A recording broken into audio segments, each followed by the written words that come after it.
Lin Fan was once a brilliant officer in the space fleet, but after a hijacking incident, he was reduced to a scavenger. Now, he and a group of companions have ventured into the ruins of Heavy Iron City in search of rare earth minerals, unaware that this desolate city is the lair of the dog-headed winged beasts. Qingyang, an ominous star associated with metal in the five elements theory, symbolizes punishment and disaster. The war between Earth and the Qingyang Star Colonial Trade Group has raged for decades, resulting in 3 cataclysms that have left Earth devastated, with many cities reduced to ruins. While Earth was still in its space exploration infancy, the Qingyang Star people had already advanced to an interstellar civilization. These 3 invasions brought humanity to the brink of extinction. 30 years later, Earth's technology experienced a massive leap forward, driven by the war. The world's top scientists and engineers came together to form the United Space Fleet, hailed as Earth's Steel Shield. However, in the year 103 of the Solar Era, the Qingyang Star Fleet approached the solar system, this time not as a trade group but as a full-fledged military force. The Fourth War was imminent. Facing a formidable enemy, Earth's united government adopted a conservative strategy, ordering all starships to retreat to spaceports. They believed the advanced defense systems of the spaceports would deter the enemy fleet. However, a young officer named Lin Fan sensed a deadly threat. He believed that if the enemy got too close, the starships within the spaceport would face annihilation. Lin Fan's warnings were ignored. Desperate, he took a risky move by hijacking the captain of the Revival and led the starship out of the spaceport. His fears were soon validated as 3 Qingyang starships evaded human detection and suddenly appeared at the spaceport, detonating planet-class nuclear bombs. The spaceport's defense systems destroyed the 3 enemy ships, but half of the starships within the spaceport were blown to pieces, scattered across the vastness of space. This event became known as the shocking spaceport incident. Lin Fan's foresight saved the Revival, but he was sentenced to 15 years in prison for his actions. Years later, scholars speculated that if the United Space Fleet had adopted a multi-layered defense strategy, they might have won the war. But that was hindsight. The Qingyang Star invaded Earth again, resulting in heavy losses on both sides. The war extended to the ground, with the invaders occupying several cities and establishing military bases. Humans gathered in the remaining cities, building steel fortresses. After spending several years in prison, Lin Fan volunteered for the scavenger program, gaining an opportunity for parole. Despite the temporary stalemate in the war, everyone knew that the Qingyang Star Fleet was making its way through interstellar space, headed straight for Earth. With most of its starships lost, humanity was nearly defenseless against the impending catastrophe. In response, Earth initiated a doomsday strategy, pouring all resources into building large starships for a final stand.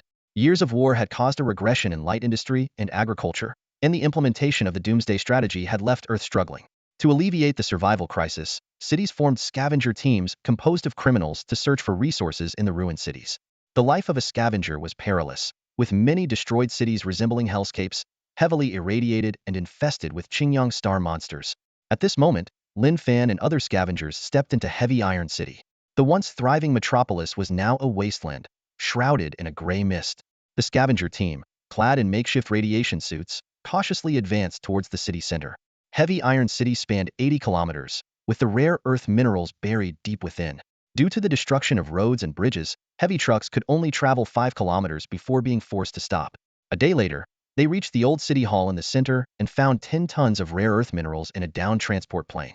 After clearing the obstacles, 2 heavy trucks moved to the 5-kilometer mark, and the scavenger team used forklifts to load the minerals onto the trucks. The mission went smoother than expected. The radiation levels in Heavy Iron City were nearly zero, no monsters appeared, and the drone surveys were spot on. Lin Fan's previous warnings were once again mocked, and he was labeled a coward. His claim of being from the space fleet became a joke among the scavengers. Human greed began to surface.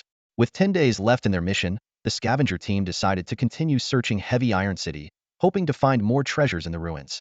Lin Fan sat alone in the truck, took off his protective helmet, and pulled out a bottle of strong liquor, taking a swig. Just then, the door opened, and an old man climbed into the heavy truck. Everyone called him Old Blind, as he had lost his left eye. He grabbed Lin Fan's bottle, sniffed it, took a sip, and asked, "Where did you find this stuff?" A rare smile appeared on Lin Fan's face. "Found it in a warehouse.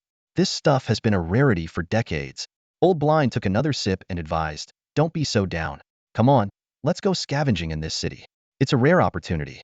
Some people have found good stuff in the ruins and sold it for a good price on the black market." Lin Fan shook his head and refused. Old Blind left reluctantly. About half a minute later, a piercing howl shattered the silence of Heavy Iron City, causing the heavy truck to jolt violently. Lin Fan scrambled to his feet and saw a towering shadow about 50 meters ahead of the truck through the windshield. Dog-headed winged beast. Lin Fan was horrified. Old Blind was already dead, torn apart by the beast's claws, its sharp beak pecking at his skull. This was a native creature of Qingyang Star, resembling a bat but much larger. An adult dog-headed winged beast could span over 5 meters, and scavengers were its prey. Lin Fan took a deep breath. The creature before him was just a juvenile, but these beasts were pack animals. If there was a juvenile, adults would not be far behind. Heavy Iron City was likely their nest. At this critical moment, a loud bang deafened Lin Fan. The heavy truck was then flipped over, and Lin Fan's body slammed against the spherical steering wheel. Struggling to stabilize himself inside the truck, he saw a giant eye appear in front of the windshield. Lin Fan was terrified. It was an adult winged beast. It rammed its head into the windshield. The truck's bulletproof glass could withstand most explosives, but cracks began to form. Judging by the sounds, there were more than one of these beasts outside. Lin Fan knew these alien monsters better than most. He climbed into the driver's seat and started the truck, turning on the high beams. The lights blinded the winged beast temporarily, causing it to retreat. But this effect wouldn't last long. The truck was on its side, making it undrivable. Lin Fan was trapped, with only seconds before the beast regained its vision. This time, it would likely smash the truck's headlights first. Lin Fan frowned, glanced outside at the beast, and turned on the marker lights atop the truck. The marker lights began to flash. The adult winged beast, angered by the previous encounter, rammed into the marker lights. Bang! The beast repeatedly smashed its head against the top of the truck, shattering the signal lights. The force of its attacks eventually righted the heavy truck. In that instant, Lin Fan released the handbrake and clutch, slamming the gas pedal to the floor. The 10-meter-long heavy truck surged forward like a steel behemoth, charging straight at the juvenile winged beast feasting on the old blind man's corpse. The massive truck's front end hit the unsuspecting young beast like a supersonic projectile.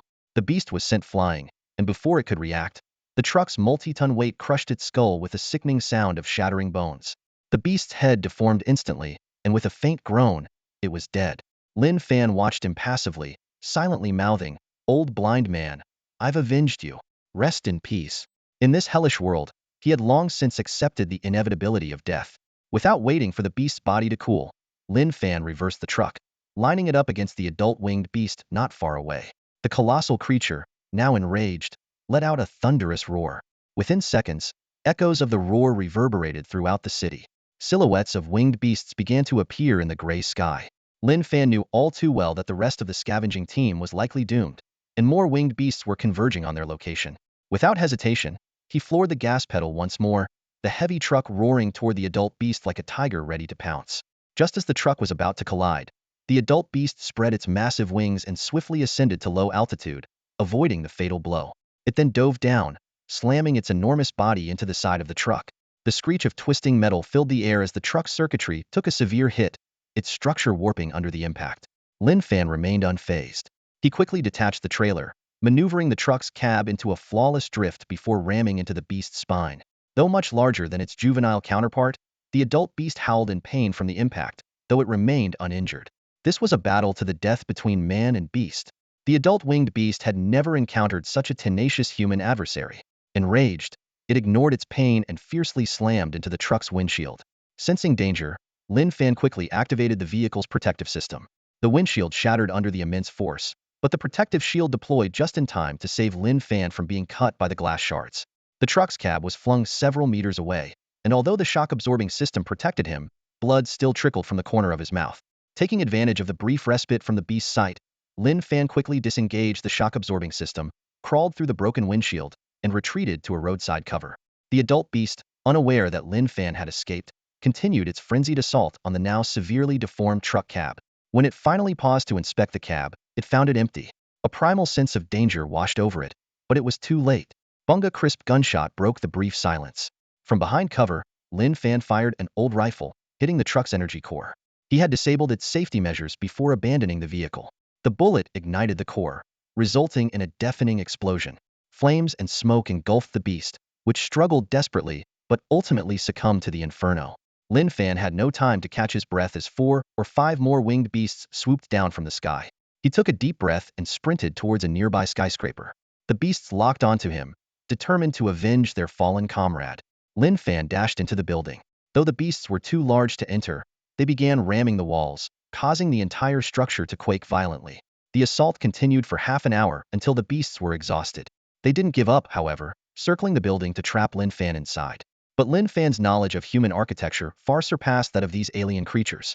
He had already found the building's sewer access, navigating the complex underground drainage system of Heavy Iron City. This vast subterranean network became his sanctuary, allowing him to travel several kilometers and emerge through a remote exit. As night fell, Heavy Iron City was plunged into darkness. Lin Fan hid in a corner of the ruins, lost in thought. The fate of the other scavengers was uncertain, but he knew their chances of survival were slim. Continuing the mission alone seemed impossible, yet the thought of leaving Heavy Iron City filled him with deep reluctance. In the stillness of the night, only the creaking of iron fences echoed in the air, adding to the eerie chill. Lin Fan faced a difficult choice, and the fate of Heavy Iron City hung in the balance. Lin Fan was utterly exhausted. Too wary to start a fire, he found a safe spot and fell into a deep sleep. As he slumbered, a round little creature quietly crawled out of his backpack. This unexpected visitor climbed up Lin Fan's shoulder to his ear, emitting tiny squeaks. When Lin Fan didn't react, it extended its nimble little fingers and gently tickled his ear. The sudden sensation jolted Lin Fan awake. He quickly turned on his flashlight and saw it was Yuanxiu, the round creature, and sighed in relief. In the faint light, Lin Fan carefully examined the peculiar little being. Yuanxiu was about the size of 2 palms put together and looked like a miniature pig, with a similar nose and ears. However, its limbs each had 6 fingers, each with 5 joints, making them far more dexterous than a human's. Its body was covered in black fur, with a row of stiff spines running down its back. Yuanxiu stood up and began making various human-like hand gestures with its agile fingers. At that moment, it pointed to its stomach, clearly indicating it was hungry. Lin Fan wanted to go back to sleep, but Yuanxiu persistently tugged at his ear, rubbing its empty belly and gesturing repeatedly to show it was too hungry to sleep. How did I end up with such a troublesome little guy? Lin Fan muttered, though a faint smile appeared on his face.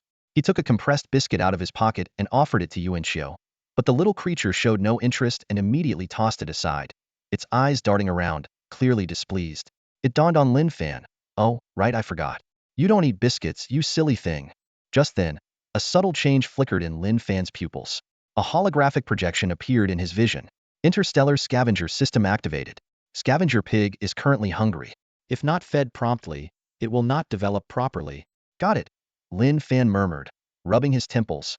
This sudden interstellar scavenger system was as mysterious as Yuanxiu, seemingly deeply integrated with his brain, occasionally popping up with such holographic windows. A month ago, Lin Fan had found Yuanxiu while scavenging in the wasteland of the Apocalypse Fortress. The little pig was foraging through the trash, filthy and unkempt. Lin Fan had thought it was just an odd-looking pet pig and had taken it in out of kindness. Little did he know, this creature was far from ordinary. Its food in the junkyard was actually metal. At the same time, the mysterious interstellar scavenger system inexplicably identified Lin Fan as an Earth scavenger and attached itself to him. Lin Fan already harbored a dislike for scavenging, and if not for avoiding permanent imprisonment, he would never have willingly become a scavenger. As for interstellar scavenging, it seemed a complete fantasy to him. Surrounded by ruins, even leaving Earth felt like an unattainable dream, let alone exploring the stars. Every time he saw Yuanxiu, Lin Fan felt a headache. This so-called scavenger pig was hard to please. When hungry, it caused chaos. Worse, the metal items Lin Fan painstakingly scavenged were always devoured by Yuanxiu, leading to frequent failures in completing scavenging team tasks and earning him many reprimands. Yuanxiu ate only metal and despised all other food. Its appetite seemed like a bottomless pit. Despite eating for months, its size never changed. Lin Fan had tried to get rid of it or return it to the junkyard, but the little creature was clever and always found its way back.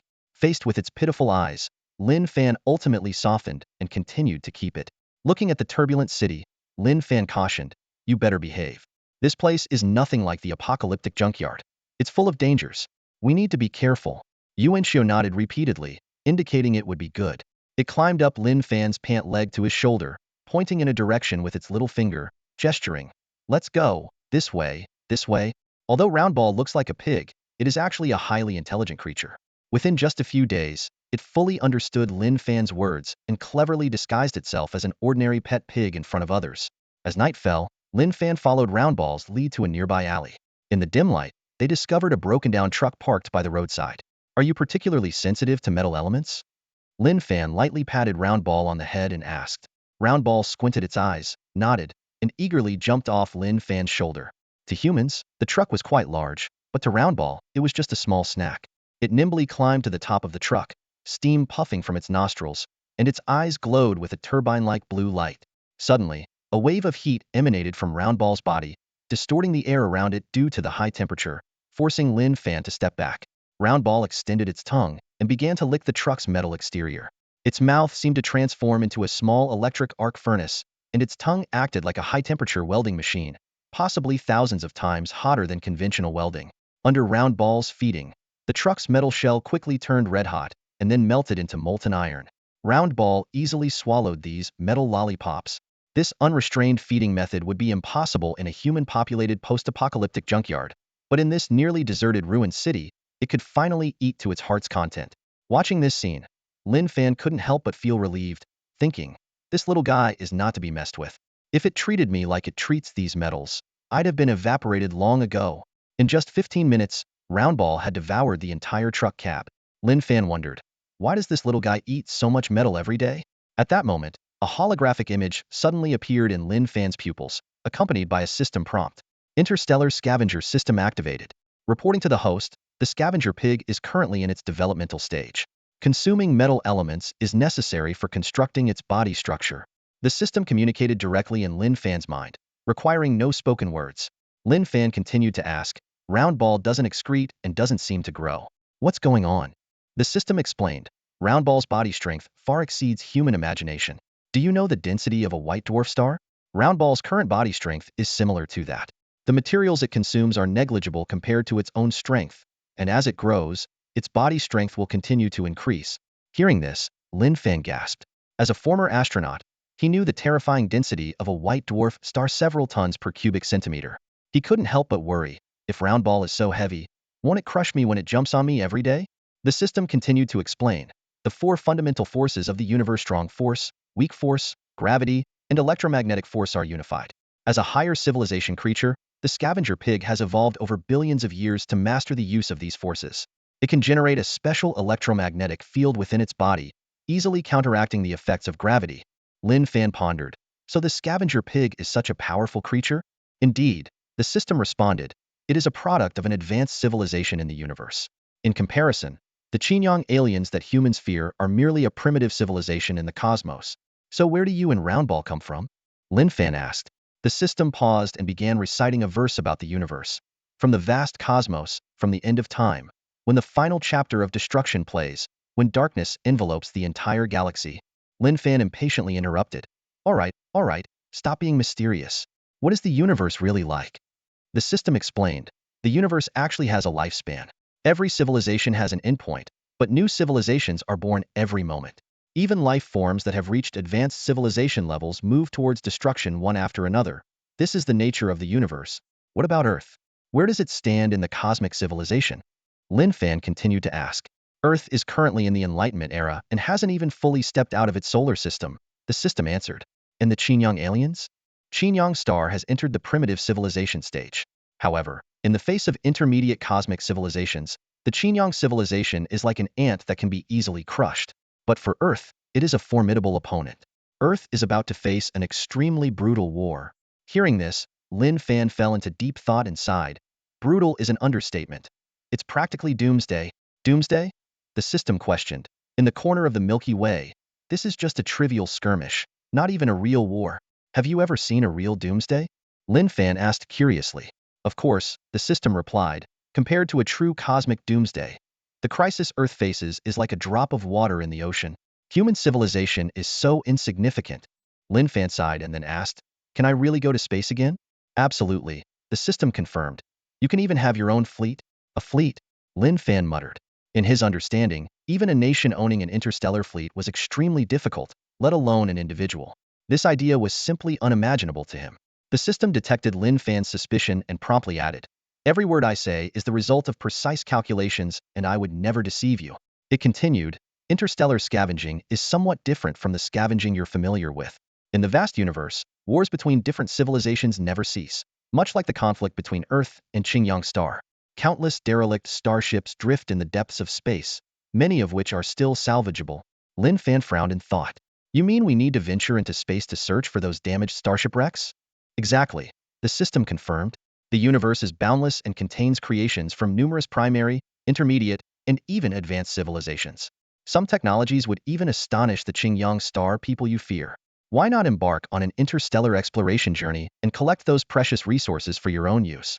Lin Fan glanced around at the ruins and then at his own impoverished state, sighing. How are we supposed to leave Earth? Despite his dream of returning to space, the goal seemed unattainable for a humble scavenger like him. The system explained. Repair those abandoned spaceships. The scavenger pig is your most loyal companion. It's the finest blacksmith in the universe. Once it evolves, it can repair these ships. A blacksmith? Lin Fan muttered, picturing a pig-like creature capable of fixing spaceships, finding the idea somewhat amusing. But as he looked at the steel wreckage nearby, the thought quickly dissipated. In just half an hour, the massive truck had been devoured down to a mere tenth of its original size. The round creature, with its belly bulging, let out a loud belch, eyes still glinting with greed. This sight left Lin Fan in awe. According to the system, the round creature was still in its developmental stage. Once fully grown, it would become a true extraterrestrial blacksmith, capable of repairing anything on Earth. More importantly, as the scavenger pig it continued to consume, its abilities would grow stronger, and its awakened blacksmithing skills would become increasingly powerful. The system continued, explaining that the scavenger pig species was born a billion years after the universe's formation, growing by consuming free-floating metal elements in space. Though they evolved in extremely harsh environments, it was this brutal natural selection that forged this advanced civilization. The scavenger pigs passed down their accumulated blacksmithing knowledge through a form of genetic inheritance. Lin Fan fell into deep thought. With such a creature from an advanced civilization, embarking on an interstellar scavenging journey seemed not so far-fetched. Moreover, the city was littered with abandoned planes and tanks. If the round creature could indeed repair them, forming a small team to combat alien monsters wouldn't be impossible. However, building a space fleet as the system mentioned was clearly not simple. Earth's space fleet was a masterpiece of human effort, embodying the wisdom and hard work of countless scientists and engineers.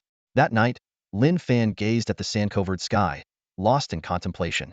Years of imprisonment followed by a life as a scavenger had made his life full of hardships. Yet, just when it seemed fate was closing one door after another, a new window quietly opened. His melancholic eyes shone with an unyielding light. He was unwilling to passively await the final apocalypse. Suddenly, a harsh metal scraping sound interrupted Lin Fan's thoughts. He turned sharply to see the round creature extending its mouth towards the truck's fuel tank casing. No, Lin Fan tried to stop it, but it was too late. The round creature's mouth had already melted the fuel tank, and with a bang, the truck wreckage exploded in a burst of flames. Immediately, the howls of dog-headed winged beasts pierced the night sky, and several dark shadows flapped towards them in the dim light. The round creature was thrown by the explosion's shockwave, covered in black soot, but seemingly unharmed. It scurried back to Lin Fan, clinging to his leg, pointing at the winged beasts in the sky, and making a murmuring sound, clearly aware it had caused trouble. Lin Fan picked up the orb and quickly fled into the city's underground sewers. His steps were light and swift, carefully avoiding any puddles or debris that might make noise. The keen senses of the dog-headed winged beasts were still searching for his trail. Lin Fan knew that even the slightest disturbance would bring these terrifying creatures swarming. Despite the urgency, Lin Fan wasn't in a rush to return. Iron City was tightly sealed off by the winged beasts, resembling a giant cage. He looked around. The abandoned industrial zone was desolate, filled with rusting machinery and crumbling buildings. This place seemed like the perfect spot for the orb to grow safely. Lin Fan calculated that he had 10 days left to complete his mission. Although time was tight, it was not impossible. The next morning, while the orb was still asleep, Lin Fan carefully placed it into his backpack. He quietly pushed open a manhole cover and cautiously observed the city outside. A ray of morning light pierced through the dust, illuminating a decaying billboard. The once bustling scene had long been replaced by post-apocalyptic desolation. On a nearby rooftop, a winged beast stood like a statue, vigilantly scanning the surroundings, as if it were the guardian of Iron City. These creatures had vision sharper than hawks on Earth, forcing Lin Fan to scurry underground like a mole. Every surface passage was heavily guarded by them. He knew that any attempt to surface would result in a lethal attack from the winged beasts. After careful observation, Lin Fan estimated that there were at least a dozen winged beasts within a few kilometers, possibly more. He realized that unless he eliminated these dog-headed winged beasts, escaping Iron City alive was impossible. However, in this perilous nest, even a well-equipped human army would struggle against these ferocious creatures. Such a nuisance, Lin Fan muttered under his breath as he retreated into the darkness of the sewers. After a day of careful observation, he noticed that the northern guard of the winged beasts was significantly thinner. Although the reason was unclear, it presented a potential breakthrough. Lin Fan recalled that after the Qingyang aliens occupied Iron City, they had established a base in the northern industrial zone. After a year of fierce battles, humans eventually destroyed this base and expelled the Qingyang aliens. However, due to severe damage to the city's infrastructure, humans were unable to rebuild or defend such a vast city and ultimately had to abandon Iron City. Although the Qingyang base had been destroyed, Lin Fan speculated that some valuable items might still remain there. More importantly, the northern industrial zone had the food that the orb liked. Thus, he decided to navigate the sewers towards the northern industrial zone. Iron City was vast, and the sewer system was not entirely interconnected, making it impossible to reach the northern industrial zone directly. After traveling several kilometers, Lin Fan carefully avoided the patrolling winged beasts on the surface and found an entrance to the number 5 subway line. This subway line had once been a crucial route to the Qingyang base. Before the city's destruction, the subway station was the site of intense conflict between human warriors and the Qingyang aliens. Humans used the complex subway tunnels for guerrilla warfare, inflicting heavy losses on the Qingyang aliens. Enraged, the Qingyang aliens ordered the destruction of most subway entrances. Only the number 5 line leading to the base was preserved, converted into a vital supply route to avoid human airstrikes. After traversing the long, dark subway tunnel, Lin Fan finally arrived at the Qingyang base. Before him stood a towering fortress in the center of the industrial zone, resembling an isolated island. The fortress was surrounded by a colonnade supported by 12 giant pillars, with damaged anti-aircraft particle beam weapons atop the colonnade. The central command fortress, shaped like a giant tortoise shell, had multiple breaches from human artillery, and its dome was penetrated. The base's perimeter was a vast open space, once a robot parking area, now a battleground marked by the fierce clashes between humans and Qingyang aliens. Despite the passage of time, the signs of war were still evident, with wreckage from both sides' aircraft scattered, resembling a hellish landscape. Since the last battle for Iron City, this place had been abandoned. The Qingyang base was within reach, but to Lin Fan's surprise, a dog-headed winged beast was resting in the plaza. It dawned on him why the northern winged beasts were so sparse. This winged beast was different. It had a pair of prominent horns on its forehead, clearly an elite among the winged beasts, a winged beast lord. This abandoned Qingyang base had become its exclusive territory. The lord-level winged beast's sharp eyes continuously scanned the surroundings. Any creature approaching, whether human or animal, would become its prey. Even other winged beasts dared not intrude on its domain. Lin Fan realized that as long as this lord-level winged beast remained, he was at constant risk of a fatal attack. Faced with this threat, Lin Fan had only one option. He had to eliminate the lord-level winged beast to establish a foothold in this area. He knew that winged beasts had a strict hierarchy, and challenging this lord meant becoming an enemy of the entire winged beast clan. As long as it's killed, no other common winged beasts will dare to enter its territory for a while, making this place relatively safe. Lin Fan weighed the pros and cons and decided that rather than dealing with a group of winged beasts, he should take over the territory of this lord-level winged beast. In his hand was an old-fashioned rifle. While it wasn't lethal, it was enough to get attention. Lin Fan raised his binoculars and carefully observed the terrain of the Qingyang starbase. His eyes roamed over the ruins, and a preliminary plan formed in his mind. This fortress would become the tomb of that gigantic beast. He gently shook his backpack, waking the little sphere inside. The small creature rubbed its sleepy eyes and looked at Lin Fan in confusion. "Sphere, I have an important task for you," Lin Fan said seriously. "I will distract the monster in the square, but I need you to cross the square and perform a critical task. Only by doing this can we escape." Sphere blinked, seeming to process the information. It glanced at the square, shivering at the sight of the fearsome winged beast.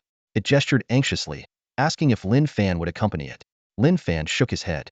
"I'm too big. I'll be easily spotted. You have to go alone." Sphere shook its head repeatedly, its gestures becoming more frantic. It was terrified of facing the gigantic creature alone, fearing it would be devoured. Lin Fan crouched down to meet Sphere's eyes and said softly, "Based on my observations, it won't even notice a creature as small as you." He then explained the plan in detail. Sphere blinked, half understanding, but still fearful of the ferocious beast. It clung tightly to Lin Fan's leg, unwilling to let go. After a moment's thought, Lin Fan pointed towards the square and asked, "Little guy, do you think there's a lot of metal out there?" Sphere nodded. "But the monster is guarding a huge metal warehouse," Lin Fan whispered conspiratorially. "It's filled with all kinds of metals, far better than the scrap outside, like a small mountain." Sphere's eyes lit up, and it gestured eagerly, asking if this was true. Lin Fan solemnly assured, "If I'm lying, I won't eat for 3 days. If you complete the task, you can have a big feast." Sphere's eyes widened in shock. To it, not eating for 3 days was like the end of the world. Finally convinced, it imagined all kinds of food and was filled with energy. Lin Fan glanced at his watch. It was exactly 4 p.m. "You have 1 hour to prepare. After that, we'll start the operation." Sphere gestured confidently. As a scavenger pig that had evolved over billions of years, it had mastered the laws of atomic motion and had a biological clock more precise than any humans. Once it calibrated the time units, it could keep time accurately without a watch. Do your best. Complete the task, and I'll take you for a big meal, Lin Fan encouraged. Hearing the words big meal, Sphere nodded vigorously like a pecking chick. It darted out of the backpack and disappeared into the ruins in the blink of an eye. Lin Fan watched Sphere's movements through the binoculars. He saw it sneak across the square, just as he had predicted. The winged beast paid no attention to the tiny creature. Sphere nimbly climbed a bridge pier and hid in an inconspicuous corner of the bridge gallery. Without careful searching, it was impossible to spot. An hour later, the setting sun bathed the ruins in a glow. Lin Fan checked the time on it, was close to the scheduled moment. Through the binoculars, he saw Sphere waving its little hand, signaling that it was ready. Lin Fan made the same gesture, a slight smile on his lips. The hunt was on. Lin Fan quietly left the subway entrance and sneaked into the square. Even he felt a twinge of unease facing the colossal creature.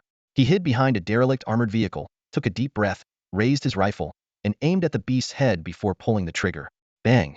The shot rang out, piercing the silence. Caught off guard, the winged beast was hit and instantly enraged, looking in the direction of the shot. This Lord-level winged beast was much more massive than its ordinary counterparts, standing 3 stories tall like a menacing war machine, its eyes glinting with bloodlust. Lin Fan emerged from his cover and taunted. "Come on, you brute!" The beast let out a thunderous roar. Initially startled, it then flew into a rage. A mere human dared to challenge its authority in its territory. This was a death wish. With a powerful thrust of its wings and hind legs, it leaped into the air, charging at Lin Fan. The sight of such a massive monster rushing towards anyone would be terrifying. Without hesitation, Lin Fan turned and sprinted towards the bridge gallery. Amid the shattered ruins, the dominant winged beast prowled like a bloodthirsty predator, its eyes gleaming with murderous intent as it scoured the area for its prey. Lin Fan, nimble as a mouse, darted and hid among the debris of twisted metal. He skillfully used the bomb-cratered holes and the wreckage of downed aircraft in the plaza to engage in a heart-pounding game of hide and seek with the beast. Despite Lin Fan's agility, his heart pounded fiercely in his chest. He knew that the weapon in his hand was no more than a matchstick against this colossal creature. One misstep and he would be torn to pieces. The winged beast let out a deep growl, smashing aside an abandoned tank as it rummaged through the heap of metal. Just as it was about to give up, a voice suddenly called out, "Over here." The beast turned towards the sound to see Lin Fan standing at the edge of a military fortification, leaning against a massive pillar. Above him, a circular bridge soared 40 meters high, with 12 supporting columns each 50 meters tall. The fierce battle that took place years ago had left the bridge in ruins, teetering on the verge of collapse. The wind howled through the gaps, making the broken steel cables whistle sharply. At that moment, only 50 meters separated the beast from Lin Fan. The area around Lin Fan was empty, offering only a bridge column for cover. The beast opened its sharp jaws, baring its fangs, and flapped its wings, charging at Lin Fan and driving him into a corner. Seeing Lin Fan seemingly trapped, the beast had no idea it was the one stepping into a trap. Just as it lunged at Lin Fan, he quickly sidestepped behind the column, circling to the other side and aiming his gun at the beast's eye, pulling the trigger without hesitation. Bang!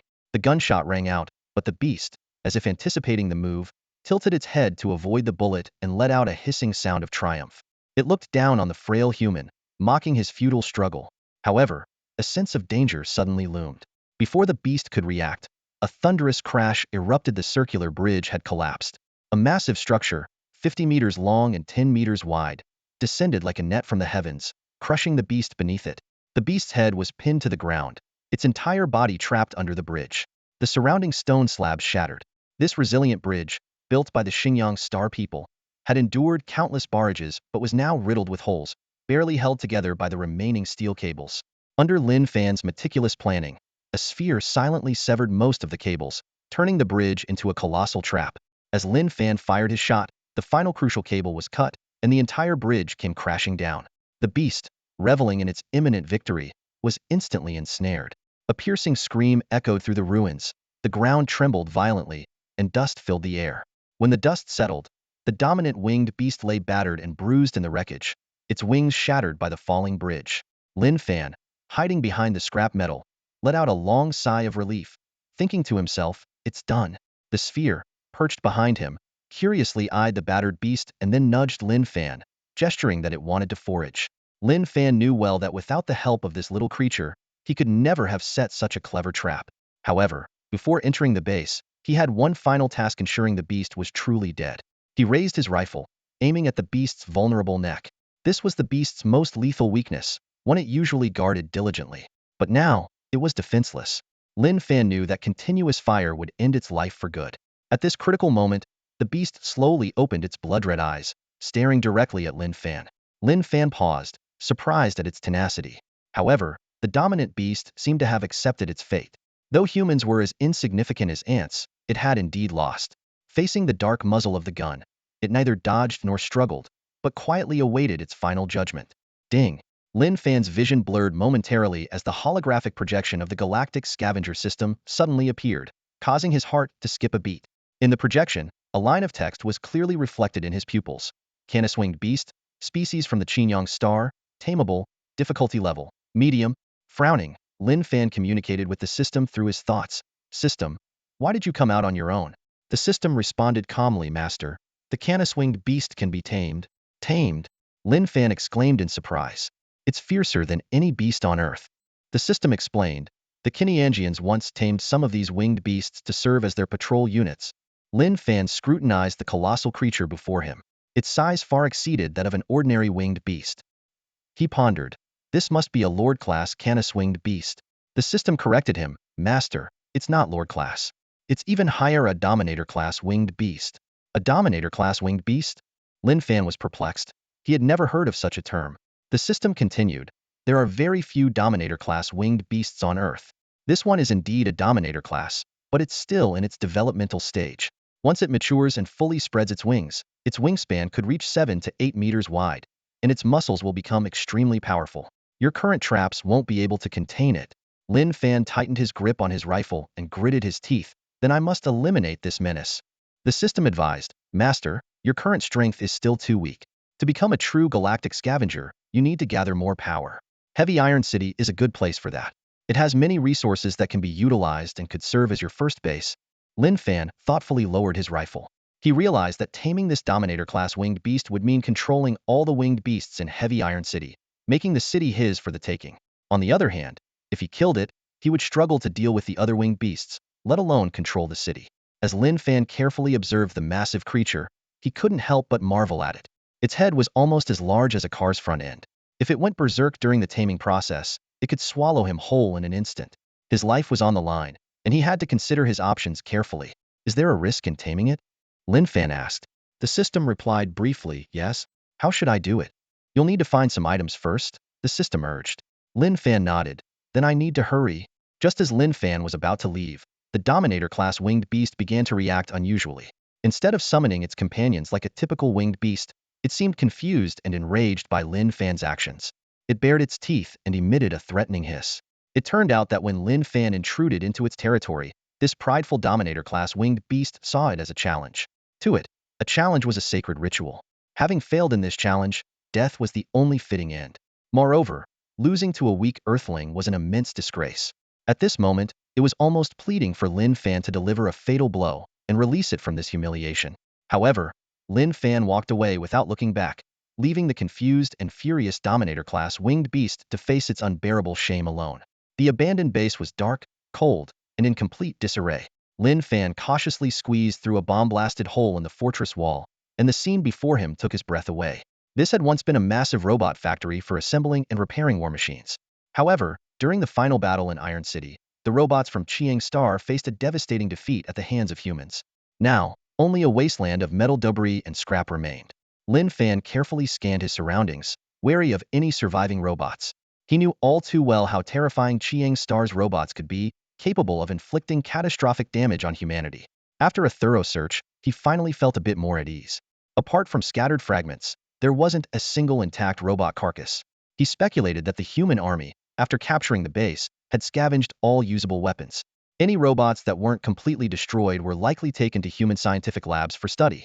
Despite the painful lessons learned from the war with Qinyang Star, humans were continually striving to learn their technology. Countless scientists and engineers worked tirelessly to improve Earth's weapon systems. Lin Fan took a deep breath, thinking to himself, the apocalyptic battle of the future will inevitably come. Although he couldn't find anything useful for now, the steel fortress excited his companion Yuan Xiao. For Yuan Xiao, the metals here were a gourmet feast, and it could even sense the presence of many rare elements. Yuan Xiu eagerly nudged Lin Fan with its head, impatient to start feasting. Its development required constant intake of various metal elements. A diet of only one or a few elements would lead to stunted growth. Many rare metal elements couldn't be found in ordinary cars or building steel, but here, they were abundant. The little creature reveled in the scent of rare metals, as if basking in a symphony of elements. Finally, it ravenously charged towards a damaged robot repair pedestal. The metal drill on the pedestal was crafted with Chiang Star's advanced forging techniques, incredibly hard and capable of easily piercing through a robot's steel plating. Yuan Xiu's eyes glowed a ghostly blue, and with a lick of its tongue, the metal drill turned red-hot and pliable. It greedily consumed the metals in the base, yet its size barely seemed to change. Lin Fan recalled the description from the interstellar scavenging system. The greatest skill of a scavenger pig wasn't eating, but its ability to repair and forge items from almost any civilization in the universe, including high-tech weapons and spacecraft. Scavenger pigs were fanatical about forging, and through long evolution, their bodies had become powerful forges and sophisticated tools. As the little creature grew, gene-like substances in its body would awaken, further enhancing its forging and repair skills. The growth stages of a scavenger pig included infancy, juvenile, adolescent, and mature, with each stage divided into initial, mid, and advanced phases, each bringing different levels of forging and repair abilities. Currently, Yuan Xiu was in the initial phase of infancy. By the mid-phase, it would not only eat but also repair items. Lin Fan turned to the system and asked, "What do I need?" The system replied, "A sonar that can emit infrasound waves." Sonar? Can that subdue the winged beast? Lin Fan asked, puzzled. Yes, the system responded, seeing Lin Fan's confusion. It elaborated, "Let me explain the winged beast species. Among winged beasts, there is a strict hierarchy. Lower-ranked winged beasts will submit to higher-ranked ones. When they submit to an entity, they form an incredibly strong mental bond. The winged beast lord outside hasn't formed a mental bond with any individual. Master, you just need to force it to submit and form a mental bond with you. Once it does, it will be loyal to you forever. And this mental bond is unbreakable. How can I establish this mental bond?" Lin Fan pursued. The system continued, "A dominant winged beast is very proud and won't easily form a mental bond. But winged beasts have a fatal weakness. They are extremely sensitive to infrasound waves at a frequency of 1 pi-Hz. These waves cause a slight resonance with the sensory organs in their heads, inflicting excruciating pain when exposed to them." When the system explained the process of sonic torment and mental contracts, Lin Fan's eyes widened in disbelief. Is that even possible? So the Chiang Star people use this method to subdue it? The system calmly replied, "Aside from this primitive method, Chiang Star prefers genetic techniques to tame the winged beast. However, given our current limitations, infrasonic deterrence is the only viable option to force its submission." Lin Fan's gaze fell on the holographic interface, where an unfamiliar option caught his attention. "What's this?" he asked, pointing at the screen. The system explained, "This is the interstellar scavenging tech tree that comes with the system. The tech tree is divided into 3 branches: exploration, warfare, and civilization. By earning scavenging points, you can unlock skills in all 3 areas." Lin Fan repeated in astonishment, "There's such a thing?" Yes, the system confirmed, at different stages of a scavenger's journey, different technologies can be unlocked. Currently, you are a novice scavenger. Lin Fan was drawn to a particular skill. What is this superspecies simulation technology? The system elaborated, superspecies consciousness simulation technology is a civilization skill available at the novice scavenging stage. It is effective on lower forms of life in the universe, allowing the decoding of consciousness streams from low intelligence and semi-intelligent beings. This enables the user to communicate with these beings. Lin Fan's eyes lit up. "You mean I can communicate with the winged beast?" At that moment, a new interface popped up in the holographic system, showing Lin Fan's scavenging points as 210. Puzzled, Lin Fan asked, "What are these scavenging points?" The system explained, "Scavenging points are virtual values accumulated through scavenging. The number of points depends on the civilization level, technological content, and rarity of the scavenged materials." Feeling somewhat pleased, Lin Fan said, "I've managed to earn 210 scavenging points. Not bad." The system quickly clarified, "You've misunderstood. Out of the 210 points, 200 were given by the system, and only 10 were earned through your scavenging efforts." Lin Fan's expression froze. "What? Only 10 scavenging points?" He muttered in embarrassment, "Damn. I've been working so hard for so long and only earned 10 scavenging points. I've been in this line of work for years." After a moment of silence, Lin Fan made up his mind. "All right, let's unlock this superspecies simulation technology." The system immediately issued a warning. Ding. Note: Most lower life forms that the host will encounter communicate using electrical signals. Direct contact with the target is required. The host must physically touch the target to allow the system to invade the target's consciousness stream. Once the system decodes the target's language, the host can communicate with the species. Direct contact? Lin Fan was momentarily taken aback, but quickly resolved himself. He knew that the apocalypse was an insurmountable obstacle for Earth's civilization, and the Qinyang Star Fleet could descend upon Earth at any moment. That could be the final battle for Earth. Lin Fan hoped to play a part in that war, but his current strength was insignificant, unable to make even a ripple in the tide of war. He needed to quickly amass his power. Taming the winged beast would be his only way to control the ruined city, even if it meant facing danger. Determination shone in Lin Fan's eyes as he prepared to face the upcoming challenges. At dawn, a sandstorm raged in the air, shrouding the desolate Iron City. The massive body of the Overlord Wyvern lay still on the bridge corridor, its wounds slowly healing, showcasing its astonishing vitality. When Lin Fan came into view, the Overlord Wyvern assumed he had come to end its life. Its expression was calm, as if it had already accepted its impending fate. For such a powerful creature, death seemed like a release. The Wyvern revered strength, and having been defeated by Lin Fan, it naturally earned the Wyvern's respect. As the vanquished, it was ready to accept the traditional death rites of the Wyverns. However, the Overlord Wyvern was mistaken. Lin Fan had no intention of killing it. Instead, he tossed an electric wire toward the Wyvern. The moment the wire touched the Wyvern's body, a system quickly established a communication link with the Wyvern's consciousness. Through the system, Lin Fan directly transmitted his thoughts into the Wyvern's mind. "Big guy, I'm sorry. I had no choice but to hurt you." The Overlord Wyvern was stunned. Lin Fan did not kill it, but instead initiated a conversation. The Wyvern did not respond, only snorted in disdain. Lin Fan continued, "Submit to me, and I will spare your life." Submit? The concept first confused the Overlord Wyvern, then enraged it. It let out an earth-shattering roar, its breath like a gale, forcing Lin Fan to retreat. To the Overlord Wyvern, the victor deserved respect but not submission. Bowing to another species, especially a puny human, was a grave insult. It would rather die than submit out of fear. Lin Fan frowned, sensing the Wyvern's resolute stance. He signaled to a spherical device hidden in the corner. The sphere, concealed behind a dilapidated sonar, had two slender mechanical arms connected to the sonar's power input. A current surged within the sphere, activating the sonar, which emitted an infrasound attack at 1 pi-Hz. This infrasound, inaudible to humans, spread from the base of the Qinyang people. Wyverns several kilometers away were startled and fled in panic.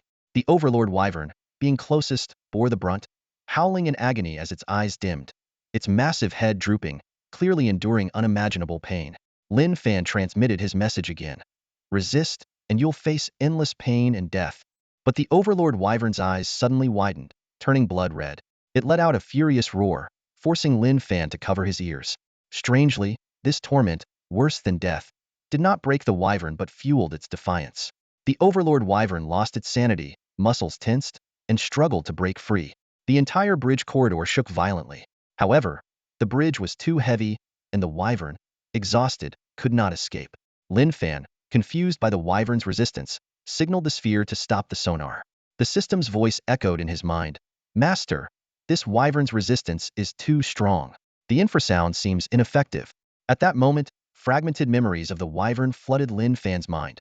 A vast, desolate planet filled with Wyverns. Two giant adult Wyverns stood atop a mountain, a young Wyvern following. Suddenly, aircraft appeared, emitting infrasound waves.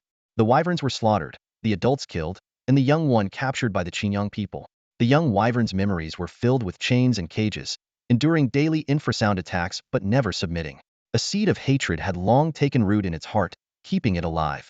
Lin Fan realized that the infrasound had not subdued the Overlord Wyvern but had ignited its boundless hatred for the Qinyang people. This hatred burned so fiercely that it overpowered fear and pain. The Overlord Wyvern understood that the wire was the medium for communication with Lin Fan. It struggled fiercely, finally breaking free from the wire, severing the superspecies communication. Lin Fan snapped back to reality, trembling. After disconnecting from the Wyvern's memories, he was left with a splitting headache and drenched in cold sweat. He was shocked that the infrasound had failed and had instead strengthened the Wyvern's resolve. Lin Fan decisively signaled the sphere to shut down the sonar. As the sonar ceased, the Wyvern's world returned to silence, but it now eyed Lin Fan with wariness. The system's voice reminded him again, "Master, the probability of subduing this Overlord Wyvern has dropped to 0.07. If you pity it, it might be best to end its life." I understand, Lin Fan said after a moment of contemplation. But I want to try one more time. Lin Fan slightly crouched and cautiously took 2 steps toward the winged beast. The dominant winged beast's eyes burned with anger. Its fangs bared once again, clearly unwilling to let this strange human approach. Realizing that any further advancement would provoke an attack, Lin Fan hesitated and then called out, Yuanqiu, bring the sonar device over. As soon as he spoke, Yuanqiu, who had been observing from the shadows, poked its head out and pushed the infrasound device into the winged beast's line of sight with its small body. The winged beast clearly recognized the device that emitted the piercing noise and glared at it with intense hatred. At that moment, Lin Fan swiftly grabbed the rifle from his back and aimed at the infrasound device, pulling the trigger. With a bang, the bullet pierced through the device. Lin Fan didn't stop. He fired several more shots until the device was shattered. Yuanqiu stood there, stunned, scratching its head in confusion, thinking it had made a mistake.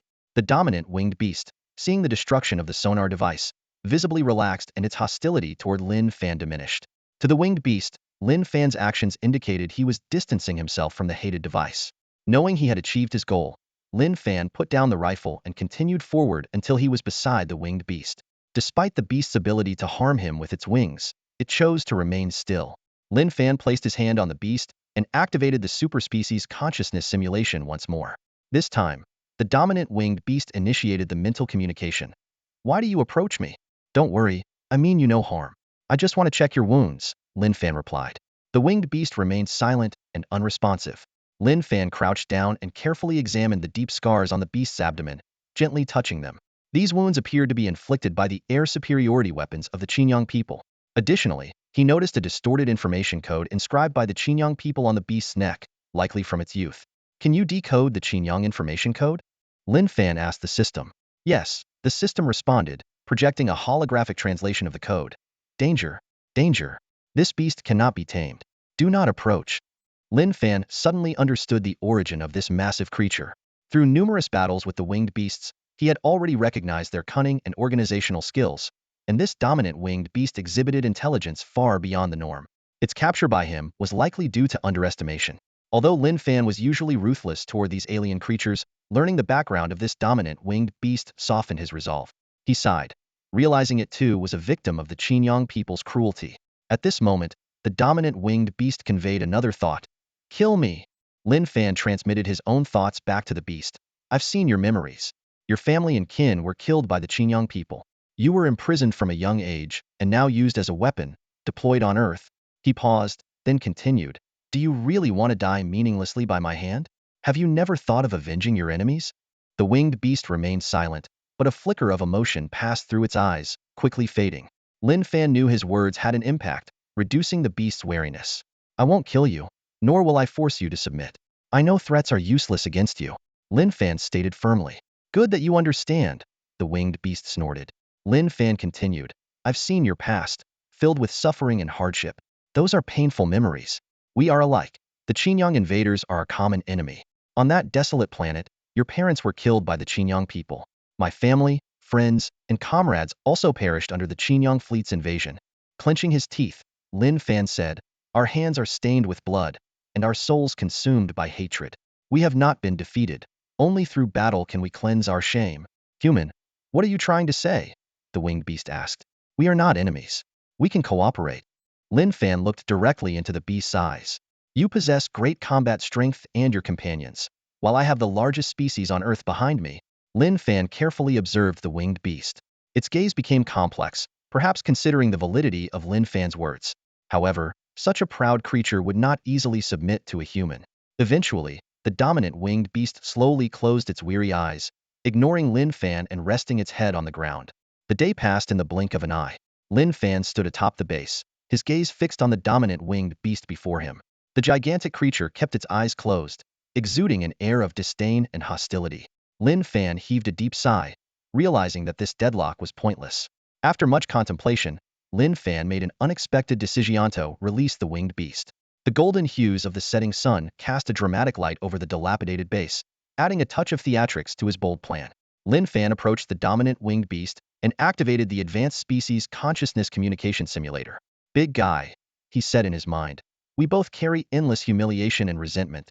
Today, you refuse to cooperate, but I can't bring myself to kill you. A flicker of surprise flashed in the beast's eyes as it responded with its thoughts. Aren't you afraid that if you let me go, I'll kill you? Lin Fan replied fearlessly. If you want to kill me, you can do it right now. The beast snorted heavily, clearly displeased with the human who dared to read its thoughts. While the decision was Lin Fan's, the grunt work of dismantling the traps fell to the spherical drone. The little thing worked begrudgingly, its soft, squishy body lacking enthusiasm. Lin Fan saw through its reluctance and smiled, then shouted, if you don't work hard, no dinner for you. Upon hearing this, the drone immediately perked up, swiftly climbing the broken bridge and speeding up its work. Despite being less than 30 centimeters tall, its mouth functioned like an arc furnace, easily melting high melting point stones. Soon, the entire bridge was cut into pieces, and the trap confining the winged beast lost its integrity. Sensing the change in pressure, the dominant winged beast slowly extricated itself from the trap. It had expected a dire fate, but to its surprise, Lin Fan was really letting it go. Though it seemed unwise, an injured winged beast could still easily kill the human before the beast chose not to. It had its pride. A loss was a loss. According to ancient traditions, this territory no longer belonged to it, and it was time to leave. In fact, Lin Fan's actions had been backed by a thorough risk assessment. Given the current circumstances, the probability of an attack after releasing the beast was determined to be below 10. The winged beast, now exhausted, struggled to lift its wings and flew laboriously at low altitude. Before disappearing into the horizon, it glanced back at Lin Fan. After releasing the dominant winged beast, Lin Fan returned to the base with the spherical drone. The drone finally got its meal. It had been on the brink of a hunger strike. Suddenly, a line of text appeared before Lin Fan. Ding! Galactic Scavenging System activated. Dominant winged beast has left. Host has successfully taken over the abandoned Xingyang base. Awarded 500 scavenging points. 500 scavenging points. Lin Fan was astonished. He recalled that it had taken him 2 arduous months to earn just 10 points, highlighting how hard these points were to come by. Scavenging points could unlock the scavenging tech tree, proving immensely useful. Master, 500 scavenging points aren't much, the system reminded him. Not much? Lin Fan asked. Without millions of scavenging points, Master won't even have the power to venture into space, and venturing into space is merely the first step in galactic scavenging. Lin Fan frowned slightly. Millions of scavenging points, how long would it take to accumulate that? It seemed he needed to ramp up his scavenging efforts. For now, the most pressing task was completing the rare earth scavenging mission. With only 7 days left and the other team members likely in dire straits, he had to single-handedly transport the rare earth out of Heavy Iron City. The plan to tame the dominant winged beast had failed, making this mission exceptionally challenging. But Lin Fan was undeterred. Being trapped here, he might as well give it a try. The next day, Lin Fan made some preparations and quietly headed towards the city center.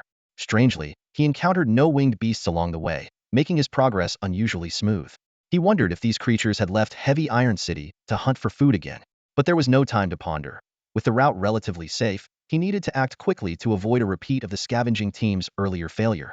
About half a day later, Lin Fan returned to the vicinity of the old city hall, where he had killed a winged beast a few days prior. Though one heavy truck had been destroyed, another truck, half loaded with rare earth, remained. After securing the rare earth, Lin Fan opened the system interface and saw that the scavenging points section now read. Acquired rare earth minerals, increased by 10 scavenging points. Lin Fan did some quick mental math. Scavenging rare earth only earned 10 points, whereas unlocking the Advanced Species Consciousness Communication Simulator had cost him 200 points. Clearly, the path to galactic scavenging was a long one. Lin Fan muttered to himself. He didn't set off immediately, but lay low at the old city hall for 2 hours, cautiously observing his surroundings and finding nothing unusual. Despite this, he remained vigilant and sent out his spherical scout. The scout thoroughly checked the area and confirmed that there were no lurking winged beasts nearby. Finally, Lin Fan felt a bit more at ease and climbed into the heavy truck. The engine roared to life, and he drove the vehicle loaded with precious rare earth metals toward the northern base. This load was the last of the reserves and could not fall prey to the winged beasts. Strangely, the entire ruined city was unusually quiet, with not even a shadow of a winged beast in sight. Where had they all gone? This question lingered in Lin Fan's mind. As dusk approached, Lin Fan drove the heavy truck to within 2 kilometers of the base. Suddenly, a sharp howl pierced the sky. Lin Fan whipped his head around, his pupils contracting sharply. In the distance, 2 massive winged beasts appeared atop a dilapidated skyscraper, flying rapidly toward the base. Lin Fan's heartbeat quickened, and he floored the gas pedal. Out of nowhere, an old pickup truck kicked up a cloud of dust as it sped toward Lin Fan. He realized that the winged beasts were not targeting him but the pickup. Through his binoculars, Lin Fan saw Scavenger 15 driving the battered vehicle. Despite its scratched and dented appearance and the loud engine, the pickup moved swiftly. Lin Fan's brow furrowed. 15 clearly saw him as a last resort and was speeding toward him. If the pickup overtook him, the winged beasts would undoubtedly switch their focus to the heavy truck. In a desperate move, Lin Fan floored the gas pedal, accelerating the heavy truck. He couldn't let 15 overtake him. Otherwise, not only would his life be at risk, but the mission would also fail. The two vehicles engaged in a high-stakes race through the ruins.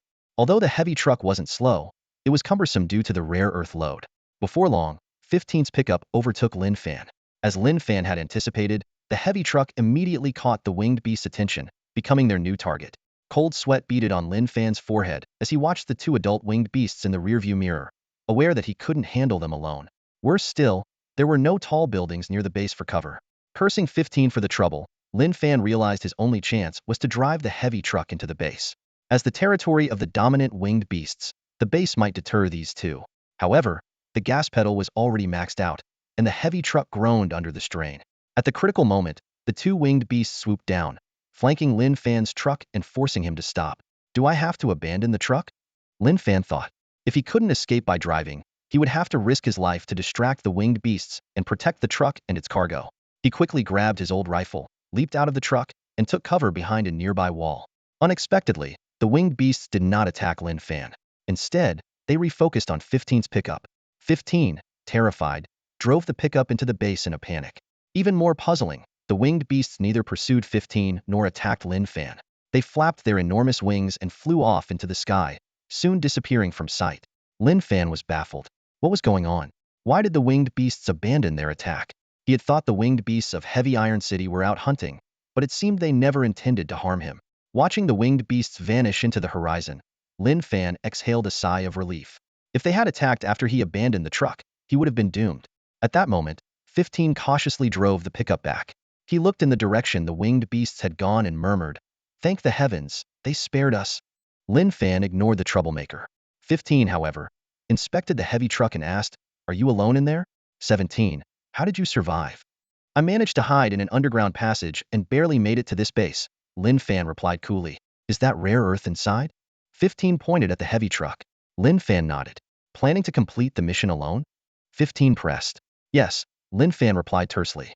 15 sneered, clearly finding the idea laughable. "We couldn't complete the mission with so many people. How do you think you can transport the rare earth out of this city alone?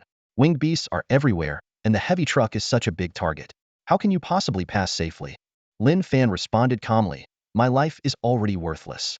Whether I succeed or not, it's up to fate." "You really see yourself as a hero," 15 mocked. "I thought about teaming up with you, but forget it. If you want to die, I won't stop you." He pointed to his truck, boasting, "Let me tell you, I've got a lot of good stuff." Lin Fan replied coldly, "In these times, what's the use of getting rich? Staying alive is what matters. Have you seen what happened to the others? They lost their lives scavenging for valuables." 15 snorted and retorted, "I think you're the one throwing your life away for this so-called mission. You wouldn't understand anyway. I don't want to stay in this hellhole a minute longer. Take care of yourself." With that, 15 started his pickup and drove off, leaving Lin Fan behind. The two parted ways, each heading on their own path. Night fell as Lin Fan wearily returned to the base. As usual, Yuanxiu immediately began devouring the piles of discarded weaponry with ravenous abandon, as if it hadn't eaten in days. Lin Fan nibbled on some compressed biscuits, took a sip of water, and then collapsed into a deep sleep. However, he had barely drifted off when he was jolted awake by Yuanxiu's shrill screams. Instinctively grabbing his rifle, Lin Fan switched on his overhead spotlight. Yuanxiu darted out from the pile of scrap metal, trembling in fear, and hid behind Lin Fan. Scanning the junk heap cautiously, Lin Fan asked, "Yuanxiu, what's going on?" Wide-eyed, Yuanxiu gestured frantically, indicating that there was a moving creature. Lin Fan was skeptical. "Aren't you a little monster yourself? What are you afraid of?" Yuanxiu pouted and continued to gesture, emphasizing that the thing was both ugly and terrifying. Deciding to investigate, Lin Fan said, "All right, lead the way." After a moment of hesitation, Yuanxiu reluctantly agreed. It pointed in the direction and then quickly tried to squeeze into the pocket of Lin Fan's protective suit. However, Yuanxiu was too chubby, managing to fit only halfway, with its round head still sticking out. Carefully approaching the metal junk pile, Lin Fan used the butt of his rifle to move some scattered parts aside. He climbed up the heap and called out tentatively, "Is anyone there?" There was no response. Lin Fan fired a shot into the empty space, but the silence remained. Suddenly, he felt movement beneath his feet. Shining his spotlight down, he saw a spherical metal component with a fresh, molten hole, emitting the scent of burnt metal. The metal component suddenly came to life, lifting its head to reveal two glowing blue eyes. Ignoring Lin Fan, it stared in terror at Yuanxiu, who was hiding in his pocket. In that instant, Yuanxiu let out a series of piercing screams and tried to burrow deeper into the pocket, nearly tearing Lin Fan's clothes. The creature was equally startled. The hole in its head was evidently Yuanxiu's handiwork. Using its mechanical arms for support, it struggled to pull itself out of the junk pile. Lin Fan lost his balance and tumbled down. Only then did he get a clear look at the Creaturia, water ghost, war robot from Qingyang Star. Typically standing at 3.2 meters tall, water ghost robots are not the largest among Qingyang Star's robots, but are well-equipped and often pilot small spacecraft to attack human starships, causing significant damage to human fleets. However, this water ghost robot was in a sorry state, with only half its body remaining. Its weapon systems were destroyed, its lower half blown to bits, and exposed circuits and metal parts severely damaged. A large hole, burned by Yuanxiu, still sizzled on its head. The water ghost robot, terrified of Yuanxiu, was visibly shaken. Although robots lack tactile sensation, this one could perceive the intense heat emanating from Yuanxia, heat capable of melting any metal, posing a lethal threat. It feared being thrown into a furnace, reduced to a pile of scrap. With its lower half missing, the water ghost robot could only crawl on the ground with its mechanical arms, scrambling into a corner where it began to tremble. This doesn't add up, Lin Fan muttered, puzzled. This robot's behavior is too strange. Instead of attacking, it's acting like a scaredy cat. He pondered for a moment. Normally, Qingyang Star robots have a self-destruct program that activates when they go rogue, destroying all internal circuits to prevent capture by humans. At that moment, the interstellar scavenging system activated, and a holographic projection appeared before Lin Fan.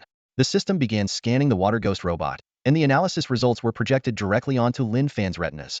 The robot was out of control, mentally disoriented, and temporarily free from Qingyang Star's command, making it unable to attack humans. However, its self-preservation system was still operational, currently in defensive mode due to the high-energy fusion emitted by Yuanxiu the scavenging pig. So it's a stray, Lin Fan sighed in relief. But then a new question arose. Is it possible to repair it, given how badly damaged it is? The system's voice echoed in Lin Fan's ear, affirming the possibility of repairing the robot. As long as they found the right mechanical leg parts, Yuanxiu, the born blacksmith, could fix it.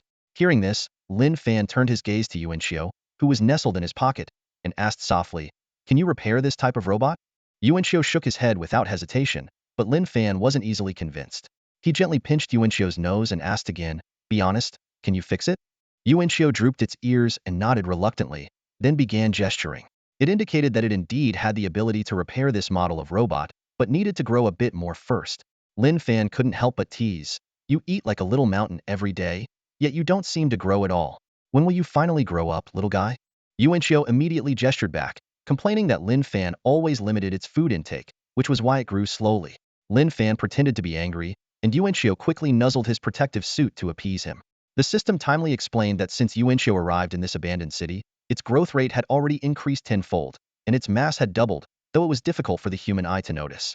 Lin Fan then asked how to deal with the temporarily unrepairable robot. The system suggested using Yuanxiu's energy absorption ability to drain the robot's energy, putting it into a dormant state. Lin Fan turned to Yuanxiu, who sensed trouble and tried to bury its head deeper into the pocket, but to no avail. Lin Fan reassured it, "Don't be afraid. This robot can't hurt you. You just need to drain its energy and make it sleep." Yuanxiu was evidently terrified of the robot and shook its head vigorously. Lin Fan coaxed, "I need to go back and complete my mission. How about this? If you do it, you can stay in this city after I leave. No one will bother you. You can eat and sleep as you like. How does that sound?" Yuanxiu gestured doubtfully.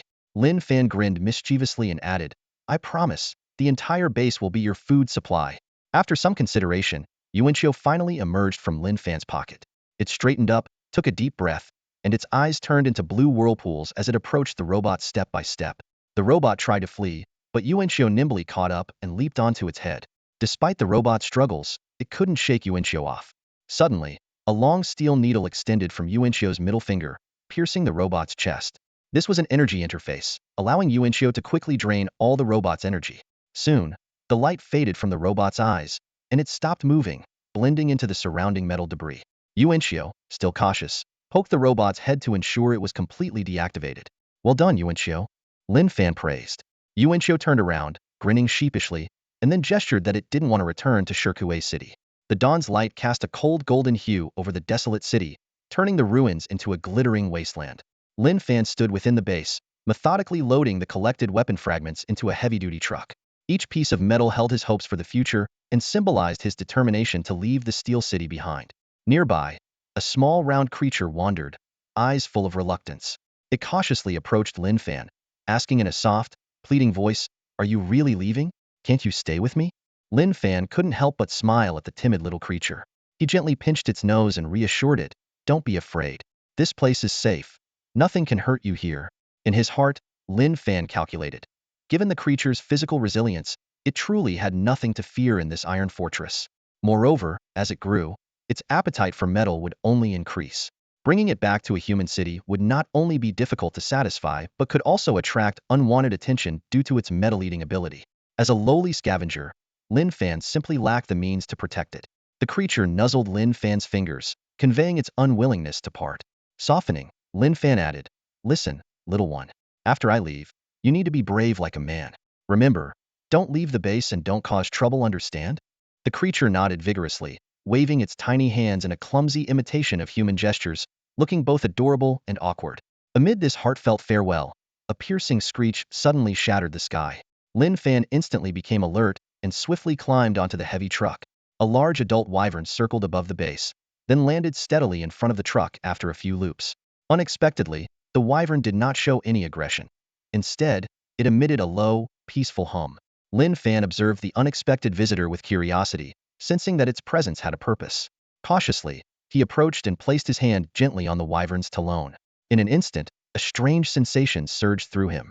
To his astonishment, the system established a telepathic link between him and the wyvern, allowing his thoughts to be transmitted directly as electromagnetic waves into the creature's mind. "Why are you here?" Lin Fan asked in his mind. The wyvern's response was simple but clear. "By the Lord's command. My kind can form an alliance with you to fight the invaders together." Joy surged within Lin Fan. The wyverns were finally willing to cooperate, ensuring his safety in the Steel City and granting him the freedom to explore it. Smiling slightly, he continued, "I've been able to collect rare earth elements without being attacked by you. Is that also your Lord's arrangement?" "Yes, the Lord ordered us not to hinder your mission," the wyvern replied succinctly. Lin Fan realized that the wyvern overlord had been aiding him all along. "Sincerely," he said, "thank it for me." The wyvern's demeanor suddenly turned serious as it laid out 3 conditions for their cooperation. First, the invaders will return someday. You must help us fight them. Second, keep our secrets and weaknesses safe. Third, help us resolve our food crisis. Our numbers are growing, and we face severe survival issues.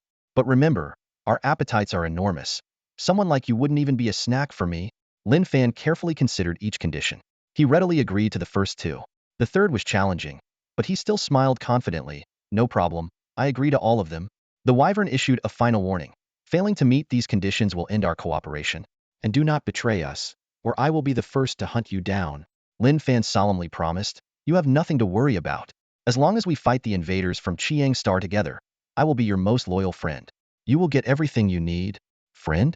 I don't understand," the wyvern said, puzzled. Patiently, Lin Fan explained, "A friend is someone you can trust, regardless of species."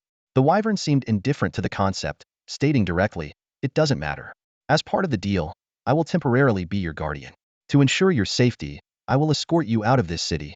Lin Fan gladly accepted the offer. Thus, he became the first human to forge a partnership with the wyverns.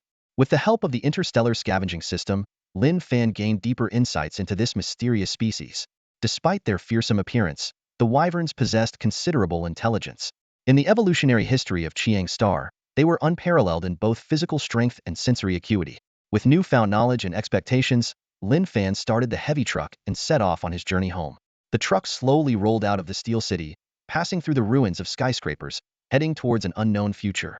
The North had once been the main battlefield of the war, and the devastated landscape was a shocking sight. Lin Fan carefully maneuvered his heavy truck through the gaps between collapsed buildings, eventually finding a barely passable route. Suddenly, Lin Fan slammed on the brakes, and the tires screeched loudly. Ahead of him was a familiar pickup truck. It was number 15's vehicle. The pickup had been violently attacked, its body riddled with bullet holes and splattered with blood. Frowning, Lin Fan closely examined the damage. The dents, small punctures clearly weren't caused by winged beasts, and this realization sent a chill down his spine. Looking around, Lin Fan saw nothing unusual, but an ominous feeling lingered. Not wanting to stay longer, he continued driving. As dusk settled, Lin Fan reached the northernmost part of Iron City. He parked the heavy truck under an overpass, turned off the lights, and waited quietly. The biting cold wind stirred up thick dust, filling the air with a sense of chill and silence.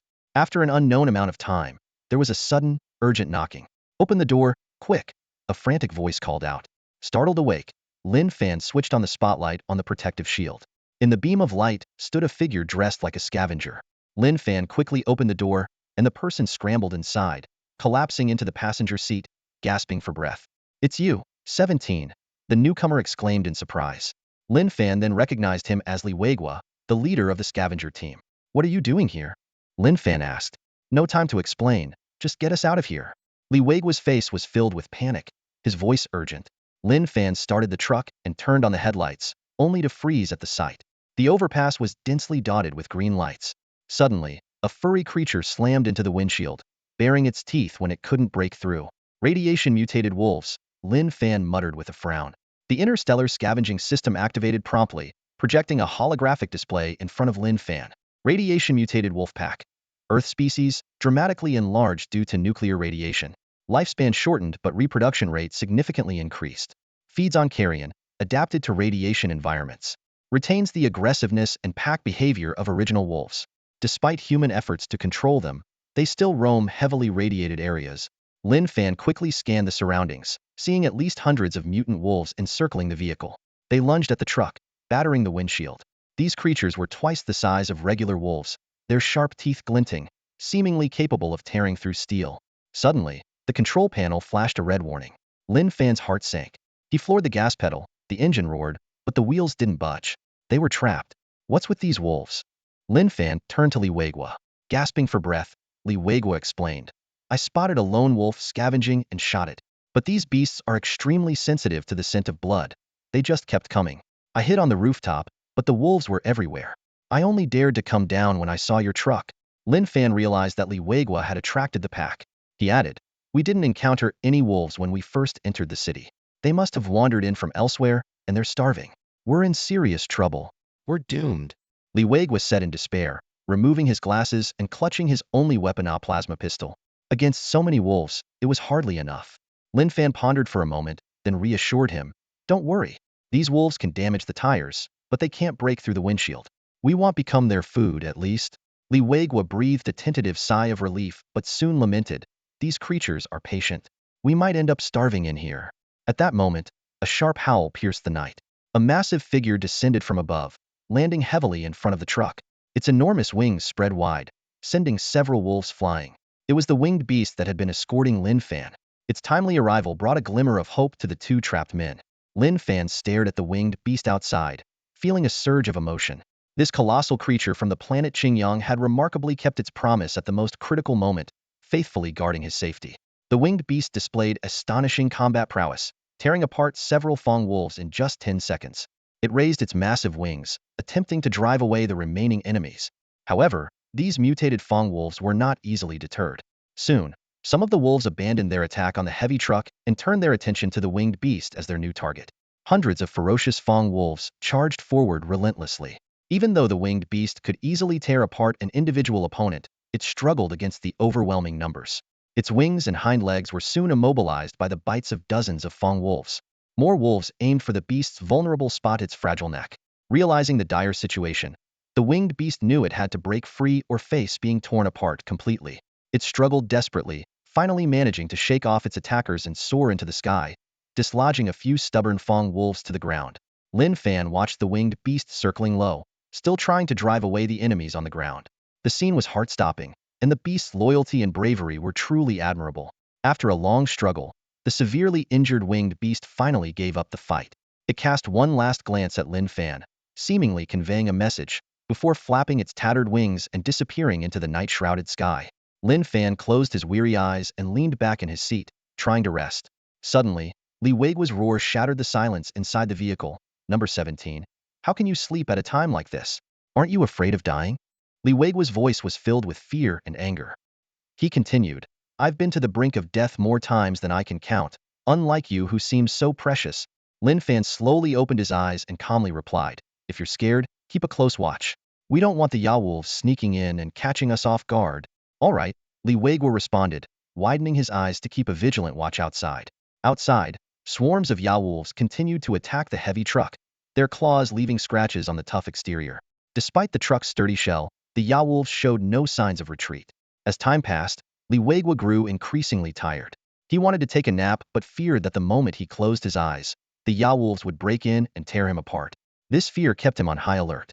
Eventually, dawn began to break. Lin Fan reached over and tapped the dozing Li Weiguo. The moment he touched him, Li Weiguo jolted awake as if electrocuted, hurriedly putting on his glasses and gripping his gun. He anxiously asked, "What's the situation outside? Have the Yawolves left?" "See for yourself." Lin Fan pointed to the sky. Li Weiguo looked up and was instantly stunned. In the gray sky, a dozen winged beasts were circling. He started counting, 1, 2, 3, but quickly stopped, terrified. His gun fell to the ground with a dull thud. Li Weiguo's face turned ashen, his body trembling uncontrollably as he slumped back into his seat.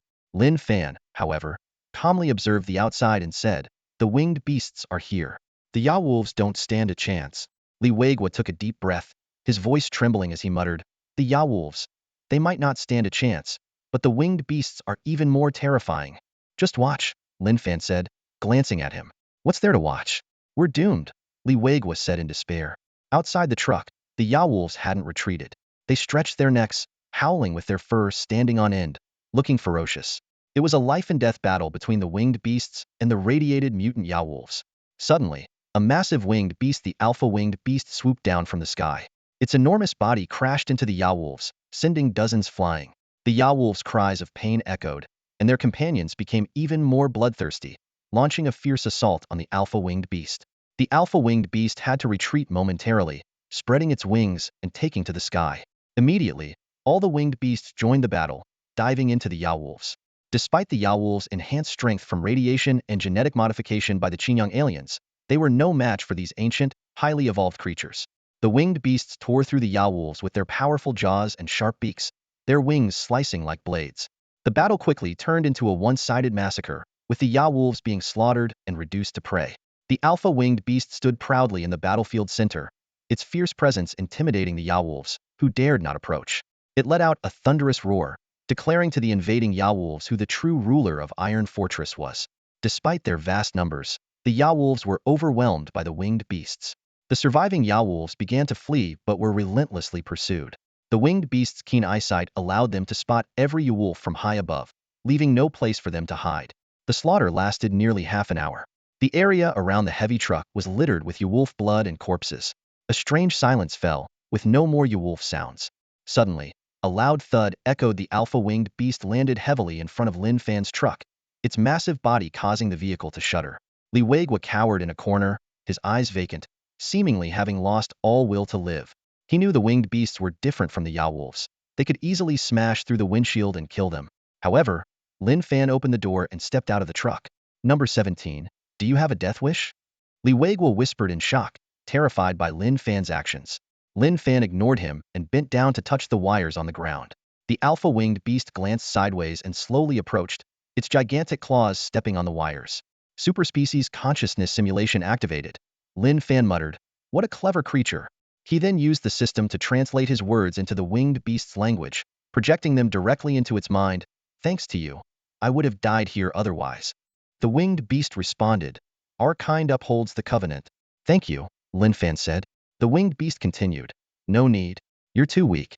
If this had been an invasion by the Qingyang aliens, you wouldn't have survived until our arrival." "That's true," Lin Fan admitted, somewhat embarrassed.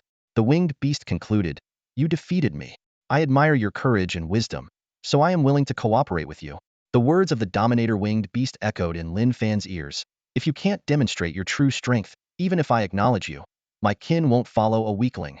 Lin Fan's expression remained calm, his gaze unwavering as he responded, "Big guy, don't worry. I won't make things difficult for you. I'll meet all three of your conditions." He paused, glancing at the winged beast devouring the Fong wolf's corpse, a slight smile curling his lips. "The last condition won't be easy, but you can count on me." The Dominator winged beast nodded in satisfaction, spreading its wings. "My kin and I are leaving now. My companions will continue to escort you out." Before finishing its sentence, it soared into the sky, with the other winged beasts carrying the Fong Wolf's remains, disappearing into the horizon. Lin Fan turned towards the heavy truck, only to be stopped by Li Weiguo. Confusion and astonishment filled Li Weiguo's eyes as he finally stammered. Why didn't those creatures attack you? Lin Fan replied nonchalantly. Maybe the Fong Wolves already filled their stomachs. Li Weiguo, unconvinced, pressed further. I don't buy it. The winged beasts showed no aggression towards you. Lin Fan didn't answer directly but asked, can you fix the truck? Seeing Li Weiguo shake his head, he continued, then don't block the way. We need to repair the truck quickly. The surviving Fong Wolves might return to attack us at any moment. Silently, Li Weiguo stepped aside. Lin Fan retrieved tools from the truck and crawled under the chassis to start repairs. About an hour later, he had fixed the damaged transmission circuit.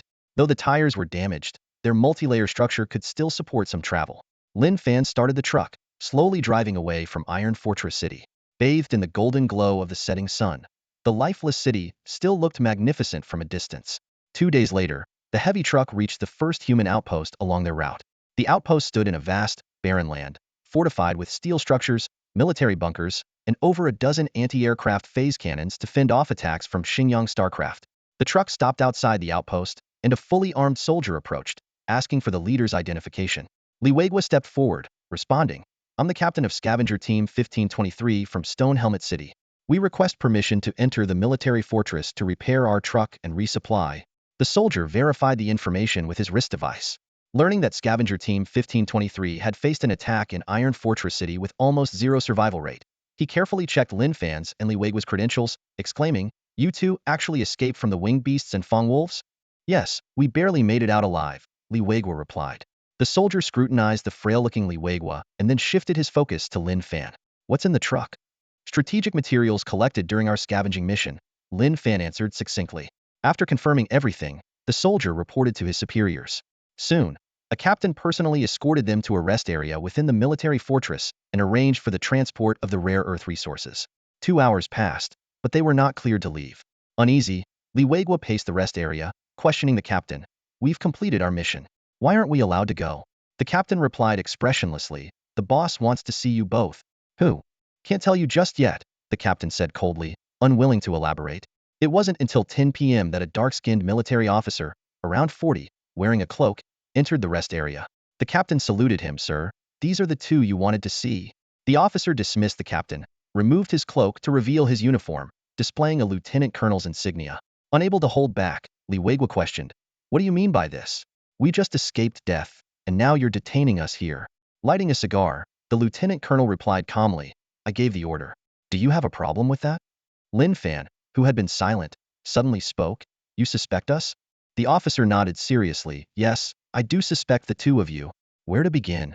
Lin Fan asked softly, a hint of weariness in his eyes. The lieutenant colonel's sharp gaze swept over Lin Fan and Li Weiguo, his tone filled with surprise. You survived an attack by the Yalongs in Heavy Iron City and escaped? That's quite unexpected. He turned to Lin Fan, frowning slightly. Do you know why the Yalongs appeared? Lin Fan shook his head, his voice low. No idea, but it seemed like there were quite a few of them. It's a plot by the Qianjians, the lieutenant colonel said firmly, then explained. The Qianjians released a large number of mutant Yalongs in the northwest to cut off our city's resource supplies. These Yalongs are immune to nuclear radiation, roaming the ruins of various cities, attacking transportation facilities and scavengers alike. He paused briefly before adding, Their genes have been modified. Lin Fan nodded thoughtfully. I see.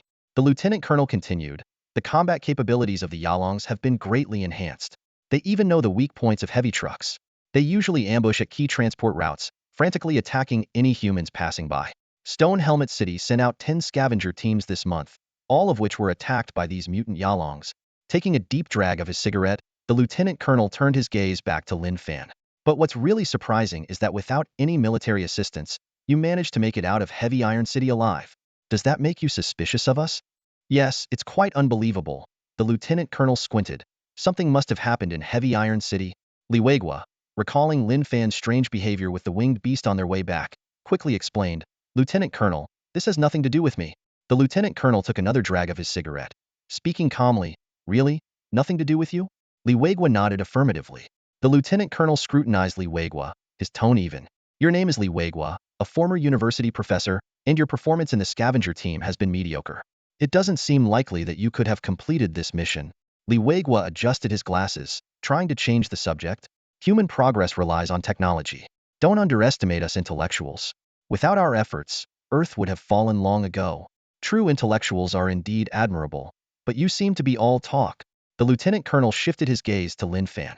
Your code is 17, and your name is Lin Fan. Your file is classified, even I can't access it. You're quite mysterious. I suspect that you managed to return from Heavy Iron City and bring back the rare earth because of you, Lin Fan. Am I right? Lin Fan remained unperturbed.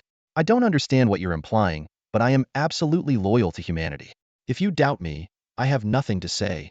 The lieutenant colonel waved his hand dismissively. Relax, I'm not questioning your loyalty. Given the circumstances, it's remarkable that you completed this mission. Just lucky, I guess, Lin Fan replied calmly. I don't believe in luck. The lieutenant colonel looked Lin Fan straight in the eyes. My only weapon is a pre-solar epic gun, practically antique. We escaped purely by chance. A rare smile appeared on the lieutenant colonel's tanned face. All right, enough questions. My instinct tells me you're not ordinary. This time, the higher-ups are very pleased with your actions. They want to promote you to the new leader of Scavenger Team 1523. What? Li Weiguo's face changed drastically upon hearing this. He protested urgently. I am the leader of the Scavenger Team. He is just a criminal. The lieutenant colonel responded calmly. You just admitted that this mission had nothing to do with you. The heavy truck surveillance shows that Lin Fan risked his life to secure the truck and bring back the rare earth alone. You boarded the truck days later and even led the mutant Yalongs to it.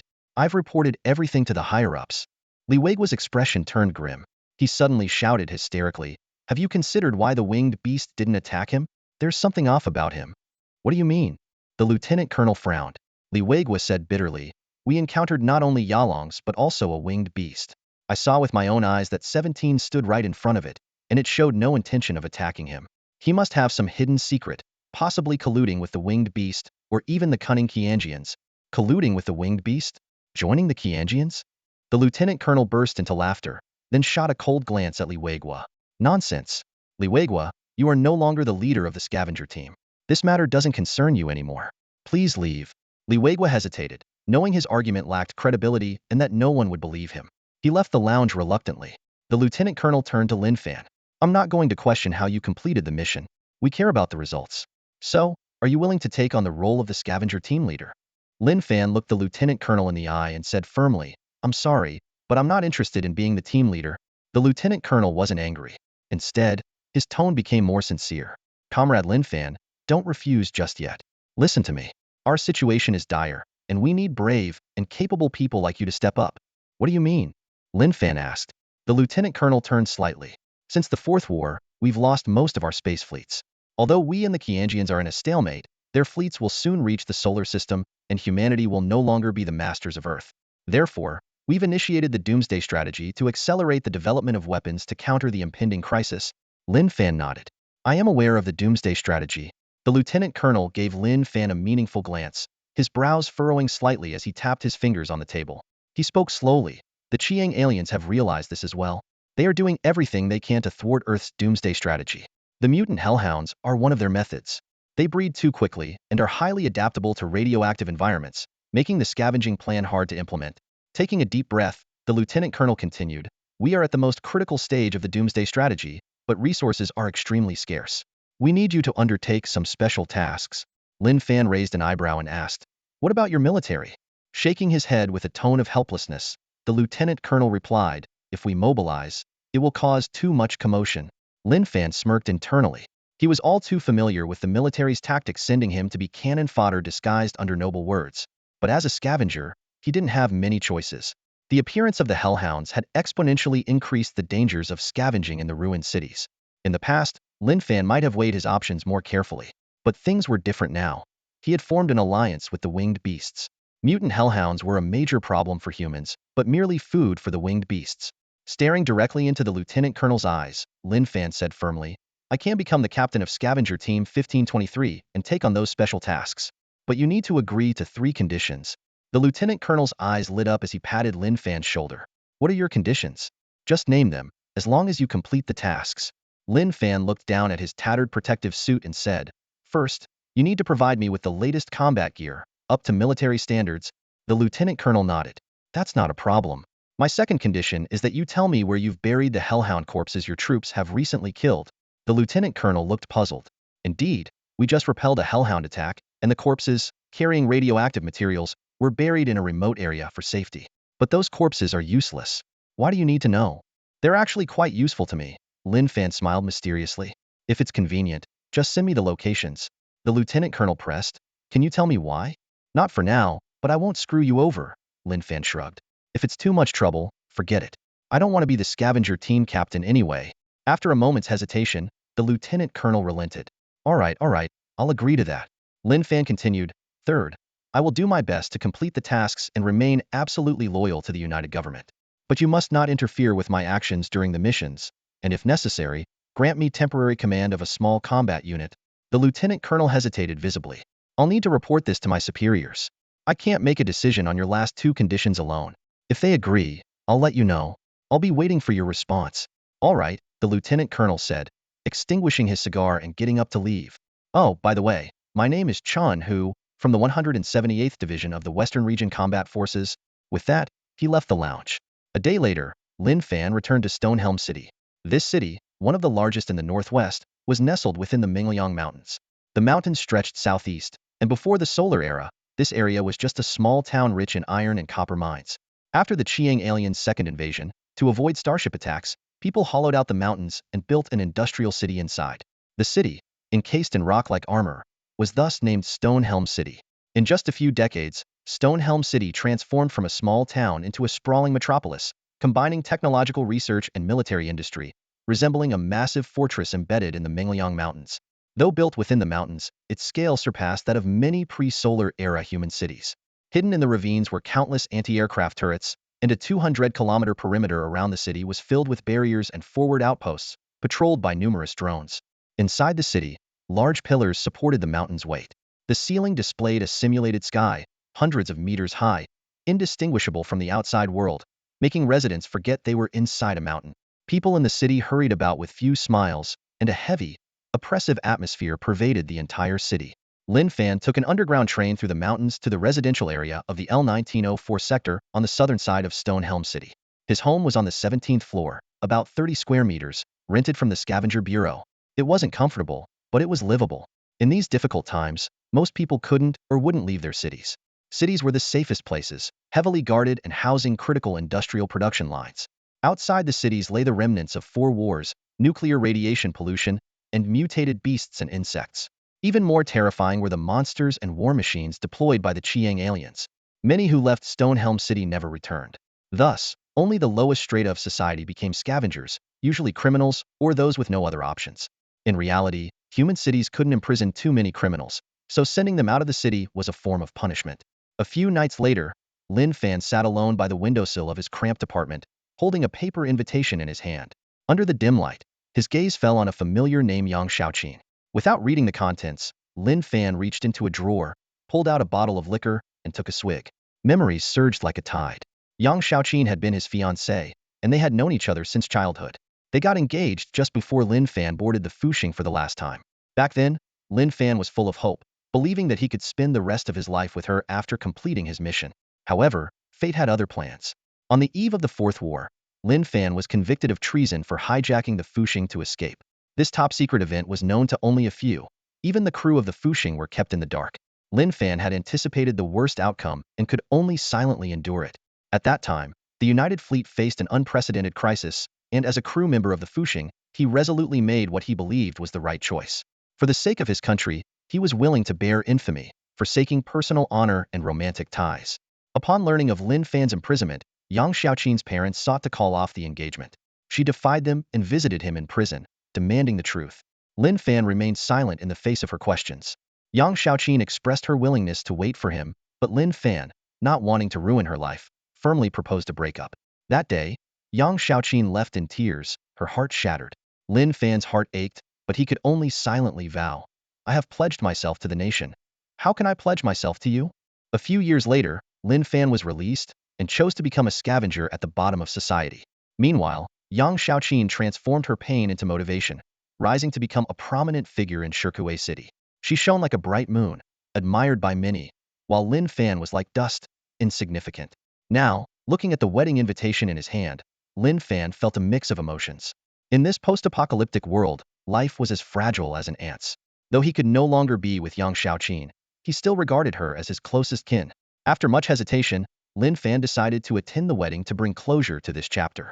Afterward, he would face the impending apocalypse alone, with no attachments. After downing 2 or 3 bottles of liquor, Lin Fan was slightly drunk. Suddenly, a knock on the door broke the silence. No one had visited his humble abode in years. "Who is it? You must have the wrong door," Lin Fan called out drowsily. "Is Lin Fan here?" came a polite and gentle female voice from outside. Confused, Lin Fan got up and stumbled to the door. When he opened it, he saw a stunning woman standing there. Her eyebrows were delicate, her lips cherry red, her skin fairer than snow, and she exuded an ethereal aura. She was even more beautiful than the stars of old movies. "Is this a hallucination?" Lin Fan muttered, about to close the door. "It's not a hallucination." The girl hurriedly held the door open, frowning slightly with a hint of irritation. "Are you really so unwelcoming? A real person?" Lin Fan took a closer look, sobering up a bit. "Sorry, miss, who are you?" The girl pouted and sighed softly. "It seems you've forgotten me. But that's okay. Wait, do we know each other?" Lin Fan asked, still confused. "Did I owe you money?" "No." "Did I bully you?" "Also no." The young woman pushed Lin Fan's hand aside and walked into the room confidently. After glancing around, she fixed her gaze on Lin Fan. "Your place is really small. I've heard you've been a scavenger these past years?" Lin Fan grew even more puzzled. This unexpected visitor not only knew his profession, but also seemed quite familiar with him. He scrutinized her again and noticed that her graceful demeanor and the emblem of the United Fleet on the hem of her garment.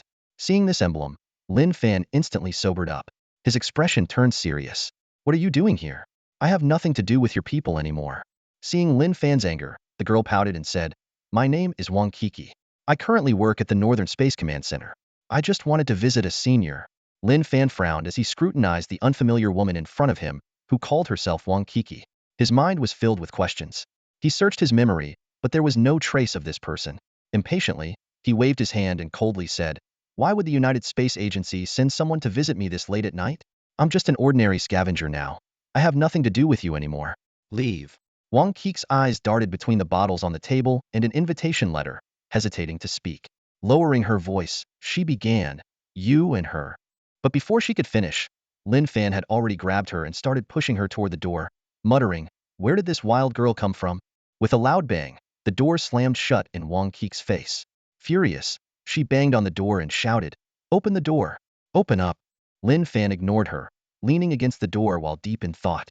This young woman named Wang Kiki clearly had some significant background, considering she worked at the Northern Space Command Station, one of Earth's 3 largest space command centers. It was a critical military site tied to humanity's fate, not a place for just anyone. Outside, Wang Kiki continued pounding on the door, her voice tinged with anger. "Are you really going to let a girl spend the night outside?" Lin Fan remained indifferent, continuing to drink alone. At 3 a.m., an odd knocking sound woke Lin Fan. Annoyed, he glanced at the pitch-black night outside the window. "Who is it? Who's out there? Can't a person get any sleep?" He yelled towards the door, but received no response. Listening carefully, the knocking didn't sound like a human hand, but more like a metallic mechanism. Alarmed, Lin Fan grabbed an old rifle and stealthily approached the door, peering through the peephole. A giant robot head filled his view, its eyes peering inside. Startled, Lin Fan instinctively raised his gun. But then he noticed a small figure standing on the robot's shoulder, waving at him. "Yuanxiu?" Lin Fan exclaimed as he opened the door. Standing outside were the scavenger pig Yuanxiu and the water ghost robot. Surprisingly, the water ghost robot's previously damaged lower limbs had been repaired. Though the parts didn't match, it could now stand and walk, emitting a strong sewer odor. Yuanxiu scurried into the house and signaled the water ghost robot to follow, cautioning it not to break anything. The robot obediently squeezed its large frame into Lin Fan's cramped space and quietly settled in a corner. "Yuanxiu, why are you back?" Lin Fan asked, full of questions. Yuanxiu pointed to itself, making gestures as if to say it had grown up. Lin Fan examined it closely and found that Yuanxiu had indeed grown significantly, from fitting in 2 palms to the size of a small dog. Suddenly, the interstellar scavenging system's holographic projection appeared, scanning Yuanxiu and displaying. "Scavenger pig upgraded, currently in mid-juvenile stage, basic repair skills unlocked." Amazed, Lin Fan asked, "After I left, did you eat all the scrap metal at the Qingyang base?" Yuanxiu nodded vigorously. Lin Fan continued, "Did you also repair the water ghost robot?" Yuanxiu nodded again, confirming it. In the cramped room, the orb gestured exaggeratedly to Lin Fan, recounting the events of the past few days since his departure. It described how it had been eating non-stop until its belly swelled like a bomb ready to explode. When it couldn't take it anymore, it fell into a daze and slept, only to wake up and find itself grown larger. Excitedly, the orb showcased its newly acquired abilities. Its body could now morph into various repair tools at will, and its mind was filled with basic forging theories and scattered, strange memories. It told Lin Fan how it had scavenged numerous robot limb parts from the rubble and haphazardly assembled them onto the water ghost robot. However, mere physical assembly was not enough. The orb explained that it had accidentally ingested some baseband chips while eating. As it grew, memories of etching codes surfaced in its mind. Driven by these memories, its body autonomously performed basic decoding on the chips, allowing it to unconsciously grasp some of the Qiang people's coding techniques. Using these newfound abilities, the orb performed the most basic recoding on the half-dead water ghost robot. It emphasized that this success was purely by chance. Had it encountered a completely scrapped or fully functional robot, it would have been powerless. Lin Fan listened thoughtfully, and the interstellar scavenging system timely popped up a message. To repair a completely scrapped Qiang star robot, the orb needs to reach the juvenile advanced stage and spend 10,000 scavenging points to unlock the corresponding tech tree. Lin Fan was astonished by this possibility but also realized that this goal was still far off. He glanced once more at the quiet water ghost robot in the corner, noting its uncoordinated limbs and slightly comical outward-turned gait. Suddenly, Lin Fan realized a serious problem. The presence of Qiang star robots in a human city could cause panic. The orb seemed to sense his concern and quickly explained how they had carefully sneaked into Stonehelm City through the drainage system. Lin Fan, both amused and exasperated by their audacity and the orb's naivety, sternly told the orb that he had an important ceremony to attend today, instructing it to stay home and not cause any trouble. Seeing that Lin Fan wasn't overly critical, the orb happily nodded in agreement. Lin Fan washed up, donned his scavenger team uniform, and, after meticulously grooming himself, headed out. Not long after Lin Fan left, the orb began pacing back and forth in the house, appearing somewhat restless. The moment it heard a noise outside, Yuanxiu dashed to the door, ears perked up, eagerly awaiting Lin Fan's return.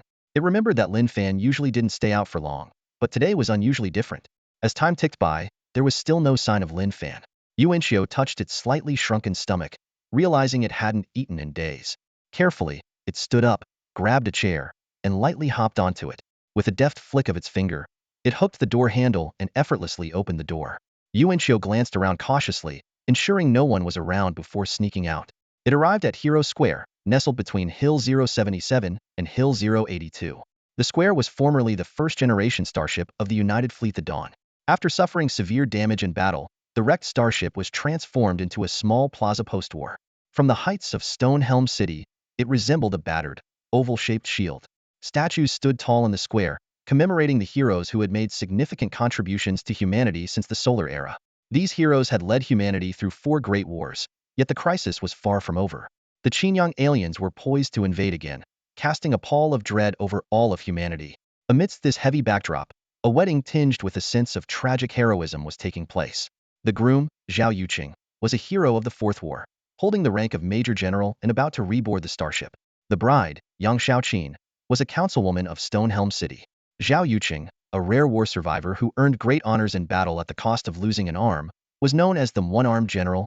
As the son of the Western War Zone's chief of staff, the young and promising Zhao Yuqing was seen as one of the most potential leaders in future conflicts. At the wedding ceremony, Zhao Yuqing read his vows to Yang Xiaoqin under the hero statues. A single tear slid down Yang Xiaoqin's cheek, leaving a streak on her face. In the crowd, a man in a plain uniform stood silently in the most inconspicuous corner. He raised a glass, pouring the liquor from a flask he carried, and drank it in one gulp. The man's face bore 2 scars, his expression stern, and his eyes deep, as if he had witnessed the world's hardships. Despite his stark contrast to the others, no one seemed to notice his presence. While everyone's attention was focused on the newlyweds embracing and crying, a small pig with black bristles sneaked into the wedding venue, taking advantage of a momentary lapse in security. It glanced around, grinned, and followed the man's scent. The pig sniffed the air as if searching for something delicious. Suddenly, the pig seized the moment and leaped onto a banquet table with lightning speed. Surprisingly, it showed no interest in the delicacies on the table. Instead, it swiftly swallowed a metal fork when no one was looking. Even more astonishing, the pig did not spit out the fork, as if it had melted it within its body. This mysterious little pig was none other than Yuanxiu. Ding! The metallic roof of Hero Square slowly opened, and a gray, ring-shaped aircraft marked with military insignia quietly descended. The surrounding crowd was instantly captivated by this unusual sight, speculating about the identity of the mysterious guest about to appear. As the hatch opened, a middle-aged, plump woman dressed in luxurious attire stepped out, leading a majestic black mastiff.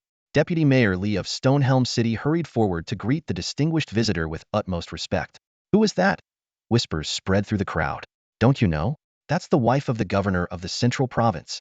Even the big shots from the Central Province are here. This is quite a spectacle." At this moment, the wedding ceremony had just concluded, and the newlyweds Zhao Yuqing and Yang Shaoqin had temporarily retreated. Mayor Li personally escorted Mrs. Zhang to the hero statue. Everyone knew that in these war-torn times, the provincial governor had the power to allocate substantial resources, enough to determine the fate of a city. Mrs. Zhang appeared exhausted, clearly worn out from the long journey. The crowd dared not approach her, leaving only Deputy Mayor Li by her side, quietly updating her on the recent developments in Stonehelm City. Suddenly, the mastiff in Mrs. Zhang's hand let out a low growl, sniffing the air urgently. Its gaze locked onto a man in the corner dressed in a scavenger's uniform, who stood out starkly from the other guests and remained unresponsive to the governor's wife's arrival. The mastiff bared its teeth and began barking furiously at the man. He merely glanced coldly, showing no reaction. "Stop it, Gao Gao. Be polite." Mrs. Zhang gently scolded, then turned to Mayor Li. "Who is that man?" Mayor Li shook his head. "I don't recognize him." "Oh." Mrs. Zhang didn't press further and continued walking. "Your dog is very intelligent," Mayor Li explained. "Gao Gao is a genetically modified combat dog, combining the best traits of all canine breeds. It was specially bred by the military to combat mutant fanged wolves." "No wonder," Mrs. Zhang nodded, losing interest in the strange man and leading her mastiff to the luncheon venue. The banquet was about to begin. Although the food was simple, it was a rare treat in these times of food scarcity. However, the mastiff suddenly became alert, sniffing around the banquet tables incessantly. Its gaze fixed on a shadow under a distant tablia spherical creature clutching a metallic fork. The sphere and the mastiff locked eyes, and the sphere panicked, hastily swallowing the fork while waving in a friendly gesture. But the mastiff's eyes burned with ferocity, and its wild instincts took over. It broke free from Mrs. Zhang's grip and charged at the sphere. "Gao Gao, come back!" Mrs. Zhang's calls were in vain. The mastiff barreled through the crowd, lunging at the terrified sphere. Although the sphere tried to flee, the mastiff quickly pinned it down, its jaws aiming for the sphere's neck. The sphere shrank its neck in fear, rolling away to narrowly escape the mastiff's bite. Missing its target only enraged the mastiff further, and it continued its relentless pursuit. The sphere, in a state of sheer terror, fled desperately to the edge of Doomsday Dawn Square. Cornered, the sphere dove into a filthy, foul-smelling trash can, hoping the clean mastiff wouldn't follow. Yet, the mastiff plunged in without hesitation. The trash can shook violently, filled with the sounds of the mastiff's furious growls and the sphere's desperate cries. Suddenly, a sharp crack was heard. The trash can split open slightly, followed by the mastiff's pained howl, and then silence. Moments later, the sphere emerged from the trash can, panting heavily, and carefully closed the lid. It glanced around warily before fleeing the scene in a panic. The mastiff, as a new breed of combat dog, had sharp claws, tough skin, and fierce attacks, capable of easily killing a lone fanged wolf. But the sphere, though seemingly timid, was actually a life form from an advanced civilization. Despite being in its juvenile stage, its physical strength far exceeded human expectations. Mrs. Zhang noticed the mastiff was missing and immediately ordered a search. However, despite extensive efforts, there was no trace of it. "What's going on? Where did Gao Gao run off to?" Mrs. Zhang was puzzled. Mayor Li approached with a report. "Someone saw your dog chasing a pig." "A pig?" Mrs. Zhang was even more confused. How could a dirty animal like that appear at a wedding banquet? "I have no idea." Mayor Li shook his head in response. "But rest assured, everything will be fine," Mayor Li reassured with a professional smile. Mrs. Zhang, however, furrowed her brows, clear worry in her voice. "Where can you even see pigs these days?" "I'm just afraid of some virus or bacteria." Mayor Li nodded repeatedly, showing his understanding. Then his expression suddenly turned serious. He strode quickly towards Old Wang, the manager of the Dawn of Doom Square, his voice tinged with anger. "What's going on? How could there be a pig in the square?" Old Wang was taken aback by the unexpected scolding and didn't dare to speak. He quickly instructed 2 security guards to find the mysterious pig. 10 minutes later, the 2 guards returned, panting heavily. They had heard faint barking from a trash bin and found a Tibetan mastiff. However, when they brought the dog to Mrs. Zhang, everyone gasped in shock. The mastiff was barely alive, with all its limbs broken, lying limp like a pile of mud. Mrs. Zhang's face turned pale at the sight. She struggled to contain her anger, her voice trembling as she questioned, What is going on in Stonehelm City? How is your square managed? Mayor Lee immediately looked at old Wong, who nervously defended himself. I don't know anything. An eerie silence fell over the scene. Mayor Lee silently cursed his luck. He had hoped to leave a good impression on the governor's wife, but instead faced this mishap. Just as he was racking his brain for a solution, old Wong whispered, "Could it be that pig?" A glint of coldness flashed in Mayor Lee's eyes as he commanded, "It must be that pig. Find it immediately." 5 minutes later, the two guards returned, dragging a struggling creature. It was filthy, ensnared tightly in a capture net. The creature was only about 30 centimeters long, with black, bristly hair on its back and 6 toes on each foot. The guests began to murmur among themselves. What happened? I heard the pig bit the dog. Isn't it usually the dog that bites the pig? Could this thing really overpower a fighting dog? No way. At that moment, the previously lethargic mastiff suddenly reacted. Despite its severe pain, it crawled under a table. Everyone watched in astonishment as the once mighty dog now cowered in the corner, trembling, its eyes vacant and emitting weak whimpers. Mrs. Zhang could no longer contain her emotions and nearly shouted, "It's that thing." She pointed at the small pig, her eyes filled with disgust. How could people in Stonehelm City raise such a creature? The scene fell silent again, and no one dared to answer her. At Mayor Lee's signal, old Wong reluctantly stepped forward to explain, "Mrs. Zhang, this pig has no markings. It's likely not domesticated." Mayor Lee seized the opportunity to interject. An unidentified pig might have wandered in from the radiation zone outside. It's not an ordinary pig. It could be a mutated creature from nuclear radiation.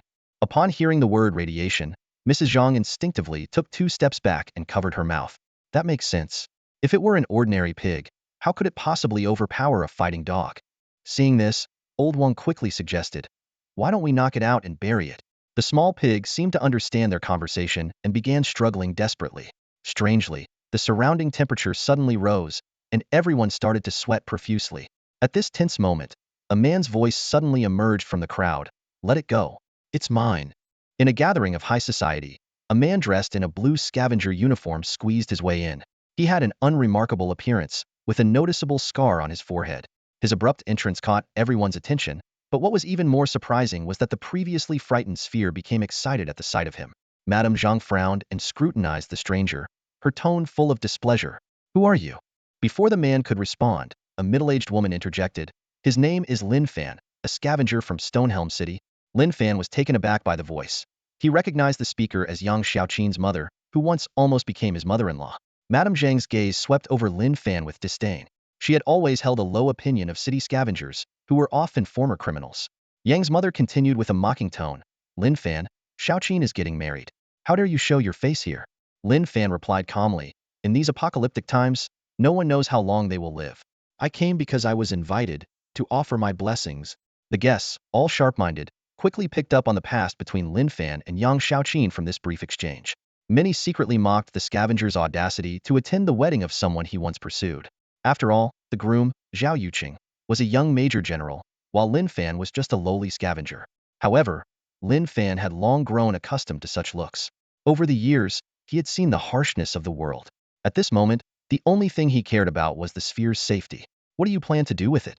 Lin Fan asked, his gaze resting on the sphere surrounded by the crowd.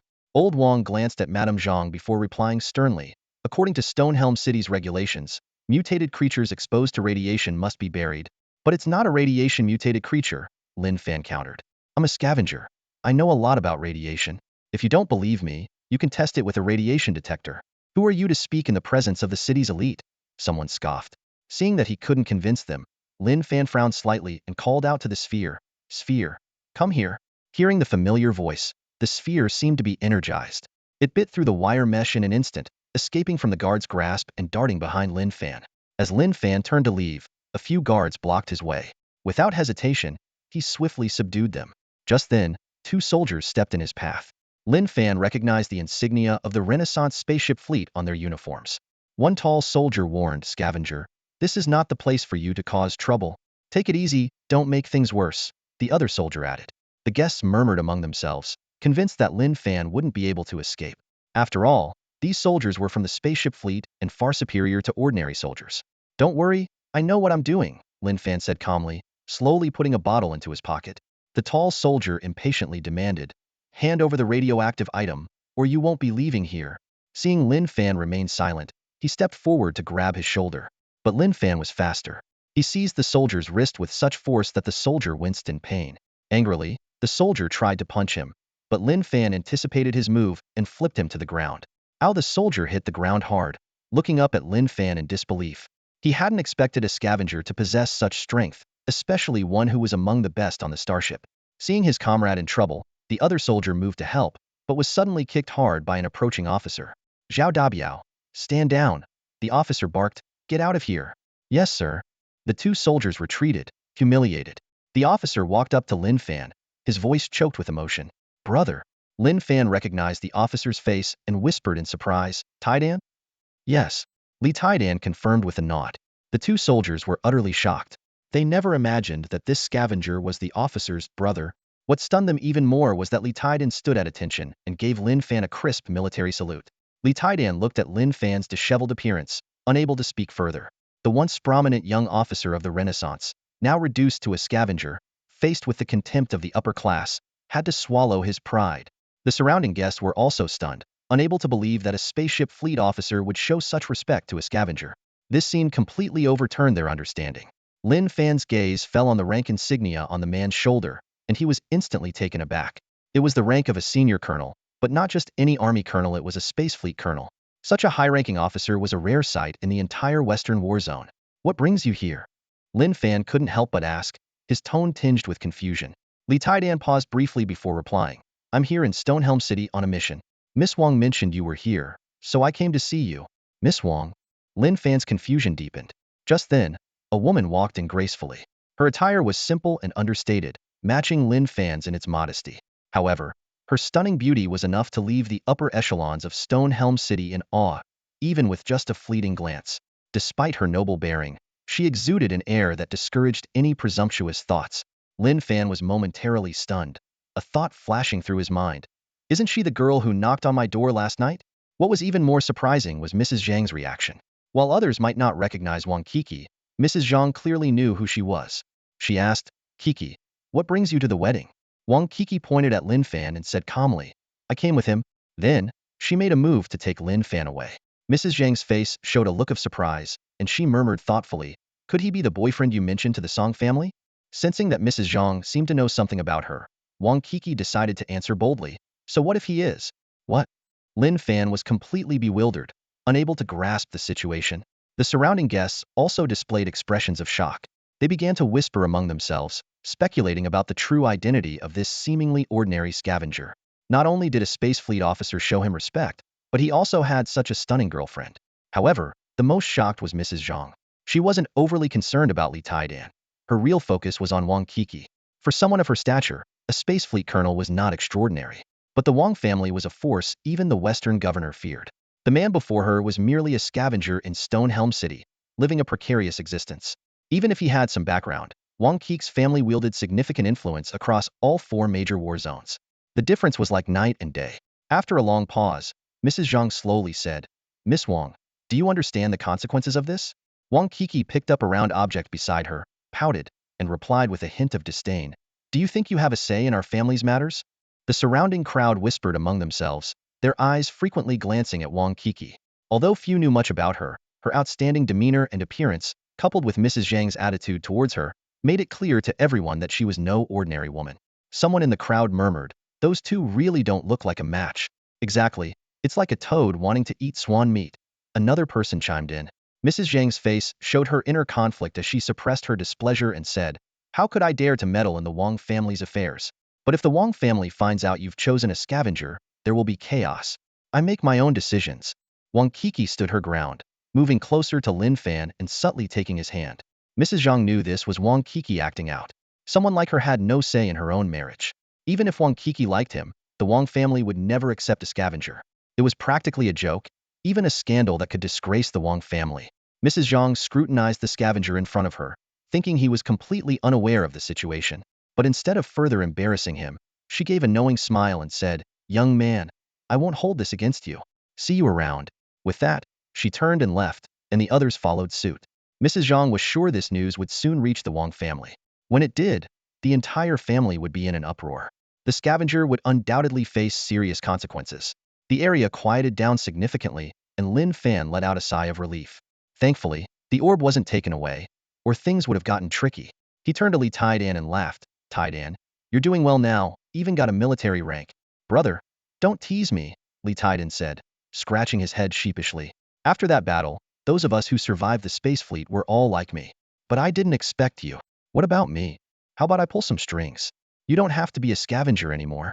It doesn't sit well with me. Lin Fan shook his head. No need, Taidan. I'm fine as I am now. Li Taidan patted his chest. Brother, you used to help me when others bullied me. Now if anyone dares to bully you, you better tell me. Lin Fan patted Li Tiedan's shoulder. All right. Li Taidan glanced at Wang Kiki and added, Miss Wang, I'll leave you and my brother alone. I'm off to greet that jerk Zhao Yucheng. Go ahead, Wang Kiki replied with a smile. Once Li Taidan left, Lin Fan turned to Wang Kiki with a serious expression. Miss Wang, we've just met by chance. Why put on such a show? Wang Kiki looked at Lin Fan's earnest face and pouted. Sorry, I had no other choice. I'm alone, so it doesn't matter. But what that woman said was true. You're young, beautiful, and come from a good family. If word gets out, it won't look good. I said it on purpose for these people to hear. I want them to spread it, Wang Kiki said, smiling at Lin Fan. What do you think of me? Lin Fan scrutinized Wang Kiki. Her grace was extraordinary, truly a rare beauty. Any ordinary person would probably have wild thoughts seeing such a beautiful woman. But he remained unperturbed, his heart hardened. This scavenger, who had roamed the ruins for years, only sighed lightly. Miss Wang, you showed up at my place yesterday and now at the wedding. What exactly do you want? What's your relationship with those people from the space agency? Lin Fan asked seriously. I have nothing to do with them. Lin Fan looked closely at Wang Kiki but couldn't recall anything. So he asked, do we know each other? Of course we do. Wang Kiki stared into Lin Fan's eyes. Your name is Lin Fan, born in Solar Era Year 73, a student at the National Space Academy. You served on the revival, then went to prison, lost your bright future and your beautiful fiancée, and became a scavenger. Lin Fan was stunned. Who was this woman? His records were supposed to be sealed, and no one should know his past. At that moment, the orb nudged Wang Kiki's arm and made a gesture towards Lin Fan. It seemed to be asking if it could bring Wang Kiki home. Lin Fan couldn't help but laugh, then sternly said, You little rascal, I'll deal with you later. The orb looked puzzled, thinking, Little rascal? But I'm clearly a little pig. Its ears drooped, and its eyes blinked pitifully. Why are you so harsh? Wang Kiki gave Lin Fan a reproachful look and, not minding the dirt on the orb, gently stroked its bristles. Don't be afraid. With me around, no one can bully you. The orb bared its teeth in a silly grin, clearly enjoying the attention. Lin Fan looked at a figure not far away and said slowly, I need to go say hello. I'll go with you. No need, it wouldn't be appropriate. In this era, weddings were simple. The ceremony that day was similar. Once it ended, guests gave their blessings and left. The square gradually emptied, leaving only a few people. Lin Fan walked towards Yang Shaoqin, a rare smile appearing on his usually sullen face. Congratulations. Yang Shaoqin saw Lin Fan and was momentarily dazed. You still came? This stone helmet city is as peaceful as ever, but things are different outside. Lin Fan took a deep breath. I don't know how much longer these times will last. This might be the last time I see you. Years had passed since their hurried farewell. The woman before him was still as beautiful and gentle as ever, but she was now someone else's wife. Lin Fan looked at Yang Shaoqin, the words, I'm sorry, lingering on his lips but never spoken, as they were no longer necessary. How have you been? Yang Shaoqin asked softly, her eyes reflecting a complex mix of emotions. Fine, Lin Fan replied briefly, trying to remain composed. He took a deep breath and continued, I should go now. Take care of yourself. Seeing the faint smile on her face, Lin Fan felt a sense of relief from years of longing. He turned and walked away, silently vowing that no matter what obstacles lay ahead, he would face them without hesitation. Soon after, Lin Fan bid farewell to Li Taidan and left the bustling wedding scene. Wang Kiki silently followed him, both lost in their own thoughts, walking in silence. Suddenly, Lin Fan stopped and turned to face Wang Kiki. Miss Wang, I'm almost at the station. You should head back now, he said calmly, though a hint of complexity flickered in his eyes. Wang Kiki hesitated for a moment before softly saying, I'll return to the Jingji war zone then. If it weren't for you, the governor's wife wouldn't have let things go so easily. Thank you, Lin Fan said sincerely. Wang Kiki smiled gently, you're welcome. The little sphere looked at Lin Fan with a pleading expression, gesturing clearly. Could you let this lady stay? Lin Fan shook his head helplessly. Wang Kiki, reluctant to part, spoke again. Even though we're leaving, we will meet again. Lin Fan shook his head with a bitter smile. Let's not kid ourselves. I'm just a scavenger. We're not on the same path. I don't care about what others think. Wang Kiki insisted. Lin Fan sighed.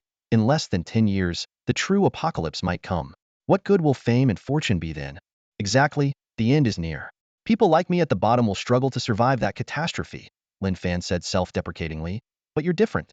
You were born in the Jingji war zone. You might have a chance to survive. I don't care, Wang Kiki said stubbornly. Lin Fan's gaze grew resolute. The path I've chosen is fraught with danger and loneliness. I'm leaving. He tossed the bottle in his hand into a nearby trash can. Take care. With that, Lin Fan turned and left with the little sphere, leaving Wang Kiki standing there. She watched his lonely figure fade into the distance, a hint of sadness in her beautiful eyes. Wang Kiki knew that this man was once an outstanding and decorated young officer in the space fleet. To save the Fuxing, he had taken the drastic step of hijacking the starship, bearing the burden of infamy. Now, he was a scavenger, looked down upon by many, and had lost his former love. Though it seemed Lin Fan didn't keep her in his heart, Wang Kiki always held him dear in hers. Even though he now had nothing, in her eyes, Lin Fan was still that extraordinary person. The next morning, Lin Fan was jolted awake by the ringing of his phone in the confined space. Rubbing his sleepy eyes, he activated the communication device.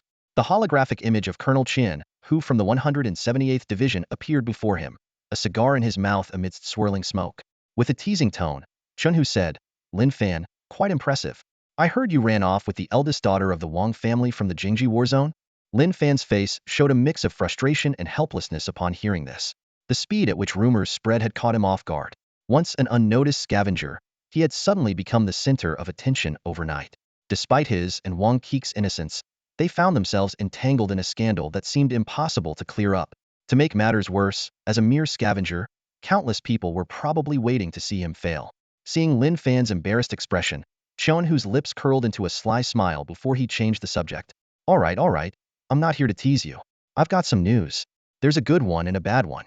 Which do you want to hear first? Lin Fan sighed and opted to hear the bad news first.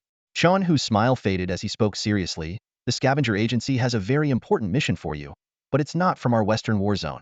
It's directly from headquarters. It's top secret, rumored to be extremely tough, but also crucial for the core components of starship construction.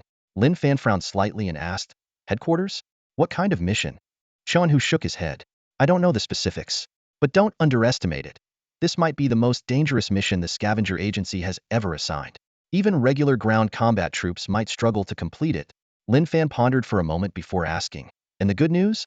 Chun Hu exhaled a puff of smoke and said, Your 3 previous requests have been approved. You'll get single soldier weapons and equipment up to the heavy armed warrior standard. Temporary command authority will be granted as long as it's reasonable. And as for the burial locations of the Yalong corpses, you've been given access to all sites in the western region. Lin Fan felt a sense of relief. Finally, some good news. He had established a tentative partnership with the winged beasts of Heavy Iron City, but the relationship was fragile. He needed to solidify this alliance into a stable strategic partnership. The Yalong corpses were key to resolving the winged beasts' food crisis. Curious, Chun Hu asked, I'm really curious. What do you need those coordinates for? The Yalong corpses are a curse for humanity. Lin Fan smiled enigmatically and replied, I have my reasons, but it's not convenient to tell you now. With that, he ended the call. At 10 in the morning, Lin Fan arrived at the office of the scavenger agency's director. Director Zhao personally entrusted him with a critical mission. To go to Maslow Fortress and find a mysterious substance essential for starship construction. Human cities could no longer refine this substance on a large scale, and Maslow Fortress was one of the few places where it still existed. With a grave expression, Director Zhao warned, Number 17, you must understand. The probability of completing this mission is extremely low, only 5, with a 95 chance of death. Clearly, Director Zhao was reluctant to assign such a near-suicidal mission, but orders from above had to be followed. Lin Fan pondered silently. Maslow Fortress was located 1,200 kilometers west of Heavy Iron City, near Base 254 on Qinyang Star. If the military's heavy equipment approached, it would be hard to avoid strikes from the Qinyang Star base. In recent years, elite combat units had suffered heavy losses trying to reclaim black iron oil, yet had gained nothing. Although scavengers were less likely to attract attention from the Qinyang Star base, Maslow Fortress itself was a death trap. Even for experienced soldiers, it was a mission with slim chances of survival. However, Lin Fan did not immediately refuse. As a former space fleet warrior, he had faced more dangerous missions before. At this moment, he needed to gather strength and obtain better armament. This mission might just be the opportunity he needed. Although Iron City had plenty of basic supplies, powerful weapons were hard to come by, and the ruins in human territories were much the same. Lin Fan pondered that perhaps the western side of the Red Valley Mountains might be a good place to explore. It could hold treasures that might enhance his strength. Just then, Lin Fan's wristband suddenly vibrated, and an anonymous message popped up on the screen. He frowned as he read the words. If I'm not mistaken, you've received the Maslow Fortress mission. No one has completed this mission in the past 5 years, and neither will you. Lin Fan was taken aback. This mission was top secret, yet the sender knew all about it and even timed the message perfectly. Before he could think further, the first message disappeared, and another one appeared. But don't worry, there's a way out. Forget about Wang Kiki and cut ties with her. You can immediately withdraw from this mission, and you'll receive a fortune beyond your imagination. Lin Fan's mind raced with questions. Who sent this message? Why target him? What was their objective? Director Zhao noticed Lin Fan's unusual expression and spoke up. Honestly, I can't understand why they assigned you such a mission. Lin Fan gave a bitter smile. Who knows? Director Zhao looked sympathetic, got up to close the door, and lowered his voice. There is a way out, though. You could refuse the mission. According to scavenger regulations, you'd just go back to prison, which is better than going to hell. Lin Fan shook his head firmly. He never wanted to experience prison life again, waiting helplessly for the end of the world. Director Zhao, I accept the mission. I'll head to Maslow Fortress soon to complete it. Director Zhao was slightly startled, clearly not expecting Lin Fan to make such a choice. Lin Fan watched the messages on his wristband gradually disappear, his face still stern. He speculated internally, could the messages be from the Wang family? Or perhaps the Song family? To these high-ranking individuals, someone like him, who had eloped with the Wang family's precious daughter, was intolerable. Lin Fan didn't refuse the mission because it gave him a legitimate reason to leave human-controlled areas and venture into Shepherd Star territory. The battlefield remnants there might hold valuable finds. More importantly, this mission was crucial to the apocalyptic strategy. In such dire times, as a former soldier, he felt it was his duty to fight for his country and humanity. Many soldiers had lost their lives on this mission, indicating its extreme danger, but Lin Fan was unfazed. He had faced greater threats. A Maslow fortress was nothing. Lin Fan had no intention of entangling himself with Wang Kiki. However, the elites believed that faced with life and death, Lin Fan would back down, abandon Wang Kiki, and take the money. They aimed to make him retreat and give up the mission. This way, he could save his life and live comfortably. But they hadn't anticipated that Lin Fan would accept the mission. This decision caused quite a stir within the Scavenger Bureau. Even regular ruined cities were perilous, let alone the Maslow Fortress, known among scavengers as the Gates of Hell. The Maslow area and its surroundings were no-go zones for scavengers, with extremely high danger levels. Entering there was a near-certain death. Scavenger Team 1523 had already been wiped out, and Li Weigua had chosen to retire, leaving Lin Fan as the lone commander. No one in the Scavenger Bureau was willing to join Lin Fan on this mission. To them, it was a suicide mission. That evening, when Lin Fan returned home, he immediately sensed that the door had been tampered with. He cautiously pushed it open and found a middle-aged military officer sitting inside, flanked by 2 heavily armed heavy infantry soldiers.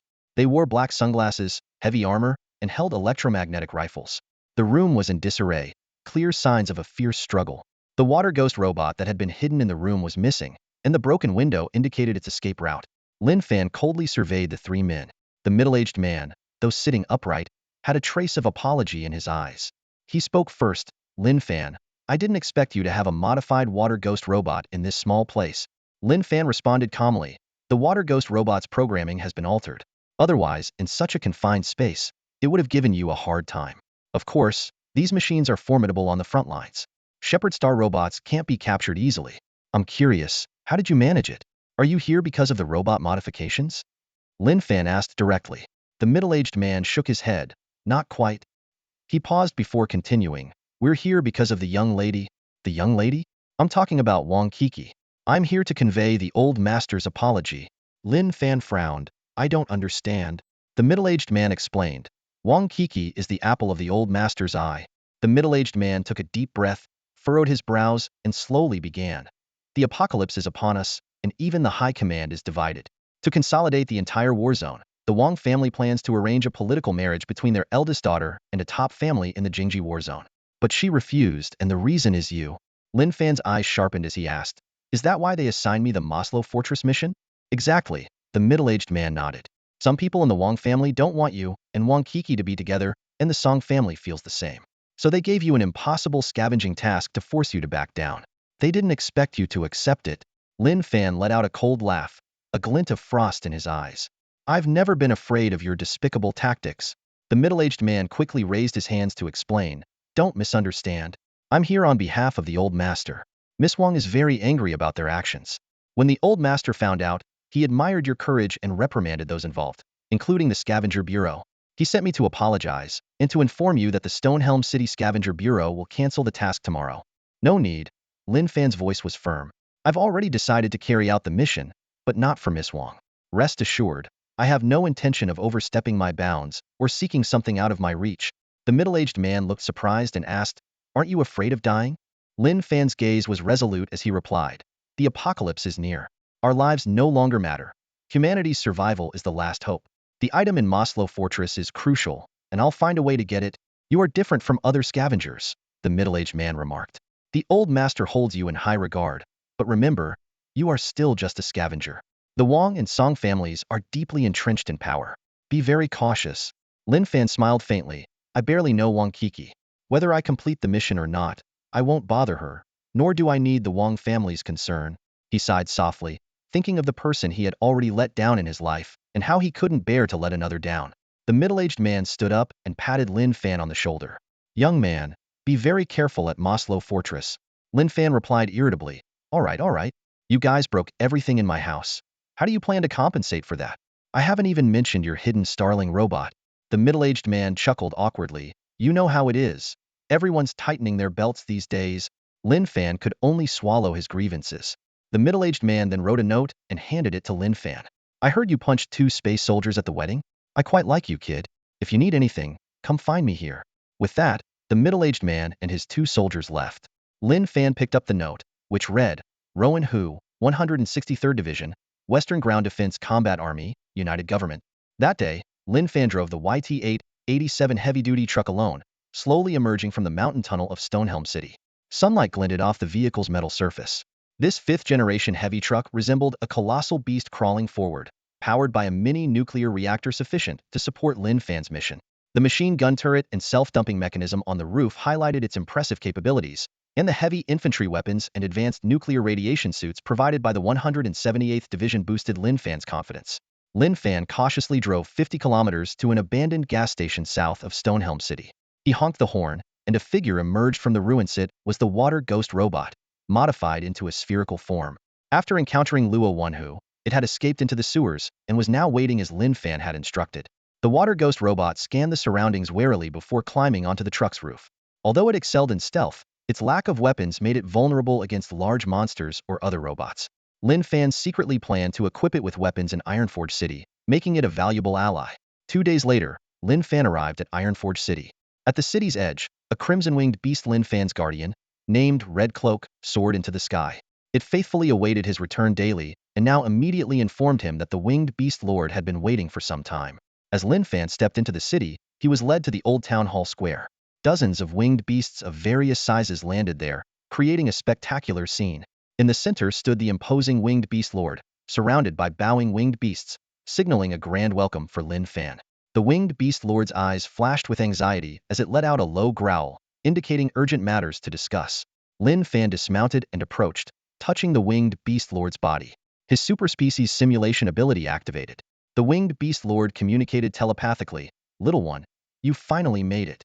I thought you might have fled for good." Lin Fan chuckled. "How could I? I summoned you for an urgent matter," the winged beast lord said seriously. Lin Fan glanced around at the hungry winged beasts and guessed, "A food crisis?" "Exactly," the winged beast lord said heavily. "Since you left, our hunting in the vicinity has been ineffective. The worsening environment and fortified city defenses have greatly reduced our hunting grounds. If this continues, we'll have to relocate." "No need for that," Lin Fan said confidently. "I've already found a solution for you." "What?" the winged beast lord asked in surprise. "Do you know how much we consume? It's not something a few creatures can solve." "I know," Lin Fan said firmly. The winged beast lord looked at him skeptically. "You're not afraid we'll eat you, are you? Don't worry, with me here, the others won't dare touch you." "Listen to me," Lin Fan explained. "In the western region, dire wolves are rampant, and humans are conducting large-scale exterminations. Many dire wolf carcasses are being secretly buried in no man's land. These dead dire wolves can be your food." A glimmer of hope appeared in the winged beast lord's eyes. "Dire wolves?" The winged beast was instantly thrilled upon hearing Lin Fan's words. Its eyes sparkled, and its wings trembled slightly as it eagerly asked, "Do you know these places?" Lin Fan nodded. "Of course. There are about 7 or 8 locations. They are very secluded, far from human cities, but also outside the control zone of the Qingyang people. You can find food there. The leader of the winged beasts impatiently flapped its wings, eager to take off immediately.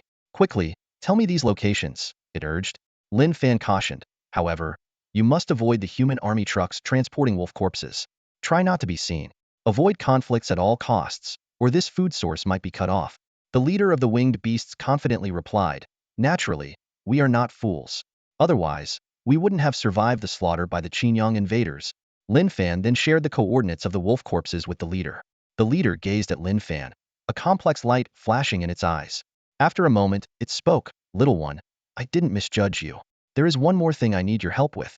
Go ahead, Lin Fan replied, then shared his plan to head to Maslow Fortress with the leader. Surprisingly, the leader knew of the place. It warned, the Maslow Fortress has become extremely dangerous. With your strength, you won't be able to make it out of there. Lin Fan nodded. I know. The leader pondered for a moment and then decided, I will send 10 of my companions to go with you. 10 winged beasts? This was far beyond Lin Fan's expectations. Considering there were only a few dozen winged beasts in Iron City, this number was nearly a third of them. Lin Fan had originally planned to take only 1 or 2 winged beasts along.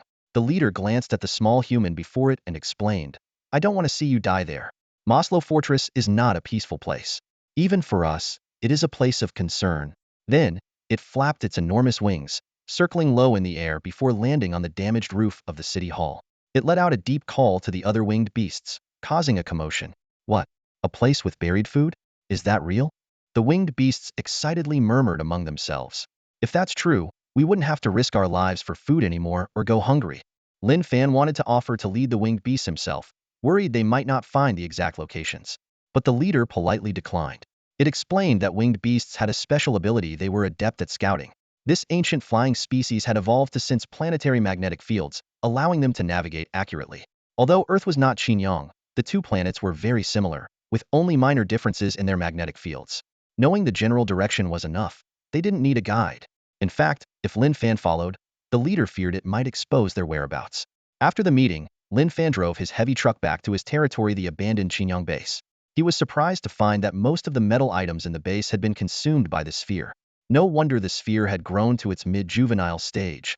It had practically eaten the place clean. Over the next 2 days, Lin Fan searched Iron City for suitable weapons for the water ghost robot, which also joined in the scavenging. However, the task was more challenging than expected. Human soldiers' weapons were too small for the water ghost robot, and intact Xinjiang robots were nearly impossible to find. Just as Lin Fan was feeling hopeless, Red Robe suddenly landed in front of his truck. Since Lin Fan had solved the food problem for the winged beasts, their attitude towards him had clearly changed. Red Robe had even become his little follower, shadowing him day and night, and seemed to sense what he was looking for. It let out a low hum, trying to convey some information. Lin Fan then remembered that the winged beasts had a bird's eye view of the entire city and knew the ruins inside out. Using superspecies consciousness simulation, he communicated his thoughts to Red Robe. Indeed, Red Robe knew of several places, including one where fierce battles had occurred, littered with wreckage and most likely containing suitable weapons for the water ghost robot. Guided by Red Robe, they arrived at a small military fort in the western part of Iron City. Originally a Xinjiang defensive structure, it had been nearly leveled by concentrated human artillery fire. The area was strewn with wrecked human aircraft and Xinjiang robot remains. Seeing so much scrap metal, the sphere was instantly famished. Steam puffed from its nostrils as it looked at Lin Fan with pitiful eyes. Lin Fan understood and nodded. After returning to Stonehelm, this guy barely ate anything and was starving. He dashed towards the scrap heap. His metal body moved through the debris, producing a sharp screeching noise. Meanwhile, Lin Fan and the water ghost robot were cautiously exploring the nearby ruins, occasionally stopping to inspect suspicious traces. Inside the sphere's belly lay a high-energy reactor, the core of its feeding mechanism. As it began devouring metal, the reactor roared to life, heating up instantly to temperatures akin to the sun. Any metal under the sphere's mouth quickly melted into a scorching liquid flow. Although the sphere could control the internal temperature to prevent leaks, the surrounding temperature still rose sharply, making the air unbearably hot. Hong Pao had never witnessed such a shocking scene and was taken aback, retreating repeatedly to maintain a safe distance from the sphere. He had hardly paid attention to this tiny thing before, but now he looked at it with newfound respect and caution. At that moment, a glaring red dot suddenly appeared on the sphere's surface. The sphere immediately sensed the anomaly, stopped feeding, and tried to move away. Strangely, the red dot followed its every move closely. The core programming of the Water Ghost robot prioritized protecting Lin Fan and the sphere above all else. Upon detecting a threat, it would rush to their defense without hesitation. Now, its alarm system was fully activated, recognizing the imminent danger. In a split second, the Water Ghost robot sprang into action, lunging towards the sphere at an incredible speed, attempting to push it out of harm's way. However, it was already too late. With a sharp whoosh, a missile, launched from an unknown source, sliced through the air and struck the sphere directly. With a thunderous boom, the sphere's location erupted, sending metal shards flying in all directions. The sphere was blasted several meters into the air like a ball, tracing an arc in the sky. The Water Ghost robot quickly locked onto the Attackera robot concealed behind the ruins. If not for the Water Ghost's exceptional reconnaissance abilities, Lin Fan might not have detected its presence. This robot assassin was starkly different from the somewhat sluggish Water Ghost. Its weapon and control systems were running efficiently. Evidently, it had been awakened by the thermal radiation emitted by the sphere and immediately launched an attack on this potential threat. Lin Fan was also hit by the shockwave of the explosion. Fortunately, he was clad in heavy infantry armor and was merely pushed back a few steps without injury. At that moment, the interstellar scavenging system activated and scanned the robot. A line of text flashed before Lin Fan's eyes. Butcher-class robot detected, belonging to the Qingyang Star combat robots. Operating normally, possessing strong defense and attack capabilities, compatibility surpasses Water Ghost robot. Lin Fan calculated silently. He had only intended to find an abandoned robot, but had encountered an active adversary instead. This Butcher-class robot seemed formidable. Without hesitation, he took cover behind a broken wall and signaled to the Water Ghost. The Water Ghost robot hesitated briefly before charging at the Butcher-class robot. Lin Fan provided covering fire with his electromagnetic rifle, allowing the Water Ghost to quickly reach the Butcher-class robot. The Butcher-class robot recognized its fellow robot and immediately sent a confirmation signal to the Water Ghost. However, the Water Ghost ignored this and charged forward, wildly smashing its arms against the Butcher-class robot's head. The Butcher-class robot seemed puzzled as to why this fellow robot wasn't responding to its commands, but all it received was more ferocious attacks from the Water Ghost. The Water Ghost could no longer comprehend the commands from Qingyang Star. To it, this unfamiliar robot posed a threat to the sphere and had to be stopped. Thus, it attacked the Butcher-class robot without hesitation. After about 7 or 8 seconds, the Butcher-class robot finally realized that the opponent couldn't receive its commands. It raised its cannon and aimed at the Water Ghost. Sensing danger, the Water Ghost quickly leaped out of the Butcher-class robot's line of sight. At that critical moment, Hong Pao descended from the sky, using its massive impact to knock the Butcher-class robot to the ground. Although the Butcher-class robot was slightly taller than the Water Ghost, it was nowhere near as massive as the winged beast. Its parts had suffered varying degrees of damage in a long-past war. Now, being struck by the winged beast, its internal components emitted a piercing screech. Seizing the opportunity, the Water Ghost rushed forward and delivered another heavy punch as the Butcher-class robot lay on the ground. However, the Butcher-class robot was a genuine combat model, far more robust than the makeshift Water Ghost. Even after taking the hit, its body remained unmoved. Suddenly, a cold gleam flashed. A sharp blade sprang from the Butcher-class robot's arm, its infamous cleaver, 1.5 meters long, made of indestructible alloy and sharp as ever. The Butcher-class robot leaped up and swung the cleaver at the Water Ghost. The Water Ghost couldn't dodge in time and was slashed in the abdomen. Its body immediately emitted a screeching electrical noise as its components were severely damaged. Struggling desperately, it could only use its arms to drag itself backward. The Butcher-class robot approached step by step, ready to finish off this traitor. It raised the cleaver again, aiming at the Water Ghost's core. In its view, this traitorous robot was about to face judgment. The situation was dire.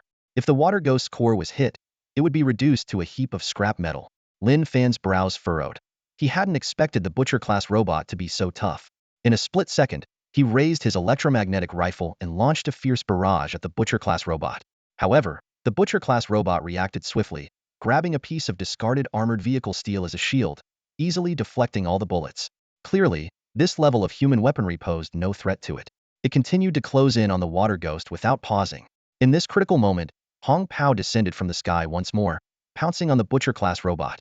This time, it succeeded in pinning the Butcher-class robot to the ground.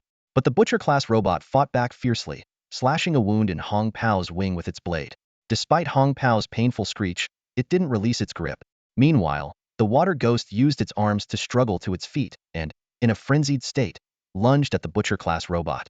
Grabbing the lid of a tank, it began smashing it against the Butcher-class robot's head. Bang, bang, bang. The sound of metal clashing was deafening. The tank lid gradually deformed, and the Butcher-class robot's head began to cave in. The intense battle continued, with the outcome still undecided. The butcherbot struggled fiercely under the combined suppression of two colossal machines, but ultimately couldn't escape the fate of being pinned to the ground. The intense battle lasted 3 minutes, leaving the butcherbot battered and gradually losing its ability to resist. With a sharp crack, the water ghost smashed the butcherbot's head completely. A piercing alarm sounded from the robot's chest, signaling severe internal damage and total destruction. Lin Fan approached the fallen butcherbot and couldn't help but sigh. This war relic, though severely damaged, still fought back fiercely after being reactivated. If it weren't for the combined efforts of the water ghost and Red Cloak, it would have been quite difficult to deal with.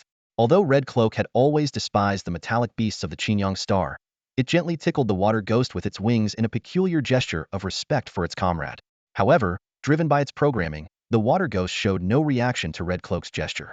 Severely damaged, the water ghost activated its emergency protection measures. After quickly scanning its surroundings, it struggled to support itself with its arms and crawled to hide under a broken wall. The water ghost had assessed its condition as extremely poor and could no longer participate in the battle. It curled up quietly in the corner, reluctant to show itself unless absolutely necessary.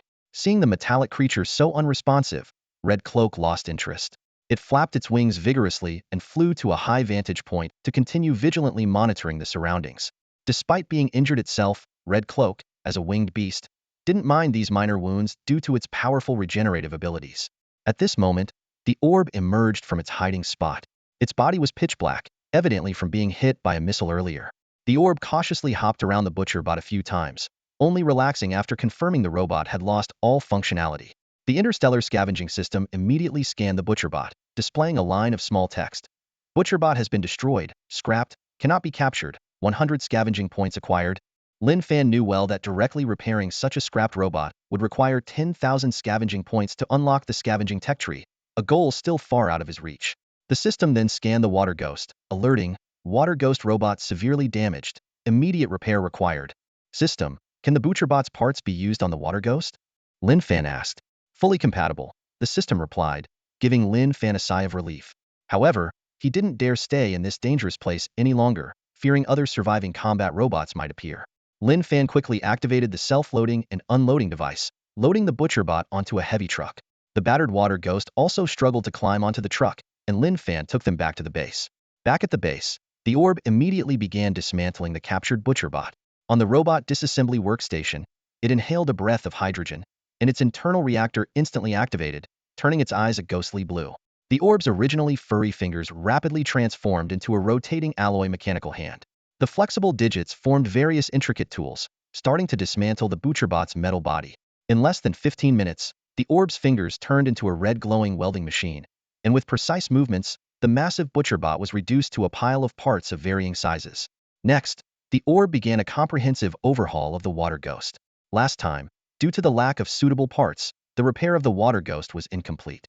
But now, with the butcherbot's parts, a thorough upgrade was finally possible.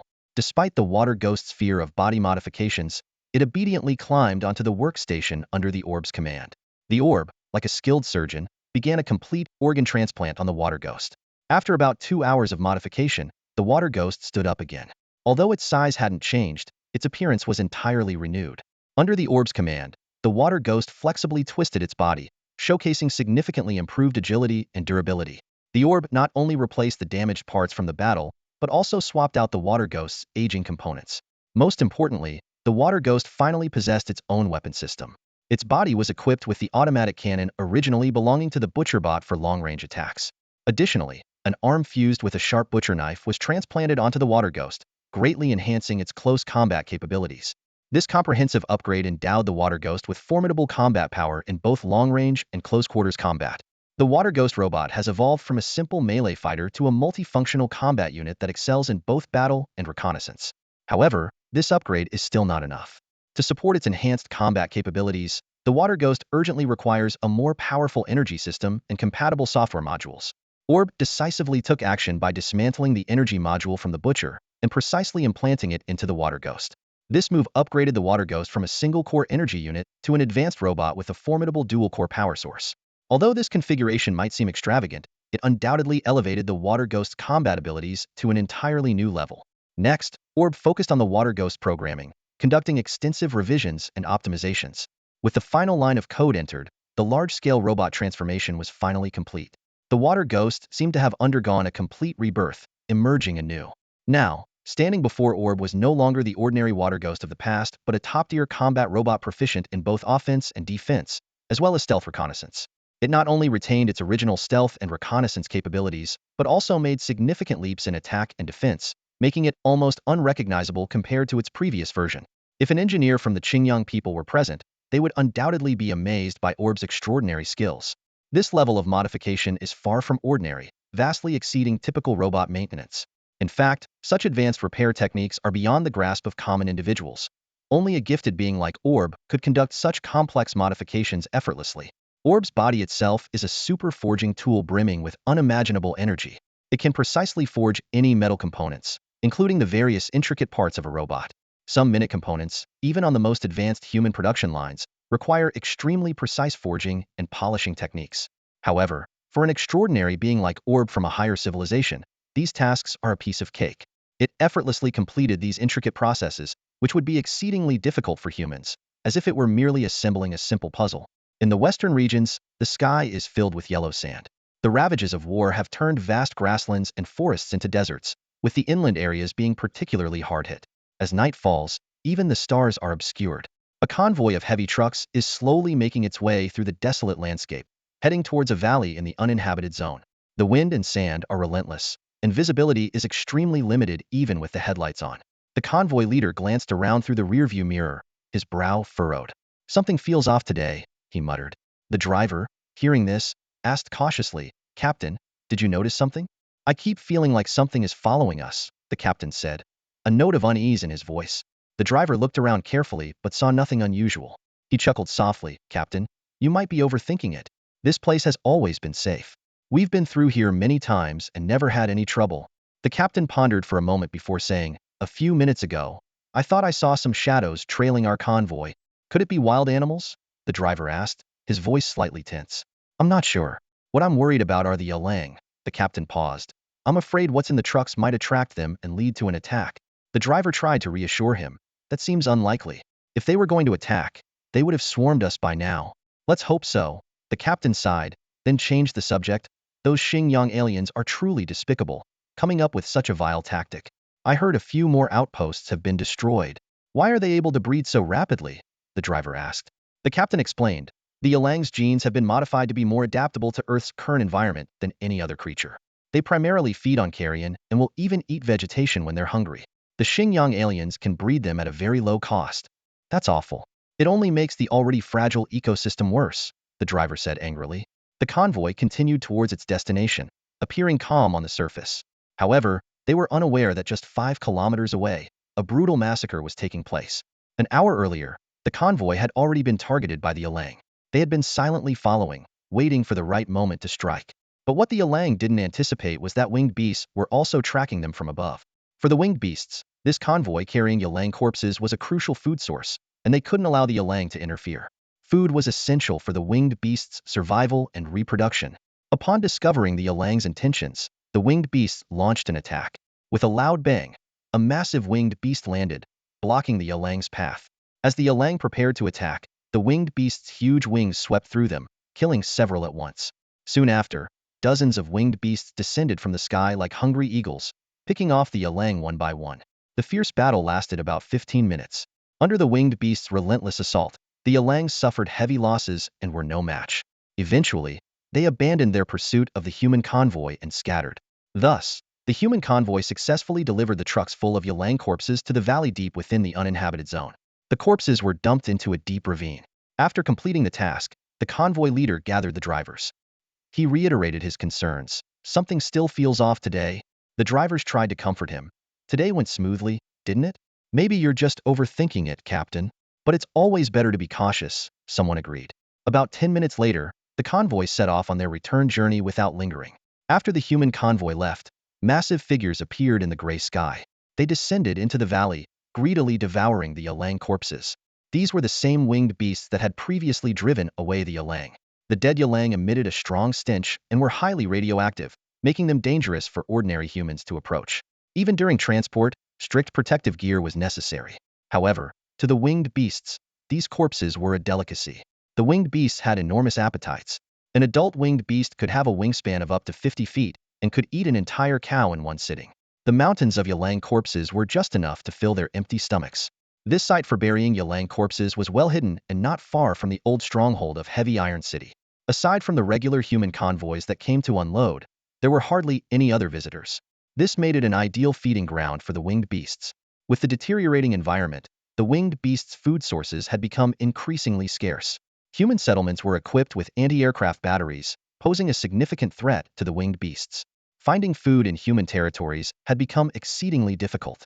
As dawn approached, the convoy was still on its way back. Suddenly, someone shouted, "Yalang!" The other members panicked at the sound. The convoy leader quickly asked, "Which direction?" A driver pointed northwest, about 100 meters away. He added, "But they're already dead." The convoy leader breathed a sigh of relief. He saw a dozen Yalang corpses, surrounded by signs of a fierce battle and numerous tracks indicating a hasty retreat. There were quite a few Worgans here, but it seems something drove them away. The convoy leader furrowed his brows, filled with doubt. He scanned the surroundings and saw nothing but dead Worgans, with no sign of anyone around. Who could it be? No one but the regular army could kill so many Worgans, he muttered to himself. It must be them. Something's off. Sensing the urgency, the convoy leader raised his wrist and shouted into his wristband, "All convoy members, accelerate." Meanwhile, 50 kilometers west of Iron Fortress, Lin Fan was driving a heavy truck towards Maslow Fortress. The water ghost robot sat alertly on the roof, scanning the surroundings. 10 winged beasts flanked the truck, following closely with a red robe leading the way, escorting Lin Fan and his team. 3 winged beasts had already gone ahead to scout the route. If they encountered any threats, they would report back immediately. On both sides, 3 winged beasts each kept a vigilant watch to prevent any surprises. The journey was through desolate lands. Occasionally, they passed through what used to be small towns and villages, now mostly buried under sand, devoid of any human presence. Lin Fan's brows were knit with worry. Despite thorough planning, he still felt uneasy, taking it one step at a time. Roundball noticed Lin Fan's concern and hopped onto the passenger seat, gesturing with its tiny hands. It asked if Lin Fan wanted some music. "Sure." Lin Fan nodded. Roundball, delighted, climbed onto the dashboard and tapped the car's screen to turn on the music.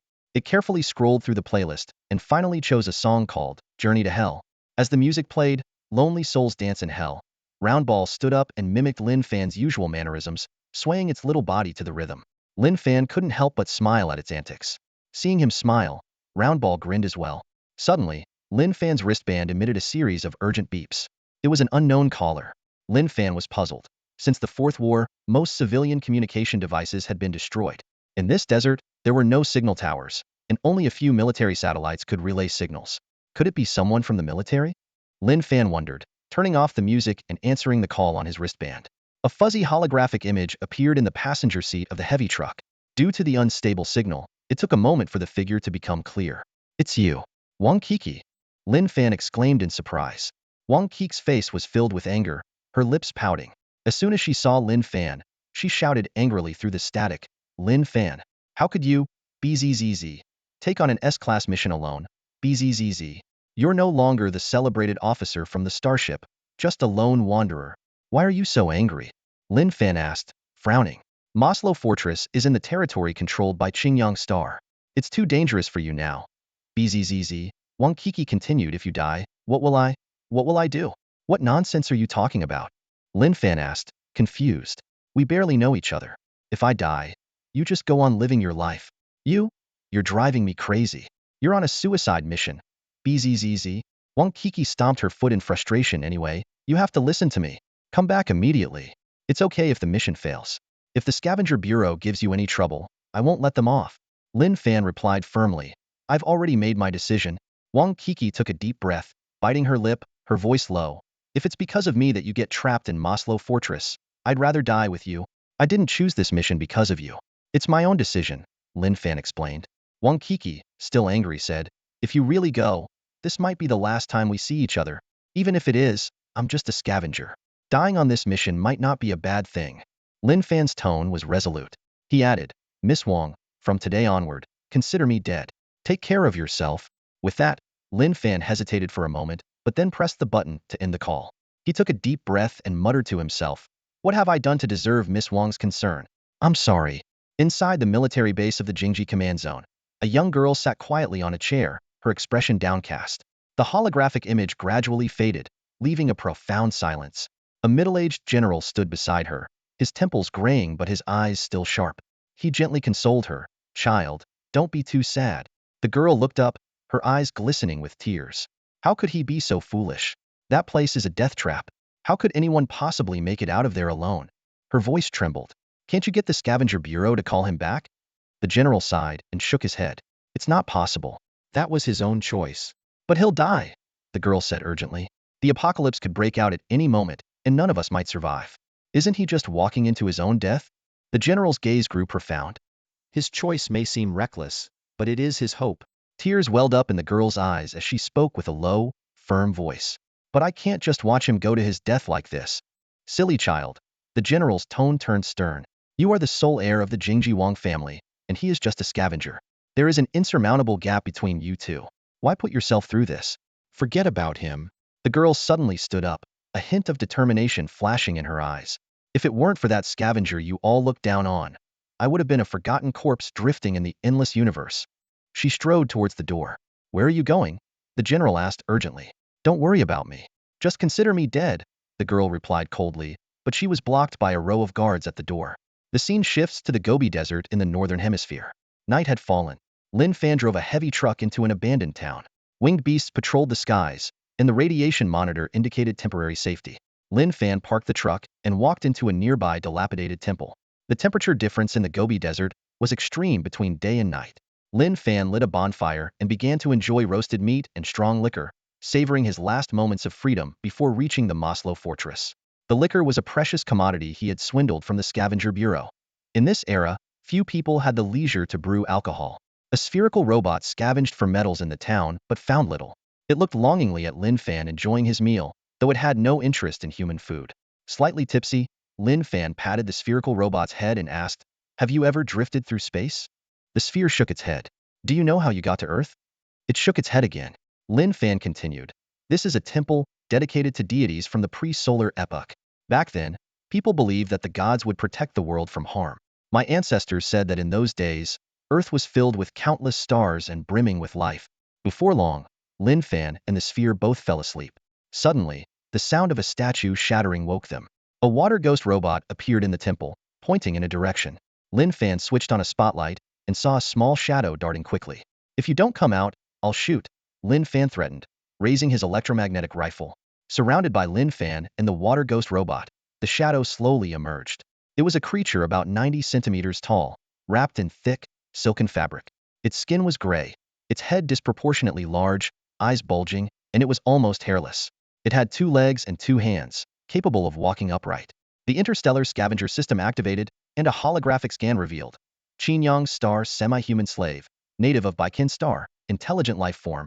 Baikin Star had been conquered by Qinyang Star, and these semi-humans became war slaves due to their diligence. Lin Fan suddenly understood. So it's them. He recalled the invasion of Earth by the Qinyang Star Commerce Group, who brought a large number of semi-human slaves to work as laborers at their bases. After successive wars, these semi-human slaves had become a rare sight. Lin Fan stood in the dilapidated temple of the abandoned town, his gaze fixed on a trembling half-human slave. The frail creature clutched a piece of roasted meat, eyes flickering with fear and hunger. Lin Fan instantly understood the situation. This poor soul was here to steal food. Noticing Lin Fan's stare, the half-human slave, in a panic, shoved the meat into his mouth and began to chew desperately. This act infuriated the nearby Shui Gui robot. According to its programming, this was theft of its master's property and required severe punishment. Shui Gui lunged at the half-human slave with lightning speed, its metal claws gripping the creature's ankle and hoisting him upside down. The robot's other hand pried open the slave's mouth, shaking him violently in an attempt to retrieve the swallowed food. Unable to bear the cruel sight, Lin Fan quickly gestured for Shui Gui to stop. The robot hesitated for a moment before releasing its grip, causing the half-human slave to crash heavily to the ground. Still dissatisfied, Shui Gui struck the slave's head with its hard barrel, emitting an angry clatter. The half-human slave whimpered in pain but still clenched his teeth, swallowing the roasted meat. To him, hunger had surpassed fear. Since he had been caught, he might as well die with a full stomach. Lin Fan sighed, pulling a piece of bread from his backpack and tossing it to the slave. The poor creature caught the bread but didn't dare eat it immediately. Instead, he cautiously glanced at the menacing Shui Gui. "Shui Gui, leave us," Lin Fan commanded. The robot hesitated, then retracted its weapons and slowly exited the temple. Only then did the half-human slave relax, devouring the bread ravenously. He cast a grateful yet fearful look at Lin Fan. When Lin Fan approached, the slave instinctively recoiled. "Don't be afraid, I won't hurt you," Lin Fan said, setting down his electromagnetic rifle and crouching in front of the half-human slave. Up close, he noticed the creature was covered in scars. Gently placing his hand on the slave's head, Lin Fan initiated a cross-species communication simulation. "Do you have a name?" He transmitted his thoughts into the other's mind. The half-human slave was startled by this form of communication. After a long hesitation, he rasped, "Kai. Akai, I mean you no harm," Lin Fan said gently. "Can you tell me why you're here?" Akai glanced timidly at Lin Fan and said, "I wandered into this town. I'm a half-human, born on Earth, but not of Earth. My homeland is far across the universe." "I see," Lin Fan nodded. "Do you know about the Maslow Fortress?" At the mention of the name, Akai visibly trembled. "That's a terrifying place. Sir, are you going there?" "Yes, do you know it well?" Akai's expression darkened. "Sir, I escaped from there. I used to be a miner at Maslow Fortress's uranium mine number 3. Life must have been hard," Lin Fan said softly. "It was. You can't imagine how low our status was," Akai recalled painfully. "We were tools, brutally ruled by robots. Anyone caught slacking was torn apart." Lin Fan was silent for a moment before suddenly saying, "I hope you can be our guide." Akai looked up in surprise, hesitating before asking, "If I refuse, will I be killed?" "No," Lin Fan replied firmly. Akai glanced at the door where Shui Gue had exited, then at Lin Fan's backpack full of food. Finally, he made up his mind. "Sir, if I become your guide, will you share food with me?" "Of course. Not only will I provide food, but I will also protect you. Then, I'll stay and serve you," Akai said softly. Lin Fan studied the pitiful half-human slave before him. He couldn't help but wonder if, in the aftermath of the apocalypse, humanity might also become enslaved like this. The thought made him sigh deeply. The sun was already high in the sky, its scorching rays beating down. Inside the heavy truck, Akai was still asleep, his snores soft but steady. The drink he mistakenly consumed last night had knocked him out cold, and he had yet to wake up. Lin Fan sat in the driver's seat, his brows furrowed as he intensely studied the map in his hands. The original plan was to cross the southwestern basin, skirt around the southern part of the Honggu Mountains, and eventually reach Maslow Fortress. However, the winged beast reconnaissance team had brought back troubling news. The basin was dotted with Kinyangsing outposts, heavily guarded and nearly impossible to pass through unnoticed. The Honggu Mountains stood tall and majestic, stretching from north to south, forming a natural barrier between east and west. Lin Fan's eyes roved over the map and eventually settled on a northern route. It was a highland area, with rugged terrain and harsh climate, fraught with unknown dangers. As Lin Fan found himself at a crossroads, Akai finally woke up in the glaring sunlight. Groggy, he rubbed his eyes and suddenly realized he had overslept. In a panic, he sat up and saw Lin Fan already at work, which made him even more anxious. Akai cautiously approached Lin Fan, head lowered, stammering in broken human language. Lin Fan looked at him puzzled and gently patted his shoulder, asking, "What's wrong? Didn't sleep well?" Akai responded nervously, "Master, I'm sorry. I overslept on my first day of work. If you need to punish me, please don't hit my head. It might kill me." Lin Fan couldn't help but laugh, thinking this was more about being drunk than oversleeping. He said kindly, "Don't worry.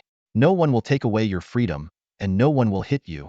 Akai looked up in disbelief, his eyes flickering with confusion and a glimmer of hope. He whispered, "In the mines, slacking off could get you beaten to death." Lin Fan sighed and explained patiently, "Akai, those days are over. That won't happen anymore." Despite this reassurance, Akai still seemed uneasy. Years of enslavement had left deep scars in his heart, and he still viewed himself as Lin Fan's servant. Changing this mindset would not be easy. Lin Fan scrutinized the timid half-human in front of him and suddenly had an idea. He was struggling with the route, and this guy from Maslow Fortress might offer some help. "I'm facing a problem right now," Lin Fan said. "We plan to go through the basin to Maslow Fortress, but the Kinyangsing guards make it impossible. Do you have any suggestions?" Akai responded immediately, "The basin is too dangerous. You mustn't go there." Lin Fan asked thoughtfully, "Then how did you get from Maslow Fortress?" "I escaped through a mountain tunnel in the Honggu Mountains," Akai whispered. "The Honggu Mountains?" Lin Fan was surprised. "You crossed those towering mountains on foot?" Akai shook his head and explained, "No, I used a mountain tunnel." Lin Fan looked back at the map and muttered, "A mountain tunnel? Why isn't it marked on the map?" Akai continued, "Master, do you know about Altai City?" The Kinyangsing people built a mine in the Honggu Mountains to extract metal and constructed a road to transport the minerals. The mine is abandoned now, but the tunnel still exists. Lin Fan's eyes lit up as he asked, "Is the tunnel safe?" "It's safe," Akai affirmed. Lin Fan quickly handed the map to Akai, asking him to point out the tunnel's location. Akai stared at the map for a long time but couldn't make sense of the complex symbols. He scratched his head and said apologetically, "I can't pinpoint the exact location, but if you follow a dry riverbed, you'll find it." Could it be the Blackwater Gorge? Lin Fan muttered to himself, quickly locating it on the map.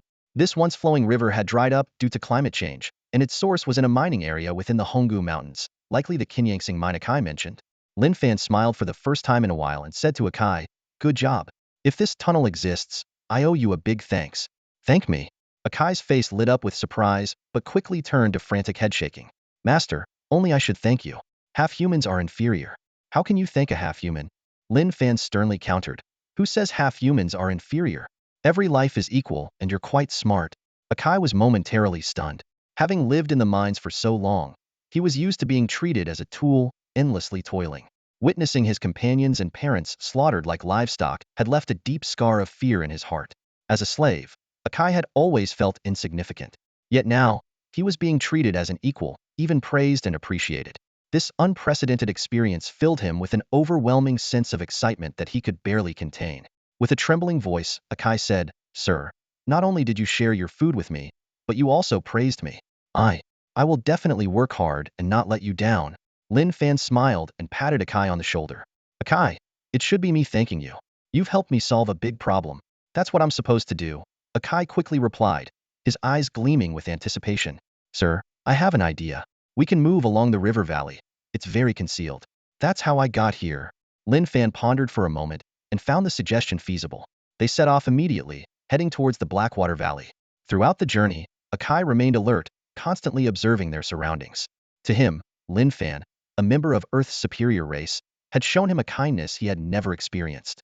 In his understanding, superior races were always ruthless and cruel, but Lin Fan was different. Shared food, forgave his offenses and theft, and even treated him as an equal partner. At first, this equal relationship made Akai feel uneasy. Yet, after just one day, he began to develop a sense of trust in Lin Fan. By evening, they reached the Blackwater Valley and stopped to rest at a hidden spot. Akai was exceptionally diligent, helping Lin Fan start a fire and attempting to roast meat just as Lin Fan did. Having never tasted such delicious food, Akai was already drooling. "Akai, be careful not to burn yourself," Lin Fan reminded. Akai grinned, looking endearingly clumsy. "Sir, may I ask a question? When we return from Maslow Fortress, will you let me stay by your side?" "Of course," Lin Fan replied without hesitation. "Really?" Akai exclaimed, jumping around the campfire in excitement. Lin Fan couldn't help but smile at his innocent demeanor. Once Akai calmed down, Lin Fan asked, "Are there any large beasts around here?"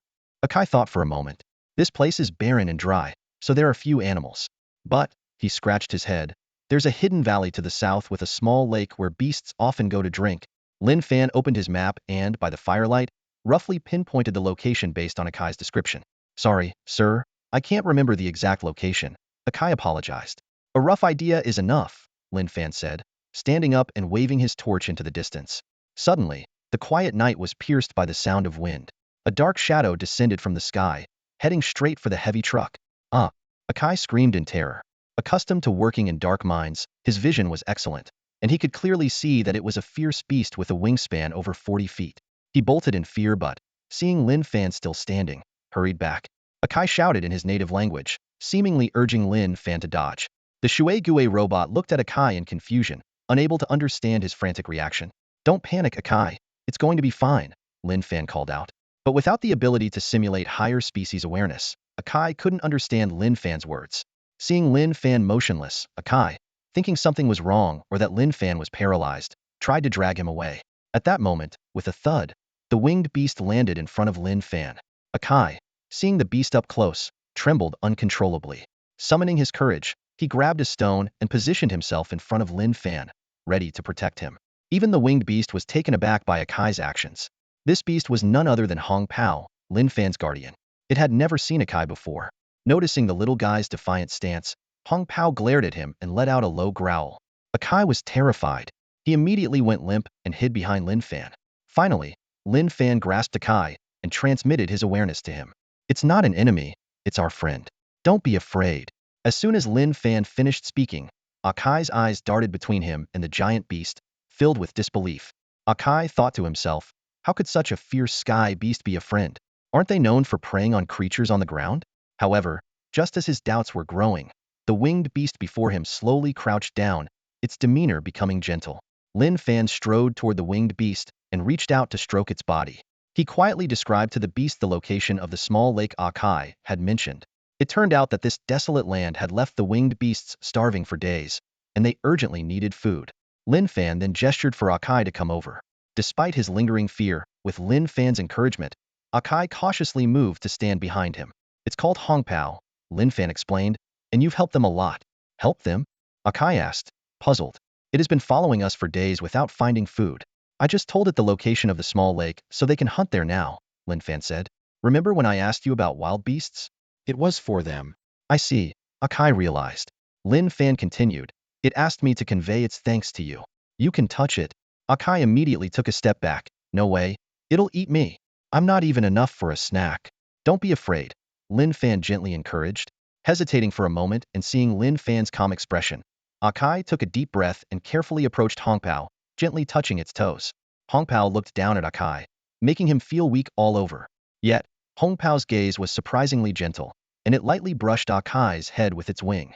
In the next moment, Hongpao pushed off with its legs and soared into the sky, its massive wings cutting a graceful arc through the night before quickly disappearing into the distance.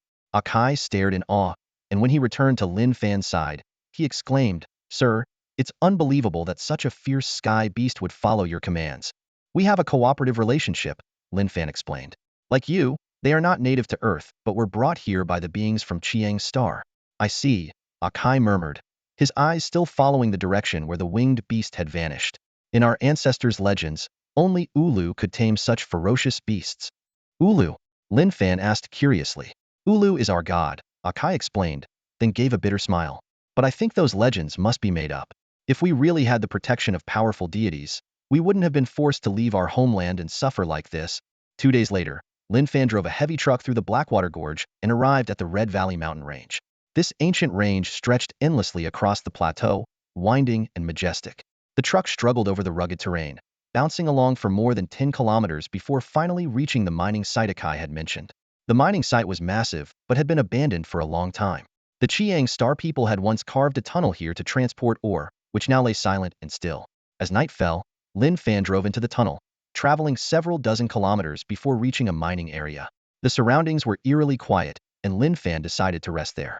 In the dimly lit mining area, 2 broken Chiang Star machines stood out, clearly long defunct. Suddenly, the interstellar scavenging system activated, scanning the machines and displaying a line of text. Chiang Star mechanical mining vehicle, non-combat, severely damaged. The spherical robot was thrilled at the sight, quickly dashing towards the metal debris to start feasting. Akai watched in shock, unable to speak. Lin Fan turned to Akai and asked, Akai, have you seen these mining vehicles before? Akai replied, to be honest, sir, I used to drive these mining vehicles to excavate uranium, ore in the Maslow Fortress mines. Lin Fan nodded approvingly, thanks to you, we found this route. Otherwise, crossing the Red Valley mountain range would have been extremely difficult. He thought to himself that even military personnel might not know about this hidden tunnel leading directly to the northwest region.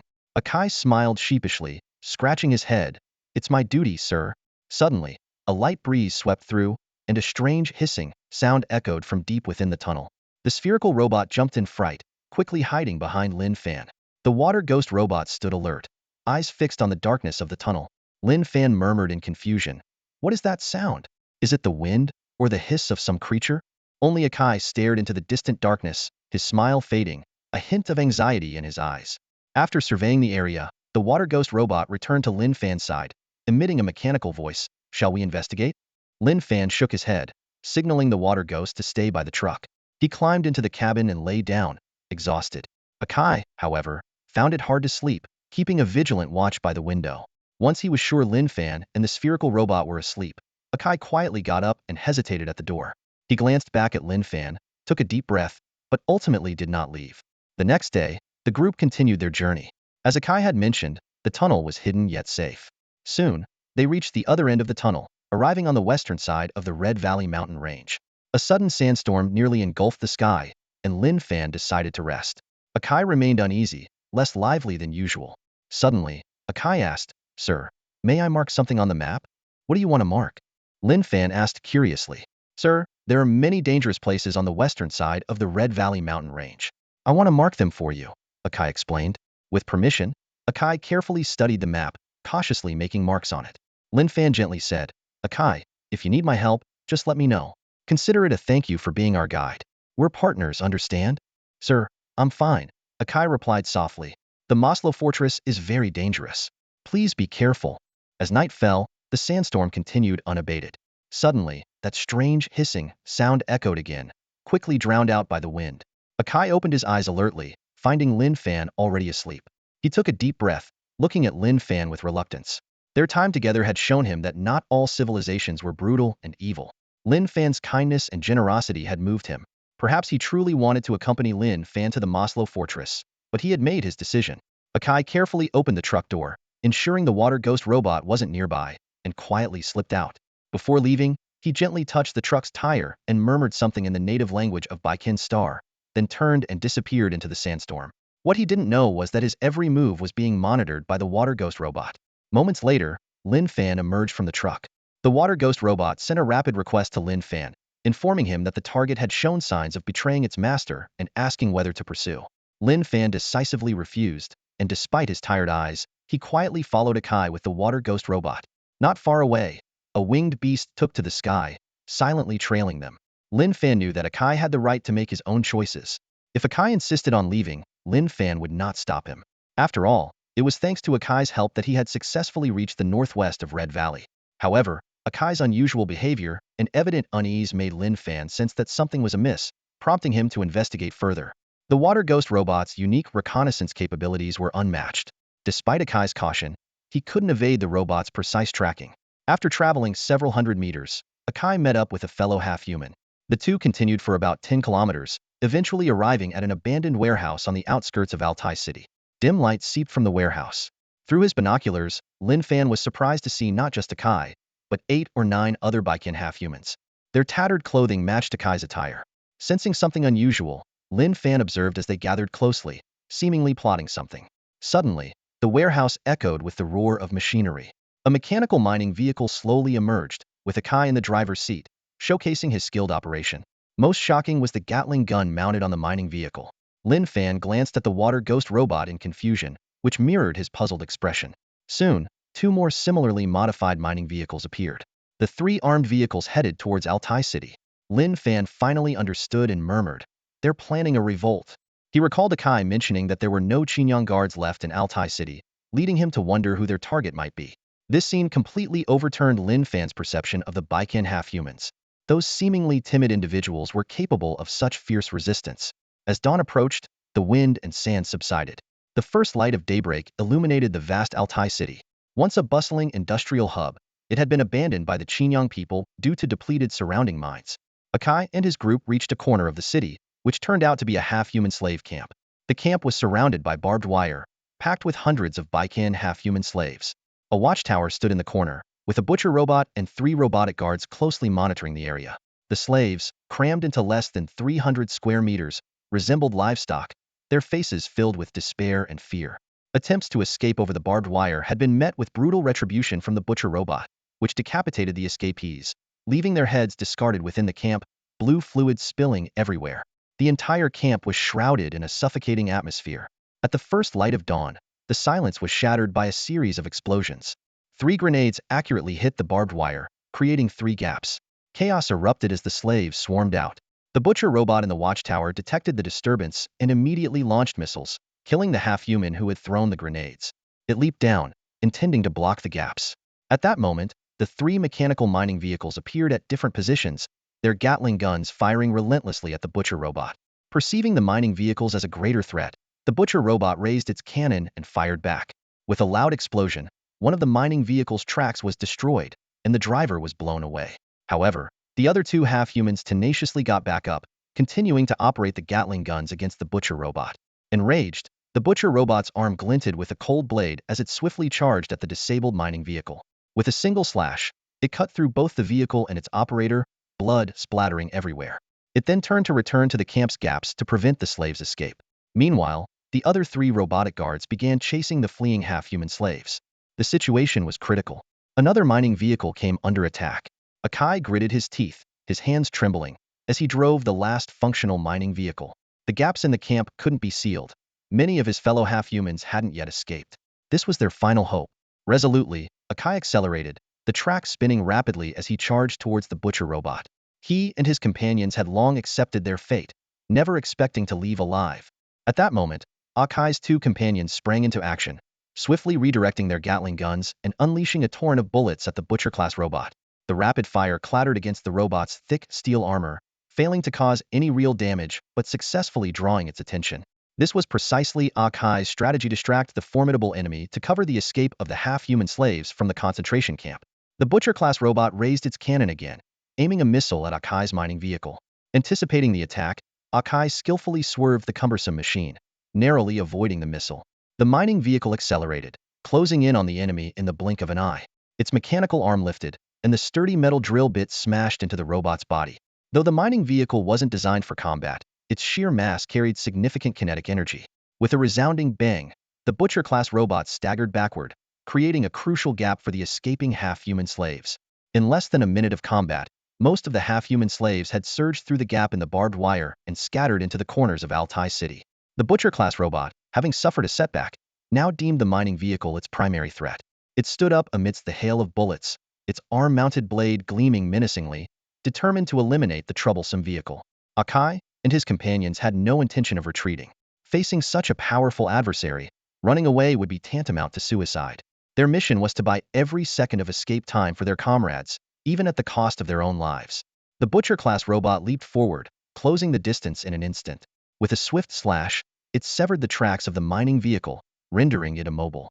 The robot then grabbed 2 half-human gunners, crushing their skulls with ease amidst their agonized screams. Blood trickled down the mining vehicle, creating a chilling scene. The butcher-class robot's assault continued as it turned its gaze towards the cockpit, only to find Akai had vanished. Akai had already jumped off the mining vehicle and was fleeing desperately. The butcher-class robot quickly spotted him and pursued with lightning speed, outpacing any half-human from Baiken. In a few strides, it intercepted Akai, cutting off his escape route. A cold white light flashed as the blade pressed against Akai's chest. Death loomed over him, but just as all seemed lost, a missile came out of nowhere, striking the butcher-class robot and knocking it down. Akai narrowly escaped death, and as he caught his breath, a loud crash echoed. A massive figure leaped down from a nearby cliff, kicking up a cloud of dust. As the dust settled, another robot came into view. It was the water ghost, previously captured by Lin Fan. The butcher-class robot hesitated upon seeing the water ghost, but quickly deemed it a traitor to Xingyang and launched a fierce attack with its cannon. However, the water ghost, powered by dual cores, was incredibly fast. Before the butcher-class robot could fire, the water ghost had already grabbed Akai and dodged the attack. Lin Fan then appeared, clad in heavy armor and wielding an electromagnetic rifle, providing cover fire for the water ghost's rescue operation. Akai was stunned to see Lin Fan, his face filled with guilt. The butcher-class robot did not back down. Instead, it charged at the water ghost. At that moment, a piercing screech of a winged beast cut through the sky. Amidst the swirling dust, a gigantic figure descended from Abavite was the red cloak. With astonishing speed, it dove down and slammed the butcher-class robot to the ground. Seizing the fleeting opportunity, the water ghost silently appeared behind the butcher-class robot. It wielded its own sharp blade, launching a deadly sneak attack. With a crisp crack, the butcher-class robot's head was severed in one swift stroke. Akai was dumbfounded. It was the first time he had ever witnessed a butcher-class robot being defeated. In his mind, these terrifying robots had always been invincible, taking countless lives of his fellow comrades. The half-human slaves from Baiken, hiding in the corners, also peeked out, equally astonished and speechless. Although they did not know the identities of these mysterious allies, it was clear they were on the side of the half-humans. For a long time, the half-humans from Baiken, stranded on Earth, had toiled away in the mines day after day. They were lowly slaves, never enjoying any dignity or receiving any help. Their fate had always been one of misfortune and misery. At this moment, they could hardly imagine who would come to their aid so decisively in such a critical moment, and in just a minute, bring down the fearsome butcher-class robot like a demon. At this moment, in a corner of Altai City, 3 butcher-class robots abandoned their pursuit of the demi-human slaves and sped towards the concentration camp. They had just discovered a comrade had been decapitated and had now targeted Lin Fan and the water ghost robot as their primary threats. The demi-human slaves hiding in the shadows were deeply worried. They knew that the robot killed earlier was just one of them. If the three Butcher-class robots teamed up, even the Water Ghost robot and Lin Fan might struggle to cope. While the demi-humans of Baikin Star worried for Lin Fan, the air was filled with other winged beast cries. Howl, accompanied by the sound of wings slicing through the sand-laden wind. The silhouette of a nine-headed canine winged beast gradually emerged. The demi-human slaves on the ground stared in astonishment as these massive creatures flapped their wings and launched a fierce attack on the Butcher-class robots below. The Butcher-class robots attempted to retaliate with their cannons, but the winged beast's flight speed far exceeded their expectations. Utilizing the immense potential energy from high-altitude dives, they easily evaded the robot's firepower. These intelligent creatures focused their strength and quickly singled out an isolated Butcher-class robot. Although the Butcher-class robots were taller than humans, they appeared rather insignificant before the winged beasts. The winged beasts swiftly encircled the robot. Their fangs and claws became their deadliest weapons, first targeting the robot's weapon systems. Several winged beasts pounced together, their powerful jaws biting down on the robot's arms, tearing off parts piece by piece. The robot's arms soon lost functionality and no longer posed a threat. What followed was a one-sided slaughter. Not long after, this small-scale battle concluded. Under the combined assault of the Water Ghost and the winged beasts, all four Butcher-class robots were destroyed, and peace returned to the area near the concentration camp. The scattered demi-human slaves halted their escape and looked up at the massive flying creatures circling above, gradually gathering back towards the camp. Lin Fan walked to a corner and found Akai. Akai, overwhelmed with shame, hung his head and kept hitting himself, stammering, "Master, I'm sorry." Akai left without saying a word. "You have more important things to do. It's your mission," Lin Fan calmly replied. "I don't blame you." The cloud of worry on Akai's face slightly lifted, and he cautiously asked, "Master, can you really forgive Akai?" Lin Fan nodded and said, "Like you, I bear a mission that requires me to set aside emotions, even at the cost of my life." Hearing this, Akai was overjoyed and added, "Master, not only did you save me, but you also saved my people. I have one request. Will you grant it?" "Go ahead," Lin Fan responded. "I want to continue being your guide."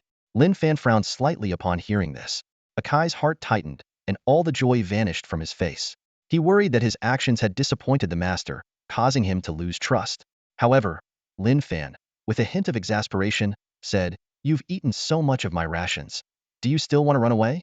Hearing this, Akai was relieved and began to jump around happily in front of Lin Fan. At this moment, the wind and sand in the sky gradually dispersed, and a beam of sunlight pierced through the clouds, shining on the war-torn Altai city. Many Baikin Star demi-humans emerged from various corners, gathering around. Lin Fan was quite surprised by this sight. One by one, the demi-humans, trembling with fear, quietly approached Lin Fan and formed several neat rows. Their faces were filled with reverence. Suddenly, everyone kneeled down and prostrated themselves, shouting in unison, "Ooh, what?" Lin Fan was startled by the display. Even the round sphere perched on his shoulder was frightened and quickly hid behind him. "Ulu," the demi-humans continued to chant. Lin Fan hurriedly waved Akai over and asked, "What's going on with your people?" Akai's consciousness transmitted to Lin Fan. In legend, the Ulu deity can command the giant beasts of the sky. Our ancestors said that one day, Ulu would save our tribe. My people, they clearly see you as that deity. What, a god? Lin Fan was both amused and exasperated. He quickly said, "Tell them I'm just a human from Earth, not the god they think I am." Akai stood before the half-human slaves of Baikin Star, taking a deep breath and raising his voice. In the half-human language, he declared loudly, "Mizuluaslan de Saluka."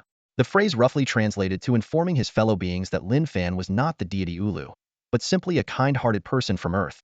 As soon as the words left his mouth, the half-human slaves exchanged complex expressions and whispered among themselves. Suddenly, an elderly half-human shakily stood up, trembling all over. With a weak but furious voice, he shouted at Akai in Baikin Star's tongue, ordering him to be silent. The other half-humans looked up, their eyes filled with both anger and fear. Despite Akai's role as the hero of this rescue, they saw it as insignificant compared to the mighty deity Ulu. Akai's words were perceived as blasphemy. The half-humans of Baikin Star felt a burning anger in their hearts. They believed that their long years of prayers had finally moved Ulu, bringing the deity down to the mortal realm. However, Akai's irreverent words might anger the deity, leading to their abandonment once more. Akai tried to explain, but several strong half-human slaves rushed forward, beating him and driving him out of the crowd. Akai curled up in a corner, not daring to come closer. Meanwhile, the other half-humans continued to kneel before Lin Fan. Seeing this, Lin Fan was at a loss. He called out to Akai, Akai, come here. Akai hesitated for a long time, but finally, under Lin Fan's urging, he stood up with a bruised face and reluctantly returned to Lin Fan's side under the hostile gazes of his people. Lin Fan placed a hand on Akai's shoulder, communicating telepathically, try explaining again. Tell them I am not their deity. Akai looked troubled and replied reluctantly, Sir, I'm sorry, they won't believe me. They think no one but Ulu would show mercy to our kind. If I say you are not Ulu again, I might be driven out of Altair City. The half-humans of Baiken Star did not notice the silent exchange between Lin Fan and Akai. Instead, they believed it was the way divine messages were conveyed, further solidifying their belief that Lin Fan was Ulu. Lin Fan looked at the emaciated half-human slaves, unable to bear their suffering, and told Akai, your companions are hungry. Tell them to find food. If there's any danger, let me know immediately. Summoning his courage, Akai relayed Lin Fan's message to his people. However, the half-humans did not act immediately, but instead exchanged glances and whispered among themselves. Curious, Lin Fan asked, what are they discussing? Akai explained, my fellow beings think all the food they find should be offered to you as a tribute. They are very afraid that if you are displeased, you will abandon the Baiken Star people again. Lin Fan was quite surprised upon hearing this and felt even more compassion for them. He realized that for these displaced half-humans of Baiken Star, their tragic experiences had left them feeling utterly hopeless. Yet, the endless years of slavery had not destroyed their most primal belief. They saw the sudden arrival of their savior as their only hope, like a ray of light in the darkness. Firmly believing that all lives should be equal, Lin Fan conveyed his thoughts to Akai. Tell your people that the deity Ulu does not need any offerings. They should have freedom and dignity, the right to eat and sleep, and do whatever they wish. Akai hesitated, Sir. I must tell them this is a decree from the deity. Otherwise, they won't believe me and might attack me. Reluctantly, Lin Fan agreed. In a corner of Altair City, Akai straightened up once more and loudly announced in the half-human language, fellow beings of Altair City. The deity Ulu has heard the prayers of the Baiken Star half-humans and has descended to save us from suffering. As the divine decree descended, Lin Fan, through Akai, announced to the demi-humans of Baiken Star that they had gained their freedom and dignity. His voice echoed across the vast square, each word striking the demi-humans' hearts like a hammer. You no longer need to share your food and property with the URU. Everyone has the right to pursue their own survival. As soon as the words left his mouth, the demi-humans' expressions began to change, filled with confusion and unease. Akai felt this shift in atmosphere, his heart racing, and cold sweat forming on his forehead. In the demi-humans' understanding, offering tributes to the URU deity was a given. They couldn't comprehend why the deity would suddenly relinquish this right. Seeds of doubt quickly spread among the crowd, whispers of suspicion that Akai might have altered the deity's will. As the demi-human's anger was about to erupt, Akai, in a moment of desperation, shouted, the URU deity no longer needs material offerings. As long as you maintain supreme devotion deep within your souls, the deity will not abandon the beings of Baiken Star. These words acted like a tranquilizer, easing the demi-humans' unease. They suddenly realized that it was their spiritual devotion that was required. Although still somewhat unsettled, they felt a sense of relief. They then knelt down, devoutly worshipping Lin Fan. Despite often provoking the other demi-humans, Akai was the only one who could communicate with the URU. They had no choice but to accept him as the deity's emissary. After this pivotal moment, the demi-humans of Baiken Star began to search for food and shelter, preparing for their new lives.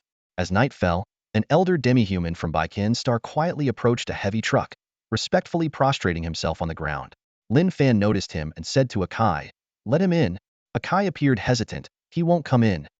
He believes that such an action would be disrespectful to the URU deity.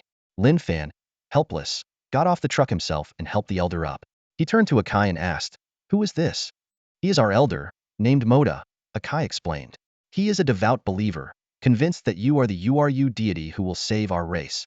Lin Fan scrutinized Moda, suddenly realizing that this was the same elder who had earlier ordered Akai to be driven away. Moda noticed Lin Fan's gaze and his face lit up with joy, his entire body trembling with excitement as he spoke rapidly in the demi-human language. Lin Fan couldn't understand and once again sought Akai's help. What does he want to say to me? Master, Elder Moda has something to say to you. He asks if you will allow him to speak his presumptuous words. Akai cautiously inquired. It's fine, let him speak. Lin Fan nodded in agreement. After conversing with Moda, Akai relayed the elder's message to Lin Fan. Master, he wants to know if you are leaving Altai City soon. Lin Fan pondered briefly and replied, tell him, yes, I am leaving.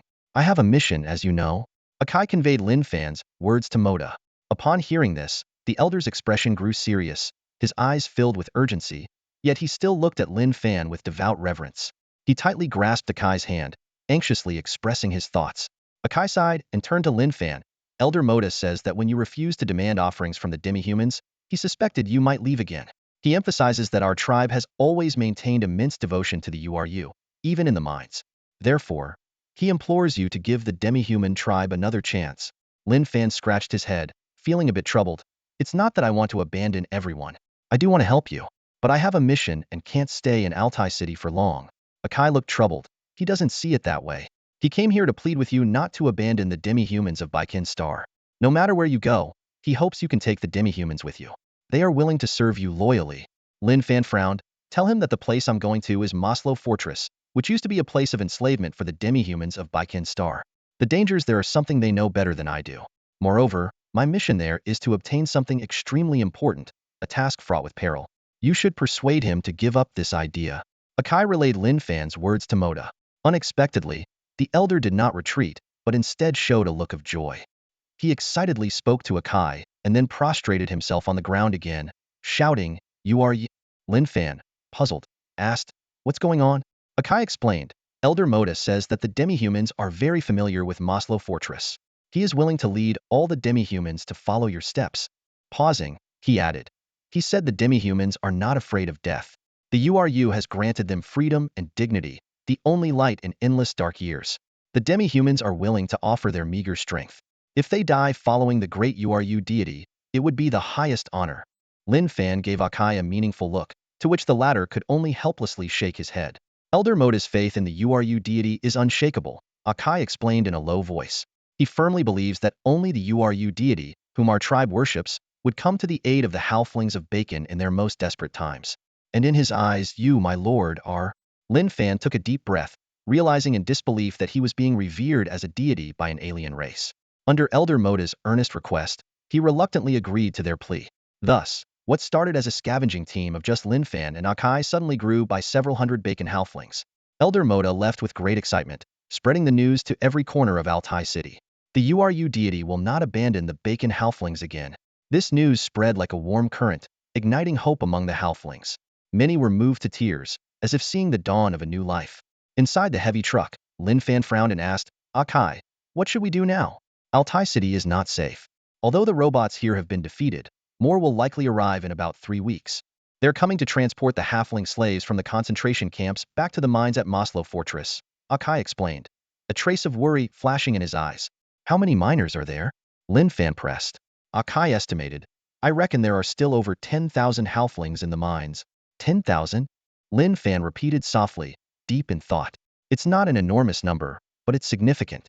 He turned to Akai, his tone becoming serious. Akai, can you tell me how you escaped from Maslow Fortress years ago? Akai hesitated for a moment and then apologized, my lord. I'm sorry I didn't tell you before. It's all right. Better late than never, Lin Fan encouraged. Taking a deep breath, Akai began to recount. This story goes back decades. Our ancestors were brought to Earth by a massive trade conglomerate from Qingyang Star. His eyes still reflected a trace of indelible fear. After the conglomerate's colonization plan failed, we were forced to wander and hide in valleys and ruins, eating whatever we could find. We bore no ill will toward the Earth's natives. Lin Fan nodded in understanding. During that period, most human cities were destroyed and were in the process of rebuilding, too preoccupied to notice you. Exactly, Akai continued. Our ancestors thought the dark times were over, but unexpectedly, the Qingyang Star people returned, stronger than ever. We were captured again and sent to those dark mines. Lin Fan pondered.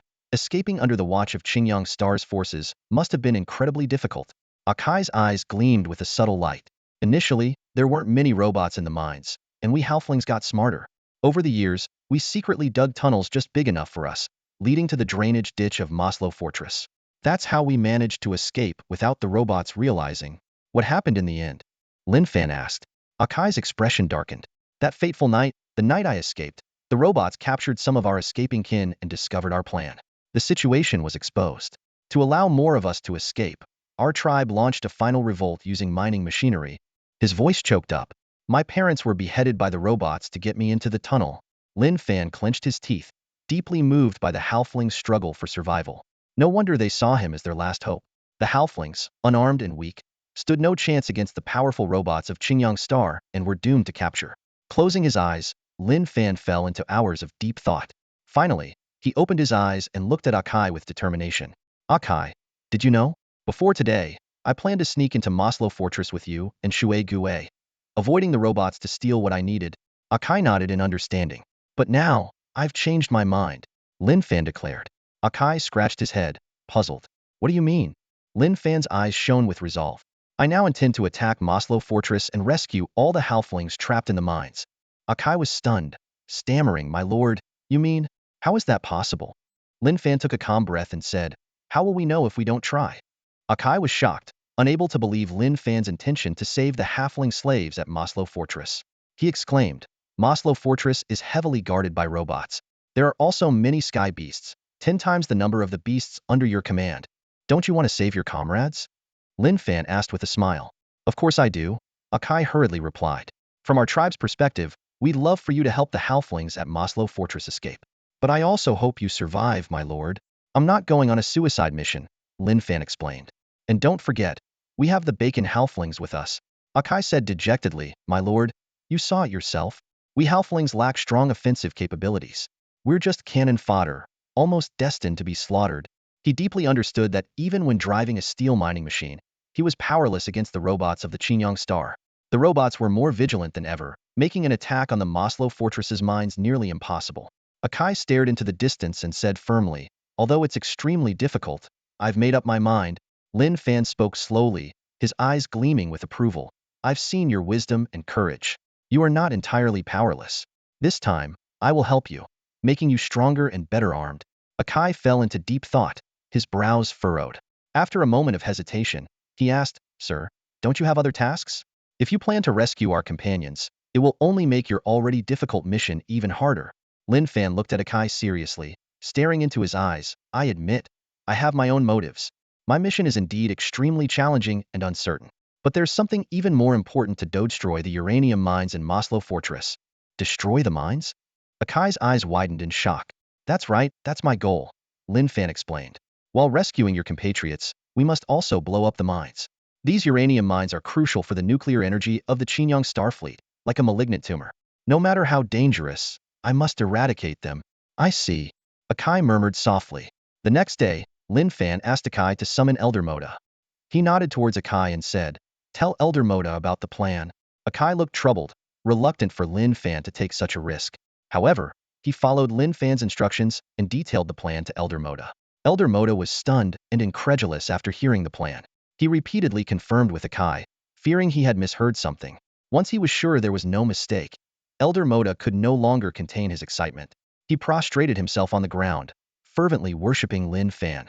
URU was the deity of the Baikan Star half-humans, and unlike Akai, Elder Moda was the most devout follower and supporter of URU. He followed Urus' words almost blindly. Although attacking Maslow Fortress was a crazy move, Elder Moda had no doubts. When he heard that Lin Fan intended to rescue the half-human slaves of Maslow Fortress, he was overjoyed. Akai, standing nearby, looked worried. He thought to himself, this old man was already crazy, and now he's completely lost his mind. Lin Fan had a hard time calming Elder Moda down. He held Elder Moda's scarred hand and transmitted his thoughts to him. Elder, the first step to attacking Maslow Fortress is to arm the defenseless half-humans of Baikan Star. Elder Moda nodded repeatedly, secretly delighted. This telepathic communication assured him that he had been accepted by the deity URU. Lin Fan continued, the mining machines will be your weapons, but they need modifications. Hey race, what needs to be done? The half-humans of Baikan Star must be divided into 3 groups. The first group will search Altai City for weapons and find all abandoned mining machines. The second group will gather in Altai City's abandoned warehouses to modify the mining machines with Akai. This group must be skilled and numerous. I will work with them to arm the mining machines. The third group, consisting of the elderly, women, and children, will search the city for food and supplies. We must stockpile enough provisions before attacking Maslow Fortress. This is crucial. After hearing Lin Fan's words, Elder Moda once again prostrated himself, full of reverence. He said excitedly, in the name of the deity URU, as a follower of yours on this planet, Moda is grateful for Urus' forgiveness of the past sins and disrespect of the Baikan Star tribe. The entire Baikan Star tribe will be grateful, swearing to follow the deity's lead in destroying the wicked Maslow Fortress. Even if it means sacrificing our lives and souls, We will not hesitate. Lin Fan struggled to help the elderly half-human up and said, "One more thing. Please do not kneel before me anymore. Treat me as a partner." Elder Moda hesitated for a long time before finally shaking his head firmly. Soon after, Elder Moda returned to the half-humans and announced Lin Fan's plan to attack Maslow Fortress and rescue the half-human slaves of Baikin Star. Inspired by Elder Moda's heartfelt speech, the half-humans of Baikin Star were filled with morale and determination.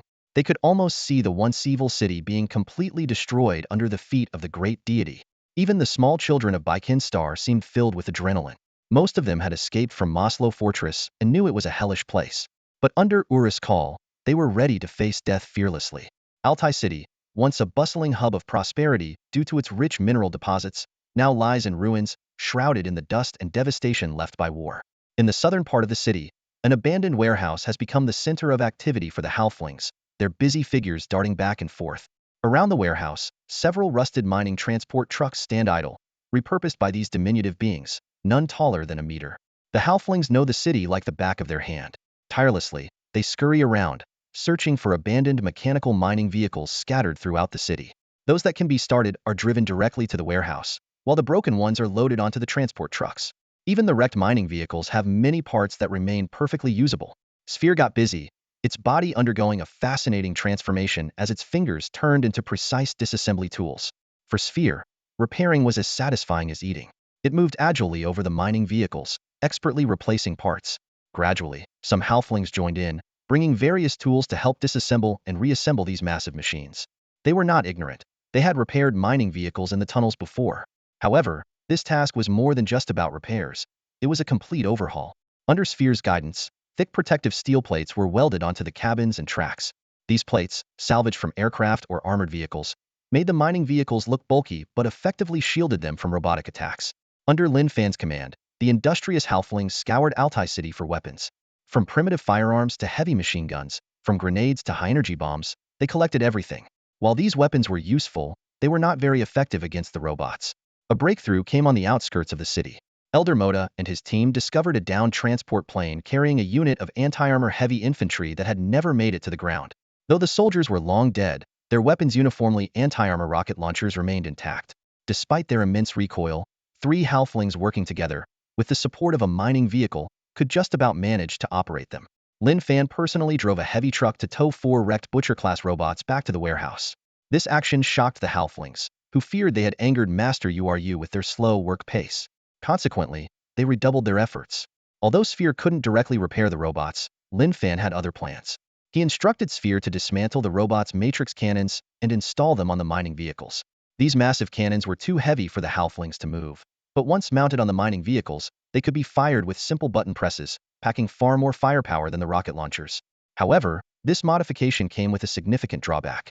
Without the radar detection systems, the cannons couldn't auto-target or strike precisely.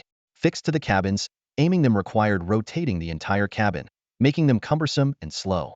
Each mining vehicle had a unique weapon configuration.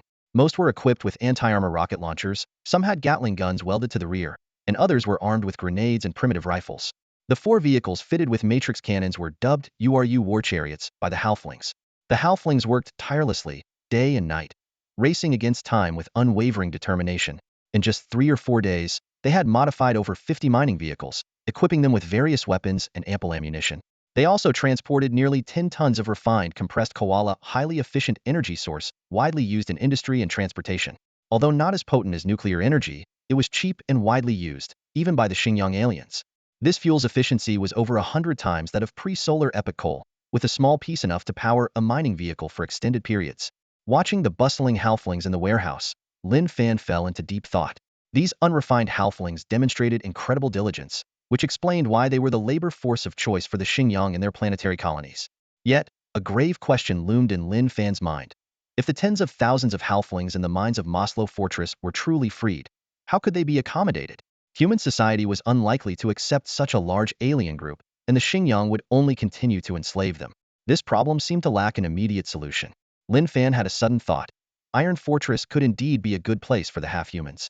This idea quickly faded as he threw himself into the urgent task of training his troops. Elder Moda gathered a group of young half-humans who would directly participate in the assault on Maslow Fortress. Lin Fan looked around, fully aware that these half-humans were essentially a ragtag bunch when it came to combat. Nonetheless, He gave the unit a resounding name, the Half-Human Mechanized Infantry Battalion. The name thrilled the half-humans, but Lin Fan knew that transforming these rookies into a competent force in just over 10 days would be a monumental challenge. Despite having staged primitive uprisings in the past, the half-humans were woefully underprepared. They lacked any sense of coordinated team combat and were clueless about using firearms or grenades. Even modified mining trucks were alien to them. Given the plan to attack Maslow Fortress at night, Lin Fan scheduled the training sessions for the evening. Altai City was shrouded in darkness and gloom. On the makeshift training ground, the headlights of heavy trucks illuminated the flat terrain. At the sound of a deep thud, over 300 half-humans from Baikin Star rushed toward Lin Fan like startled ducks. They huddled together, shouting incoherently and fumbling to find their positions. After a bout of chaos, they finally managed to form 4 crooked phalanxes. Looking at the scene before him, Lin Fan felt a twinge of melancholy. These half-humans revered, worshipped, and even feared him, following his every command without question. The problem wasn't their lack of dedication, but their poor foundation. Years spent in mines had eroded their sense of teamwork, and their nomadic lifestyle had fostered a sense of disarray, making them the most challenging recruits Lin Fan had ever encountered. Standing tall, Lin Fan demonstrated the commands himself. "Attention!" he shouted. The half-humans immediately fell silent, hesitating briefly before standing up straight.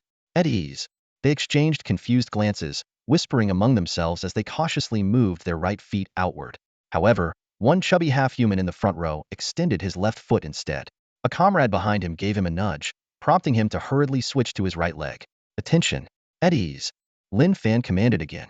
The chubby half-human once more moved his left leg forward. The surrounding half-humans grew impatient with his clumsiness, worried about angering Lord Uru. Embarrassed, the chubby half-human retracted his foot slowly, but Lin Fan didn't reprimand him. Instead, he gave him a gentle look, which only made the chubby half-human more ashamed and frustrated with himself. Lin Fan knew that this seemingly dull-witted half-human was actually quite diligent, always arriving early and leaving late. He simply couldn't distinguish left from right and had a tendency to move awkwardly. Given the tight schedule, Lin Fan couldn't afford to be too demanding. "Begin projectile training," Lin Fan announced loudly. Led by Akai, the half-humans lined up and moved to an open area to practice throwing stones, a precursor to grenade training. Afterward, under Lin Fan's personal guidance, they started formal target practice. The half-humans clumsily raised their primitive rifles, but their marksmanship was appalling. Most bullets missed the targets entirely, with few hitting their marks. The rifle's recoil was too much for them. Each shot left them struggling to regain their balance. Suddenly, a crisp whiz cut through the night, and a bullet struck the bullseye. The surrounding half-humans turned in astonishment to see the shooter Gang Shi, a half-human warrior. He had lost an eye while driving a mining truck to fend off robots during a previous uprising, earning him the nickname One-Eyed Gang Shi. When it was the chubby half-human's turn, everyone held their breath. He waddled forward, struggling to heft a rifle almost as tall as he was. The half-humans watched nervously, fearing he would embarrass himself again. The chubby half-human stuffed some food crumbs into his mouth, chewing with puffed cheeks. He widened his eyes and aimed carefully. Bang! To everyone's surprise, the bullet hit the target, landing close to the bullseye. The makeshift target wobbled from the impact. Lin Fan was also taken aback, having clearly seen where the bullet landed. The chubby half-human bowed to Lin Fan, grinning broadly. Lin Fan gave him a thumbs-up in approval. The surrounding half-humans whispered among themselves, both surprised and a bit jealous. They thought that the clumsy fellow must have been lucky to hit the target. Hearing these murmurs, the chubby half-human glared at his comrades and insisted on trying again. Lin Fan smiled and nodded in agreement. The chubby half-human muttered, "You are Yub," under his breath, as if in prayer, then raised the rifle again. He aimed and pulled the trigger. As the gun fired, the recoil made him stagger, but his stout frame kept him from being thrown off balance. The bullet hit the bullseye once again, and Lin Fan couldn't help but look at the chubby halfman with newfound respect. He walked over, patted the halfman on the shoulder, and asked, "What's your name?" The chubby halfman, nervous and stuttering in his first conversation with Lin Fan, replied, "Master Ulu. They all call me Fatty." Lin Fan continued, "Have you used a gun before?" Fatty nodded, relaxing a bit. "To be honest, Master Ulu, I used it to kill wild beasts while wandering in the ruins. But it's useless against robots." "Of course, it's useless." Lin Fan pondered for a moment and then suggested, "Fatty, try using the rocket launcher. If you can still hit the target, I'll make you the halfman's platoon leader." Fatty looked puzzled. "What's a platoon leader? Can you eat it?" Lin Fan chuckled and explained, "A platoon is made up of over 90 half-men, and you'd be their leader." Fatty's eyes lit up. Pointing at the half-men around him, he excitedly asked, "Master Ulu, is it true? If I become the platoon leader, They'll have to listen to me? Absolutely, Lin Fan nodded. Not only will you teach them how to shoot, but you'll also lead them in attacking Maslow Fortress. Determined, Fatty's eyes sparkled. All right, I'll hit the target for sure. After years of being mocked, he finally had a chance to prove himself. Lin Fan handed Fatty a rocket launcher. With the help of two half-men, Fatty eagerly hoisted the heavy weapon. He examined the armor-piercing shell, weighed the launcher, and then aimed and fired. Boom! The massive recoil caused the three half-men to stumble and fall. However, the armor-piercing shell hit the bullseye accurately, then continued to a distant wall, utterly demolishing it. Days passed. The smog and dust storms in Altai City had unusually cleared, revealing a rare expanse of clear sky. At this crucial moment, Lin Fan initiated an inspiring mobilization. Over 50 armed mining vehicles slowly emerged from the ruins, each like a moving fortress, forming an impressive array. This small yet well-equipped semi-human army was the first of its kind on Earth. Nearly 300 semi-human warriors were divided into 4 platoons, each equipped with over 10 armed mining vehicles. Shui Gue, Akai, Gang Shi, and Peng Dun served as platoon leaders, all handpicked by Lin Fan for their outstanding performance during training. Each platoon leader drove a Woolickless combat vehicle equipped with matrix cannons, whose firepower rivaled that of the mining vehicles of Changyang Star robots, and would be the main force in the assault on Maslow Fortress. Each mining vehicle had a fixed crew of 5 semi-humans, a driver, a primary weapon operator, 2 primary weapon assistants, and a grenadier or demolition specialist. Their main weapon, the anti-armor rocket launcher, was sufficient to pose a threat to robots. Additionally, they were equipped with grenades, heavy machine guns, and other auxiliary weapons. The elderly, women, and children of the semi-humans also gathered at the scene, visibly excited. Witnessing the formation of this army held significant meaning for those who had long been enslaved. In the cockpits, the semi-human warriors sat up straight, their eyes shining with determination. They were no longer helpless captives but warriors fighting for their freedom. The abandoned warehouse outside Altai City became the starting point for their departure. Akai jumped down from his Woolickless mining vehicle and stood at the front of the formation. With a loud and powerful voice, he delivered the speech prepared by Lin Fan, each word resonating with strength. Warriors of the semi-human mechanized infantry battalion, we are about to march to Maslow Fortress to fight for the liberation of our brethren. Some of us may fall, but our names will be remembered forever. Fight bravely, press forward, and with our flesh and blood, build the future of the semi-humans on Baikin Star. Akai's voice grew firmer, and the fear in his eyes vanished, replaced by fearless courage. The semi-human warriors shouted in unison, Wulu. Elder Moda, moved to tears by the sight, led all the elderly, women, and children in kneeling and chanting Wulu. Wulu. Their voices were loud and resolute, their eyes filled with gratitude towards Lin Fan and hatred for the Changyang Star people. Just then, a sharp screech pierced the sky. A gaunt, tattered winged beast appeared in view. The crescent-shaped red mark on its belly indicated it was a scout beast from Changyang Star. It swooped down, clearly targeting the semi-humans on the ground as prey. This time, however, the semi-humans did not flee. The semi-human mechanized infantry battalion swiftly changed formation, with the mining vehicles forming a protective steel wall in front of the women and children. Over 20 mining vehicles equipped with heavy machine guns took a defensive stance, aiming at the beast. At the command, a barrage of bullets rained towards the scout beast, filling the air with the sound of gunfire. The half-human's aim was off, allowing the agile wyvern scout to dodge most of the bullets. Nonetheless, several rounds struck its body and wings, causing it to screech in pain. The wyvern was both confused and enraged. How dare such a weak race fire upon it? Often bullied among its own kind, it found the humiliation of being attacked by these small half-humans unbearable. The wyvern scout soared high and then swooped down again, determined to teach these audacious half-humans a harsh lesson and destroy the mining vehicles below. As it closed in on its target, an anti-armor rocket roared through the air. The wyvern scout was horrified and instinctively tried to evade, but the rocket still hit its wing. With a thunderous explosion, it avoided a fatal blow, but its tail was injured, causing it to lose balance and crash heavily to the ground. The unfortunate wyvern scout finally admitted defeat. It realized that these half-humans were not to be trifled with, unlike the easily dominated creatures in the mines. Struggling to escape, it heard a low, ominous call from the sky. Looking up, it saw 10 massive shadows appear. The wyvern scout knew there was no escape now. The half-humans, seeing these giant creatures, showed great respect and quickly stepped aside. These were the wyverns protecting Lin Fan, held in high esteem by the half-humans. One in a red robe swooped down and landed beside the scout. The scout, both frightened and relieved, emitted a low, friendly hum. However, the red-robed wyvern's eyes burned with anger, and it bared its fangs, biting the scout's neck. The scout howled in pain, burying its head in the ground, trembling with fear. At that moment, Lin Fan approached the redrobed wyvern and transmitted his thoughts. Red Robe, wait, don't kill it just yet. Perhaps the redrobed wyvern slowly released the scout's neck and turned to Lin Fan. This little traitor has a grudge against me and attacked your new recruits. It must not be spared. You know each other? Lin Fan asked. Yes, we were once allies, Red Robe replied. What happened? Red Robe explained. This goes back to when my tribe occupied the Maslow fortress. We lost it in a war. This scout was part of our tribe, well treated by our leader, but it eventually betrayed us for the Chiang aliens' minions. Oh, you originally came from Maslow fortress. Lin Fan exclaimed, understanding dawning on him. Our leader never told you about the past because it's a source of shame, Red Robe continued. It lost its territory and never thought of going back for revenge? It wants to, but according to wyvern tradition, a defeated warrior cannot return to their original land. Lin Fan now understood why the wyvern leader had hesitated when he suggested going to Maslow Fortress. It had once been its home, now usurped. The wyvern leader had more followers once, but after their defeat, only a small group escaped with it. Lin Fan closely examined the wyvern scout, once a subordinate of the wyvern leader.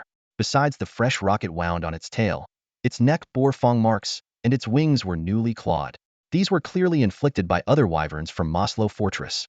Seeing its emaciated body, Lin Fan realized that life in the new environment had not been kind to the wyvern leader's former subordinate. The wyvern scout, terrified, emitted continuous whimpers to Red Robe. Red Robe glared at the trembling traitor without a trace of mercy, eager to flay it alive. Lin Fan transmitted his thoughts to Red Robe again. What is it saying? It's begging for my forgiveness, but I don't believe a word it says, Red Robe growled. Don't kill it just yet. Let me talk to it, Lin Fan suggested. Be careful, little one. It could easily turn on you, Red Robe warned. No problem, Lin Fan reassured. Nonetheless, Red Robe remained cautious, pinning the wyvern scout down with its claws, growling a warning not to harm Lin Fan or face immediate death. Lin Fan approached the wyvern scout, grasped its wing, and transmitted his thoughts. Why did you attack the half-humans here? The wyvern scout was surprised that this human could communicate with it. Noticing that Red Robe seemed to obey this human, it was curious but dared not ask. Bowing its head, it pitifully replied, Human, I was simply too hungry. A wyvern scout for the Chiang aliens doesn't have enough food? Lin Fan pressed. Not at all. We're just tools to them, the wyvern scout sighed, continuing, after Ho Fong left, things became very bleak for us. Ho Fong? Lin Fan asked cautiously, his eyes fixed on the winged beast scout in front of him. He was your former lord, right? A flicker of pain crossed the scout's eyes as it replied in a low voice, Yes, but that name has become a disgrace to us. We don't want to mention it anymore. Lin Fan's gaze fell on the scars covering the winged beast's body, and he remarked thoughtfully, Judging by your wounds, it looks like they were inflicted by your own kind. The scout's eyes flared with resentment as it gritted its teeth and said, That's right. It was all done by that traitor. He never considered us as comrades. Nearly every scar on my body is from him. Who? Lin Fan pressed. The current lord of Maslow Fortress, Black Fong. The scout spat out the name as if it were a curse. Then, turning to Lin Fan, its tone became respectful. Human. My fellow winged beasts are loyal to you. Are you Ho Feng's companion? Lin Fan nodded. Yes, Ho Feng and I are partners and friends. Upon hearing this, the winged beast scout immediately knelt down. I surrender. Will you forgive me? I am willing to work for you. Lin Fan raised an eyebrow in surprise, but then frowned and asked, Isn't the winged beast's mental contract incredibly strong? How can you surrender to us if you have already submitted to the Lord of Maslow? The scout looked at Lin Fan in shock. Human, you actually know about our mental contracts. It paused briefly before continuing. In fact, I never formed a mental contract with Black Fong. How come? Lin Fan inquired further. The scout sighed and shook its head. I don't know. Our tribe was defeated in the war, and I was captured after being separated from the others. Black Fong forced us to submit, but strangely, no new mental contract was formed. Lin Fan was secretly astonished. Their communication was through simulated consciousness, and if the scout were lying, the advanced consciousness simulation technology would detect even the slightest irregularity in the electrical signals. But there was none, indicating the scout was telling the truth. Lin Fan pondered deeply, almost certain that this was due to the winged beast's dominant bloodline.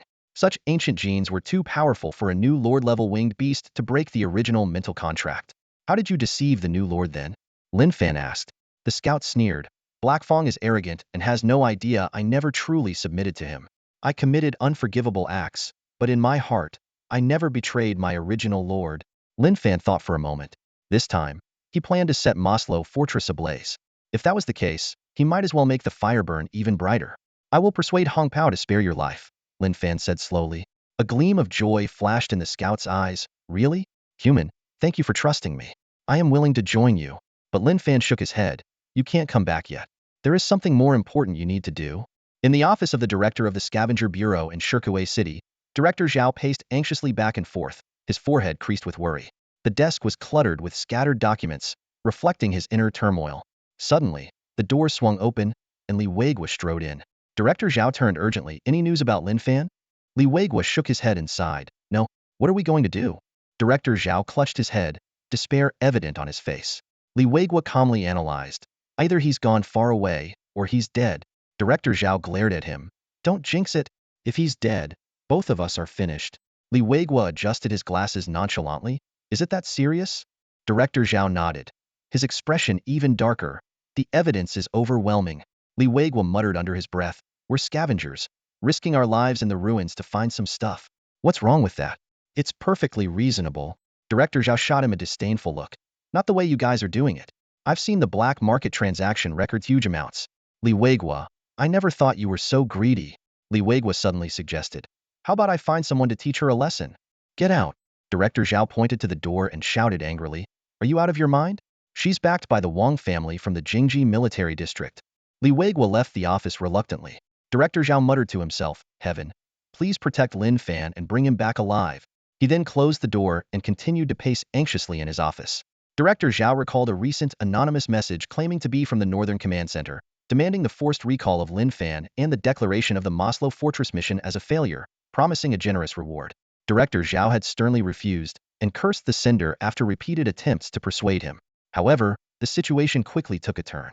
A young woman named Wang Kiki came directly to his office, reiterating the demand to recall Lin Fan and presenting a pile of evidence of the Scavenger Bureau's illegal activities.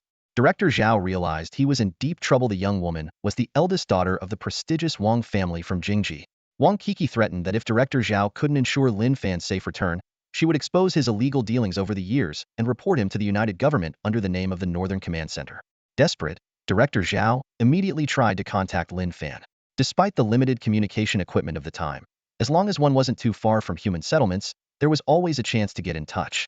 Unfortunately, Lin Fan had already passed through the Red Valley Mountains via the mine tunnels and reached the distant Altai city, completely losing contact. With no other options, Director Zhao could only pray daily for Lin Fan, hoping he would survive the perilous Maslow Fortress and return, though he believed it was nearly impossible. Meanwhile, in Altai City, Lin Fan was conversing with a winged scout beast. The creature gently pressed against Lin Fan, emitting a low hum. Lin Fan conveyed his thoughts to it. After returning to Maslow Fortress, I'll need your help. No problem. The winged scout beast responded, then asked, I heard from the Red Robes that they no longer have to worry about food or even hunt. Was that your doing? Lin Fan admitted somewhat awkwardly, yes. The winged scout beast's eyes gleamed with envy. We are all former subordinates of Howl Wind and still loyal to it. If everyone knew it was still alive and had endless food, they would definitely want to return to its side. Lin Fan quickly cautioned. Please don't let that information slip. Understood. The winged scout beast nodded, then pleaded, Human, could you give me some food? I'm so hungry, I can barely fly. Lin Fan immediately ordered the half-humans to bring food. Most of the half-humans were fearful of the unfamiliar creature, but only Fatty courageously dragged a piece of rotten meat towards the winged scout beast. Watching the starving creature devour the food ravenously, Fatty felt a deep sympathy, knew all too well the pain of hunger. Looking at the emaciated body and hollow belly of the winged beast scout, Pang Dun couldn't help but feel a trace of compassion. He gently stroked its damaged wings, feeling their rough and fragile texture. The winged beast slowly lifted its head, carefully examining the chubby half-human before letting out a low call, seemingly expressing gratitude. Moments later, the winged beast scout flapped its wings and soared into the sky, circling once before heading towards the Maslow Fortress. Hong Pao quietly approached Lin Fan, his wings lightly brushing against him.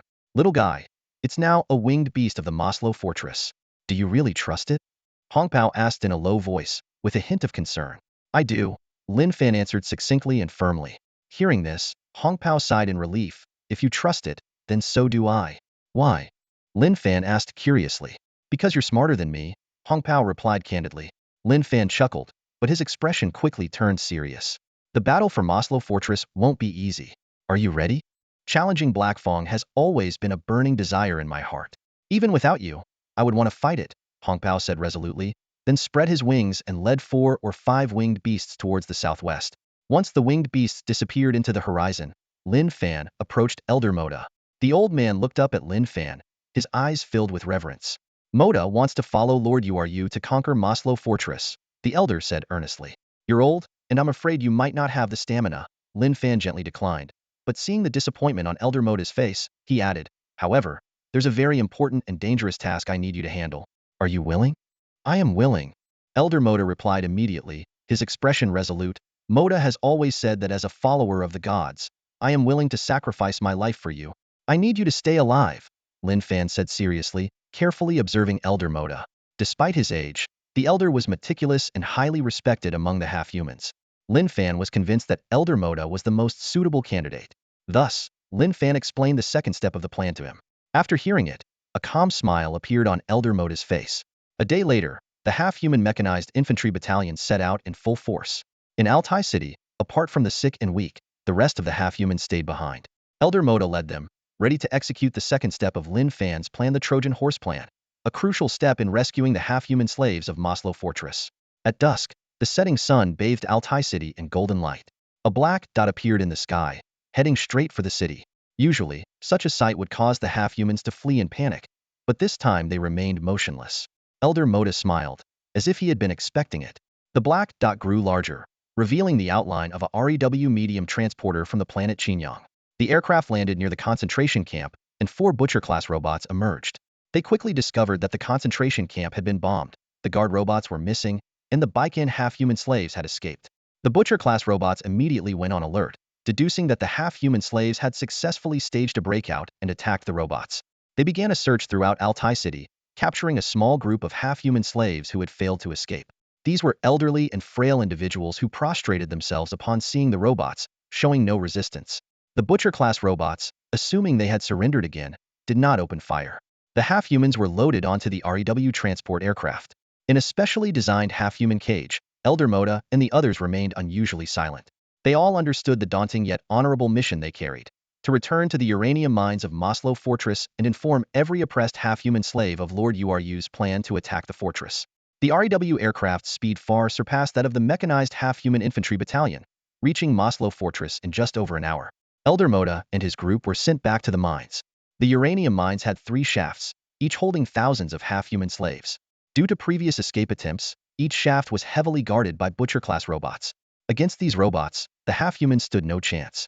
The Qinyang believed that as long as the half-humans couldn't dig their way out, they were inescapable. Elder Moda took the mine elevator to the lowest level of the shaft. The tunnels were intricate and sprawling, like a spider web extending to every corner of the uranium mining area. The sound of bang, bang, bang was incessant as the half-human slaves operated mining machines to extract uranium. A group of ragged half-humans loaded the uranium ore onto minecarts, using the elevator to transport it back to the surface. Although the technology on Qingxi Star is highly advanced, the facilities in the mines are extremely primitive and rudimentary, a stark contrast to the human mining environment. In the damp, dark caves, a few dim lamps hang on the rough rock walls, barely illuminating the narrow passageways. The inhabitants of Qingxi Star have only one requirement for the mines: to extract enough uranium to fuel their war efforts. They couldn't care less about the lives of the half-human slaves. Elder Moda stepped into the mine and immediately saw his old comrade from the past. The once robust miner was now a mere skeleton, his face covered in scars that told tales of hardship. Elder Moda's heart ached, but he dared not show any emotion. The old comrade, upon seeing Elder Moda, also remained silent, his complex gaze conveying both joy and sorrow. Joy that Elder Moda was still alive. Sorrow that his old friend had returned to this hellish mine. Their reunion was as fleeting as a shooting star. Not far away, a massive Butcher-class robot coldly monitored every move within the mine, the bloodstains on its metallic shell silently telling of its cruelty. The old comrade quickly glanced at the robot, then pushed his heavy mining cart away. Elder Moda was well aware of the hardships faced by the half-human slaves in the mine. Every day, people collapsed here, either from exhaustion or execution by the Butcher-class robots. Those who could no longer work were beheaded by the robots, their bodies hung on the rock walls as a grim warning. At that moment, a young half-human peeked out from a mining cart and swiftly pulled Elder Moda up. This young slave had bright brown eyes and an unusually wide mouth, with strong muscles beneath his dark skin. Upon seeing him, Elder Moda suppressed his excitement, a joyful expression appearing on his face. He whispered, Kuan. This young half-human was none other than Elder Moda's long-lost grandson, Akuan. Elder Moda discreetly wiped away the tears at the corner of his eyes, feeling an indescribable sense of relief. His grandson was still alive. Years ago, during an uprising, Elder Moda had led some half-humans to escape Maslow Fortress, but the young Akuan had been left behind in the mine. All these years, Elder Moda had been deeply remorseful, feeling that he had failed his family. When he left, Akuan was just a child. Now, he had grown into an adult. Akuan did not blame his grandfather. He simply asked in a low voice, "Why have you returned to the mine?" After delivering the uranium ore, Elder Moda took Akuan to a hidden corner. He carefully whispered a few words in the half-human language into Akuan's ear. Ulu. Akuan's face first showed shock, then a look of devout reverence identical to Elder Moda's, his excitement barely contained. Altai City is 500 kilometers away from Maslow Fortress. A small army of halflings trudged through this desolate land. At the front of the convoy, an armed mining vehicle, bristling with weapons and explosives, plowed the way like a behemoth. Following closely were transport trucks loaded with food, refined coal, and other essentials. The halfling infantry battalion crossed the western foothills of the Red Valley Mountains and reached the northern Black Hill Plateau. This area was patrolled by Wyvern scouts, but with them scouting ahead, safety was less of a concern. The plateau was swept by howling winds, forcing the halflings to wrap themselves in thick cloth for warmth. However, their bare feet still felt the biting cold as they walked on the frozen ground. Standing on the Black Hill Plateau, the northern mountain range was clearly visible.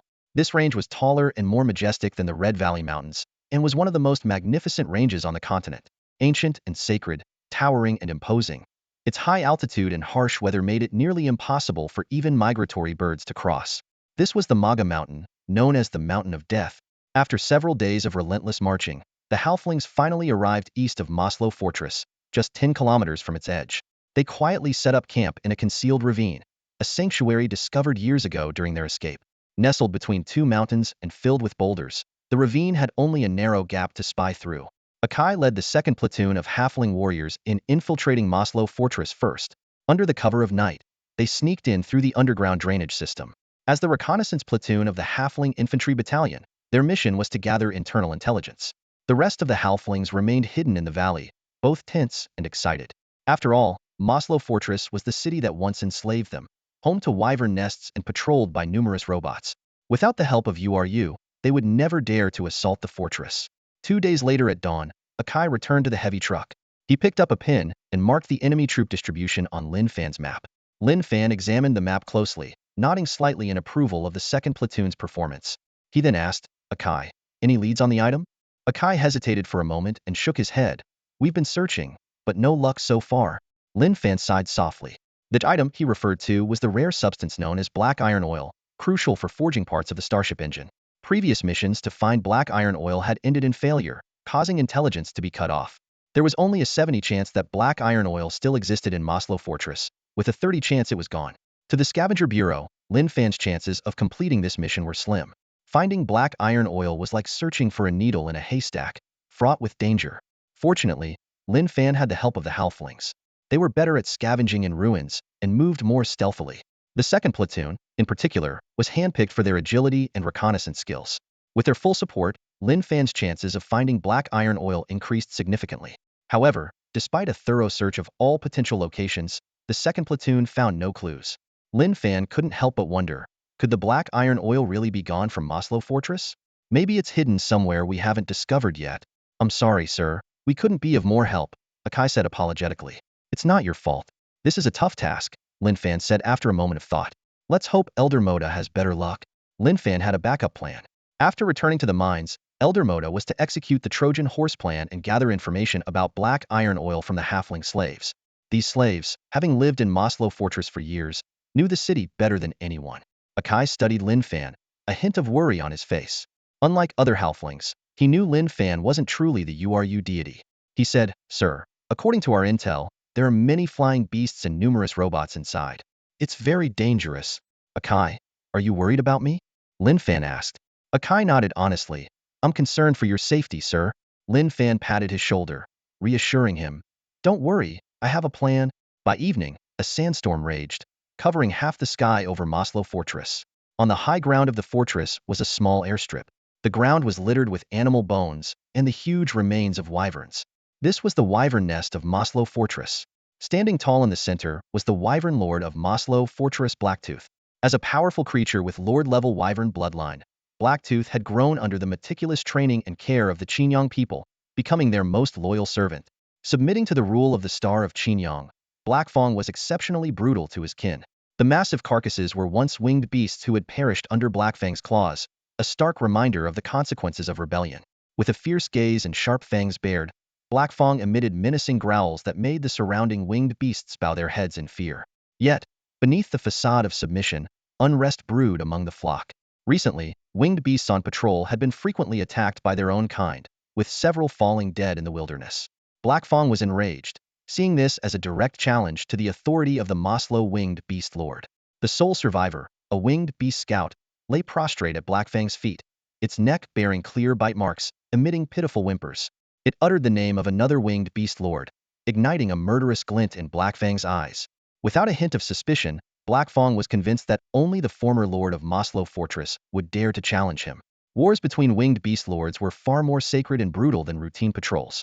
Knowing his opponent's strength, Blackfang could no longer contain himself and let out a furious roar at the scout. He stomped the scout underfoot and savagely tore at its wings with his fangs. The scout convulsed in pain, letting out heart-wrenching cries for mercy. Despite the cruel torment, Blackfang never doubted the scout's loyalty. Genetic influences made the spiritual bond between winged beasts unbreakable.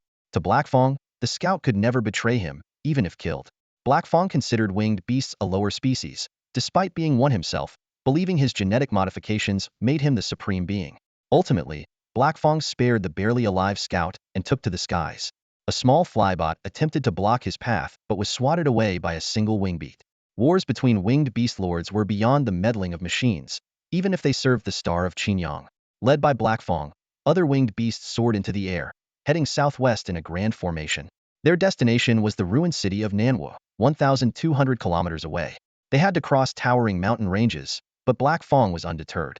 According to the scout's intel, his nemesis, the former lord of Maslow Fortress, Halfang, was there. Only Halfang could provoke such intense rage and excitement in Blackfang. This time, he would not allow Halfang to escape again. Aside from those left to patrol, the winged beasts of Maslow Fortress emptied overnight. The wounded scout's eyes gleamed with a hint of satisfaction. Without him, Lin Fan could have lured the winged beasts with the red cloak, but it would have been much harder. With his covert assistance, everything fell into place effortlessly. In the mine, ever since Elder Moda and the other halflings returned, the atmosphere had become subtly charged. On the surface, all the halfling slaves worked diligently, even appearing more spirited. However, they exchanged glances in secret. When Elder Moda first returned, his old comrades pitied him.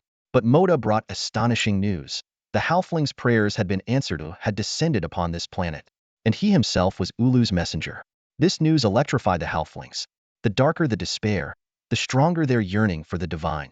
The slaves in the mine were no exception. They were devout followers of the god Ulu. Elder Moda had always been their leader, and his words were undoubtedly true. When he announced that the god Ulu would liberate the halfling slaves of Maslow Fortress and the mine, everyone was ecstatic. These displaced halflings from the Whitekin Star had long believed Ulu had abandoned them, forcing them to live like pinned animals in the dark, dignity and freedom stripped away. Now, Elder Moda's words were like a match, igniting a flame of hope in their scarred hearts. On the surface, the halfling slaves in the mine worked as usual, showing no signs of change. But secretly, they were ready. Every mining cart had been meticulously inspected. At a single command, the faint flame in their hearts would become an inferno. They waited, and the longer they waited, the slower time seemed to pass. Elder Moda had been back for several days, and Maslow Fortress remained unchanged. Despite Elder Moda's unwavering belief that Ulu would come, the halflings were still anxious, fearing that the last glimmer of hope in the darkness might be extinguished. They prayed silently. At dusk, Akun descended into the mine on the lift. He wore a joyful expression as he reported the outside situation to Elder Moda. He had clearly seen a firelight atop the eastern mountainous signal agreed upon by Lin Fan and Elder Moda. The moment the firelight appeared was the time to attack Maslow Fortress and rescue the halfling slaves. Akun also shared shocking news with Elder Moda and the surrounding halflings. The winged beasts that had long occupied Maslow Fortress had all flown southwest. Ulub Elder Moda prayed softly, unable to contain his excitement. The other halfling slaves were equally thrilled. Even the giant beasts that ruled the skies had been driven away. This must be the power of the god Ulu. They firmly believed that Ulu had finally come. Maslow Fortress, shrouded in sandstorms, stood in the desolate night. In the darkness, a group of figures silently infiltrated the fortress. The second squad of the half-men had already gathered detailed intelligence on the robot guards. By now, the winged beasts had left en masse, significantly weakening the fortress's defenses. However, the Butcher-class robots remained a formidable challenge. In the uranium warehouse in the northwest, dim lights flickered as weary half-men workers loaded heavy uranium ore onto transport carts. From the watchtower, two Butcher-class robots vigilantly scanned every corner. With only a few slaves, the area was lightly guarded by just these two robots. Suddenly, a shadow flickered a few hundred meters north of the warehouse, emitting an eerie cry. The half-men inside the warehouse paused their labors, looking curiously toward the distance, wondering if a comrade had managed to escape. The Butcher-class robots immediately detected the anomaly. Scans identified the figure as a Baiken half-man, but a system check confirmed no breaches in the warehouse. After a brief analysis, the robots concluded that a half-man was attempting to escape. One robot quickly set off in pursuit, following its primary directive to capture rather than kill. In reality, the shadow wasn't a slave from the warehouse but a soldier from the 4th Squad of the Half-Men Infantry Battalion. He had successfully drawn the robot's attention and was sprinting northward. The Butcher-class robot's speed was impressive, rapidly closing the distance. As the robot neared, the half-man soldier darted into a narrow alley, but he couldn't shake his pursuer. Moments later, he reached a crossroads, the robot hot on his heels. Panting and tense, he suddenly stopped, seemingly resigned to his fate. The Butcher-class robot's mechanical footsteps echoed as it moved in for the capture. Just then, a deafening explosion erupted beneath the robot. Flames and debris flew into the air, an explosive trap set by the half-men. Though the blast dented its exterior, the robot remained operational. The robot quickly rose, determined to continue its mission. Unbeknownst to it, the robot had wandered into an ambush set by the 4th Squad of the Half-Men Infantry. In the darkness, several modified mining vehicles appeared. With a loud bang, 3 half-men soldiers emerged from one vehicle, firing a rocket launcher at the robot. The rocket struck the Butcher-class robot squarely, blowing a hole in its chest plate and sending smoke billowing. Its infrared sensors scanned the area, triggering alarms. A group of armed half-men in modified mining vehicles was launching an attack. Despite the assault, the Butcher-class robot remained unflustered. It stood up, dusting itself off, and scrutinized the modified vehicles. According to its recognition system, these vehicles should have been non-threatening, and the half-men themselves weak. As the robot pondered, another volley of 7 or 8 rockets streaked toward it. Explosions thundered, and the massive shockwaves knocked the robot off balance. It realized too late that these vehicles had been heavily armed, and the half-men operating them were no ordinary workers but a trained military force. Under the relentless barrage of anti-armor rockets, the Butcher-class robot could only scramble for cover. However, over a dozen armed mining vehicles had surrounded it, cutting off any escape. After enduring continuous heavy attacks, the robot was blasted to the ground again, emitting a high-pitched screech from its internal systems. Even so, the resilient robot wasn't completely defeated. It slowly stood up again, readying its matrix cannon to deliver a fatal counterattack. But the half-men gave it no respite. In the darkness, a Woolackless tank stealthily approached, its cannon aimed at the robot's back. Fat Dunn personally took the controls and fired a matrix missile. With a whoosh, the missile arced gracefully through the air, hitting the robot squarely in the back. A thunderous explosion followed. The back of the robot, already weakened by previous attacks, was finally breached. The final missile destroyed its defense systems completely. The Butcher-class robot's body shuddered violently, emitting a cacophony of malfunctioning metal. Unable to maintain its balance, it crashed to the ground in a heap, never to rise again. The powerful Butcher-class robot fell into a half-human ambush. The metallic beast wavered under the heavy barrage of fire, eventually succumbing to the relentless assault of numerous half-human warriors and crashing to the ground. Even in defeat, the killing machine refused to surrender. With great effort, it lifted its bullet-ridden matrix cannon and aimed at the most threatening Ula-class tank nearby. Seeing this, Pang Dun was horrified and urgently shouted to the half-human driver, "Retreat! Get behind the wall!" Before the words left his mouth, a deafening explosion erupted. The Butcher-class robot's final strike shattered the wall into fragments. The shockwave was so powerful that it pushed the several-ton Ula-class tank back 2 or 3 meters. Fortunately, the tank's heavy steel armor shielded it from serious damage. This scene enraged the 4th platoon of half-human warriors. They revered the Ula-class tank as a sacred object, dreaming of one day charging into battle with it. Now, this damned robot dared to desecrate their faith. In an instant, all the half-human warriors opened fire simultaneously, using rocket launchers, Gatling guns, and even grenades. Under this relentless swarm-like assault, the body of the Butcher-class robot quickly turned into a smoking heap of scrap metal. However, the crisis was not entirely over. There was another Butcher-class robot inside the uranium warehouse. It detected the continuous explosions, quickly analyzed the threat, and began striding towards the source of the blasts. Unsurprisingly, this robot also fell into a half-human ambush. Once, at the Maslow Fortress, a single Butcher-class robot could slaughter hundreds or even thousands of half-humans. Back then, the half-humans were like fish on a chopping block, unable to resist. To the slaves, these robots embodied terror and brutality. But now, this armed half-human force had destroyed two seemingly invincible Butcher-class robots. The threat to the uranium warehouse was finally neutralized. Leading the 4th platoon, Pang Dun charged towards the uranium warehouse, their roars echoing through the air. A half-human demolition expert swiftly blew a large gap in the iron fence. Standing at the breach, Pang Dun shouted to the half-humans inside the warehouse, "Rise up, brothers. Ulu has come. The war to liberate Maslow Fortress has begun." The half-humans inside the warehouse were overjoyed.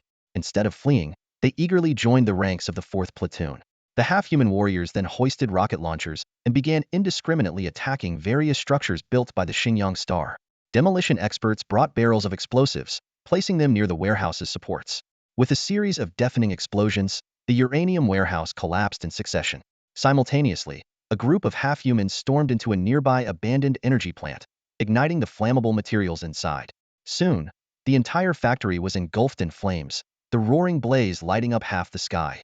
Amidst the billowing smoke and fire, the sounds of explosions and gunfire echoed continuously, as if the half-humans' long-suppressed anger and hatred were finally erupting. Watching the chaotic yet magnificent scene before him, Pang Dun allowed a slight smile to form on his lips. He knew that the bigger the commotion, the better. It was the only way to draw the attention of the robots guarding the mine. The mine was the lifeline of Maslow Fortress, heavily guarded by numerous robots and posing the real threat. The fire and chaos quickly spread through the northern part of Maslow Fortress, pushing the situation to the brink of chaos. As expected, the robots outside the mine began to mobilize. Over 30 Butcher-class robots swiftly assembled and marched north in unison. On a distant high ground, Lin Fan closely observed the battle through his binoculars. Seeing this, he knew the 4th platoon had met his expectations. Not only had they successfully taken the uranium warehouse, but they had also attracted the attention of the mine's robots. The horn of war had sounded, and the gunfire shattered the night sky's silence over Maslow Fortress. Within the mine, an undercurrent had long been stirring. Hearing the faint rumblings from outside, the half-human slaves inside were filled with excitement. It was the footsteps of Ulu, proof that the half-humans of Baikin Star were still under the god's watchful eye. Their hearts swelled with excitement, urgency, and anticipation. Elder Moda had long informed the half-humans in the mine that the assault on Maslow Fortress would be a brutal battle. It required not only the bravery of the half-human warriors, but also the courage of all oppressed half-human slaves to stand up. Only by working together could they overthrow the tyrannical rule of Xinjiang Star at Maslow Fortress. The area around the uranium mine warehouse was in complete disarray. Nearly 30 Butcher-class robots were aggressively chasing down the rebelling hybrids. Suddenly, 2 or 3 missiles whistled in from afar, striking the armed mining vehicles in the 4th row with pinpoint accuracy. Metal plates were torn apart, and flames shot into the sky amidst the sound of explosions. The hybrid warriors jumped out of their vehicles in panic and scattered. Fat Dun gritted his teeth as he watched the approaching robots. Under his command, most of the hybrid warriors in the 4th row began retreating northward. Only Fat Dun and a dozen hybrids remained near the uranium warehouse, backed against 3 or 4 mineral transport trucks. Their faces were tense, and they dared not breathe loudly, their bodies trembling with fear. The Butcher-class robots were formidable, capable of annihilating an entire hybrid infantry battalion with a mere gesture, let alone their small 4th row. The sound of the robots' footsteps grew closer. Fat Dun muttered Wooloo under his breath, then stuffed half a loaf of bread into his mouth, a look of reverence in his eyes. He suddenly tore open his throat and let out a fierce, heroic shout in the hybrid language. The hybrid warriors responded immediately, scrambling onto the mineral transport trucks and starting the engines. The transport trucks, loaded with uranium ore, roared like armored beetles, crashing through barbed wire and roadblocks. The massive wheels spun furiously, and the engines emitted a piercing whine under the strain. The convoy sped northward at top speed. Unexpectedly, the Butcher-class robots did not open fire immediately. Instead, they retracted their matrix cannons. Viewing the hybrids' actions as theft, they decided to pursue these thieves without damaging the uranium ore. Fat Dunn noticed the robot's reaction and breathed a silent sigh of relief.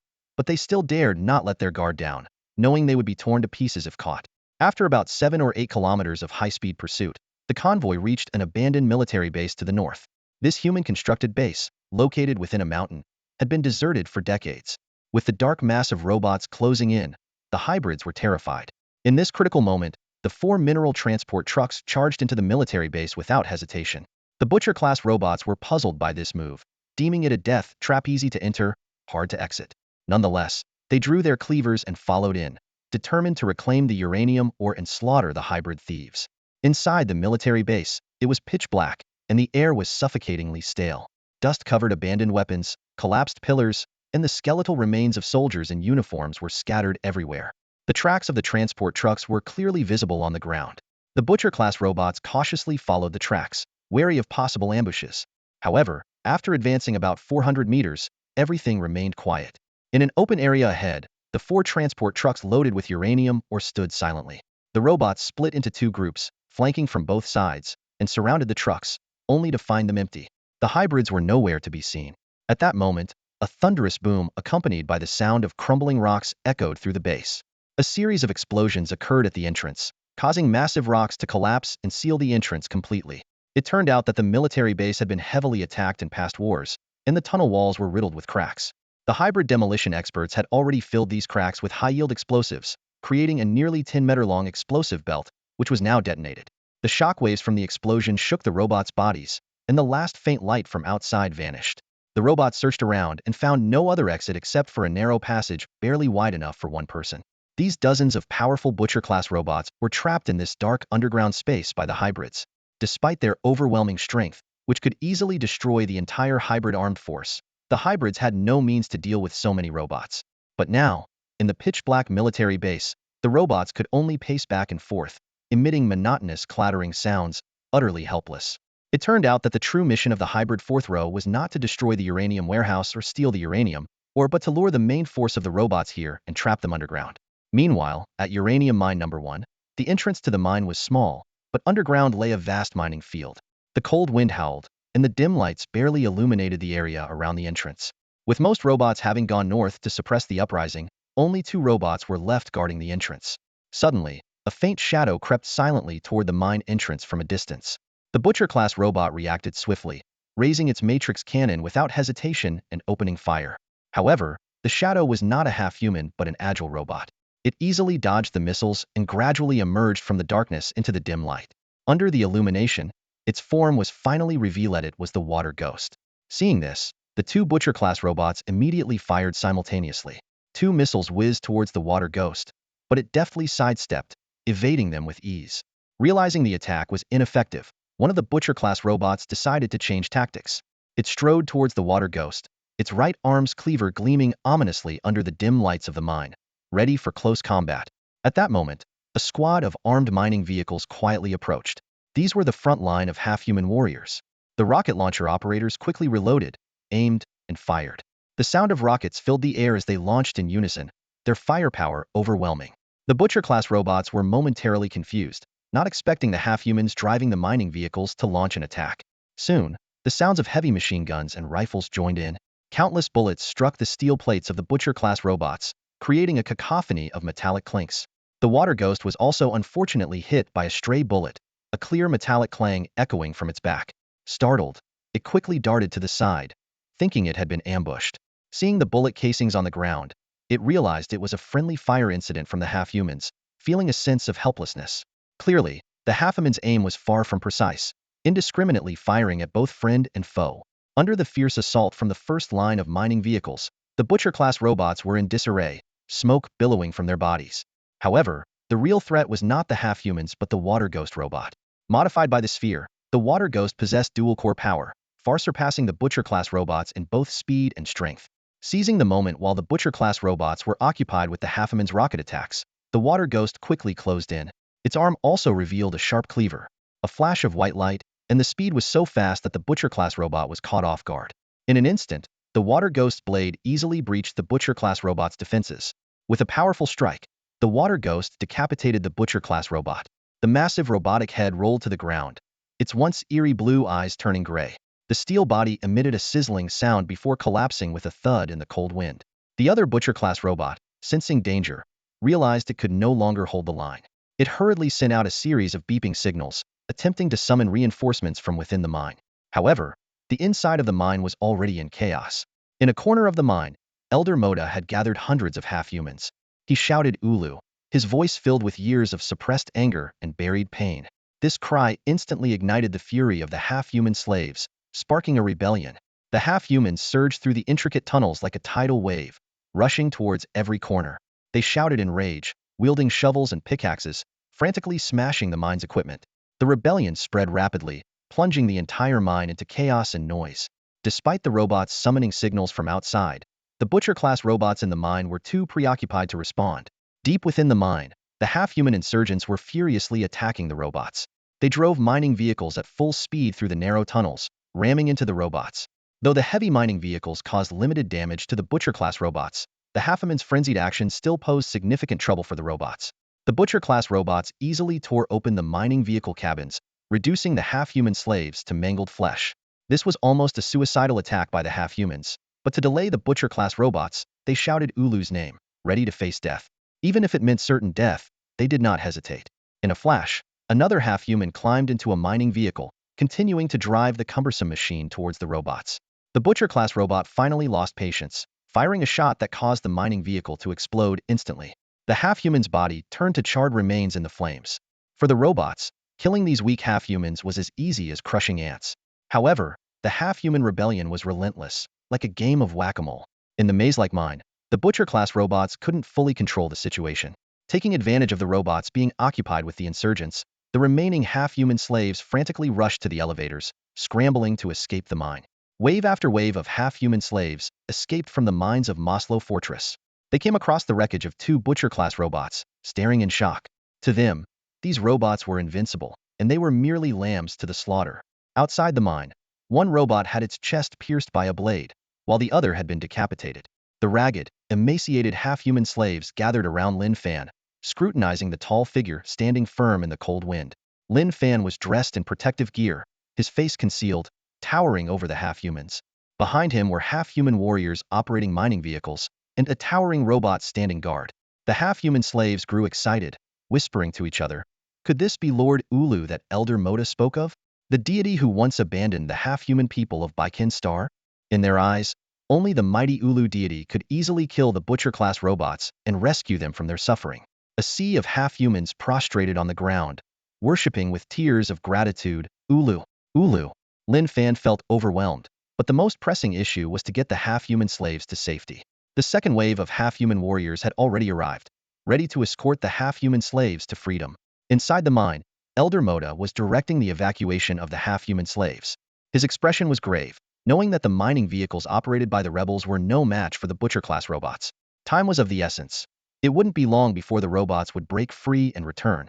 The iron chains creaked as 8 or 9 elevators went up and down. Wave after wave of half-humans took the elevators to escape, leaving only a dozen or so in the mine. Just as Elder Moda breathed a sigh of relief, a sudden realization struck him, and his face turned pale with fear. Kuan. He had just realized that his grandson Akun, the last of his lineage, was not among the evacuees. Elder Moda cried out in anguish, Kuan desperately asking the surrounding half-human slaves, but they all shook their heads. Suddenly, a loud crash echoed through the mine. A Butcher-class robot had blown apart the collapsed rubble blocking the tunnel and slowly emerged, approaching the elevators. It raised its cannon, ready to eliminate the escaping half-human slaves. Terrified screams erupted around them. In that critical moment, a mining vehicle burst out of the tunnel like a rampaging bull, its engine roaring.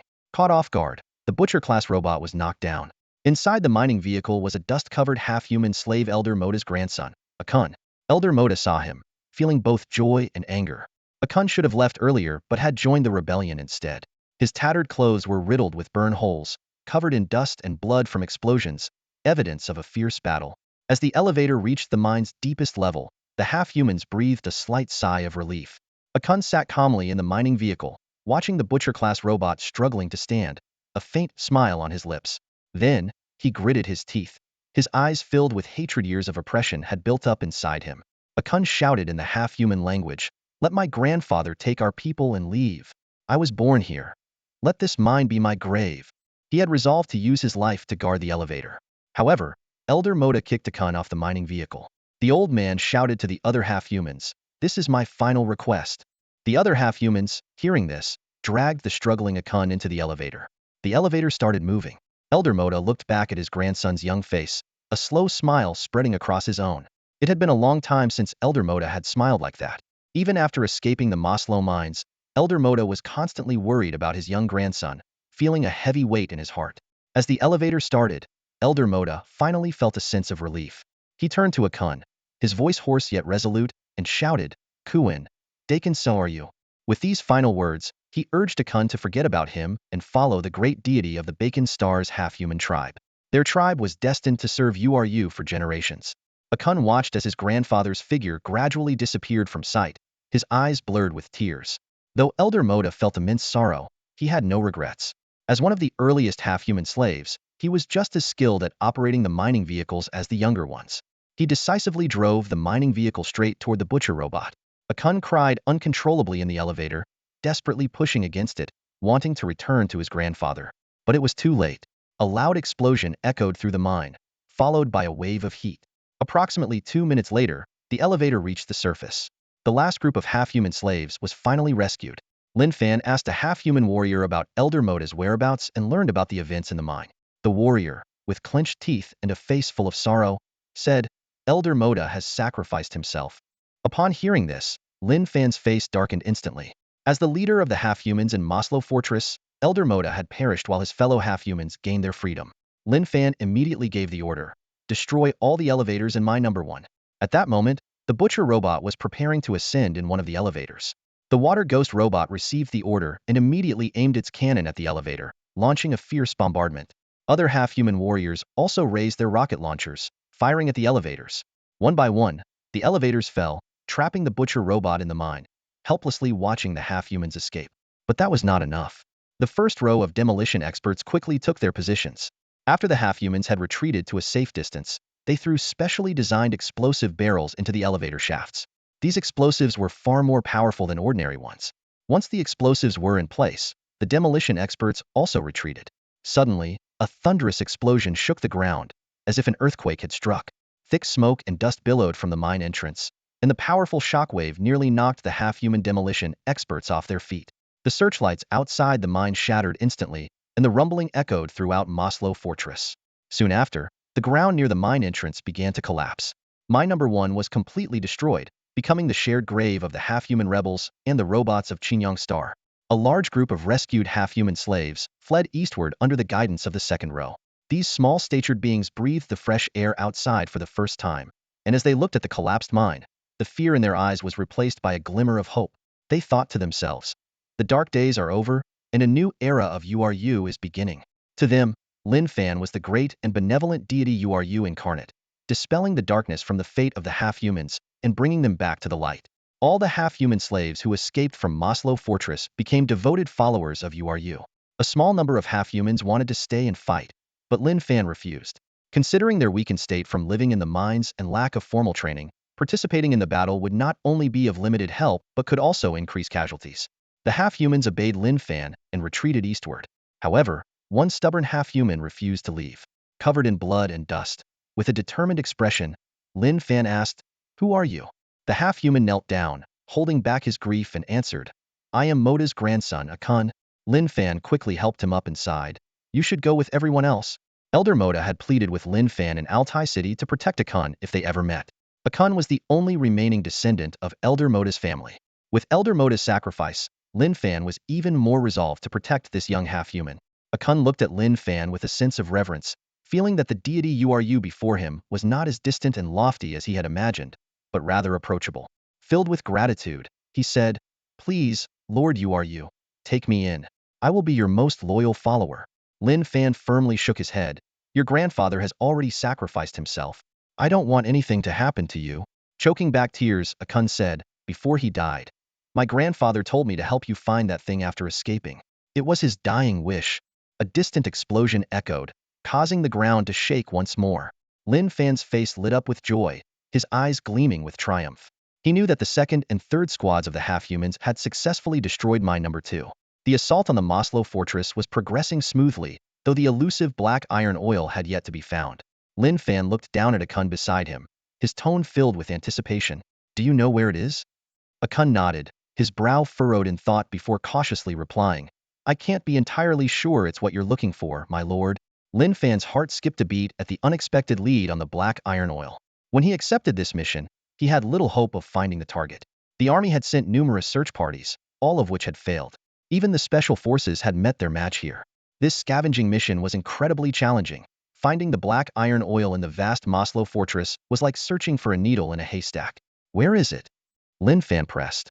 In the lake to the east, Akun answered succinctly. The lake? Lin Fan raised an eyebrow in surprise. How do you know? Instead of answering directly, Akun waved someone over from a distance. A half-human cautiously peeked out from behind a wall, looking terrified and reluctant to approach Lin Fan. Akun pointed at the half-human and introduced him. My lord, this is Yuz. He's the one who discovered it. Lin Fan scrutinized Yuz, noticing his frightened demeanor. What's wrong with him? He asked. He's afraid, Akun explained. He's stolen many things and fears that Lord Ulu will banish him to the underworld. Lin Fan was taken aback. Whose things did he steal? The Qinyang Star people, Akun whispered, then implored. My lord, if Yuz finds what you're looking for, could you pardon his past crimes? He's not a bad person, really. Lin Fan replied earnestly, of course. Stealing from the Qinyang Star people doesn't count. Akun was overjoyed and turned to speak to Yuz. Yuz's face lit up with excitement, and he swiftly darted into the darkness, returning moments later and eagerly beckoning for everyone to follow. Led by Yuz, Lin Fan, Akun, and a few half-human warriors headed east. By now, the first squad of half-humans had gone to join the second and third squads to prepare for an assault on mine number 3. As they walked, Lin Fan asked, how did your friend Yuz learn about the black iron oil? Akun recalled, it was a few years ago. An armed force infiltrated Maslow Fortress. They quietly defeated the robot guards, entered a secret passage, and smuggled out a black iron sphere. A black iron sphere? Lin Fan's heart raced, suspecting that these intruders were likely the special forces from a few years back. Akun continued, many half-humans were terrified at the time, but Yuz, being bold, hid under the transport vehicle. He wanted to hitch a ride and escape with the human soldiers? Akun nodded. But the humans hadn't left Maslow Fortress when they were ambushed by Qinyang Star robots. Strangely, the last human, carrying the black iron sphere, drove the transport vehicle into the lake in the eastern part of the fortress. Lin Fan gasped, realizing that the soldier had sacrificed himself to keep the black iron oil from the Qinyang Star people. Did Yuz return to the mines? Don't underestimate him. He fears no one but Lord Ulu, and is very meticulous. Knowing he couldn't escape, he sneaked back into the mines. Lin Fan was almost certain that Akun was referring to the black iron oil. The seemingly ordinary Yuz had shown remarkable resourcefulness. Soon, they arrived at the lake on the eastern side of Maslow Fortress. The water was black, with an oily sheen on the surface. Yuz excitedly pointed to a spot in the distance, chattering away to Lin Fan. Lin Fan realized that the black iron oil was submerged there, understanding why no one had found it since. At that moment, a spherical creature that had been sleeping in Lin Fan's backpack poked its head out, eyes gleaming and drooling. It was highly sensitive to rare metals and seemed to detect an unprecedented presence. Lin Fan sternly warned, Sphere, this is crucial to the mission. You can't eat it. The sphere, disappointed, retracted its head. Lin Fan faced a dilemma.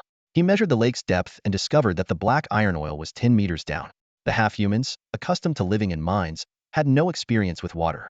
He realized that the black iron oil, weighing a ton, could only be retrieved by diving down himself, securing it with chains, and using the mining machinery's power. Confronted with this unexpected challenge, Lin Fan began to devise a detailed plan for the task ahead.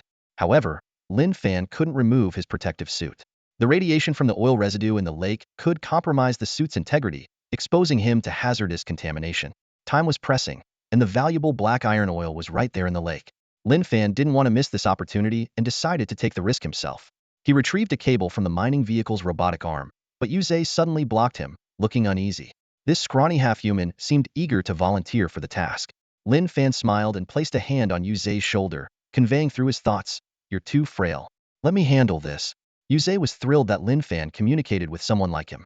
He urgently said, Sir, please don't go into the water. Let me handle this dirty work. Besides, it's very dangerous in there. There are monsters. Monsters? Lin Fan looked skeptically at the calm lake surface. Yuzhe nodded and explained, huge ones, but I know how to deal with them. As he spoke, he unwrapped the cloth around his waist, revealing 3 rotten fish tied to it. The stench was overwhelming, forcing Lin Fan and Akuin to step back. Yuze quickly threw the dead fish onto the distant shore, spacing each one at least 100 meters apart. About 10 minutes later, ripples appeared on the lake surface, and a large shadow emerged from a small whirlpool. Sensing danger, Lin Fan immediately instructed the half-humans to turn off the mining vehicle spotlight. In the darkness, a gigantic creature surfaced, its tail whipping up waves several meters high. The monster writhed its bloated body and crawled onto the shore, hungrily heading toward the farthest dead fish. The interstellar scavenging system activated, alerting. Mutated radiation fish monster, originally an earth crocodile mutated due to radiation exposure, extremely dangerous. Lin Fan gasped, grateful for Yuze's quick thinking. Yuze deftly tied the cable around his waist and lightly touched Lin Fan's protective suit, saying, Master Wulu, I'm going. Lin Fan urged him to be careful and not to push himself too hard.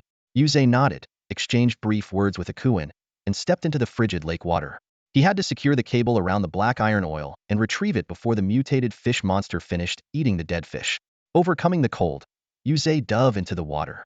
Moments later, he resurfaced, looking anxious, indicating that the first attempt had failed. Lin Fan was extremely worried. The mutated fish monster had already finished one fish and was approaching the second. Yuze understood the urgency, took a deep breath, and dove back into the lake. In the darkness, with the faint glow of distant flames, he finally located the sunken transport vehicle. The vehicle's body was riddled with holes, with a large gash likely caused by the fish monster. Yuze entered through the gash and found the black iron oil encased in a black metal shell. He quickly secured the cable hooked to the metal shell and resurfaced, shouting in half-human language to his companions. Akuin was overjoyed and operated the mining vehicle to pull back, dragging the metal shell toward the shore. However, the mutated fish monster sensed the movement in the water and turned its attention toward the black iron oil. The 1-meter diameter metal shell created noticeable waves, catching the monster's eye. The fish monster mistook the metal shell for food and leaped back into the lake, swimming toward the black iron oil. Akuin and Lin Fan were stunned, realizing the imminent danger as the situation became even more critical. The half-humans pushed the mining vehicle to its maximum power. The black iron oil was as heavy as a mountain, and the resistance from the water made the black-shelled iron ball move sluggishly, far slower than the mutant fish monster. In the murky water, the dark object caught the attention of the mutant fish, its eyes gleaming with predatory intent. Yuze clenched his teeth, heart pounding with anxiety. He knew that if the fish monster bit into the black iron oil, the tether would snap, and all their efforts would be in vain. Facing this colossal creature at the bottom of the deep lake, trying to secure the black iron oil again was a fool's dream. Remembering how he had confidently assured Wulu, Yuze resolved that he couldn't let the fish monster ruin their plan. Determined, he swam towards the fish monster, frantically splashing to draw its attention. Lin Fan saw through Yuze's intentions, his nerves taut. This was an extremely dangerous move. Once Yuze was targeted, escape from the fish monster's clutches would be nearly impossible. Lin Fan tried to call Yuze back, but his voice couldn't penetrate the water. Yuze not only splashed around but also made a series of provocative noises. The mutant fish monster flew into a rage. It saw Yuze as an intruder and temporarily abandoned the black iron oil, charging straight at Yuze.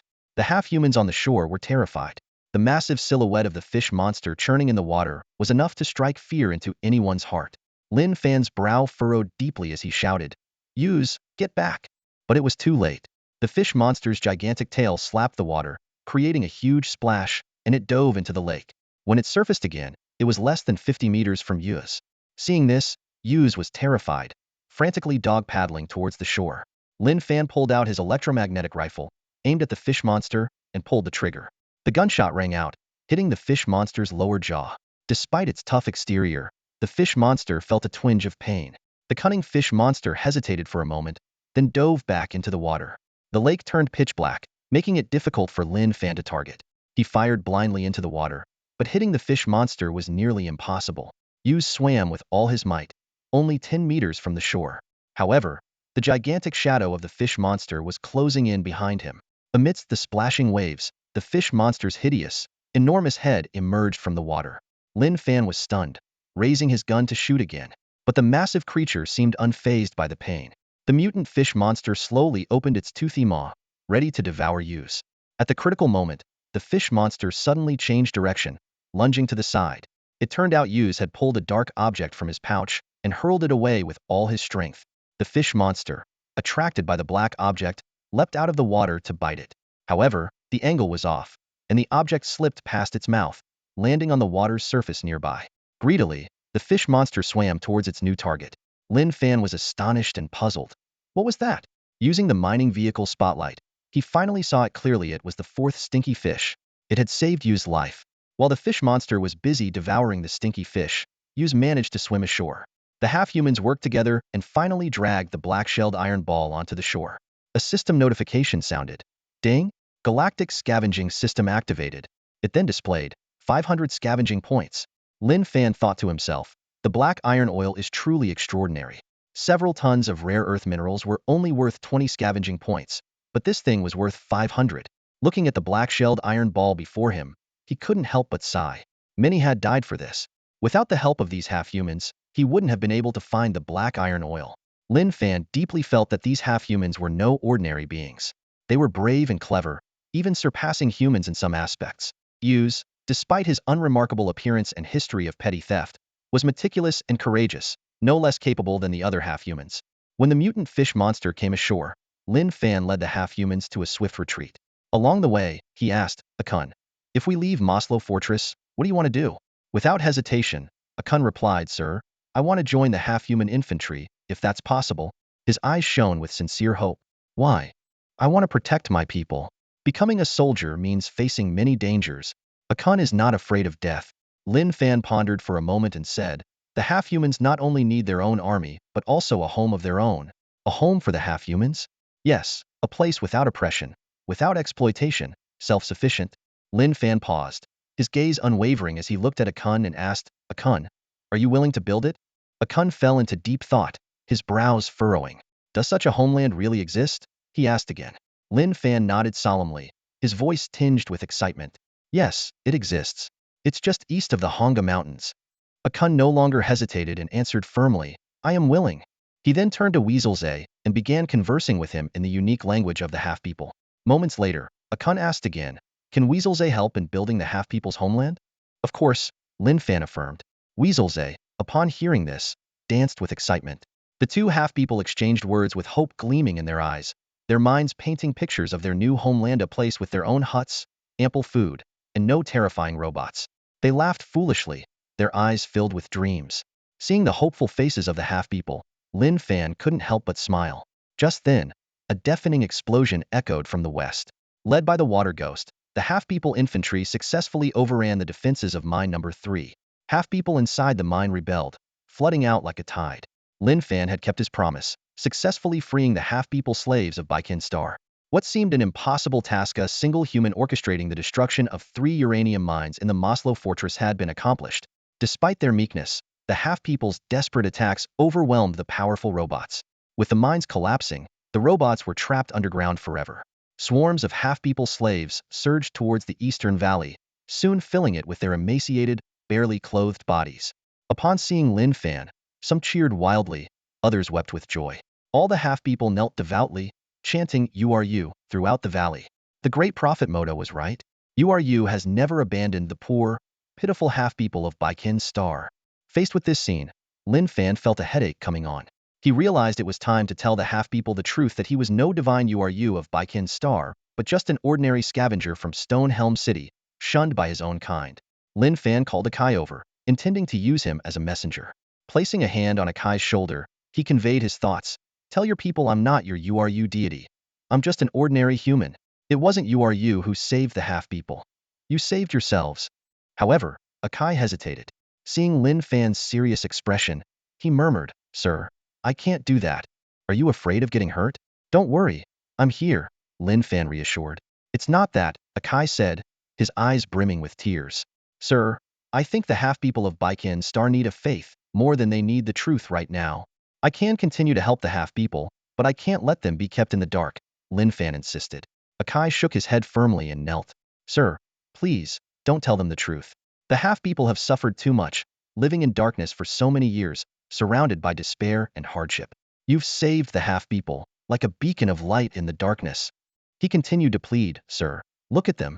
Despite their hunger and the dangers of escape, they are filled with hope. If the truth is revealed, not only will their hope shatter, but their faith will collapse, and they will fall into despair once again. Lin Fan fell into deep thought. Maybe Akai was right. They needed an URU deity. If the half-people knew the truth, their faith would crumble, and they would lose their courage and hope. falling into panic and helplessness. After a long consideration, Lin Fan took a deep breath and compromised. All right, tell them that you is a symbol of mercy and hope, not to be worshipped or idolized. Thank you, sir, Akai said, relieved. Lin Fan continued, also, tell them that far to the east of the Honga Mountains, there's a place called Heavy Iron City where the half-people can build their own homeland. A homeland for the half-people? Hope lit up in Akai's eyes. Yes, Lin Fan explained. There, the half-people will be free and equal. No one will have the right to take away their lives or happiness. They can build factories, mine resources, and have their own army. Those who work more will earn more, laboring for their own happiness without fear of slaughter or exploitation. If you are willing, come with me. Akai was overjoyed. He climbed to a high point and passionately announced the news to the half-people. They could hardly contain their excitement, and the valley erupted in cheers when he finished. A city for the half-people. It was something they had never dared to imagine. Maybe this meant no more wandering the barren lands, no more scrounging for food, no more facing terrifying beasts or robots. Though they knew nothing about Heavy Iron City, the name was etched in their hearts, filling them with excitement. Just like the legends, the dark era for the half-people had ended, and URU's new era had begun. The Great Migration began. Under the protection of the half-people warriors, they would first reach Altai City, cross the Red Valley Mountains through an abandoned mine tunnel. Their final destination was Lin Fan's base Heavy Iron City. Just then, a line of small text appeared in Lin Fan's vision. Ding! Interstellar Scavenger System activated. Obtained low-level civilization seed. Awarded 1,000 scavenger points. What is a low-level civilization seed? Lin Fan wondered. The system's voice responded. The civilization tree of Baiken Star has been destroyed. These wandering half-people are the seeds of that civilization. By protecting them, you have gained their unwavering faith and thus acquired this dying civilization seed. Oh, so that's what a civilization seed is, Lin Fan mused. Don't underestimate the civilization seed. Once it takes root and grows strong, you will gain more scavenger points, the system explained. Really? Lin Fan's interest was piqued. The system continued, but that's not the true power of a civilization seed. If it grows into a powerful civilization, it will become one of the most formidable forces in the universe. At 3 a.m., the halflings in the valley began to migrate eastward, but Lin Fan didn't set off immediately. His gaze remained fixed in the direction of the Maslow fortress, because the third platoon, led by one-eyed Gongshi, had not yet withdrawn. Just a few hours earlier, after the halflings had taken over mine number 3, nearly 10 robots suddenly appeared on the western side of Maslow. This unexpected robot squad made the situation extremely tense. If they latched onto the halfling's tail, the consequences would be dire. In this critical moment, Gongshi, the commander of the third platoon, made a decisive decision. To cover the main force's retreat, he voluntarily led the third platoon to hold off the robots. When their firepower was insufficient, he directed his troops to retreat southwest, successfully diverting the Butcher-class robots. Lin Fan was once again moved by Gongshi's bravery. This true halfling warrior had not only contributed significantly to the capture of mine number 2 and mine number 3, but also disregarded his own safety in critical moments. Lin Fan knew that without any preparation, the third platoon stood little chance against 10 Butcher-class robots. Nevertheless, he still hoped for a miracle. As time ticked by, Lin Fan continued to watch the west, waiting quietly. However, the third platoon never appeared. As dawn approached, Akai, standing behind Lin Fan, looked worried and whispered, "Sir, we need to leave. The third platoon might not make it." Lin Fan hesitated for a moment before replying, "The third platoon are heroes of the Maslow Fortress attack and heroes of the halflings. I want to be here to welcome them. But once it's daylight, we'll be in danger," Akai reminded him. "Let's wait a bit longer," Lin Fan insisted. At that moment, a piercing cry broke the silence. An injured winged scout descended from the sky, landing beside the heavy truck. It looked anxious, clearly bringing important news. Lin Fan immediately instructed Akai to fetch some food while he touched the winged beast, activating the superspecies consciousness simulation. The winged beast's consciousness conveyed. Red Robe and the others suffered heavy casualties. Apart from Red Robe, only 4 or 5 comrades escaped. Black Fong will soon realize it's a trap and will definitely lead the Maslow Fortress winged beasts to hunt you down. Lin Fan was startled, realizing he had underestimated Black Fong and the Maslow Fortress winged beast's strength. "How much time do we have?" he asked urgently. "You probably have a day to escape," the winged scout replied, "but the winged beast's flying speed is fast. On the plateau, you won't be able to outrun them." Lin Fan frowned. He knew that, as the scout said, the winged beasts from Maslow Fortress were a significant threat. Although the halflings knew how to hide to avoid winged beast attacks, facing a large number of them, many halflings would likely become their prey. "What should we do?" Lin Fan muttered to himself. The winged scout hesitated and said, "Human, There's a path that can get you and the halflings safely to Altai City. Where? Lin Fan asked. The winged scout looked northeast and let out a low cry. The Maga Mountains? Lin Fan exclaimed. It's too dangerous there. The climate is extremely harsh, freezing cold. The halflings might not make it through. Don't worry, I know a hidden path, the winged scout explained. Even my winged comrades wouldn't notice it. I discovered it by chance while avoiding a storm. It's very safe. If I didn't trust you, I wouldn't tell you about it. Lin Fan smiled and said sincerely, thank you so much. The winged scout devoured the food Akai brought and gently shook its damaged wings, solemnly announcing, human, from now on, I defect from the Maslow faction and rejoin Howling Wind as your new guardian. Excellent. Lin Fan nodded, then asked, Scout, one more thing. Did you see any halflings heading this way? No. The winged scout shook its head. Lin Fan sighed deeply. He immediately called Akai over and instructed, lead the second platoon and head to the front of the halfling procession. Have them change direction, find a hidden place to enter the Maga Mountains, and follow the winged scout. Akai nodded repeatedly, then drove the mining truck to catch up with the halfling convoy. Lin Fan personally started the heavy truck, and the winged scout took to the sky, flying towards the northeast. Meanwhile, Maslow Fortress was in ruins. It was the third day since its capture. All 3 uranium mines had collapsed, and smoke billowed above the fortress, with fires scorching the area around the uranium warehouse. Black Fong returned to the winged beast nest, finally realizing that the Lord's challenge was just a ruse, and that the detestable winged scout had betrayed him. Despite the exhaustion of the Maslow Fortress winged beasts, Black Fong was furious and led them in pursuit. Soon, they discovered the remaining tire tracks around the eastern valley. So, they all flew eastward.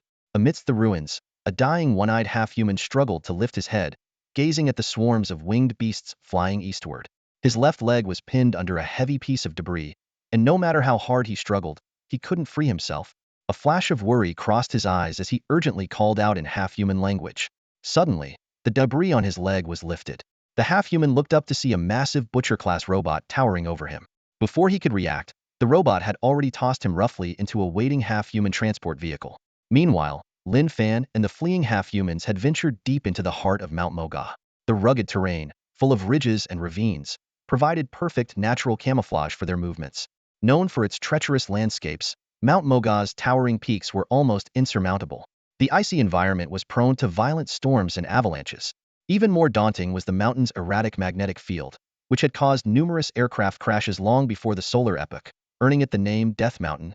However, under the guidance of winged beast scouts, thousands of half-humans traversed the valleys of Mount Moga unharmed. Strangely, this desolate place had a hidden path. Though blanketed in snow, faint traces of the path were still discernible. Lin Fan was secretly amazed, knowing that even in the century before the solar epoch, this area was rarely explored. As evening approached, the sky was suddenly shrouded in dark clouds, plunging everything into darkness. A fierce wind howled as if trying to uproot the entire mountain range. A lightning bolt, thick as a python, split the sky and struck a nearby mountainside with a thunderous crash. Immediately, a powerful avalanche roared down, shaking the ground. Roar, the winged beast scout let out a low growl, signaling everyone to follow. It swiftly flew into a massive cave, and the half-humans hurried in, jostling to get inside. The interior of the cave was astonishingly spacious, allowing the winged beasts to fly freely, startling countless bats. The deeper they went, the darker it became. Lin Fan, upon entering the cave, couldn't help but marvel at it. The place seemed both naturally formed and artificially modified. The entrance had been small, and if not for geological changes exposing the cave, the winged beast scouts might never have discovered this hiding spot. After traveling about 10 kilometers, Lin Fan was surprised to find many ancient coffins stored in the dark cave. The coffins were decayed, and the bones inside had long since weathered away. These remains likely belonged to ancient humans who lived in the area before the solar epoch. Lin Fan sighed, astonished to find such ancient human relics preserved in the cave. Using a flashlight, he carefully examined the surroundings and noticed some peculiar patterns on the stone walls. Most depicted ancient myths of gods subduing demons and monsters. Lin Fan sighed, thinking that these myths might be similar to the worship of the deity Ulu on Baiken's star illusory and ethereal. Continuing for another dozen kilometers, the cave gradually widened. A faint breeze carried the sound of flowing water. Lin Fan scrutinized the rocky landscape ahead and was amazed to discover an underground river passage. However, the once mighty river had nearly dried up, leaving a flat path. Lin Fan pondered that this change was likely due to abnormal climate conditions. The perpetual snow on Mount Moga had caused the underground river to vanish. After trekking through the mysterious cave for half a day, he finally emerged from the mountain range, arriving at the Old Data River in the northeast. The river was frozen over, but the weather was noticeably better. Heavy trucks cleared the way ahead, with a mass of half-humans following closely behind. Many half-humans, shivering from the cold, huddled near mining vehicles to absorb some warmth. Guided by Ulu, they supported each other and pressed on. After crossing the Old Data River, the group continued toward Altai City. To the southeast of Maga Mountain, the ice and snow had melted away, leaving a bitterly cold wind to ravage the land, whipping up clouds of dust. As night fell, the half-humans scattered, foraging for food in this desolate terrain. When tired, they sought refuge in the cracks of the rocks, the valleys, and the decaying tree hollows of the Gobi Desert. Dawn approached, but the sky remained shrouded in wind and sand. Suddenly, a deafening screech pierced the air awoo. The half-humans awoke in a panic. A colossal blue-winged beast appeared on the horizon, its body adorned with bright crescent-shaped patterns. It swooped down with lightning speed, snatching two half-humans in its jaws and devouring them in an instant. Panic spread like wildfire among the half-humans as they fled in all directions, but the blue-winged beast's claws were inescapable. In the blink of an eye, several more half-humans became its prey. The beast's low growls seemed to savor the taste of its meal. Hearing the commotion, the half-human warriors, led by Pang Dun, arrived in their Euroclass battle vehicle. However, as Pang Dun took aim at the beast, it sensed the threat. The beast soared into the sky, swooping low and crashing into the battle vehicle, flipping it onto its side. Pang Dun, eyes wide with fury, aimed his gun. With a loud bang, the bullet struck the beast's neck. Enraged, the blue-winged beast turned back, attacking the battle vehicle with its sharp teeth. Metal crumpled and steel plates fell away under the relentless assault. Despite the Euroclass vehicle's sturdy exterior, it could not withstand the beast's continuous attacks. Pang Dun and a few half-humans huddled together, temporarily safe from the beast's fangs. Yet, they knew it was only a matter of time before the outer shell would be torn apart, and they would become the beast's next meal. Each impact sent a jarring clang through the vehicle, filling them with dread. The half-human infantry battalion was gathering, but they were too dispersed to regroup quickly. Just as Pang Dun and his group faced imminent danger, another winged beast flew towards the battle vehicle. However, instead of attacking, it rammed into the blue-winged beast. It was the scout beast. It glanced at Pang Dun, seemingly recognizing the half-human who had once fed it. With a thunderous roar, it engaged the blue-winged beast in combat. Pang Dun cautiously peeked out, witnessing the intense battle between the beasts, his heart pounding. Compared to the massive blue-winged beast, the scout beast appeared frail and battered, like a moving skeleton. In no time, the blue-winged beast clamped its jaws around the scout beast's neck, slamming it to the ground and shaking it violently. The scout beast struggled in agony, but to no avail. Blood flowed from its wounds, its body convulsing, and its claws trembling. Pang Dun was frantic, seeing the scout beast on the brink of death. At that moment, the fourth squad of half-human warriors arrived in a mining vehicle. Pang Dun shouted in half-human language, aka Lucida, instructing the warriors to aim carefully and drive away the blue-winged beast without harming the scout beast. He and two half-humans quickly set up an anti-armor rocket launcher, targeting the blue-winged beast's tail, and fired decisively. With a thunderous boom, the rocket hit its mark. The blue-winged beast shuddered, releasing the scout beast, which flapped its wings desperately to escape. Enraged, the blue-winged beast turned its gaze on the three small half-humans behind the vehicle, ready to pounce. However, the fourth squad's heavy machine guns and rifles created a dense barrage of bullets, forcing the beast to dodge frantically. In no time, dozens of armed mining vehicles from the half-human infantry battalion surrounded the beast, with hundreds of guns and cannons trained on it. Although half-humans were usually unarmed, these fully equipped warriors were not to be underestimated. Seeing the unfavorable situation, the blue-winged beast took to the sky. It circled above, moving so swiftly that the half-humans could hardly aim. Looking down at the fierce half-humans below, the blue-winged beast let out a contemptuous howl at the scout beast, mocking it for relying on the weak half-humans to survive. The scout beast, infuriated, tried to rise and challenge it. However, after flying a mere few yards, it collapsed. Severely wounded and bleeding, it was too weak to continue. It let out a mournful cry, unable to lift its wings again. Under the concentrated firepower of the half-human warriors, the blue-winged beast finally chose to retreat. The scout beast struggled to move its body under a large rock, lying still. The half-humans gathered silently around it, forming a protective circle, watching over it in quiet vigilance. They knew it was the winged beast scout that had escorted them throughout their escape. Despite the formidable power of the cyan winged beast, the scout fearlessly charged forward to protect the half-humans. After the battle, the winged beast scout let out a low call, seemingly grateful they had driven off the cyan-winged beast. However, its eyes had lost their luster, appearing unusually tired and dejected. Lin Fan keenly sensed something was wrong and immediately approached the winged beast scout, establishing a superspecies consciousness simulation. "Scout, hang in there," he said softly. The winged beast scout drooped its eyes and rasped, "Human, you should leave. Our whereabouts have been exposed, and Black Fong will soon lead the winged beasts from Maslow Fortress to chase us. As for me, I'm exhausted. I can't fly anymore. Let me rest here." Lin Fan gently stroked the wounds on the scout's body, saying firmly, "You'll recover soon. Don't give up. Live on." The winged beast scout let out another sorrowful cry, still unwilling. Lin Fan continued to persuade, "Don't you want to see your old companions again?" "In this state, my old companions would probably see me as useless," the scout replied hoarsely. "They won't," Lin Fan said resolutely. "The situation in Altai City is still uncertain. Hallwin needs you. You are irreplaceable." "Really?" The winged beast scout lifted its head slightly. Lin Fan nodded. "Altai City is just ahead. If the plan succeeds, your contribution will be no less than any of your kin." These words seemed to give the winged beast scout hope. It slowly lifted its head, enduring the intense pain, and let out a series of low calls.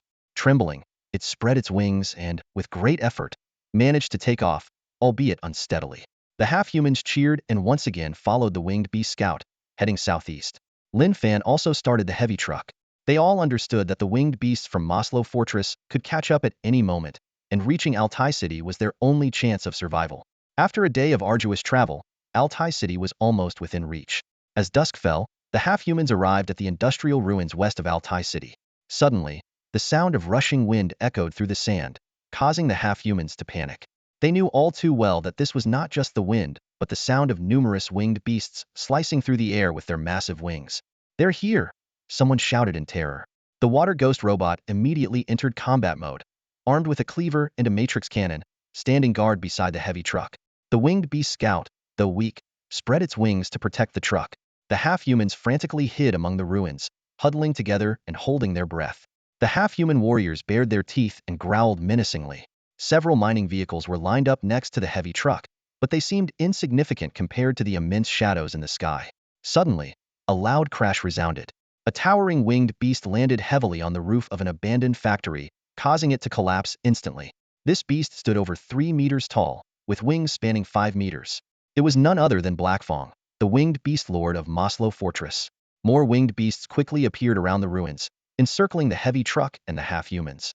Over 80 winged beasts gathered, forming multiple layers around the truck, demonstrating Black Fang's fury. Facing so many winged beasts, the half-humans trembled with fear. The small sphere hid inside Lin Fan's backpack, too scared to show itself. Black Fong paid no attention to the half-humans. Its gaze was fixed solely on Lin Fan inside the heavy truck, seething with rage. It knew that the winged beast scout had defected to this human, and this human was likely the one responsible for attacking Maslow Fortress, rescuing the half-humans, and destroying the mines. Lin Fan stared back at Black Fong, standing in the heavy truck with an electromagnetic rifle in hand. The anger in Black Fang's eyes gradually turned to disdain. To it, the truck was no match for its attack, and Lin Fan's rifle was even less of a threat. Black Fang's eyes gleamed with malevolence as it opened its jaws, revealing sharp fangs, and let out an earth-shattering roar towards the heavy truck. This was a declaration of Lin Fan's impending death. Using its massive wings to support its body, Black Fong slowly advanced towards the truck, seemingly intent on ending this human's life personally. The half-humans realized in terror that the towering winged beast was about to attack Lin Fan directly. Just as Lin Fan was about to face grave danger, the half-humans suddenly sprang into action. Led by a Kuin, countless half-humans surged out of the ruins, flooding towards the heavy truck and surrounding it. The surrounding winged beasts were taken aback. These small half-humans, who usually fled at the sight of them, now dared to confront the mighty Black Fong. The half-humans screamed and shouted, throwing stones and making strange noises at Black Fong. Black Fong was instantly infuriated. As the winged beast lord of Maslow Fortress, even other winged beasts dared not provoke it. Yet these ant-like half-humans had the audacity to challenge it. Even Lin Fan was surprised. The previously timid and weak half-humans had formed a small wall of bodies, determined to protect their Wulu deity. Black Fong let out a deafening roar, nearly bursting the eardrums of the demi-humans. But they stood their ground in front of the heavy truck, unwavering. This stubborn resistance infuriated Black Fong, who gnashed its teeth, incredulous that these demi-humans dared to defy it. Black Fong swooped low, intending to trample the obstinate demi-humans. At this critical moment, the The water ghost robot arrived just in time, leaping forward to block Blackfang's path. However, Blackfang moved swiftly, easily dodging the water ghost's blade and sending it flying with a powerful headbutt. The water ghost robot attempted to charge again but was quickly surrounded by several winged beasts, unable to break free. Blackfang continued its advance, seeing Lin Fan and the surrounding demi-humans as mere ants to be crushed. Just as it seemed all hope was lost, a winged beast scout, with tattered wings, pushed the demi-humans aside and faced Blackfang alone. Confronting this traitor, Blackfang didn't strike immediately but let out a low growl, its teeth grinding. To Blackfang, the winged beast scout had betrayed its kind by siding with the weak humans. The surrounding winged beasts cast disdainful glances at the scout. At that moment, the winged beast scout's body began to tremble, but the submission and weakness in its eyes gradually faded. It howled loudly towards the winged beasts, its voice echoing through the ruins. It declared that it had never betrayed Maslow Fortress, but rather, it was Blackfang who was the true traitor, submitting to the invaders, cruel and tyrannical towards its kin, and losing the dignity and pride of the winged beast tribe. It called on the winged beasts of Maslow Fortress to rise up and kill Blackfang. Many winged beasts were unsettled by this provocation, but some showed unusual expressions. Blackfang arrogantly strutted over to the winged beast scout, looking down at it with contempt. It let out a low growl, clearly not believing that this dying beast had the courage to challenge it. The winged beast scout was indeed terrified, its breath quickening as it felt Blackfang's presence closing in. However, it mustered its last bit of courage, lifted its head, and once again cried out to its kin, "Resist. Kill Blackfang. Embrace the true leader of the winged beasts." To everyone's surprise, the winged beast scout did not back down. It raised its head high and charged towards Blackfang with resolute determination. Lin Fan shouted, "Wait!" But it was too late. The scout had made its choice. A lifetime of weakness culminated in this fearless charge, using its final moments to prove its courage and honor as a member of the winged beast tribe, washing away past shame with its blood. A piercing tear was heard, and blood sprayed everywhere. Blackfang bit through the aging scout's neck, flinging its body to the ground. The scout's wings curled up, its body convulsing as blood flowed. This gruesome scene struck fear into the hearts of the surrounding winged beasts, leaving everyone paralyzed with fear. The demi-humans in front of the heavy truck witnessed the scout's instant death, trembling in terror before the ferocious winged beast leader. Just as Blackfang was about to trample them, a thunderous roar filled with pain and rage echoed from the sky. The demi-humans looked up to see a colossal figure descending from above. Massive wings spread wide, emanating immense power. With a tremendous crash, the figure landed and sent Blackfang flying. This was another winged beast, one that none of the demi-humans had ever seen before. Standing over 3 meters tall, with prominent horns and a menacing appearance, its eyes were filled with murderous intent. This was none other than Lin Fan's ally from Iron Fortress, Howling Wind, the Dominator winged beast. The wind howled as Howling Wind gently touched the battered body of the winged beast scout. The scout's eyes twitched, letting out a weak whimper, finally finding peace as it closed its eyes and took its last breath. The Dominator winged beast turned towards Blackfang, letting out a roar filled with sorrow and fury. Soon after, dozens of winged beasts began to land in the ruins, all from Iron Fortress. Blackfang, instead of being intimidated, seemed thrilled by the unexpected arrival of its old enemy and his followers. Years ago, Howling Wind had been the true leader of Maslow Fortress, noble in blood and exceptional in combat. Blackfang, though of noble lineage, had been raised in captivity by the Qingyang aliens. It had ambushed Howling Wind when he was still young, but Howling Wind had managed to escape, taking some of his comrades with him. Ever since, Blackfang had sought to eliminate him to prevent any future threats. Blackfang had not anticipated that Howling Wind would walk into its trap. In this abandoned mine, Blackfang commanded over 80 winged beasts, while Howling Wind's followers numbered less than 30. The two winged beast lords faced off, and the winged beast pack erupted into chaos. Blackfang let out a thunderous roar, issuing a command to the winged beast species. Its authoritative voice echoed through the ruins, ordering all its subordinates to attack the dominant winged beast. However, to Blackfang's surprise, not all the winged beasts obeyed its command. Some of the winged beasts bared their sharp teeth and glared angrily at Blackfang, hissing threateningly. Meanwhile, the dominant winged beast displayed extraordinary presence. It leaped gracefully onto the top of an abandoned heavy truck. With its wings fully spread, it blocked out the sky, resembling a true king of the winged beasts. Roar, the dominant winged beast raised its long neck and let out a thunderous howl towards the sky. The sound shook the entire ruin, filled with unparalleled majesty and dominance. This was a unique roar that only a winged beast of dominant lineage could produce, the oldest command demanding submission from other winged beasts. As expected, a portion of Black Fang's subordinates suddenly turned on their own kind, switching allegiance at this critical moment. Witnessing this, Lin Fan couldn't help but breathe a sigh of relief, secretly thankful that the plan had succeeded. The system's prediction was indeed accurate. The dominant winged beast's bloodline was incredibly powerful. About half of the winged beasts in the Maslow fortress had defected. Lin Fan recalled the information he had gathered when he first encountered the winged beast scouts. The winged beasts in Maslow fortress were not as united as they appeared, but were divided into 3 factions. The first faction consisted of Black Fang's loyal subordinates, whose genes had been modified by the Qingyang aliens, making them completely obedient. These winged beasts were few in number but highly loyal and extremely ruthless. The second faction was the old subordinates of the dominant winged beast in Maslow fortress. After Hofeng's defeat, they couldn't escape and were enslaved by Black Fang. However, due to their strong mental bond with the dominant winged beast, they never truly submitted to Black Fang. The third faction consisted of winged beasts that joined Maslow fortress later. Their genes were unmodified, retaining the ancient winged beast bloodline. These winged beasts were often bullied, receiving meager food rations. Although they appeared to submit to Black Fang, they were filled with discontent and even harbored treacherous thoughts. Lin Fan had secretly orchestrated this winged beast coup. Hofeng's old subordinates had secretly incited the third faction's discontent. These winged beasts, unaware it was a trap, grew increasingly resentful. In response to the third faction's discontent, Black Fang consistently used suppression tactics. After the fall of Maslow Fortress, Black Fang became even more irritable, biting several winged beasts to death. If not for the mental bond among the winged beast species, the third faction would have fled long ago. Lin Fan knew that to make this faction completely defect, a winged beast with a bloodline stronger than Black Fang's had to appear. The winged beast lord of Heavy Iron City, Hofeng, was exactly such a being. Therefore, when Hofeng issued the oldest command of the winged beast tribe, almost all the third faction winged beasts chose to submit. In an instant, the winged beasts in the ruins split into 2 major camps. One side was led by Black Fang and its loyal subordinates from Maslow Fortress, and the other by Hofeng and its tribe from Heavy Iron City. The half-humans were stunned, never expecting the winged beasts to start fighting among themselves. The scene was exceptionally violent and bloody, with winged beasts tearing and wrestling in the confined space without mercy. Realizing they could easily get caught in the crossfire, the half-humans quietly slipped away, hiding in the corners of the ruins. They felt the ground trembling and cautiously watched their surroundings. Under Lin Fan's command, the half-human infantry camp also refrained from joining the battle, retreating cautiously.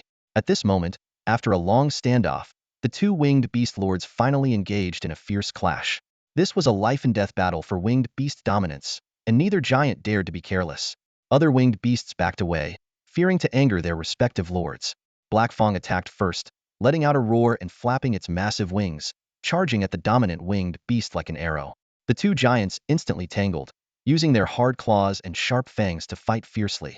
Dust flew around them, abandoned mining carts were crushed, and broken walls were knocked down. After several rounds of intense fighting, the dominant winged beast left deep gashes on Black Fang's body with its sharp fangs, while Black Fang's wing spines tore open the dominant winged beast's back. Although Black Fang's bloodline was not as ancient and noble as the dominant winged beast's, its strength was terrifying. Enhanced by the Qingyang aliens' genetic modifications, Black Fang possessed many innate advantages. Its body was far tougher than that of an average winged beast, and its teeth and claws were exceptionally sharp. It was these advantages that allowed Black Fang to rule the winged beasts of Maslow Fortress. Black Fang's brutal and fierce nature also made its subordinates too afraid to rebel. The battle between the 2 lord-level winged beasts was deadlocked, with no clear winner in sight.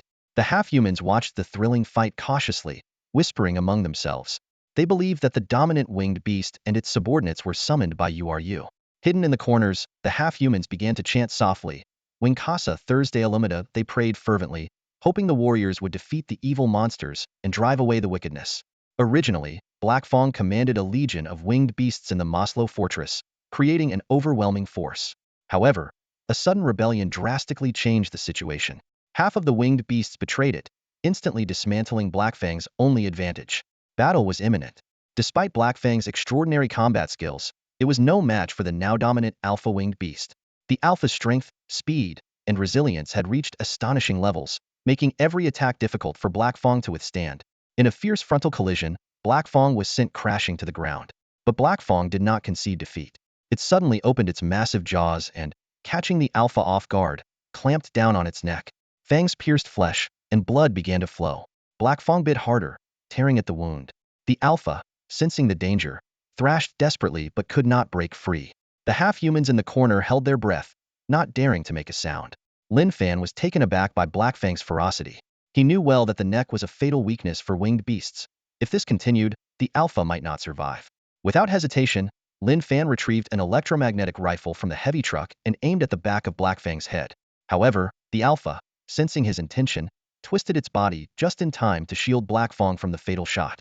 It let out a pained growl, signaling Lin Fan to stay out of this battle of leaders. Understanding the alpha's message, Lin Fan reluctantly retreated to the truck.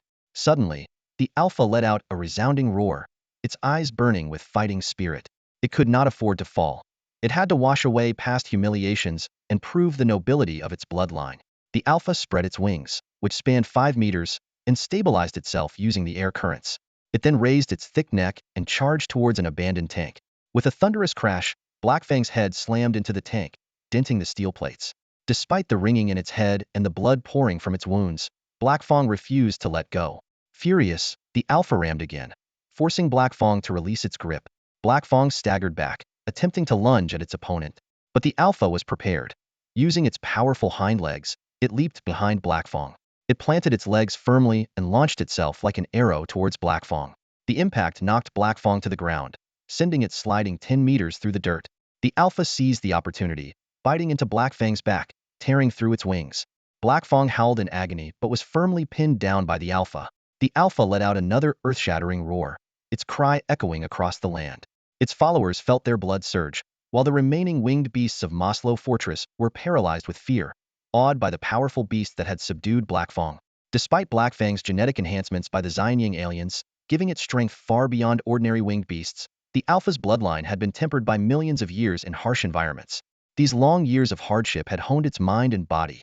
Even after falling into Lin Fan's trap and enduring subsonic attacks, it remained fearless. Black Fang struggled desperately to break free from the alpha's grip, but it had no chance. Its eyes were filled with despair, unable to believe that the alpha had escaped its chokehold and grown even stronger in battle. Black Fang, once the formidable leader of the Maslow Fortress winged beasts, was now a pitiful sight, covered in wounds. Suddenly, Black Fang let out a low call, a signal for help. Several winged beasts responded, moving towards the alpha. Sensing the threat, the alpha emitted a deep, commanding growl, intimidating the approaching beasts. In this critical moment, the cunning Black Fang seized the opportunity to escape from the alpha's hold. Black Fang dared not continue the fight. With a powerful flap of its wings, it soared into the sky, dragging its battered body towards the Maslow Fortress. The Overlord Wyvern wasn't about to let this traitor escape. With a mighty beat of its wings, it followed closely behind. In the sky, the two massive Wyvern lords engaged in a life-and-death chase. Black Fang's wings trembled intermittently, blood sprinkling the air. The Overlord Wyvern's eyes glinted coldly as it relentlessly pursued.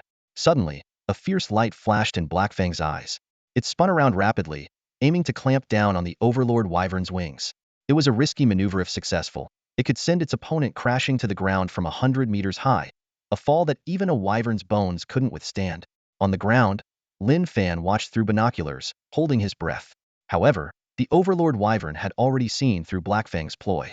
It deftly sidestepped, dodging the attack while sinking its teeth into Black Fang's neck. Its razor-sharp fangs pierced through skin and flesh in an instant. With a crunching sound, the Overlord Wyvern's fangs tore into Black Fang's tendons and blood vessels. Black Fang struggled in agony, letting out a harrowing wail, but the Overlord Wyvern did not let go, blood flowing continuously down its teeth. Finally, Black Fang let out a plea for mercy, willing to submit. But the Overlord Wyvern had long lost any compassion for this betrayer. It sought vengeance for its fallen comrades. After 2 minutes of aerial struggle, Black Fang, weakened from blood loss, grew exhausted. The Overlord Wyvern still held on tight, dragging it down from the sky. With a thunderous crash, Black Fang's body slammed into the ground, raising a cloud of dust several meters high. The Overlord Wyvern stood over Black Fang's corpse and let out a triumphant roar. This was a command to the Wyverns of Maslow Fortress: submit or die. The Wyverns of Maslow Fortress, now leaderless, were thrown into panic. A green Wyvern launched a defiant attack, only to be easily subdued and have its neck snapped by the Overlord Wyvern.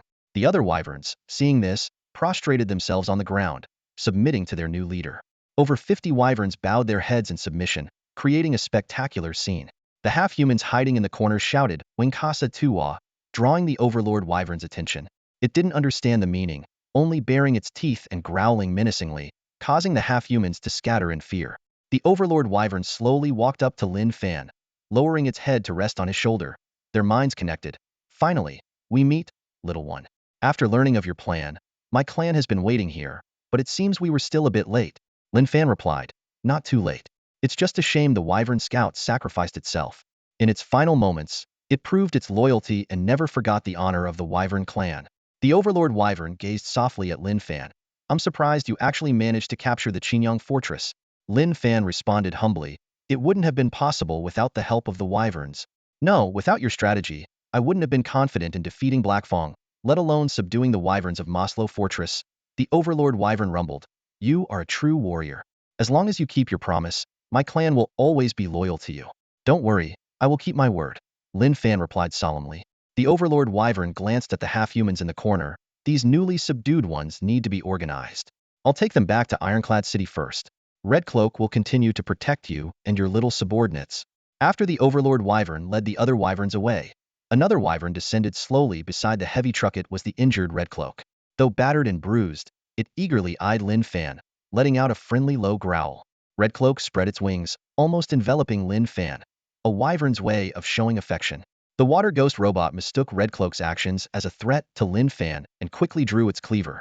Fortunately, Lin Fan shouted in time, preventing a misunderstanding. Red Cloak curiously poked the Water Ghost, marveling that this robot had survived and returned. Survivors among the half-humans entered Altai City to resupply. At dawn the next day, they embarked on a long journey to Heavy Iron City. The massive migration of the half-humans drew much attention, and along the way, many wandering half-humans joined them. The group traversed the rugged Red Valley Mountains and journeyed day and night through the deep Blackwater Canyon. With the tight protection of winged beasts and half-human warriors, they no longer feared the threat of wolf packs. After enduring a challenging trek, they finally reached the edge of the no man's land under human control. About 10 days later, the exhausted and famished half-humans finally saw the outline of Heavy Iron City. As they stepped through the city gates, each one was overwhelmed with emotion. They held their breath, their hearts racing, and some even shed tears. This city symbolized the end of their enslavement and wandering, heralding a new era. The half-humans cautiously entered the city, curiously observing their surroundings. Dilapidated high walls, broken roads, damaged factories, abandoned tanks, and transport vehicles came into view, with billboards barely hanging on. Despite the desolation and ruin, the half-humans felt an indescribable sense of home here. Soon, they settled in the city, mostly choosing to establish themselves near Lin Fan's base. They didn't want to stray far from Ulu, nor were they accustomed to living in the spacious houses abandoned by humans. Using broken stones, they built small shelters in the ruins. Although they appeared simple, for the half-humans who had endured years of enslavement or wandering, these were rare havens. In the cold wind, they no longer had to endure the harsh cold, wrapped in thick cotton cloth instead of thin silk wraps. In the days that followed, the reconstruction of Heavy Iron City began in full swing. Lin Fan declared to the half-humans that they were no longer enslaved miners or helpless wanderers. They had their own home now and must build it well, never to return to a state of being at others' mercy. The fate of the half-humans must be firmly in their own hands. Industrial productivity was key, and mastering it was the first step toward strength. Thus, an industrial revolution among the half-humans was imperative. Lin Fan's words deeply inspired the half-humans. Their years of experience as miners had taught them that their frail bodies could only become strong through machinery. The foundation of machinery manufacturing, repair, and energy lay in factories. Late at night, in the dim light of mining vehicles, Akun and Yuz sketched out reconstruction plans on a wall with stones.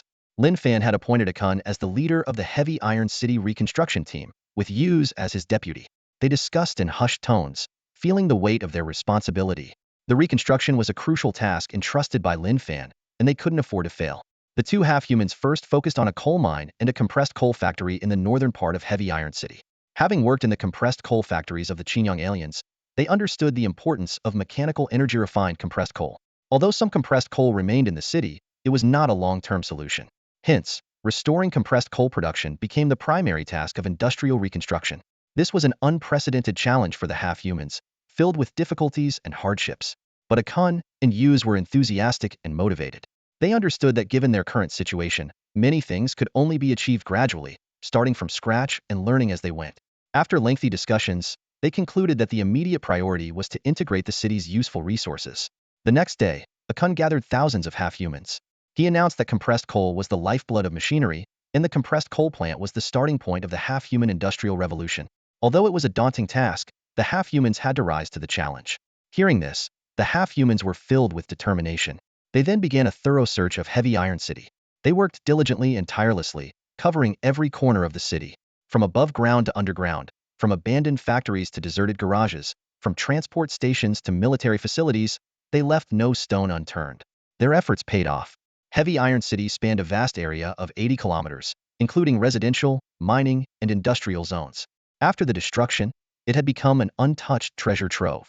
The half-humans discovered many operational transport vehicles and trailers amidst the ruins. Many of the older half-humans had worked in factories and were familiar with these vehicles. With these transport tools, the efficiency of resource searching greatly improved. Finally, they set their sights on the abandoned compressed coal plant, preparing to start the reconstruction work. The silhouettes of the half-humans bustled around the compressed coal factory. At Lin Fan's request, each worker donned human-standard safety helmets, some of which hindered their vision. They carried heavy tool bags on their backs, tightened bolts with wrenches, straightened deformed machinery with hammers, and wiped away the thick layers of dust with rags. The scene was reminiscent of their efforts to repair production lines in the mines, only on a larger scale and with greater difficulty. Despite the arduous work, the half-humans were undeterred by the prospect of failure, working tirelessly to bring the long-abandoned factory back to life. Lin Fan wasn't idle. He understood the critical importance of electricity for the industrial transformation of Zhong Tiqing's half-human sector. Without power, everything would come to a halt. So, he led dozens of half-humans to the nuclear power plant in the industrial zone. The interior of the plant was dim and dust-laden, but fortunately, its sturdy defenses had spared it from the ravages of war. A small sphere emerged from Lin Fan's backpack, sniffing eagerly at the steel and heavy metals in the reactor. Lin Fan sternly pinched its nose, warning, "This place is dangerous. You can't mess around. A nuclear leak would be disastrous." The sphere nodded reluctantly, realizing this mission was not about foraging. Lin Fan explained the task of repairing the nuclear plant. The sphere's eyes lit up, signaling that fixing the reactor was feasible but would require time. Lin Fan assured that time was not an issue but expressed concern about the difficulty of the repairs.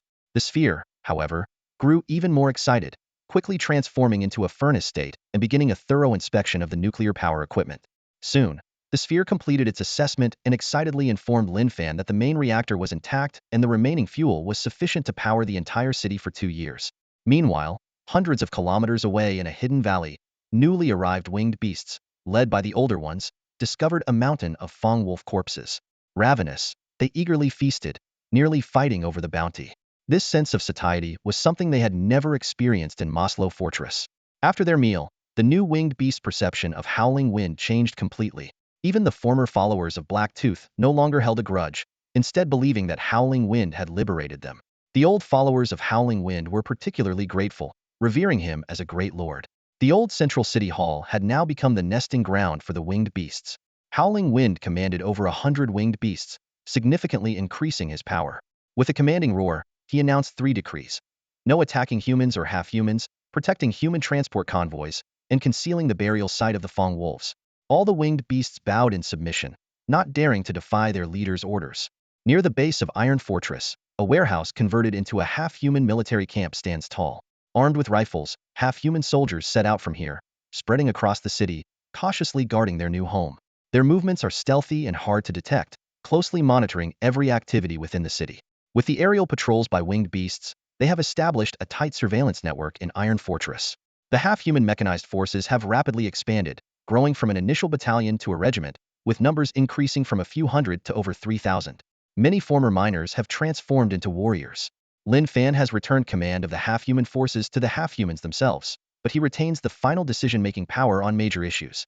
In the Battle of Maslow Fortress, Pang Dun and Akai, who achieved great feats, were promoted. As the half-human infantry regiment expanded to 4 battalions, Pang Dun was promoted to deputy regimental commander and operations officer, responsible for combat command. Akai became the armament officer, overseeing military supplies and defensive fortifications. Despite these changes, the entire infantry regiment still sees itself as fighting for Ulu and the tribe, remaining loyal to Lin Fan. However, the half-human forces face a severe significant shortage of weapons and equipment. The armed mining vehicles left behind are far from sufficient for a regiment, and more than half of the soldiers are still without weapons. Although various light and heavy weapons have been found in Iron Fortress, most are faulty and need repairs. Without sufficient technical knowledge, the half-humans cannot complete this task on their own. Pang Dun conceived the idea of establishing a half-human weapon assembly plant. Since taking on the role of deputy regimental commander and operations officer, he has worked even harder. He knows that they will inevitably face the robots of Xinjiang Star again, and even armed half-humans would struggle in a direct confrontation. He has been pondering ways to enhance the regiment's strength, even considering the repair of heavy weapons like tanks. After an in-depth discussion with Akai, Pang Dun decided to report this idea to Lin Fan. Lin Fan agreed, acknowledging that half-human military industry is indeed a pressing need. However, given the weak industrial foundation of the half-humans, independently repairing light weapons and moderately damaged heavy equipment is feasible, but large-scale repairs of tanks and armored vehicles will be a long road ahead. Despite the lack of equipment, the expanded half-human infantry regiment has not been idle. They focus on two tasks. First, training new recruits, personally overseen by Pang Dun. He patiently and strictly teaches the new recruits to use human light weapons, analyzes the strengths and weaknesses of Xinjiang Star robots, and explores ambush and trap tactics specifically against the robots. Second, building defensive fortifications around Iron Fortress, led by Akai. Due to the shortage of weapons, some half-humans act as engineers, tirelessly working on defense construction. Centered around the base, they clear obstacles from the main roads, restore traffic, and ensure the mobilization of armed forces during wartime. They dig trenches and set traps to defend against robot invasions, and convert sturdy buildings into sentry posts and bunkers. Meanwhile, the reconstruction of the city and the transformation of half-human industry are steadily progressing. In a hidden underground tunnel, Yuze leads a group of half-humans in exploration. If not for their meticulous search of Iron Fortress, this place would have been hard to find. Yuze carefully navigates through the tunnel, eventually arriving at a sturdy door at the end. Despite the fear of the unknown among the other half-humans, curiosity drives Yuze to insist on opening the door. Under Yuze's persistence, the half-humans drive a mining vehicle to carve a passage beside the door. However, halfway through, the mining vehicle suddenly stops and cannot proceed further. At his wit's end, Yuze resorted to using explosives to blast a path through. Boom! The deafening explosion echoed all around, reverberating into the distance. In the base, Lin Fan abruptly heard the sound and furrowed his brow. Alarm bells rang in his mind as he wondered what had happened. Why was there an explosion? Could it be an invasion by the Xinjiang Star robots? Just then, ding! The interstellar scavenging system suddenly activated, and a series of messages flashed on the holographic display. Recovered 1 scrapped Butcher-class robot. Gained 100 scavenging points. Recovered 2 scrapped Butcher-class robots. Gained 100 scavenging points. Recovered 3 scrapped Butcher-class robots. Gained 100 scavenging points. Recovered 56 scrapped Butcher-class robots. Gained 100 scavenging points. Lin Fan was taken aback and quickly asked the system, "What on earth is going on?" Meanwhile, Yuze cautiously walked into the space behind the door, braving the billowing smoke from the explosion. His eyes widened as he stepped into a vast underground warehouse. Under the harsh glare of the floodlights, Yuze couldn't help but tremble. Rows upon rows of Butcher-class robots from Xinjiang Star were neatly arranged in the warehouse. The cold metal plating gleamed eerily under the lights, exuding a chilling and sinister aura. One glance was enough to scare Yuze out of his wits. Without a second thought, he bolted out of the warehouse, dragging the other half-humans with him in a frantic retreat. Reflecting on what he had just seen, Yuze felt a pang of regret. He had committed many petty crimes in the past, but Lord Wooloo had never abandoned him. Now that he had turned over a new leaf and was entrusted with an important task by Lin Fan, he was determined to prove himself. Who would have thought he'd make such a grave mistake? Yuze felt deeply ashamed, believing he had let down Lord Wooloo and his entire half-human tribe. But instead of running away, he resolved to make amends. He quickly gathered more explosives, intending to completely destroy the hidden passage and prevent any robots from escaping. Just then, Lin Fan arrived in a hurry. Seeing Yuze holding the explosives, he immediately grabbed him. The superspecies consciousness simulation was quickly established. "What happened?" Lin Fan asked. "Master, I messed up," Yuze said remorsefully. "I need to blow up that place quickly to stop the robots from coming out." "There are robots inside?" "Yes," Yuze replied, looking guilty. After a brief thought, Lin Fan said, "Take me there." "No, no." Yuze shook his head vehemently. "There are too many robots. Even if I die, I must destroy that place." "If they were active robots, you wouldn't have been able to escape," Lin Fan said, smiling as he patted Yuze on the shoulder. "Yuze, you've actually brought me quite a surprise." Yuze was puzzled and scratched his head. "I don't understand." Lin Fan, along with a Water Ghost-class robot, entered the passage and soon arrived at the underground warehouse. Under the bright lights, Lin Fan finally saw the place clearly. He was shocked to discover that a hidden warehouse of scrapped Xinjiang Star robots existed within the Iron Fortress. Rows of decommissioned robots were neatly arranged, creating an impressive sight. Yuze cautiously followed. sneaking up to one of the robots and gently tapping its metal leg. Clang, clang, clang. The robot remained motionless. Only then did Yuz breathe a sigh of relief, realizing that he hadn't caused trouble but had instead made a significant contribution. Lin Fan asked the system again, "Why does finding scrapped robots also increase scavenging points?" The system replied, "The half-humans in Iron Fortress now belong to the Master, and anything valuable they find will add to the Master's scavenging points." Lin Fan pondered. He realized his strength was still too weak. Although he had won the battle against Maslow's fortress, it had been a perilous fight. He had been contemplating how to enhance his military power. Integrating the Winged Beast Legion and expanding the half-human infantry were part of his plan, but these forces were far from sufficient. Besides the Water Ghost robots, Lin Fan planned to repair more scrapped Qingyang Star robots. To repair the robots, he needed to unlock the primary civilization's robot forging and control technology in the scavenging tech tree. This required 10,000 scavenging points, an intimidating number. He had been worried about how long it would take to accumulate enough points by scavenging alone, let alone finding such hidden places. However, with the half-humans, things were different. These diligent individuals had managed to gather 5,600 scavenging points in one go. They worked tirelessly, covering every corner of the ruins, eager to clear the entire area. Lin Fan glanced at the scavenging points in the system, which had unknowingly surpassed the 8,000 mark. A faint smile appeared on his face as his plan began to take shape. In the base, Akun brought a limping elderly halferk named Zemu before Lin Fan. Zemu had once been an old colleague of Elder Moda and held significant respect among the halferks in the mines. Now, he was responsible for addressing the food issues of the halferks, leading a group of the elderly, women, and children in Heavy Iron City to scavenge for food. Zemu's anxious expression caught Lin Fan's attention. "Zemu, isn't the food left in Heavy Iron City enough?" Lin Fan asked. Zemu quickly bowed, his face showing reverence. "Thanks to Lord Uru's blessings, there's plenty of food in Heavy Iron City. Then are you having trouble finding food?" Lin Fan pressed. Zemu shook his head. "No, no, no. Thanks to the protection of the Lord, Heavy Iron City is very safe now. The halferks couldn't even dream of living such a stable life. Then why do you look so worried?" Lin Fan frowned. Zemu hesitated for a moment. "My lord, I am still concerned about the food supply for the halferks. The food left in Heavy Iron City will eventually run out. The land is a desert everywhere, and a food crisis will come someday." Lin Fan studied the elderly halferk and nodded slightly. "That indeed will be a problem. What do you plan to do?" Zemu took a deep breath. "I want to lead everyone to establish our own farm." "A farm?" Lin Fan raised an eyebrow. Zemu eagerly nodded and carefully pulled some items from a cloth wrap. "I want to plant these in the ground." "Wheat?" Lin Fan looked at the seeds in his hand with surprise. "Do you know how to grow it?" "My lord, have you forgotten? We halferks are best at growing food." Zemu's eyes shone with hope. "Though Earth's crops are strange, I've spent decades on Earth and know a little about these seeds." Lin Fan pondered for a moment. Developing agriculture in a desert is not easy.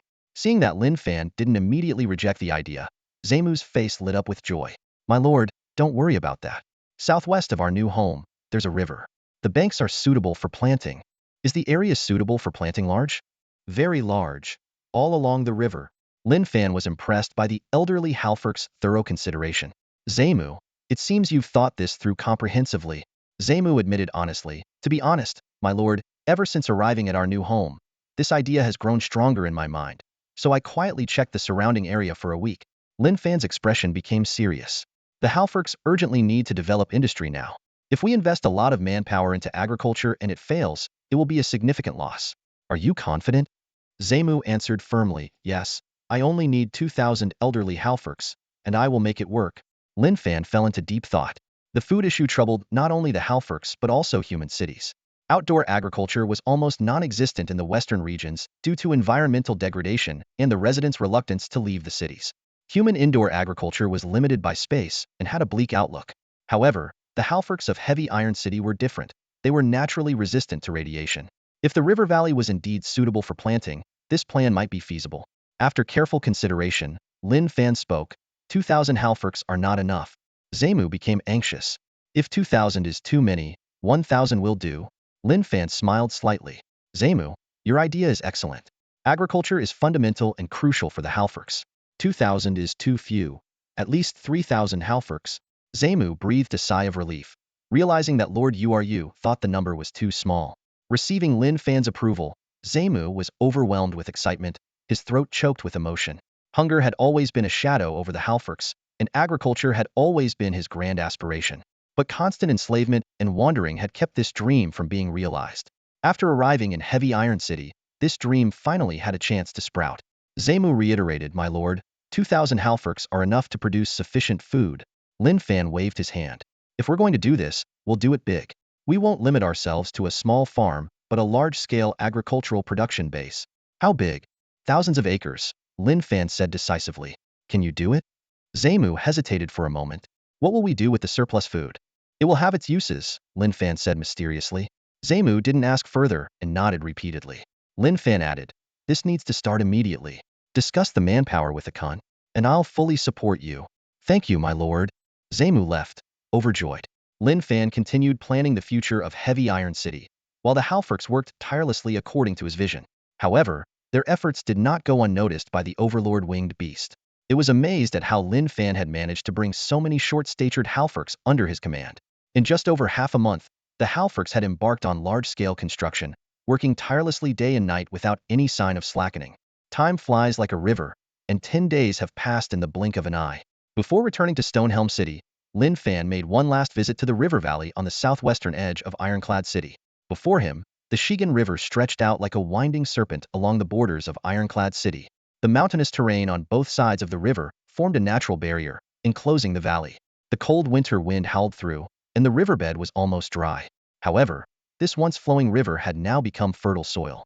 Though no water was visible, Lin Fan knew that when spring arrived and the ice melted, the snowmelt from the western mountains would once again nourish this land. Looking out, the western region appeared dry and barren, with not a blade of grass in sight. Only this river valley was barely suitable for farming. Lin Fan saw a large group of half-humans busy working in the valley. Despite the freezing weather, these mostly elderly and weak half-humans were undeterred and worked with great determination. Armed with primitive hoes, they diligently leveled the uneven valley soil and carefully planted their precious seeds. For these half-humans, this river valley had become a sanctuary of hope. Jamu saw Lin Fan approaching and limped over to greet him. Covered in mud and wearing tattered clothes, he nonetheless wore a broad smile. "Jamu, how are things going?" Lin Fan asked. A hint of worry crossed Jamu's face as he replied, "Overall, it's going well, but we've encountered some problems." "Tell me about it." "We've tried, but not all the seeds are sprouting successfully." As he spoke, Jamu carefully took out some wheat grains from his cloth wrap and handed them to Lin Fan. Lin Fan examined them closely and found some of the grains had molded. He reassured Jamu, "Don't worry, I'll bring you high-quality seeds that are in perfect condition." "Really?" Hope sparkled in Jamu's eyes. Lin Fan nodded affirmatively. "Not just wheat, but seeds for other crops too. For instance, potatoes. They yield well and are easy to grow." "That's wonderful, wonderful!" Jamu exclaimed with excitement.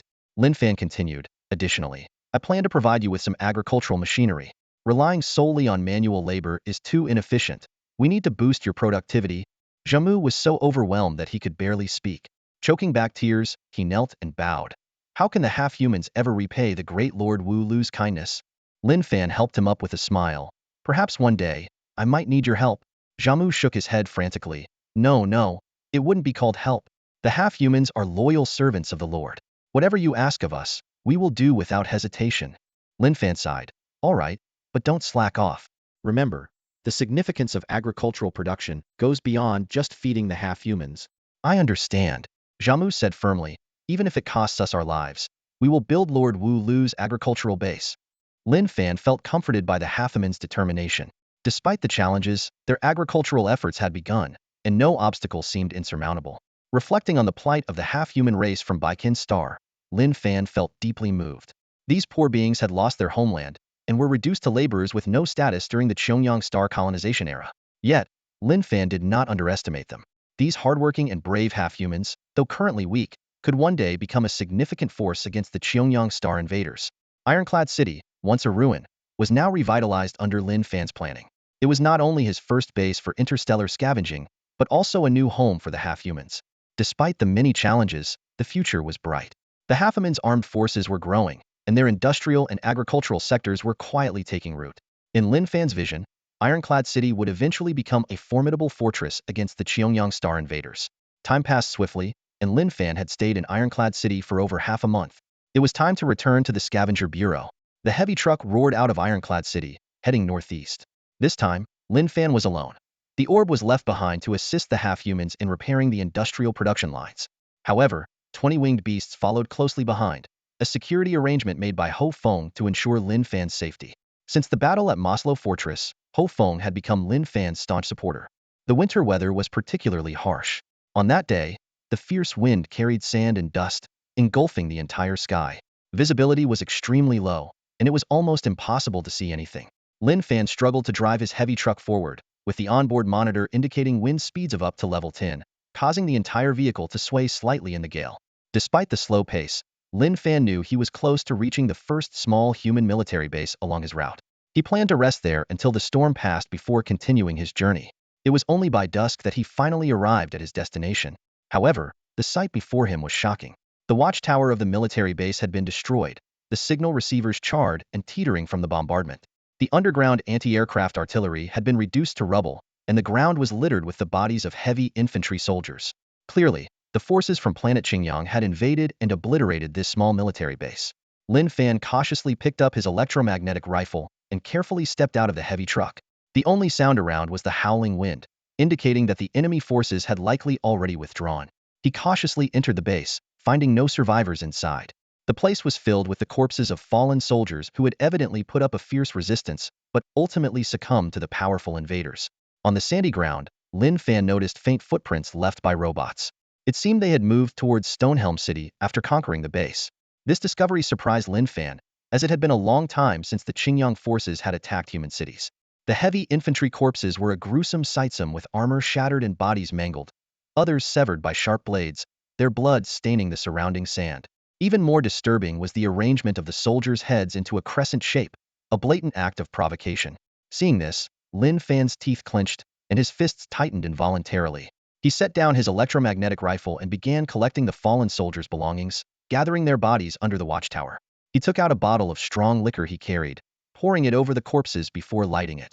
Lin Fan knew that no one would come to retrieve these brave warriors in the coming days, and if not for his timely arrival, their bodies might have become food for ravenous wolves. As the soldiers' bodies slowly burned in the howling sandstorm, Lin Fan's face showed no sorrow, but a fierce determination glinted in his eyes. He opened the last bottle of liquor, took a few swigs, and poured the rest onto the ground. "Rest in peace," Lin Fan murmured, straightening up and saluting the burning bodies solemnly. Even in this apocalyptic world, he never forgot his identity as a soldier. He vowed to fight for humanity's survival with all his strength until his last breath, even if he too might fall on the battlefield one day with no one to recover his body. At that moment, Hong Pao emerged from the sandstorm, landing lightly among the ruins and placing a hand on Lin Fan's shoulder. "Did you find anything?" Lin Fan asked. "Found robots, 10 kilometers to the northwest. They left not long ago," Hong Pao replied. "How many?" "Didn't dare get too close, but it looked like there were at least 1,000. So many robots," Lin Fan exclaimed. "Yes," Hong Pao continued. "We can't head northwest anymore. It's too dangerous there. Any signs of them to the south?" "None so far." After a moment of thought, Lin Fan decided, "Then we'll head south. Be very careful not to be detected." Hong Pao let out a low growl. "Don't worry, little guy. My comrades and I will protect you. Even if we can't beat them, we'll get you back to Iron Fortress safely." With that, it flapped its wings and rose into the low sky. Without delay, Lin Fan set off. The heavy iron fuel he was carrying had to be delivered to Stonehelm City as quickly as possible. As night fell, Lin Fan drove along an abandoned road for dozens of kilometers until he suddenly noticed tracks on the ground left by treads. His heart skipped a beat, and he accelerated to follow the trail, hoping to encounter friendly forces. After driving nearly 10 kilometers, the truck's headlights illuminated the scene ahead, a stationary armored vehicle blocking the desolate road. Lin Fan honked a few times, but received no response. Upon closer inspection, he found the armored vehicle had exploded, with the driver burned to a crisp. Beside the armored vehicle lay another soldier's corpse, half buried in the sand but still showing signs of a brutal end. This soldier had evidently fought bravely until his last moments. Clutched in his hand was a metal tag. Lin Fan carefully retrieved the tag, which displayed the words, "Dr. Qian Ruoyu, Senior Radiation Treatment Specialist, Stonehelm City." The name struck a chord with Lin Fan, feeling unusually familiar. He recalled that during the Stonehelm City battle years ago, there had been a doctor named Chen Ruoyu who had ventured to the front lines to treat numerous wounded soldiers. After the war ended, she was deeply loved by the people of Stonehelm. She became the youngest medical authority in radiation treatment across the entire Western war zone. Lin Fan furrowed his brows and thought to himself, could Dr. Chun be here too? He quickly turned on his searchlight and meticulously scanned the ground around him. Finally, in the crevice of a large rock a few hundred meters away, he spotted footprints of varying sizes, not yet fully covered by the wind and sand. Carefully examining the arrangement of the footprints, Lin Fan deduced that the fugitives were in a state of extreme panic.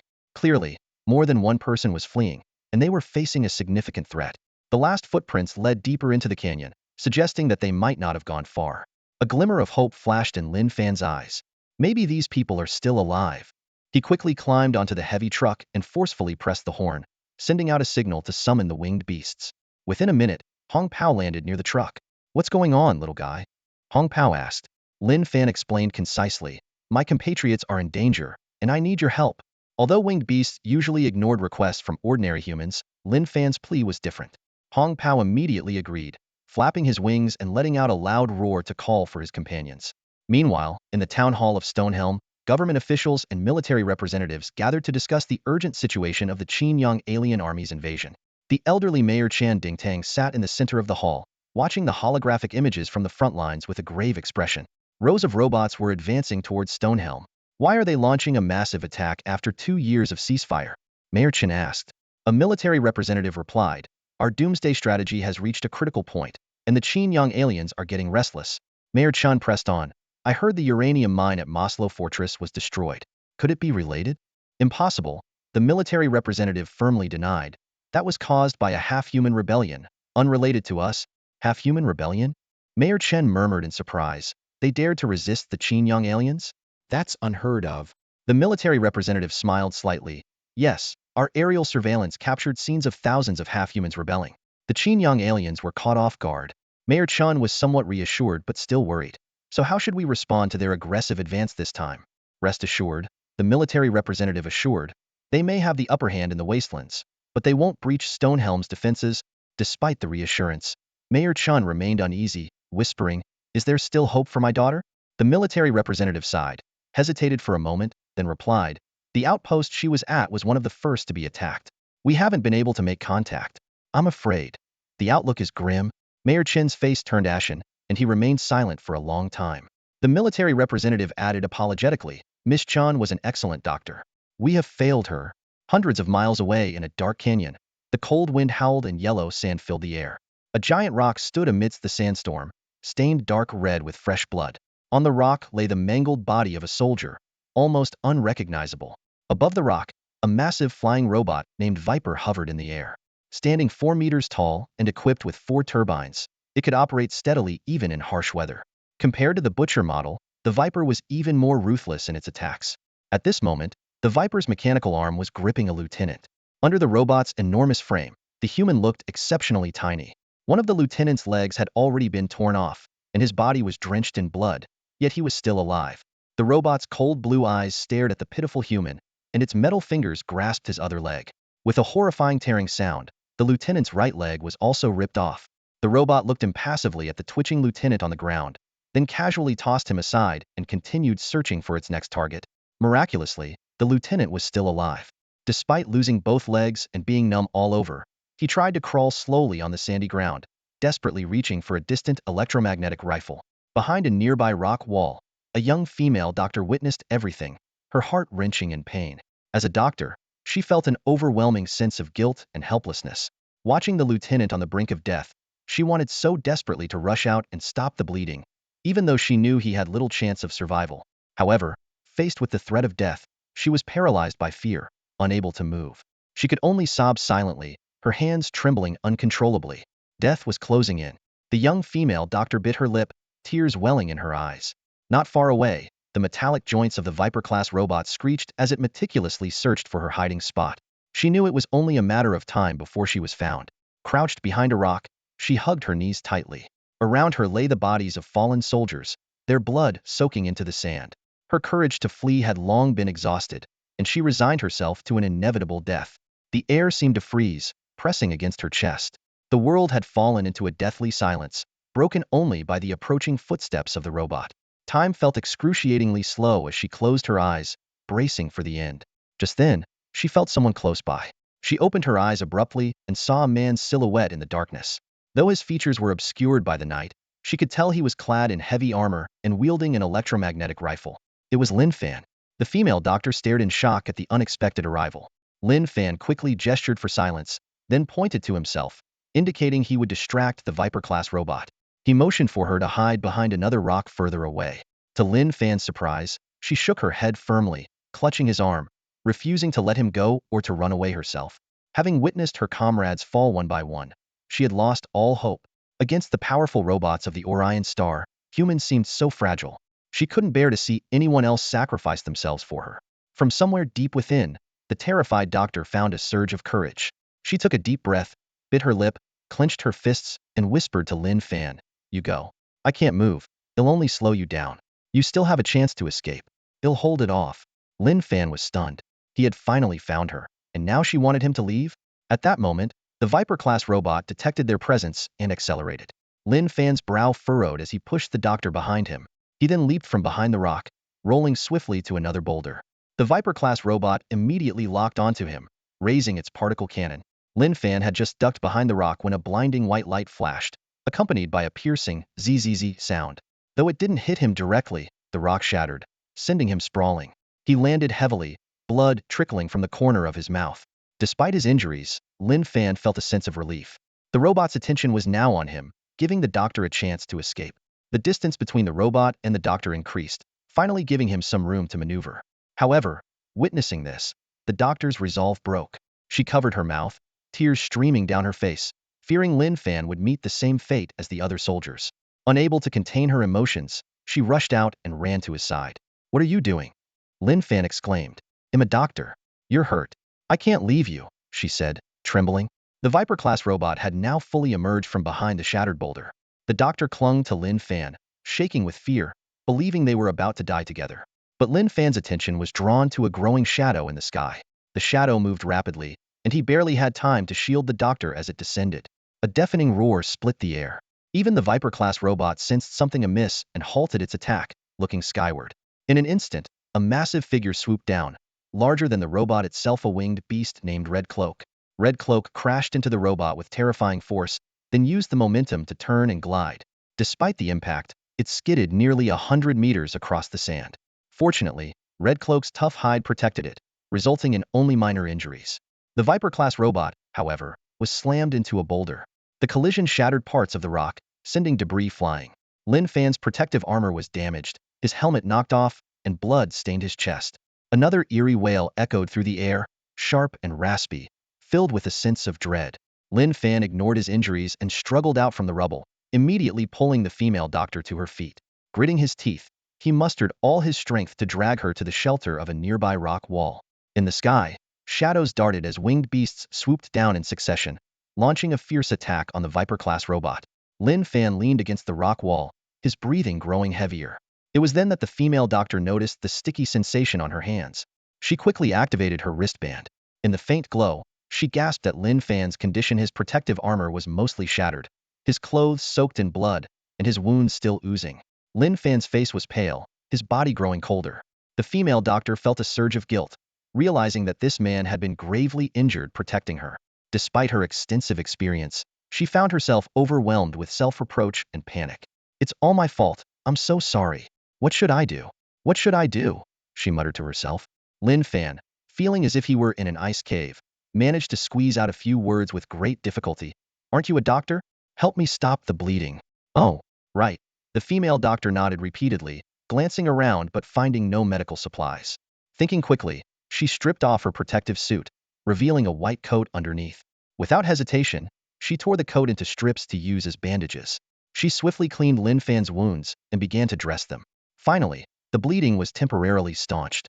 The cold wind howled, and the female doctor shivered, but her concern was solely for Lin Fan's condition. "How are you feeling now?" she asked. "A bit cold," Lin Fan replied weakly. The female doctor bit her lip, anxiety flooding her heart. Lin Fan was severely injured and weak, and his protective gear was almost completely destroyed, leaving him defenseless against the extreme cold. If he lost consciousness from the cold, the consequences would be dire. She couldn't just stand by and watch her savior die. A bold decision flashed through her mind. Resolutely, the female doctor removed her own protective helmet and placed it on Lin Fan's head. Without a moment's hesitation, she wrapped her arms around his body, determined to warm him with her own body heat. Now, The young female doctor was left with only 2 thin layers of clothing, shivering in the cold wind. Her fair skin and curvaceous figure were faintly visible. With her helmet off, her face was exposed. In the faint light of her wristband, Lin Fan caught a glimpse of her delicate, lotus-like features. "Are you feeling any better?" she asked, her voice trembling from the cold. Lin Fan, whose mind had been clouded, felt a bit more alert from the warmth seeping through the thin fabric. "Much better," he replied, only to find fluid dripping from his nose. The female doctor, puzzled, wiped his nose and frowned slightly. "Why are you getting a nosebleed? It's so cold, yet you're overheating?" Lin Fan felt deeply embarrassed. Having lived alone for many years, he was unaccustomed to such situations.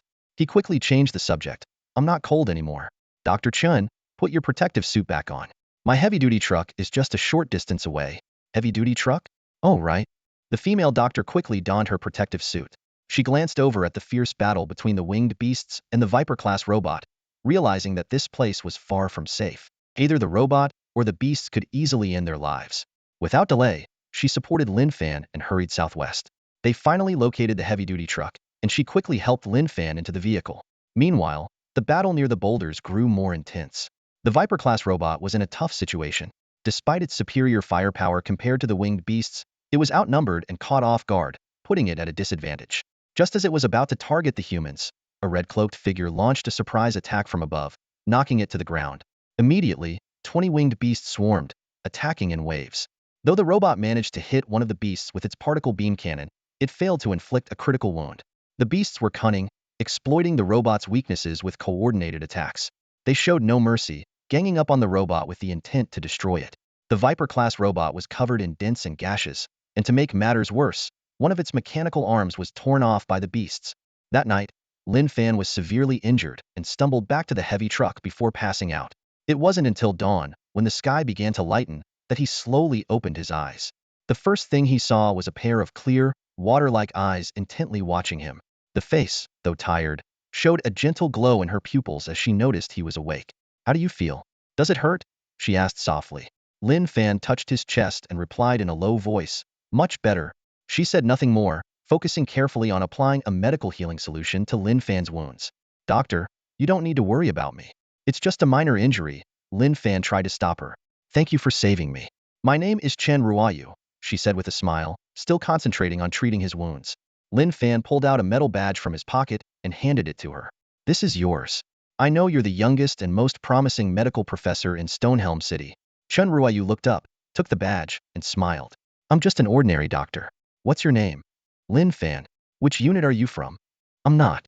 I'm just a scavenger, part of Stonehelm City Scavenger Team 1523. Chen Ruoyu pointed outside the truck.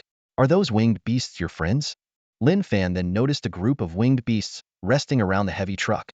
They hadn't left after destroying the Viper robots and had been guarding the truck. At that moment, Red Robe, the leader, was peering into the truck, making a soft, low sound upon seeing Lin Fan awake. Lin Fan worried that the winged beasts might scare Chen Ruoyu, and quickly signaled them to leave. But Red Robe didn't seem to understand and snorted hot air from its nose. Chen Ruoyu continued treating the wounds, whispering, "Don't worry, I won't tell anyone." "Thank you, Dr. Chen. It's my fault that you got hurt." At that moment, Chen Ruoyu's wristband started vibrating. She activated it, and a holographic projection appeared in the truck, flickering due to an unstable signal. Lin Fan caught a glimpse of a dark face and was surprised it was Chan Hu. Chan Hu's usually stern face lit up with a smile when he saw Chen Ruoyu, and excitedly lit a cigarette. "Thank goodness, Ruoyu. You're alive. Where are you?" "I'm not sure. Somewhere southwest of Stonehelm City," Chen Ruoyu replied, shaking her head. "Your clothes, what happened?" Chen Hu asked again. Chen Ruoyu looked down at her blood-stained, torn white coat and, recalling the events of the previous night, shyly stammered, "They got torn while I was escaping." "Oh." Chen Hu's gaze shifted to Lin Fan.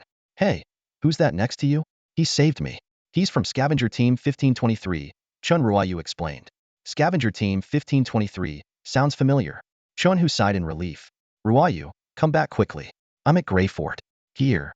The signal cut off before he could finish. Lin Fan slowly sat up, and Chen Ruoyu quickly tried to stop him. "Don't move. Your wounds aren't fully healed yet. With the Qinyang Star Army invading, this place isn't safe either.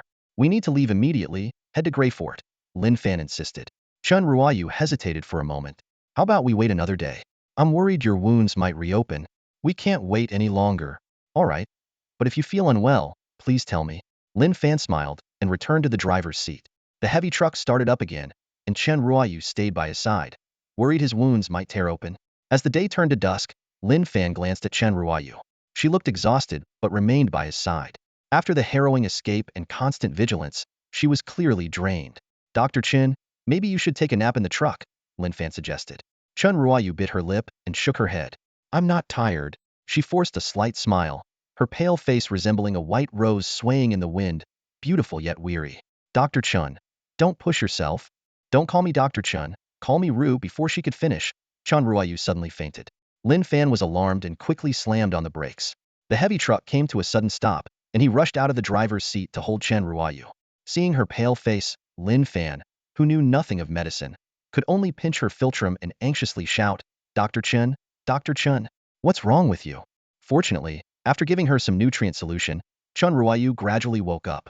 She lay in Lin Fan's arms, her long eyelashes fluttering as she slowly opened her eyes and forced a weak smile. I'm fine, Chen Ruoyu said weakly. I'm a doctor. No one knows my body better than I do. Dr. Chen, don't worry about me. Get some rest, Lin Fan whispered, gently helping Chen Ruoyu lie down. He watched her slowly drift into sleep, her body still trembling slightly, as if haunted by nightmares.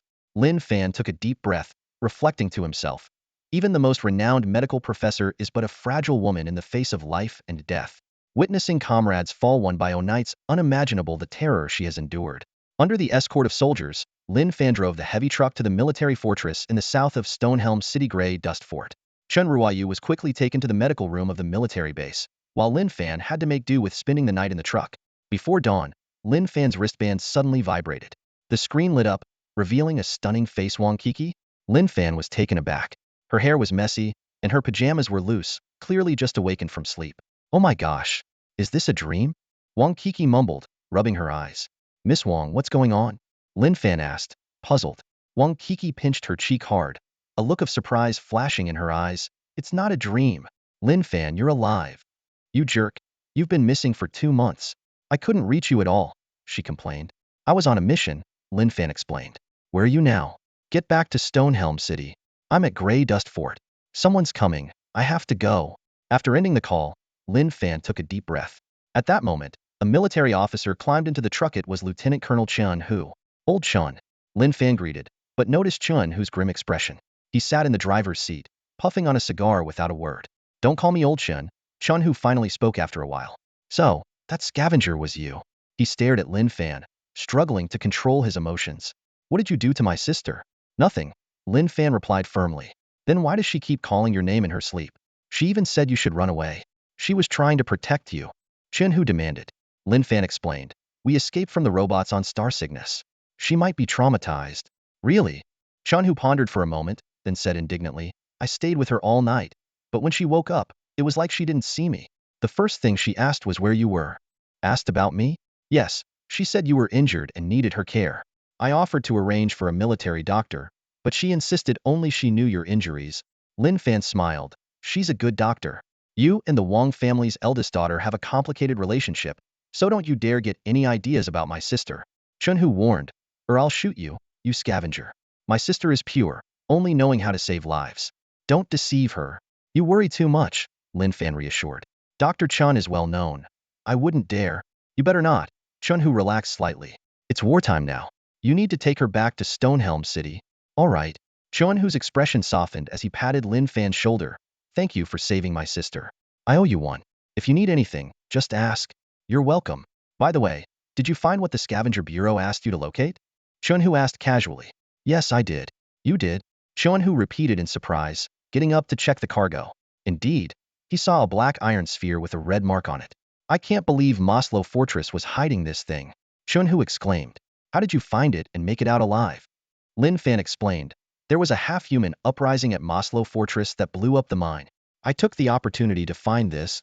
Chen Hu hesitated for a moment, then laughed. Didn't expect you to be so lucky. Really hit the jackpot. Yeah, you can't stay here any longer.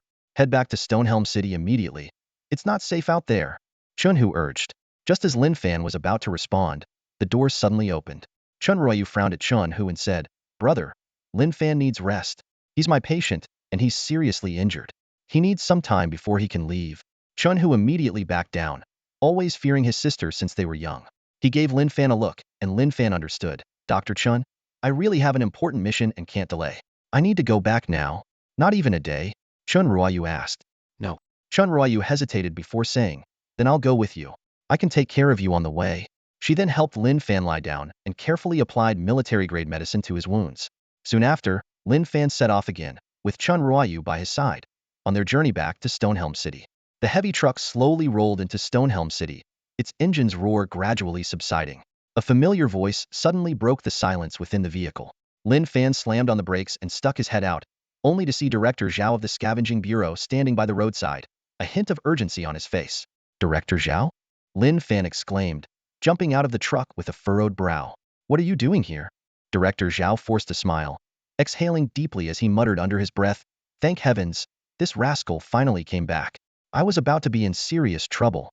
Noticing Director Zhao's unusual expression, Lin Fan's curiosity grew.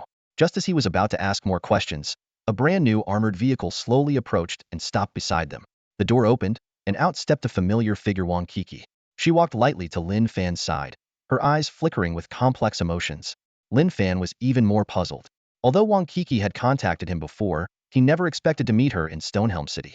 Miss Wang, what are you doing in Stonehelm City? Lin Fan couldn't help but ask. Wang Kiki smiled softly, her voice gentle. I've been waiting for you. Waiting for me? Lin Fan was taken aback. Wang Kiki nodded slightly, her tone leaving no room for doubt. Come back with me. No, Lin Fan rejected firmly. I still have to take Dr. Chun. Aren't you alone? Wang Kiki turned her head towards the heavy truck, just in time to see Chun Ruoyu getting ready to step out. Who's she? Wang Kiki's eyes widened slightly as she instinctively clenched her fist and lightly punched Lin Fan's chest. Lin Fan let out a muffled groan, which made Wang Kiki notice the glaring red stain on his clothes. She panicked and asked anxiously, You're injured? It's nothing. Lin Fan tried to stay calm, quickly covering his wound. Seeing this, Director Zhao immediately helped Lin Fan back into the heavy truck. Wang Kiki's face turned pale as she followed them inside, holding Lin Fan's hand tightly. Does it hurt? It's my fault for not being gentle earlier. Seeing Wang Kiki's distressed expression, Chun Ruoyu spoke up to comfort her. Miss Wang, Lin Fan's wound didn't reopen because of you. Really? Wang Kiki glanced at Chun Ruoyu. Chun Ruoyu took a deep breath and explained. It probably reopened because he was driving for a long time. Saying this, she carefully unbuttoned Lin Fan's shirt and began treating the wound. Wang Kiki watched Chun Ruoyu's every move intently, her expression growing darker. After a few minutes, Chun Ruoyu applied some ointment to Lin Fan's wound and turned to Wang Kiki with a reassuring smile. Miss Wang, don't worry. Lin Fan will be fine in a few days. Thank you, Wang Kiki managed to say. Standing up, Lin Fan struggled to rise and said, Dr. Chun, let me see you off. No need, you should rest. Chun Ruoyu declined gently. Thank you for bringing me here. With that, she turned and left. Wang Kiki stared at Lin Fan, her tone tinged with displeasure. Who is she? She's Dr. Chun, a renowned professor in Stonehelm City, Lin Fan explained. Why were you acting so hostile just now? Wang Kiki pouted and questioned. Why is a beautiful and famous doctor so concerned about your injury? She's a doctor, after all. We came back together, Lin Fan explained. You came back together? Wang Kiki huffed. You can go back by yourself. Be careful on the road. Don't worry about me. With that, she left, not getting into the armored vehicle, disappearing at the end of the street. Director Zhao chuckled as he watched Lin Fan lying there, looking dejected. He personally drove the heavy truck, leisurely taking Lin Fan back to the Scavenging Bureau. When he learned that Lin Fan had brought back heavy iron oil, he was secretly astonished. Considering the importance of the matter, he didn't disclose it to anyone else and reported it directly to the Stonehelm City Council. Late into the night, Lin Fan dragged his exhausted body back home. As he pushed open the door, he was stunned. A table held an empty bottle of wine, and someone was lying on his bed. As he walked closer, he realized it was Wang Kiki. Lin Fan hadn't expected her to come to his house after leaving. Her cheeks were flushed, and she was muttering in her sleep. Lin Fan felt a pang of heartache as he looked at the empty bottle of wine. It was a treasured bottle he had saved for years, now emptied by Wang Kiki in one go. He gently shook Wang Kiki, asking, How did you get in? Her eyes, like autumn water, slowly opened, looking at Lin Fan in a daze. Why are you back so late? She mumbled. Lin Fan, with a stern face, asked, Why did you break into my house? Wang Kiki, eyes misty, whispered, I had nowhere else to go. You're drunk, Lin Fan said. You're the esteemed daughter of the Wang family. How could you have no place to stay? I'm not drunk, Wang Kiki said, blushing and showing a bitter smile. They're forcing me to marry. I ran away from the wedding. No one dares to take me in, and I can't go home, ugh. Before she could finish, Wang Kiki started to vomit. Lin Fan quickly grabbed a towel, lifting her up and gently wiping her clean. Wang Kiki sat up, her long hair cascading down, her face, intoxicated and lovely, looking particularly enchanting under the dim light. Seeing Wang Kiki in a drunken state, Lin Fan's anger dissipated instantly. He asked softly, "What's wrong with you? Why did you drink so much?" Wang Kiki's eyes were glazed, and her voice was low. "I'm feeling really down. What happened?" Lin Fan pressed. Wang Kiki slowly lifted her head and looked directly into Lin Fan's eyes. "That female doctor during the day, what's your relationship with her?" Lin Fan took a deep breath and explained, "She's a renowned doctor. How would I dare to have any relationship with her?" "Is it that you don't dare, or you don't want to?" Wang Kiki questioned further. Lin Fan sighed, "Neither dare nor want." "Good." Wang Kiki suddenly smiled, revealing two drunken dimples. Lin Fan changed the subject. "By the way, how did you get into my house?" Wang Kiki collapsed onto the bed, yawning and mumbling, "It's a unit house. Director Zhao gave me the key. I've been staying here for almost a month."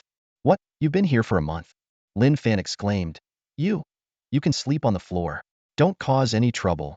Before he finished speaking, Wang Kiki was already asleep. Lin Fan shook his head helplessly. At that moment, his wristband vibrated. Lin Fan checked it and saw it was Luo Wenhui from the 163rd Division. He glanced at the sleeping Wang Kiki and quietly stepped outside. "Commander Luo?" Lin Fan asked softly. "Lin Fan, has the young lady found you?" Luo Wenhui inquired. "She has. The young lady has really gone all out for you." Luo Wenhui sighed. Lin Fan was puzzled. "What happened?"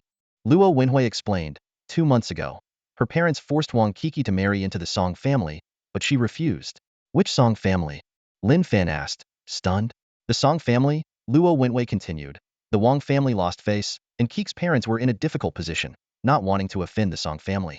They told her if she refused, they would disown her. And then, she still didn't care, resigned from her job in a fit of anger, and came to Stonehelm City to find you. Now, the young lady has become a laughingstock in the entire capital." "How could this happen?" Lin Fan muttered. "Take good care of her." After ending the call, Lin Fan returned inside and quietly made a bed on the floor. The next morning, when Lin Fan woke up, he found that Wang Kiki had already prepared breakfast for him but was nowhere to be seen. Shortly after, he received an unexpected call. Stonehelm City Hall wanted him to come immediately. Though puzzled, Lin Fan went as requested. He arrived at a small but orderly office, with 3 bookshelves filled with ancient texts standing out. An elderly man with white hair was seated behind the desk, focused on the information on his electronic document, his brows furrowed. This was Mayor Chun, who had a metal prosthetic leg and a face marked by years of hardship. In Lin Fan's eyes, Mayor Chun was the only respectable figure among Stonehelm City's officials. Even during the most critical moments of the Fourth War, he had steadfastly defended the city. Seeing Lin Fan enter, Mayor Chun's face showed a rare smile. "Lin Fan, you're here?" Lin Fan sat down directly and asked bluntly, "Mayor Chun, why did you call me here?" Mayor Chun spoke slowly, "For 2 reasons. Oh. First, to thank you." "Thank me?" Lin Fan was puzzled. Mayor Chun explained, "Ruoyu is my daughter. She said you saved her this time." Lin Fan suddenly realized and humbly said, "It was just a small effort." "Nonsense. Ruoyu told me you were seriously injured," Mayor Chun said. "She insisted I meet you and see if there's anything you need help with." Lin Fan waved his hands repeatedly. "No need. I wouldn't dare trouble you, Mayor Chen." Mayor Chen smiled. "The second reason is to commend you. The task you completed for the Scavenger Bureau has garnered attention from the entire Western War Zone, and they specifically asked me to reward you." "Just doing my duty," Lin Fan replied. "No. What you brought back is extraordinary," Mayor Chen said seriously. "Whether it's money or anything else, just ask." Lin Fan didn't answer immediately, but glanced at the electronic document on Mayor Chen's desk and asked, "You seem troubled. Is it about the information on the attacks by the Chiang Star on Stonehelm City?" "No." Mayor Chen shook his head. "They were hit hard by our defensive lines 100 kilometers away from Stonehelm City and couldn't break through. I expect they'll retreat soon." "Then what are you worried about?" "I'm truly concerned about Stonehelm City's agricultural production," Mayor Chun sighed. "Due to the Doomsday Strategy, almost all our resources were poured into industry, and Stonehelm City is built within a mountain. We have no grain reserves. If anything goes wrong, the consequences would be unimaginable." Lin Fan suggested, "Why not reopen outdoor agricultural production bases?" Mayor Chun smiled bitterly. "I've thought about it, but it's unrealistic. Going outside the city means facing the risk of nuclear radiation and threats from creatures like the Fong wolves and winged beasts." Lin Fan thought for a moment and suddenly said, "Mayor Chun, you said you'd reward me, right?" How about renting me some agricultural equipment? I'm willing to try developing outdoor agricultural production. You want to? Mayor Chun was surprised. Lin Fan nodded. Besides agricultural equipment, I'll need high-quality seeds and fertilizers. Mayor Chen reminded. You have to think it through. Outdoor agricultural production isn't something one person can handle. Stonehelm City can't provide manpower, and you'll face harsh environments and even danger. Lin Fan said confidently. Don't worry, I'll figure it out. In fact, he already had a plan. Iron Fortress had thousands of semi-humans who weren't afraid of radiation. Moreover, the winged beasts guarded the area around Iron Fortress, deterring the Fong wolves. Mayor Chen laughed. You're taking a loss.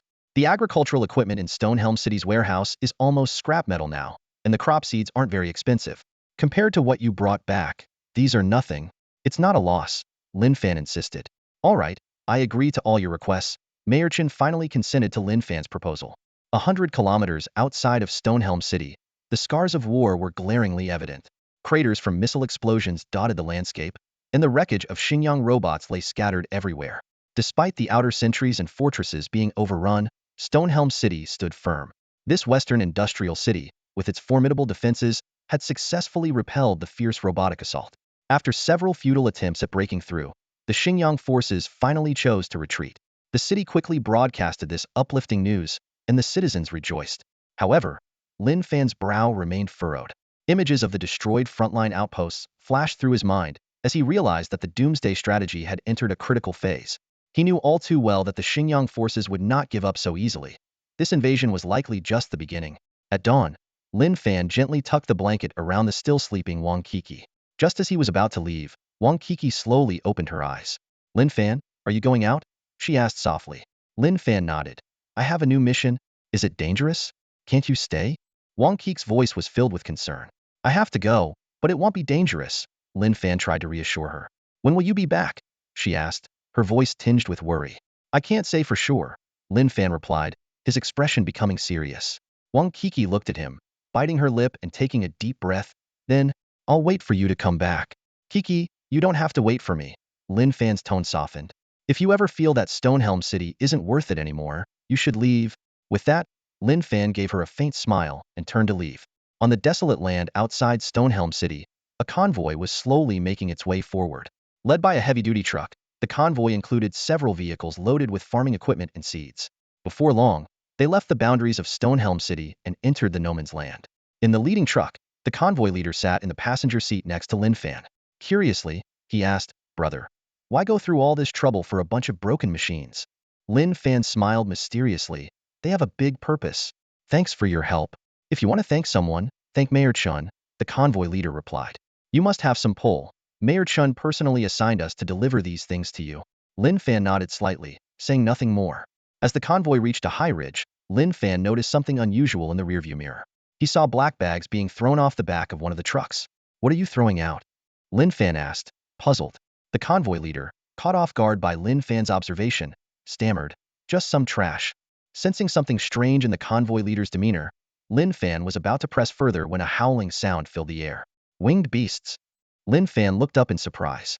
The same 20 or so winged beasts that had previously escorted Lin Fan were now flying high above, usually out of sight. The discarded bags had attracted them. Lin Fan was taken aback, not understanding the convoy's intentions. The convoy leader was even more surprised. His face changed and he muttered, Those new guys are too careless. Seeing Lin Fan's suspicious look, the convoy leader knew he couldn't hide the truth any longer. He admitted, yes, they're winged beasts. But don't worry, they won't attack us. Lin Fan saw several winged beasts land and pounce on the black bags. He turned to the convoy leader and asked directly, Is there food inside? The convoy leader sighed. Realizing he couldn't keep it a secret, he cautiously replied, It's rotten meat from Stonehelm City. You're feeding the winged beasts? Lin Fan pressed further. Yes, the convoy leader explained. Don't overthink it. These creatures have saved us before. We're just returning the favor. Lin Fan was puzzled. Aren't you afraid they'll attack once they land? Don't worry, winged beasts won't attack us, the convoy leader said confidently. I've noticed they're quite intelligent. With the roaming tooth wolves out there, these beasts have saved us more than once. Suddenly remembering something, Lin Fan asked, Are you the team handling the tooth wolf carcasses? That's right, the convoy leader said seriously. It's our secret. You must not tell anyone. Rest assured, I won't say a word, Lin Fan promised. The convoy leader, still uneasy, emphasized again. Our team is large. If you spill the secret, you'll regret it. Brother, you can trust me. I won't say anything, Lin Fan reassured him. Seeing Lin Fan's sincere attitude, the convoy leader relaxed a bit. He explained, the winged beasts find food where we dispose of the tooth-wolf carcasses. They seem to understand that we're responsible for transporting the carcasses. Instead of attacking us, they've been escorting us. I see, Lin Fan said, enlightened. Just make sure no one finds out, or there will be suspicions, the convoy leader warned again. Lin Fan nodded solemnly. 2 days later, the convoy finally reached the outskirts of Ironclad City. They unloaded the farming equipment and other supplies, completing this special transport mission. As the convoy was about to depart, the transport leader cast a questioning glance at Lin Fan. Brother, what are you doing with all these things in this ruin? Lin Fan smiled mysteriously. That's my secret. Both men laughed, each harboring their own thoughts and concerns. When Lin Fan returned to Heavy Iron City, the sight before him filled him with joy. The once desolate city was now teeming with life. Winged beasts soared in the sky, and busy half-humans bustled at street corners. The nuclear power plant was back online, bringing a beacon of hope to the ravaged city. The compressed coal plant, though run down, had started operating. Partially repaired machines hummed, their aged sounds invigorating the half-humans. This was their first industrial production line. Compared to their time in the Maslow Fortress mines, the half-humans were now more industrious. Workers, wearing safety helmets, moved coal carts back and forth, continuously producing compressed coal. Refined compressed coal was vital to Heavy Iron City. Transport vehicles, mining trucks, industrial machines, and even the agricultural equipment Lin Fan had brought back all relied on this cheap energy. Fortunately, Heavy Iron City had abundant coal resources, enough to sustain industrial production for a long time. However, Lin Fan did not see Akurin at the coal plant. Weasel Zhe, with a worried expression, informed him that Akurin had been injured. The old machines had been difficult to repair, and in his urgency, Akuin tinkered with one for 3 days and nights until it finally started working. But the machine had been abandoned for years, and when it was restarted, a pipe exploded. Akuin narrowly escaped by diving under the machine, but he was still severely burned and was recuperating in his den. In the evening, Lin Fan navigated through the dense half-human nests and finally found Akuin's crude stone den amidst the ruins. Despite his injuries, Akuin was still studying those peculiar machines. Seeing Lin Fan, he excitedly babbled. Master, the compressed coal plant is operational. Akuin exclaimed with delight. Lin Fan nodded and asked with concern, how are your injuries? Akuin nodded, but looked a bit dejected. I was too clumsy and let you down, master. No, Akuin, you've done an excellent job, Lin Fan reassured him. But Heavy Iron City's industrial production has just begun. There will be many challenges ahead, and you need to be prepared. Akuin replied with determination. Don't worry, master. I won't be defeated by difficulties. I will work even harder. Lin Fan's face showed concern. Hard work alone isn't enough. You need knowledge. You've lived in the mines for so long, you're not familiar with mechanical theory. Akuin hesitated for a moment. Master, there is another group of half-humans who might be able to make a difference. What half-humans? Tell me more, Lin Fan said, intrigued. Akuin explained. My grandfather told me that in a distant southern ruin, there might be our kin. They understand machinery better than we do. Lin Fan was astonished. Is that so? How does your grandfather know this? Akuin hesitated again. Grandfather originally lived there. He left with some of our people because of a serious disagreement with that group. They spent many years searching for you, Master Ulu. Disagreement? Lin Fan probed. Akuin nodded. Grandfather believes that only Master Ulu can save the half-humans, but those who stayed believe solely in the machines of the Qinyang Star. What happened? Lin Fan pressed. Akuin looked terrified. I fear you might be angry if I tell you, Master. Go ahead, Lin Fan urged. Akuin stammered. They're quite ignorant. Influenced by the Qinyang Star people, they would rather believe in the power of machines than in the existence of Master Ulu. Lin Fan smiled slightly. So, there's such a group of half-humans? Master, you're not angry? Akuin asked, surprised. Lin Fan shook his head. Do you know where this place is? Akuin said he didn't know the city's name, only that it was flattened by a massive explosion, and to the north of the ruins was a crescent-shaped swamp. Dasta City. Lin Fan mused. It seems I need to visit Dasta City. Are you going to save their souls, Master? Akuin asked. But grandfather said their souls are deeply tainted and beyond redemption. Duster City, a desolate land 1,300 kilometers south of Iron City. Lin Fan led his small team to this abandoned city but decided not to enter recklessly. Pang Dun, leading a few men, sneaked into the city but found nothing. The winged beast circled the sky for days, yet there was no sign of the half-men. Lin Fan was puzzled. Could it be that Duster City no longer had any half-men living there? After all, Elder Moda had left this place decades ago. Perhaps the half-men had long since migrated, or met with misfortune. Just as Lin Fan was about to give up hope, Pang Dun finally found a clue. He informed Lin Fan that the half-men in Duster City were extremely cautious. Though they didn't show themselves, there were traces of excrement in the sewers. After several days of arduous searching, Pang Dun finally pinpointed their hiding place not on the surface ruins, but underground. Following Pang Dun's lead, Lin Fan arrived at an abandoned factory in the northwest part of the city. Is this their settlement? Lin Fan asked. Yes. There's a suspicious tunnel below. It likely leads to their hideout, Pang Dun replied confidently. Are you sure? Judging by the smell, there's no doubt. We've been sleepless for days to find them. Good job, Pang Dun, Lin Fan commended. Excitedly, Pang Dun said, just give the order, sir, and I'll lead the team in to capture those insolent guys. Lin Fan quickly stopped him. Who said anything about capturing them? We're here to seek help, not to start a war. Pang Dun nodded reluctantly. Understood, sir. Lin Fan decided to take only Pang Dun with him. They crawled into a dark, foul-smelling underground sewer. Pang Dun, wearing a headlamp and holding an electromagnetic rifle, cautiously led the way. Sir, this place feels eerie. What if we run into trouble? Pang Dun asked worriedly. Stay calm, and whatever you do, don't mention that I'm Ulu, Lin Fan instructed. They struggled through the collapsed passage, forcing Lin Fan to crawl.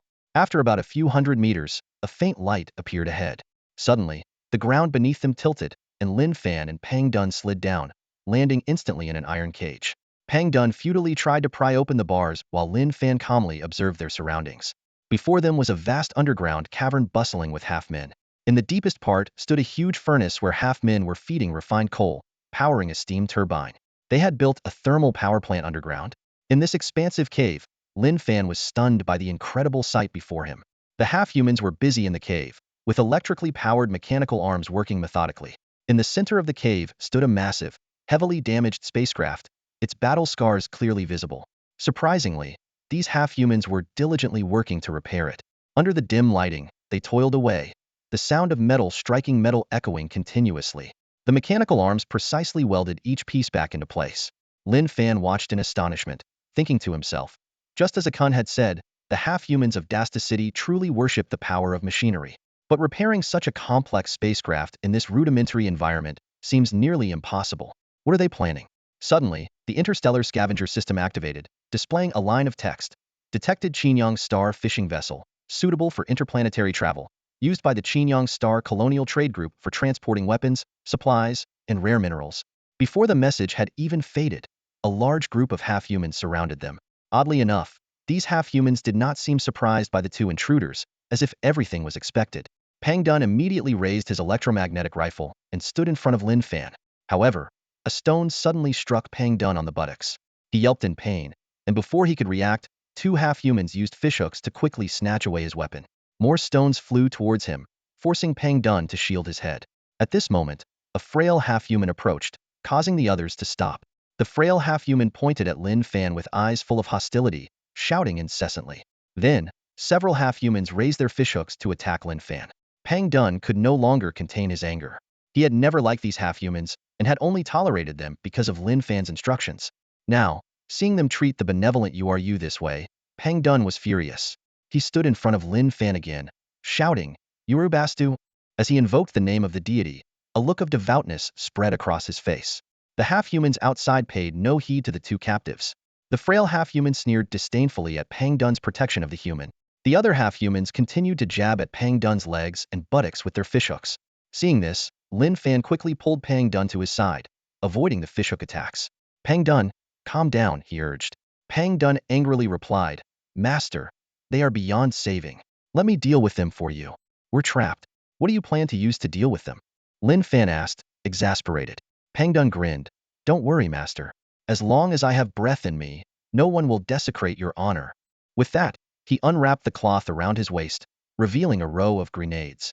The half-humans outside immediately recoiled in fear. Lin Fan was also shocked and quickly grabbed Pang Dun. Pang Dun, what are you planning? I'm going to blow these bastards up. Pang Dun roared. No, if you blow them up, our plan will be ruined, Lin Fan said, frowning. Stay put, don't speak and don't move. Seeing URU angry, Pang Dun instantly deflated. He dared not disobey URU's orders and obediently put away the grenades, sitting quietly in the corner of the cage. The half-humans outside were also frightened and dared not harass them any further, only watching from a distance. At this moment, an elderly half-human shuffled forward. He spoke a few words in the half-human language to Pang Dun, but Pang Dun ignored him. The elderly half-human approached the cage, cautiously eyeing Lin Fan. Lin Fan also stared back at him, slowly uttering two words, Moda Saken. The elderly half-human was taken aback, muttering, Moda? Lin Fan smiled slightly, reaching out to touch the elderly half-human. Though startled, the elder did not pull away, as Lin Fan's consciousness had already entered his mind. Don't be alarmed. I am a friend of Elder Moda. I mean no harm, Lin Fan communicated in the elder's mind. The half-man elder was stunned and muttered, Is he still alive? Lin Fan slowly shook his head, his voice low. He died in the mines of Maslow Fortress. The elder took a sharp breath and urgently asked, How did he die? To save his grandson, he perished along with the robots of the Qinyang Star people, Lin Fan answered succinctly. The half-man elder was silent for a long time, a hint of sadness flashing in his eyes. He slowly began to speak, his voice tinged with nostalgia. Decades ago, when the Qinyang Star colonial fleet was defeated, we were still young. He insisted on seeking the Uru deity and left this place. You had differences? Lin Fan perceptively noticed something. Yes, the elder nodded in acknowledgement. He believed in the ancient deities of the Baiken Star people, while I put my faith in the power of machines. Lin Fan mused, in a way, both of you were striving for the betterment of your tribe. The half-man elder's sharp gaze fixed on Lin Fan, his tone questioning. That stubborn fool Moda must have mistaken you for the Uru deity, didn't he? That's right, Lin Fan admitted frankly. The elder's eyes shifted to the corner where a chubby half-man glared at him with hostility, then back to Lin Fan with a hint of anger on his face. He demanded sternly, What trickery did you use to deceive Moda and the other half-men? Lin Fan responded with unwavering calm, I didn't deceive him, nor do I harbor any ill intentions towards your people. He continued, I know that Uru is a deity of the void, bringing hope to the half-men in darkness, but only science can truly save you. The half-man elder was secretly astonished, not expecting Lin Fan to say such words. He asked further, Why are you here, then? I want to lead your people to the north. It's now a city of half-men, Lin Fan said firmly. I will lead you to resist the Qinyang Star people. The elder asked in surprise, Resist them? Don't you know the might of the Qinyang Star civilization? We are merely their slaves on this planet. Lin Fan spoke with conviction, I have never underestimated you. In Elder Moda and the half-men of Maslow Fortress, I saw courage. In you, I see wisdom. The half-man elder shook his head, his voice filled with resignation. I spent decades understanding the knowledge and technology of Qinyang Star, only to find a vast chasm. There is no chance of success in resisting them. My meager skills are of no use. The Qinyang Star army is crossing space and will soon reach Earth. Lin Fan paused, his tone resolute. If we want to survive, we must resist.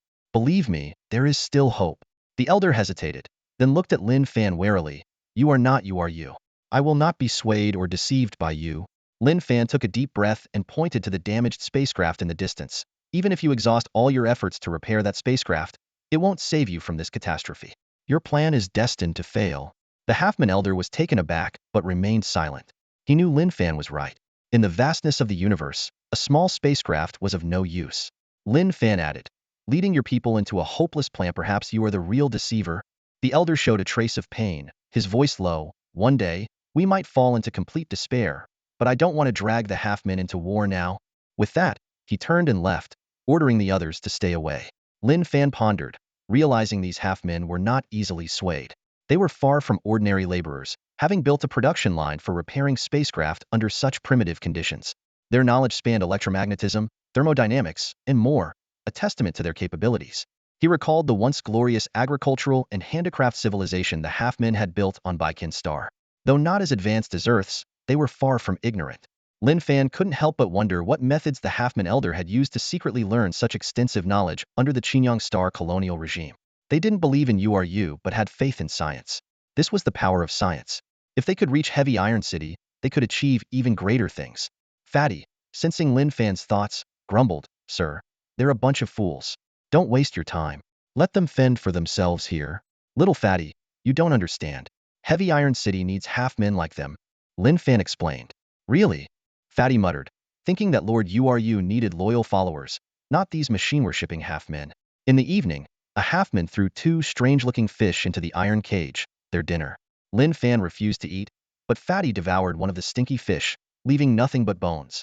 After some time, a sudden commotion erupted among the half-men. Soon, dozens of them, armed with fish spears, rushed towards the western cave entrance, shouting. Fatty, curious about the noise outside, poked his head out to look. He listened for a while, then started to gloat. Sir, did you teach them a lesson? Lin Fan, puzzled, asked, what happened? Fat Dun scratched his head and explained. It seems a monster attacked them, and they're in big trouble. Upon hearing this, Lin Fan furrowed his brows. Soon, the cave was in chaos as the half-men started panicking. Seeing nearly all of them mobilize, Lin Fan concluded that something serious had happened. He patted Fat Dun and said, let's go check it out. Fat Dun tried to pry open the iron cage, but the bars didn't budge. Helplessly, he said, Sir, we can't get out. Lin Fan smiled slightly. Just then, a round head poked out of the backpack, surveying the surroundings. Confirming that no half-men were around, it quickly crawled out and bit the iron bars, melting them instantly. Taking advantage of the chaos, Lin Fan and Fat Dun slipped out of the cage. Fat Dun didn't forget to grab the smelly fish. The round creature wanted to follow Lin Fan but was drawn to the rare metal scent emanating from a large flying device behind them. Its eyes sparkled as it sneaked off, disappearing into the shadows. Lin Fan and Fat Dun headed towards the west side of the cave, finally seeing its entirety. This place used to be an underground base for the Qinyang Star Colonial Trade Group, now a massive cave due to the Dasta City nuclear explosion. The cave was winding, stretching east to west, about 70 to 80 meters high, 200 meters wide, and at least a kilometer long. The west side bordered a great swamp, half of which had collapsed due to the nuclear explosion, flooding the area. The half-men had built a thick wall 5 meters wide and 20 meters high, reinforced with a steel frame. Hundreds of half-men stood on the wall, the scene eerily quiet. Curious about what was outside the wall, Lin Fan climbed up. In the distance, he saw 5 bloated, gigantic figures slowly approaching the cave. He gasped mutant fish monsters. These creatures were mutated from pre-solar epic earth crocodiles due to radiation, measuring 40 meters in length with large tails, elongated snouts, and bloated, hardened bodies. Lin Fan realized that the wall wasn't to prevent the lake water from flooding in, but to fend off these mutant fish monsters. As the monsters reached the base of the wall, a scrawny halfman signaled, and the others immediately pushed baskets of smelly fish over the edge. The stench attracted the monsters, and they began to fight over the food. However, there were unusually many mutant fish monsters this time. Usually, only 2 appeared at most, but now there were 5. Their shells were tough, and ordinary weapons couldn't harm them. For the half-men, the only solution was to feed them. Only by satisfying their hunger could they buy some peace. The half-men on the wall watched the monsters devour the smelly fish, breathing a sigh of relief. But the smallest monster, not getting any food, looked up at the half-men with fierce eyes, as if it wanted to snatch food from them. Yet, the half-men had no more smelly fish to offer. The hungry monster began to climb the wire mesh, seemingly unaffected by the electric charges. As it drew closer, the half-men were on high alert, resorting to throwing grenades at it. Boom, boom, boom. Amid continuous explosions, the monster's skin was scarred, but it didn't slow its advance. Finally, it reached the base of the wall and raised its head. Watch out, get back! Lin Fan shouted, but it was too late. The mutant fish monster swung its massive tail, striking the wall with a thunderous crash. The sturdy wall shook violently, and a few half-men, unable to react in time, fell and were instantly swallowed by the monster. Under the scrawny half-man's command, many half-men retreated. But, having tasted blood, the mutant fish monster rammed the wall again. Its body was incredibly strong, causing soil to fall and the steel frame to deform.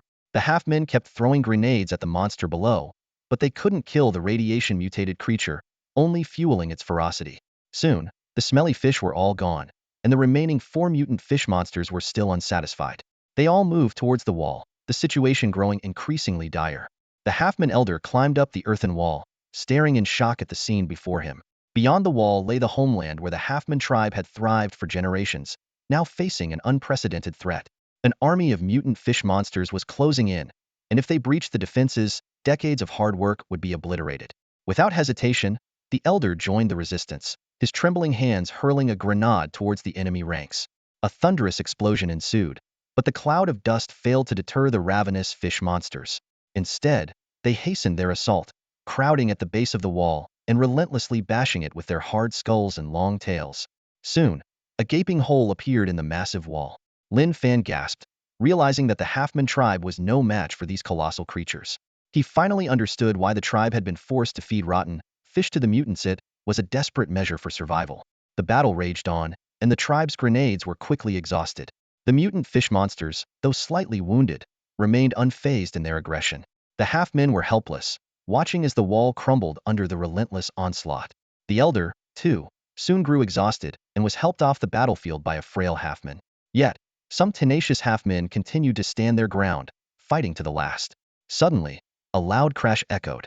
The largest fish monster rammed its head into the wall, causing the steel framework to crack and the earth to scatter.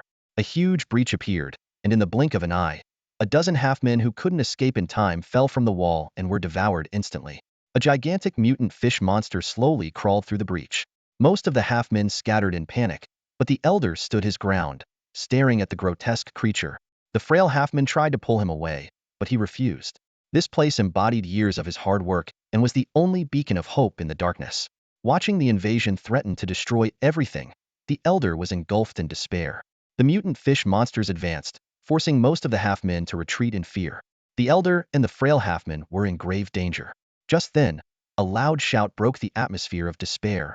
"Wooloo!" The elder turned in astonishment to see a squad of fully armed half-man warriors led by Pang Dun advancing rapidly, shielding the elder and the frail half-man. The elder was taken aback, not expecting the seemingly timid Pang Dun to gather such a formidable force. These armed half-men showed no fear in the face of the enormous mutant fish monsters. The elder urgently called for their retreat, knowing full well that monsters impervious to grenades would not be deterred by bullets. He did not want to see more half-men perish. The cave-dwelling half-men who had been fleeing also stopped, watching and holding their breath. The mutant fish monsters were only 20 meters away, charging fiercely. They believed that Pang Dun and the other armed half-men had no escape. Unexpectedly, something surprising happened. Pang Dun signaled, and a few half-men warriors rushed forward carrying a large basket. They placed the basket about 10 meters from the fish monsters and then ran back. Amazingly, the mutant fish monster did not pursue the half-men but instead bit into the basket. Inside were rotten fish. The monster, unable to resist the pungent smell, swallowed the basket whole and continued to advance. Suddenly, a muffled sound came from the monster's belly, shaking the ground. The creature writhed in pain, struggling violently. Black liquid oozed from its mouth, and the gigantic beast fell dead. The fleeing half-men covered their mouths in disbelief. The elder was equally stunned, unable to fathom that these warriors had so easily killed a mutant fish monster. Two more mutant fish monsters climbed over the broken wall. Despite their massive size, their intelligence was lacking. Unable to resist the bait, they too swallowed the baskets filled with explosives. With successive explosions, they collapsed. These monsters, though as hard as iron and nearly invulnerable, had relatively fragile internal organs. The bombs in the baskets were far more powerful than ordinary grenades, unleashing unimaginable destructive force. In just a few minutes, all four mutant fish monsters lay dead. The cave-dwelling half-men watched in astonishment. The last, smaller mutant fish monster seemed to sense danger and avoided the basket thrown by the warriors.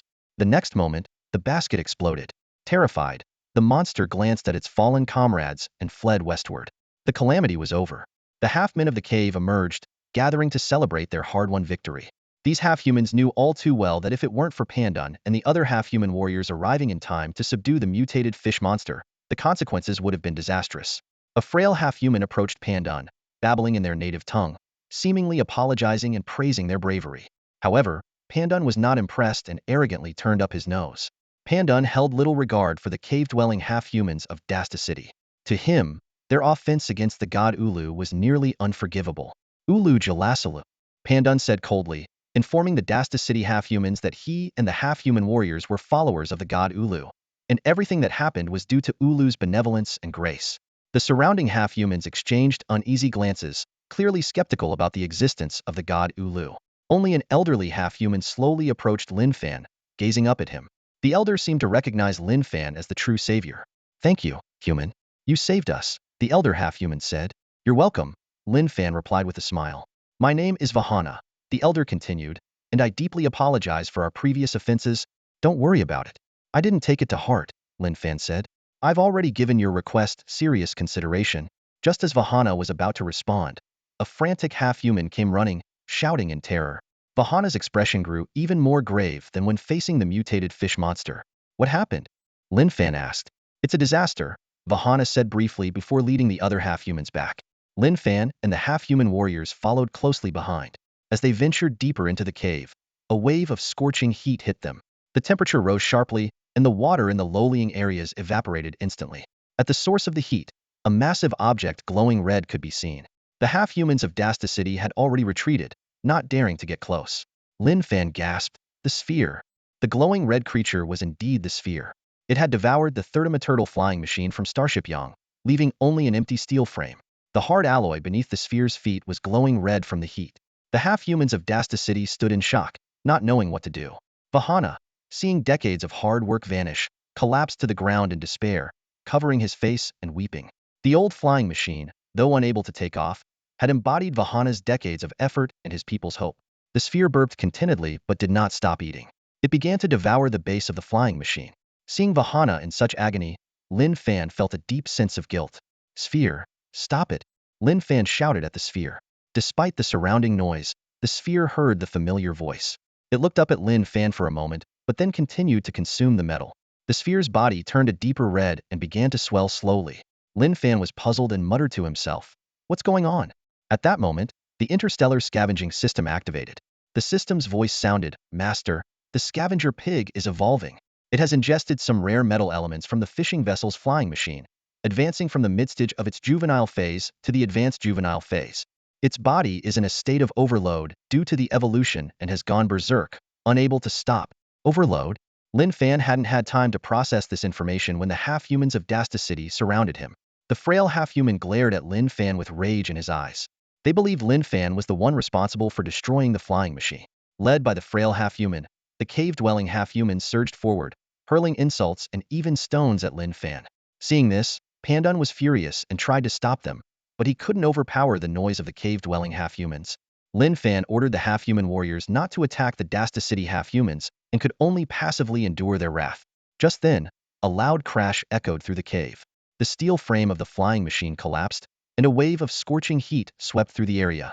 Both the cave-dwelling half-humans and the half-human warriors couldn't withstand the high temperature and scattered in all directions. As they looked back, they saw the sphere glowing red, no longer the docile creature it once was. It bared its teeth and glared at the cave-dwelling half-humans, its eyes burning with fury. Despite its berserk state, the sphere seemed to retain a shred of instinct. Sensing the hostility of the cave-dwelling half-humans towards Lin Fan, it wanted to protect its master.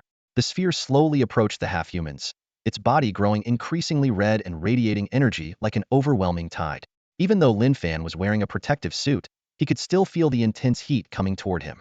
As the temperature continued to rise, the air inside the cave became scorching and unbearable, as if it could incinerate them at any moment. Fear finally gripped the hearts of the half-humans in the cave, and they scattered in all directions. There were only two escape routes, one blocked by the sphere and the other leading to the Great Swamp, where mutant fish monsters roamed. Though they didn't know what the sphere was, the fear it brought was 100 times greater than that of the mutant fish monsters. Without hesitation, the half-humans chose the direction of the swamp. Facing the crisis of life and death for his people, the elderly half-human wobbled towards Lin Fan. He cared nothing for ideals or hopes, only for the lives of his people. Braving the heat waves, he grabbed Lin Fan and, with a trembling voice, pleaded, "Honorable human, please spare my people." Lin Fan was taken aback. He hadn't intended for the sphere to cause trouble. It had simply gone out of control. Taking a deep breath, he replied, "I'll do my best." The elderly half-human knelt and kowtowed, his whole body shaking. "My lord, I am willing to bear any consequences for offending you. You must escape first." Lin Fan walked towards the sphere, feeling the temperature rise sharply even through his protective suit. He shouted, "Sphere, calm down." But the sphere showed no response. He tried to get closer, but the heat became unbearable. Seeing the sphere continue to approach, Lin Fan frowned and shouted again, "You little rascal, stop right there. If I die, no one will take you out for a feast." The word feast acted like a magic spell. The sphere abruptly stopped, its eyes returning to normal. It stood up, confused, watching Lin Fan struggle against the heat waves. Surveying the mess around it, the sphere realized it was responsible for the chaos. It looked down at its glowing red body and, startled, puckered its lips to blow on itself. Miraculously, this method worked. Within moments, the red color of the sphere's body faded, returning to its original state. The temperature in the cave dropped, and Lin Fan finally breathed a sigh of relief. At this point, the sphere had completed its evolution, entering the juvenile advanced stage. Its size had increased, now reaching a height of 50 centimeters. However, the sphere felt a surge of energy within itself, frantically gesturing to Lin Fan. It anxiously indicated that the excess energy inside it could cause another explosion at any moment. Lin Fan was shocked. What? It's going to go berserk again? He was at a loss for what to do. The sphere's functions had enhanced with its development. It sniffed the air, its eyes suddenly lighting up, and it turned to run deeper into the cave. Lin Fan muttered in surprise. Where is it going? The system explained. The scavenger pig has sensed a metallic object. What? The sphere wants to eat? Lin Fan exclaimed. The system continued. The scavenger pig will release energy by forging, which is the most crucial way to reduce its body's burden. Lin Fan was taken aback. Could it have found something in this cave that can be repaired? Yes. And the object it found can absorb the excess energy from the scavenger pig's evolution, indicating its significance. Hearing this, Lin Fan quickly followed the sphere. The elderly half-human, wary of the sphere's destination but aware of its power, followed silently. The sphere wobbled its way to the deepest part of the cave. There, hidden behind a wall, was a concealed space. They climbed a metallic staircase crafted by the Xinjiang Star Colonial Trade Group, arriving at a sturdy iron door. This metal door fit seamlessly with the wall, sealing the entire space. Despite decades of efforts, the half-humans of Dasta City had been unable to pry it open, but the sphere destroyed it in just a minute. The metal door collapsed with a thunderous crash, revealing a dim and vast underground space. The structure was so solid that even a nuclear explosion had only caused minor cracks without collapsing the hull. In the center stood a colossal figure, 60 meters tall. The elderly half-human froze in place, his eyes filled with terror at the sight of the gigantic mechanical body. Lin Fan was equally astonished. The interstellar scavenging system displayed a line of text. Discovered Xinjiang Star Titan robot, in damaged condition, earning 2,000 scavenging points. The Titan Robota Colossal Robot from Xinjiang Star was a top-tier weapon owned by the Colonial Trade Group. It possessed absolute defense and immense power. Lin Fan wasn't particularly surprised that this Titan robot was worth 2,000 scavenger points. He was well aware of the terrifying power of such machines. A single one had once destroyed half a human city. Though it was a weapon from colonial merchant fleets decades ago, it was far from an ordinary robot. At that moment, a small spherical object quickly darted to the Titan robot's toe, and red spots began to appear on its surface. Lin Fan knew all too well that the sphere was about to go berserk. The system's voice chimed in timely, "Master, would you like to unlock the basic civilization robot, forging, and control technology for the scavenger pig?" Without hesitation, Lin Fan nodded in agreement. The recently acquired damaged Titan robot had brought him 2,000 scavenger points, raising his total to 10,460. Ding! Basic civilization robot forging and control technology unlocked, costing 10,000 scavenger points, the system announced. As the system's prompt echoed, a golden light flashed in the sphere's eyes. An influx of schematics and vast amounts of data on basic civilization robots flooded its mind. Just as it was about to go berserk, its eyes turned a deep blue, glowing intensely as if it had transformed into a blazing furnace. Although its body showed some red spots, no heat waves emanated from it. The sphere remained motionless, in a rigid state. Puzzled, Lin Fan watched as 5 minutes passed, and the sphere still didn't move, as if it had turned to stone. Looking up at the massive Titan robot and then down at the tiny sphere, he muttered, "System, can such a small thing really repair something as big as this?" The system confidently replied, "Absolutely. Not just the Titan robot. It can repair even larger basic civilization robots." "Then why isn't it moving?" Lin Fan pressed. "Give it a bit more time," the system responded. Another 5 minutes passed, and the sphere finally stirred. Unexpectedly, it didn't begin repairing the Titan robot right away. Instead, it scratched its nose and then sneezed. A substance that looked like snot splattered onto the Titan robot's toe. Lin Fan was dumbfounded. "What the heck? Little guy, you've been dawdling just to sneeze?" He quickly realized this wasn't ordinary snot but a silver metallic liquid. This liquid shimmered and seemed to have a mind of its own, flowing up the Titan robot's leg and eventually finding an entry point into the machine. "What is this?" Lin Fan asked, bewildered. The system explained, "This is a parasite within the scavenger pig, known as a nanorepair worm. Don't underestimate it. This is a parasite from an advanced civilization. They are nanoscopic life forms that have a symbiotic relationship with the sphere. The sphere was feeding them energy earlier. Now, the repair worms will start fixing the Titan robot." Lin Fan was incredulous. "What? That tiny bit of snot can repair a Titan robot?" The system elaborated. "After being fed a large amount of energy by the scavenger pig, these worms replicate themselves wildly. That small glob of liquid actually contains trillions of repair worms. With the energy and instructions from the scavenger pig, they will go to work, repairing all the internal components of the Titan robot." Lin Fan marveled. "The parasites on the sphere are incredible." The system added, "However, the repair worms have their limitations. They can't approach mid-level civilization materials or repair objects that are too large. Lin Fan thought to himself, what kind of limitation is that? Facing the primitive civilization of the Qiang people was already challenging enough. He had no thoughts of dealing with mid-level civilizations. The sphere's energy was indeed abundant. Over time, Lin Fan had it consume a large amount of metal. It was only lacking some rare metals, which had delayed its evolution. In fact, the metal content in its body was already sufficient. To lighten its load, the sphere sneezed again at the Titan robot's toe. Unbeknownst to Lin Fan, the colossal Titan robot was already teeming with repair worms. They danced through the atomic spaces, performing a microscopic ballet. For them, the repair work was as simple as nudging misaligned atoms back into place and replicating excess metal into new companions. After an indeterminate amount of time, a vast army of minuscule repair worms launched a full-scale assault on the Titan robot's control module. Using positrons as their weapons, they dismantled the Qiang people's defensive measures within the robot. However, this battle also saw many repair worms deplete their energy and perish. Subsequently, the sphere agilely climbed onto the Titan robot's body and opened its long-dormant heavy element fusion reactor. It inserted its finger deep into the reactor, allowing a massive influx of energy. Clang! With a resounding noise, the fusion reactor in the Titan robot's chest roared back to life. Its long-dormant eyes suddenly snapped open, emitting a dazzling violet light. The colossal body of the Titan robot stood motionless, its parts slowly repairing themselves. The scars of war were far more severe than anticipated. Each wound spoke of the brutal battle it had endured. The Halfman Elder's eyes widened in shock, rendering him speechless. He had witnessed the colony merchant group from Xinjiang Star attempting to repair this giant robot, only to fail due to their defeat. Now, a being smaller than a Halfman had effortlessly reactivated the Titan's energy system. Even more astonishing was the mysterious silver metallic liquid that brought a sparkle back to the robot's eyes, set its internal components whirring with faint creaks, and began to smooth out its external dents. The Halfman Elder prided himself on his extensive knowledge of Xinjiang Star's people and technology, but the bewildering scene before him shattered his understanding. His worldview began to waver, and a crack appeared in his steadfast belief in science. At that moment, Pudgy and the Halfman warrior entered the underground hall. Unlike the Halfman Elder's shock, their faces were filled with reverence and devotion, as if they had long been accustomed to such miracles. The Halfman Elder noticed the unwavering faith of the Halfman warrior, seemingly unshaken even during long years of servitude.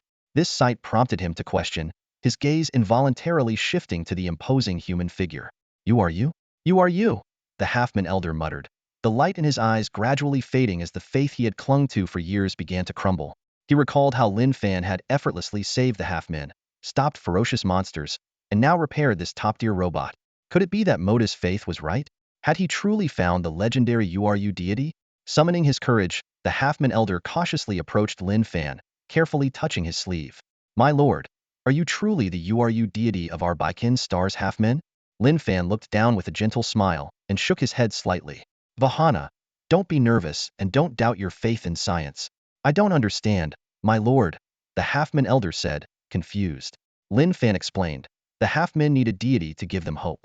But more importantly, they need science to make them strong." The Halfman Elder scratched his head and asked, "If you're not a deity, then what was that just now? Was it a miracle?" "It wasn't a miracle, but science," Lin Fan patiently replied. "The fact that you don't understand it means you have a long way to go in your scientific journey." "I see." The Halfman Elder sighed in relief. Lin Fan's explanation seemed to validate his long-held beliefs, yet his inner thoughts subtly shifted. He finally understood Moda's persistence and determination. The surrounding Halfmen in the cave watched as the massive metal robot gradually repaired itself, their expressions mirroring that of the Halfman Elder. Pudgy, noticing this, put on an air of nonchalance and elaborately explained to the Halfmen around him, "This is just a minor trick of Lord URU. Lord URU is usually very low-key and doesn't like to be worshipped. What you see is just the tip of the iceberg of his power." Back in the battle at Moslow Fortress, he saved tens of thousands of Halfmen. Lord URU summoned wind and rain, and with his power alone, called upon winged beasts and water ghost warriors, scaring the Xinjiang Star people into fleeing. Under Pudgy's exaggerated description, the Halfmen of Dasta City were left in awe. However, they did not easily believe Pudgy's words and instead turned to their teacher, the Halfman Elder Vahana. Vahana pondered for a moment and replied, "Science is an irrefutable truth, and URU exists as well. Because the URU deity represents hope in the darkness, faith in URU is actually a prayer for hope. If one day, the power of science brings hope to the Halfmen, then it means science has become URU's earthly incarnation." Although the Halfmen did not fully understand, they noticed a fundamental change in the Halfman Elder's attitude towards Lin Fan. At that moment, the Titan robot in the underground hall was revitalized by the repair bug's efforts. The once damaged body now gleamed with metallic luster, its massive head slightly turning, and the light in its eyes growing brighter as it looked down at Lin Fan. Lin Fan knew that the complete repair of the Titan robot was a monumental task, nearly exhausting the energy of the repair bugs. Just then, a frail halfman ran back into the hall, whispering urgently into the Halfman Elder's ear. The Elder's face showed a mix of surprise and anxiety. Sensing something was wrong, Lin Fan immediately asked, "Vahana, what's happening?" The Halfman Elder replied, "My lord, it's bad. The mutant fish monsters have appeared again, and this time there are 7 or 8 of them." "That many?" Lin Fan frowned. "Yes," the Elder confirmed, his face filled with worry. The mutated fish monsters had grown smarter and no longer paid attention to the fish baskets with bombs. Lin Fan looked up at the Titan robot and said calmly, "Don't worry. Take the halfmen and move to a safe distance." The old halfman nodded repeatedly and quickly returned to the outer cave to direct his people to safety. Pudgy also led the halfman warriors to retreat to a safe distance. Lin Fan stared into the eyes of the Titan robot and shouted, "Titan, prepare to attack, eliminate the fish monsters, and protect the halfmen." The gigantic robot nodded slightly, and the fusion reactor in its chest began to glow even brighter. After Lin Fan left the underground hall, the Titan robot swung its massive fist and struck the wall built by the Cheongyang people. With a loud boom, the sturdy wall shattered instantly, creating a passage between the underground hall and the cave. The metal giant slightly crouched and stepped into the cave. Near the broken earthen wall on the west side of the cave, the mutated fish monsters came charging in, their bloated bodies crawling quickly through the cave. This time, they had learned their lesson and ignored the foul-smelling fish, instead targeting the half-men in the cave. In the blink of an eye, several half-men became food for the fish monsters. Facing the ferocious fish monsters, the half-men were powerless and could only flee deeper into the cave. Suddenly, the cave began to shake more violently. A colossal metal robot appeared before the half-men, its height almost touching the cave's ceiling. The half-men, who were about to run, were stunned with fear, unable to move forward or backward, their bodies seemingly petrified. While they still had a glimmer of resistance against the fish monsters, the sight of the giant metal robot made them lose all hope of escape. Many of the half-men cowered on the ground, trembling. However, the Titan robot did not harm the half-men beneath it. Instead, it carefully avoided them. It suddenly extended its arm and rescued a half-man who was about to be devoured by a fish monster. Then, it lifted its massive foot and stomped heavily on the leading fish monster. With a squelch, the fish monster was instantly crushed into a pulp. Without any fancy moves or weapons, the Titan robot effortlessly shattered the tough shell of the fish monster. The fusion reactor hummed, and the robot's eyes displayed no emotion. It was purely a machine executing orders, paying no heed to the bloated mutated creatures. The mutated fish monsters, vicious by nature, attacked the Titan robot instead of retreating. But it was like moths to a flame. Despite their large size, the fish monsters were like ants under the Titan robot's feet. With each step, a fish monster met its end. In less than a minute, only 7 or 8 twisted fish monster corpses remained on the ground, motionless in their death throes. The Titan robot gently placed the rescued halfman on the ground and turned to look at Lin Fan in the distance. The light in its eyes gradually dimmed, transitioning from combat mode to guard mode. At that moment, the half-men in the caves of Dasta City finally understood the words of the old halfman.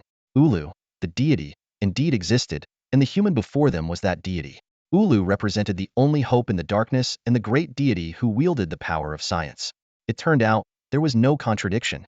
The half-men surged forward, looking at Lin Fan with reverence. The old half-man also cautiously stepped forward and bowed deeply to Lin Fan. Lin Fan, somewhat puzzled, asked, "Vahana, what are you doing?" The old half-man respectfully replied, "Sir, I am willing to lead my people to follow you to the half-man's city. Have you really thought this through?" Lin Fan asked again. The old half-man nodded firmly and said, "Lord Ulu, now my people believe you are the deity who wields the power of science. And I think Morta was right. The half-men need Ulu, and you are the light and hope in our long night." "What?" Lin Fan was taken aback, thinking he had somehow become a deity of science. He coughed twice, intending to explain. Seeing Lin Fan's troubled expression, the old half-man quickly prostrated himself on the ground and pleaded, "Please forgive our previous ignorance and offenses. We are willing to follow you and resist the invasion of the Cheongyang people together." Above the city of Dasta, winged beasts circled and screeched. A massive robot slowly marched through the ruins, heading north. Behind it, hundreds of Baikin semi-humans followed, including the elderly semi-human Wahana. Wahana turned to look back at Dasta, his heart filled with mixed emotions. This city had once been the cradle of his dreams, and now he was leaving it behind, just as he had left Baikin years ago. Despite his reluctance, the city ahead held all his hopes and aspirations for the future. After one last, deep look, he finally turned and walked away. Over 10 days later, the semi-humans of Dasta trekked across a desolate landscape and finally arrived at Ironhold City. At first glance, the city seemed unremarkable. However, as they entered, Wahana and the others were stunned. Here, semi-humans no longer needed to hide in dark caves, but could live openly under the sun. The city was fortified with strong walls and towering watchtowers, with intricate traps and tunnels at the gateways. Well-trained semi-human warriors patrolled the trenches, maintaining order. What shocked them even more was the sight of 2 heavy tanks in the heart of the city. The semi-humans of Dasta, upon seeing such human machinery, thought they had stumbled into human territory and hurried to hide. But from the tank hatches emerged semi-human heads, saluting Lin Fan and Fatty. The Dasta semi-humans were dumbfounded and marveled at the sight. This was just a glimpse of Ironhold City. In the Western Valley, semi-human farmers cultivated vast fields. In the Northern Industrial Zone, semi-human workers skillfully operated nuclear and coal compression plants. In the coal mines, semi-human miners toiled diligently. This was a city truly belonging to the semi-humans. Wahana was in awe. He knew that these semi-humans had originally been taken from Dasta by Moda and later became slaves in the mines. These once naive individuals were now bustling on production lines, working fervently. He was deeply moved, finally understanding the legend of Uru from Baikin. The revitalized city before him was a testament to Uru's great miracles. At that moment, he felt ashamed of his former arrogance and developed a profound reverence for Uru's power. Most of the other semi-humans were Wahana's students, who had dedicated their lives to the rise of semi-human civilization, exploring vast knowledge while hidden in caves. However, over the years, they had grown increasingly disillusioned. Despite their groundbreaking achievements, their deep dive into the world of science only made them feel more insignificant. It was a sense of hopeless powerlessness, realizing that even a lifetime of effort couldn't bridge the enormous gap between them and the civilization of Qingyang. They felt overwhelmed by the vast ocean of science, unable even to set foot on its shores. This confusion and pain had long tormented these semi-humans, eroding their humble beliefs. Until Wahana uttered those words, Uru exists in the world, science is divine. Now, stepping into Ironhold City, light once again pierced the darkness, and hope rekindled in their hearts. They realized that their voyage on the ocean of science was not solitary. Witnessing Uru's benevolence and prowess, they felt as if they had found a towering lighthouse in the vast sea. As night fell, Wahana arrived at the base, his excitement barely concealed. Lin Fan was puzzled, wondering why this elderly semi-human had come so far at such a late hour.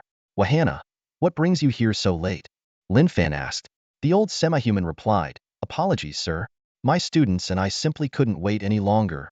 Couldn't wait? For what? We want to join the semi-human factories, work together, and rebuild this city, Wahana explained.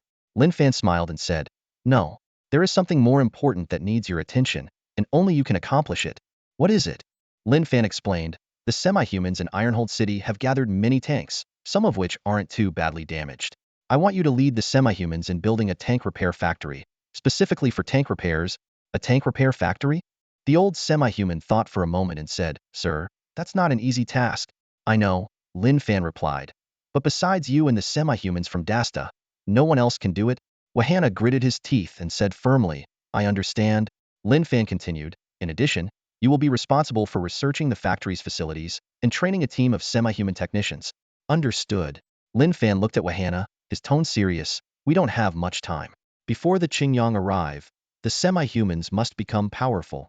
Wahana's eyes gleamed with determination as he declared, Wahana and the rest of the half-humans will give it everything we've got. In less than 2 days, the half-humans from Dasta City had settled in Iron City. Compared to their previous damp and dark caves, Iron City was a paradise.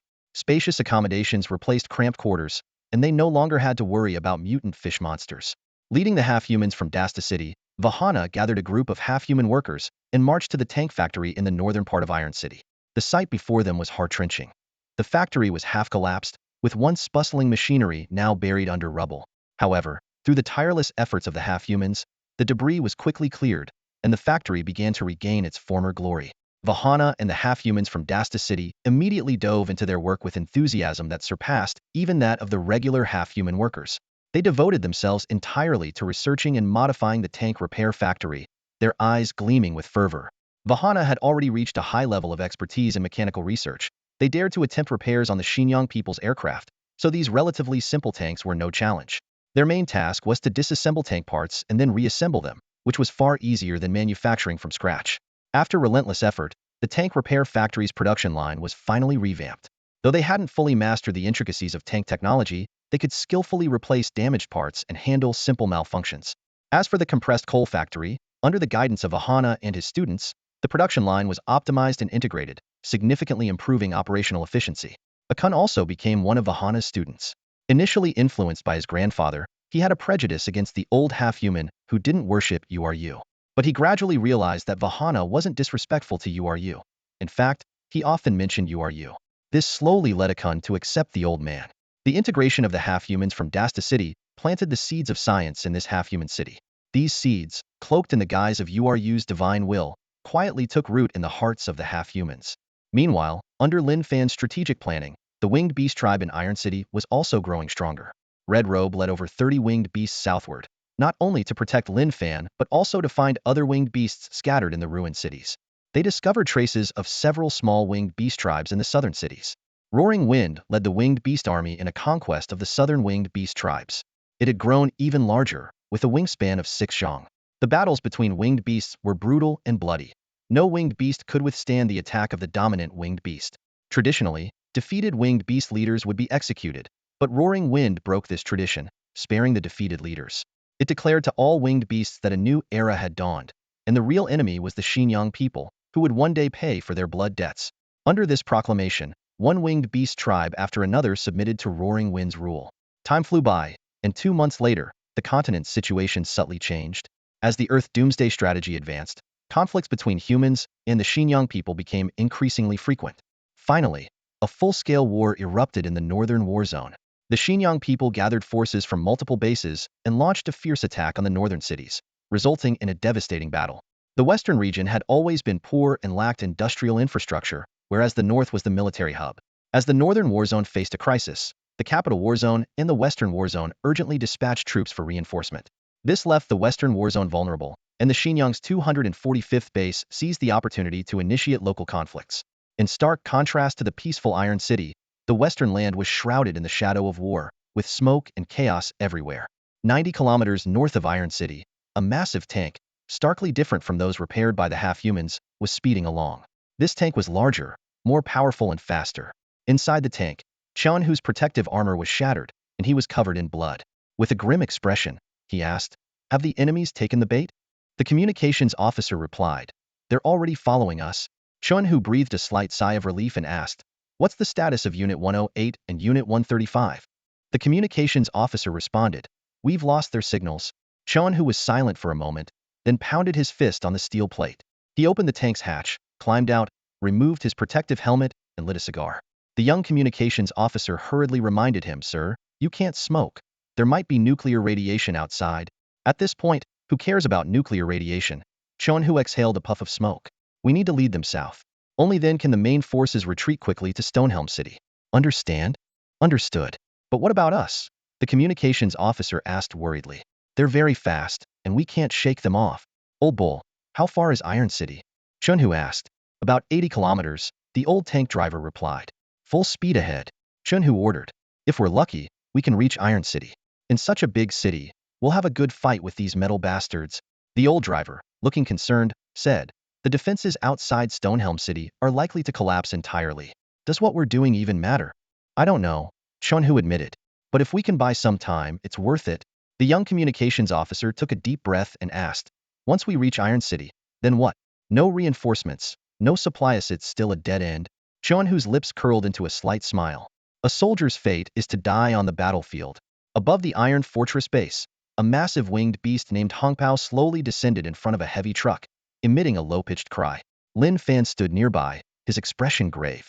He had already learned from the winged beast scouts that a robot formation from the planet Xinjiang was advancing toward Iron Fortress from several dozen kilometers away. This robot force wasn't coming to invade but was pursuing a retreating tank unit. Lin Fan furrowed his brow, unable to comprehend why the army had retreated to this point. But there was no time to ponder. The clouds of war had already gathered over Iron Fortress. He decisively raised his electromagnetic rifle and fired a shot into the sky.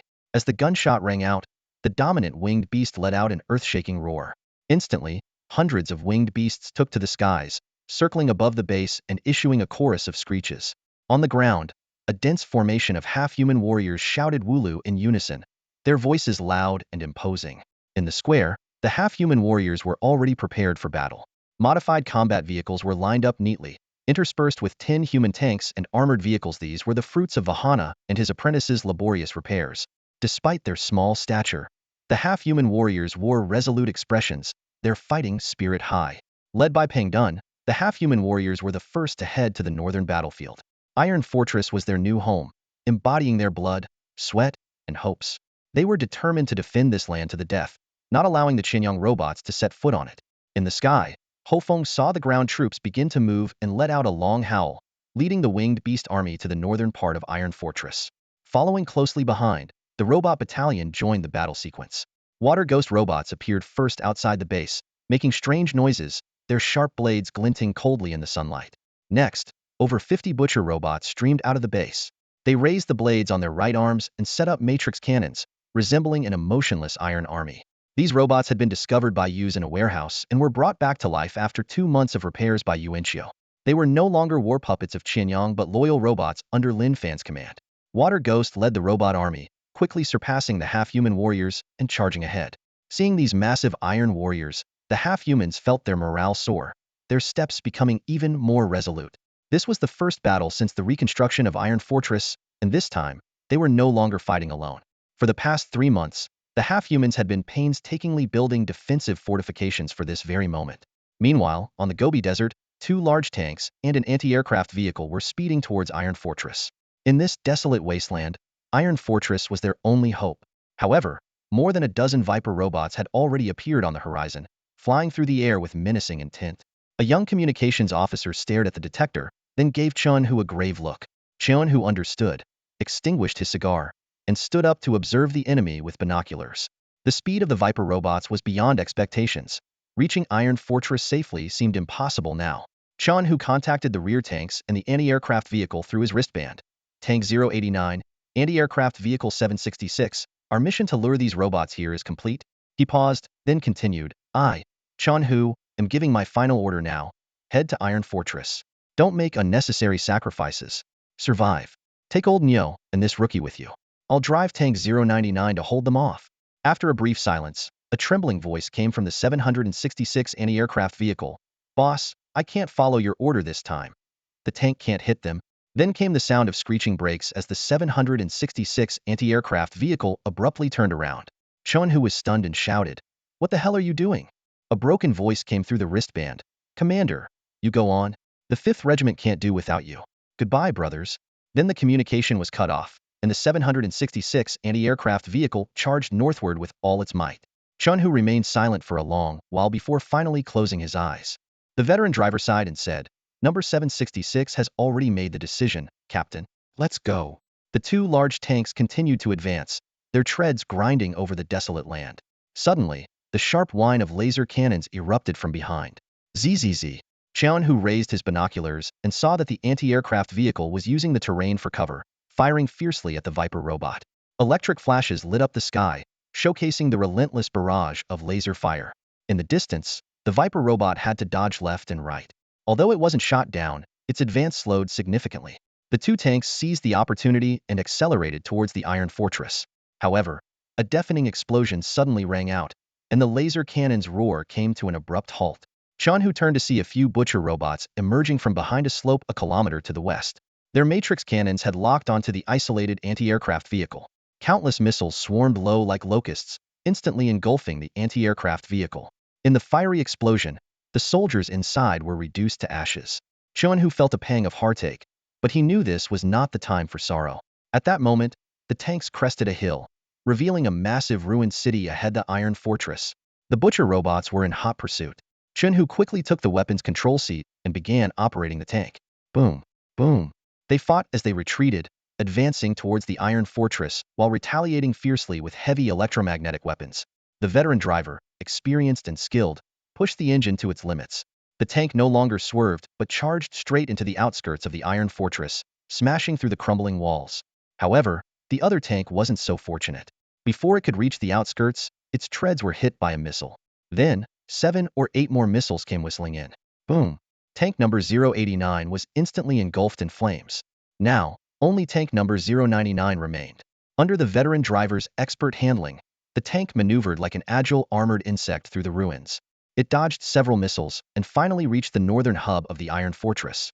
Seeing the butcher robots closing in, sweat beaded on the veteran driver's forehead. Chun-Hu, on the other hand, smiled and said, "After all these years, you're still getting nervous?"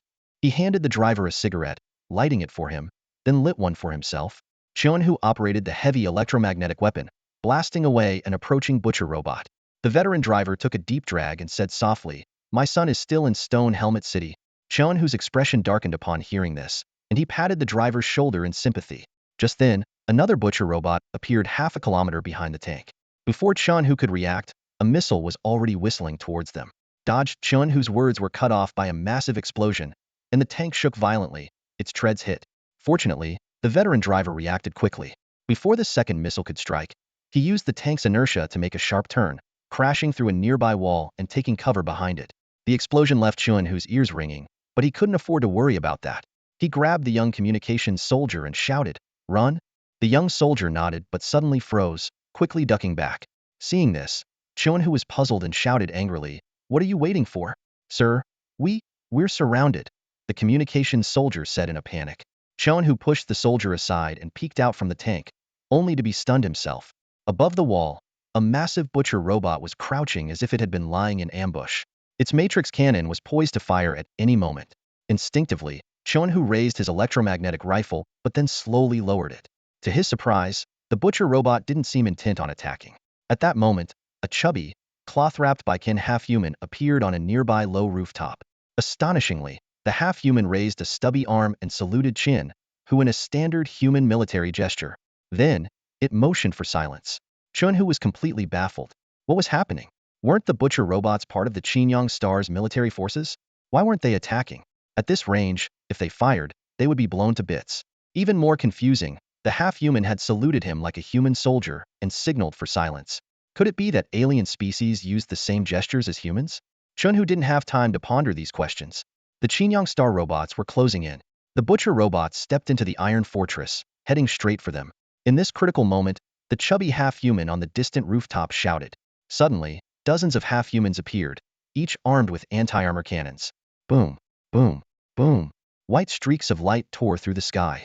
The rockets rained down like a meteor shower, hurtling towards the Qinyang Star's butcher robots.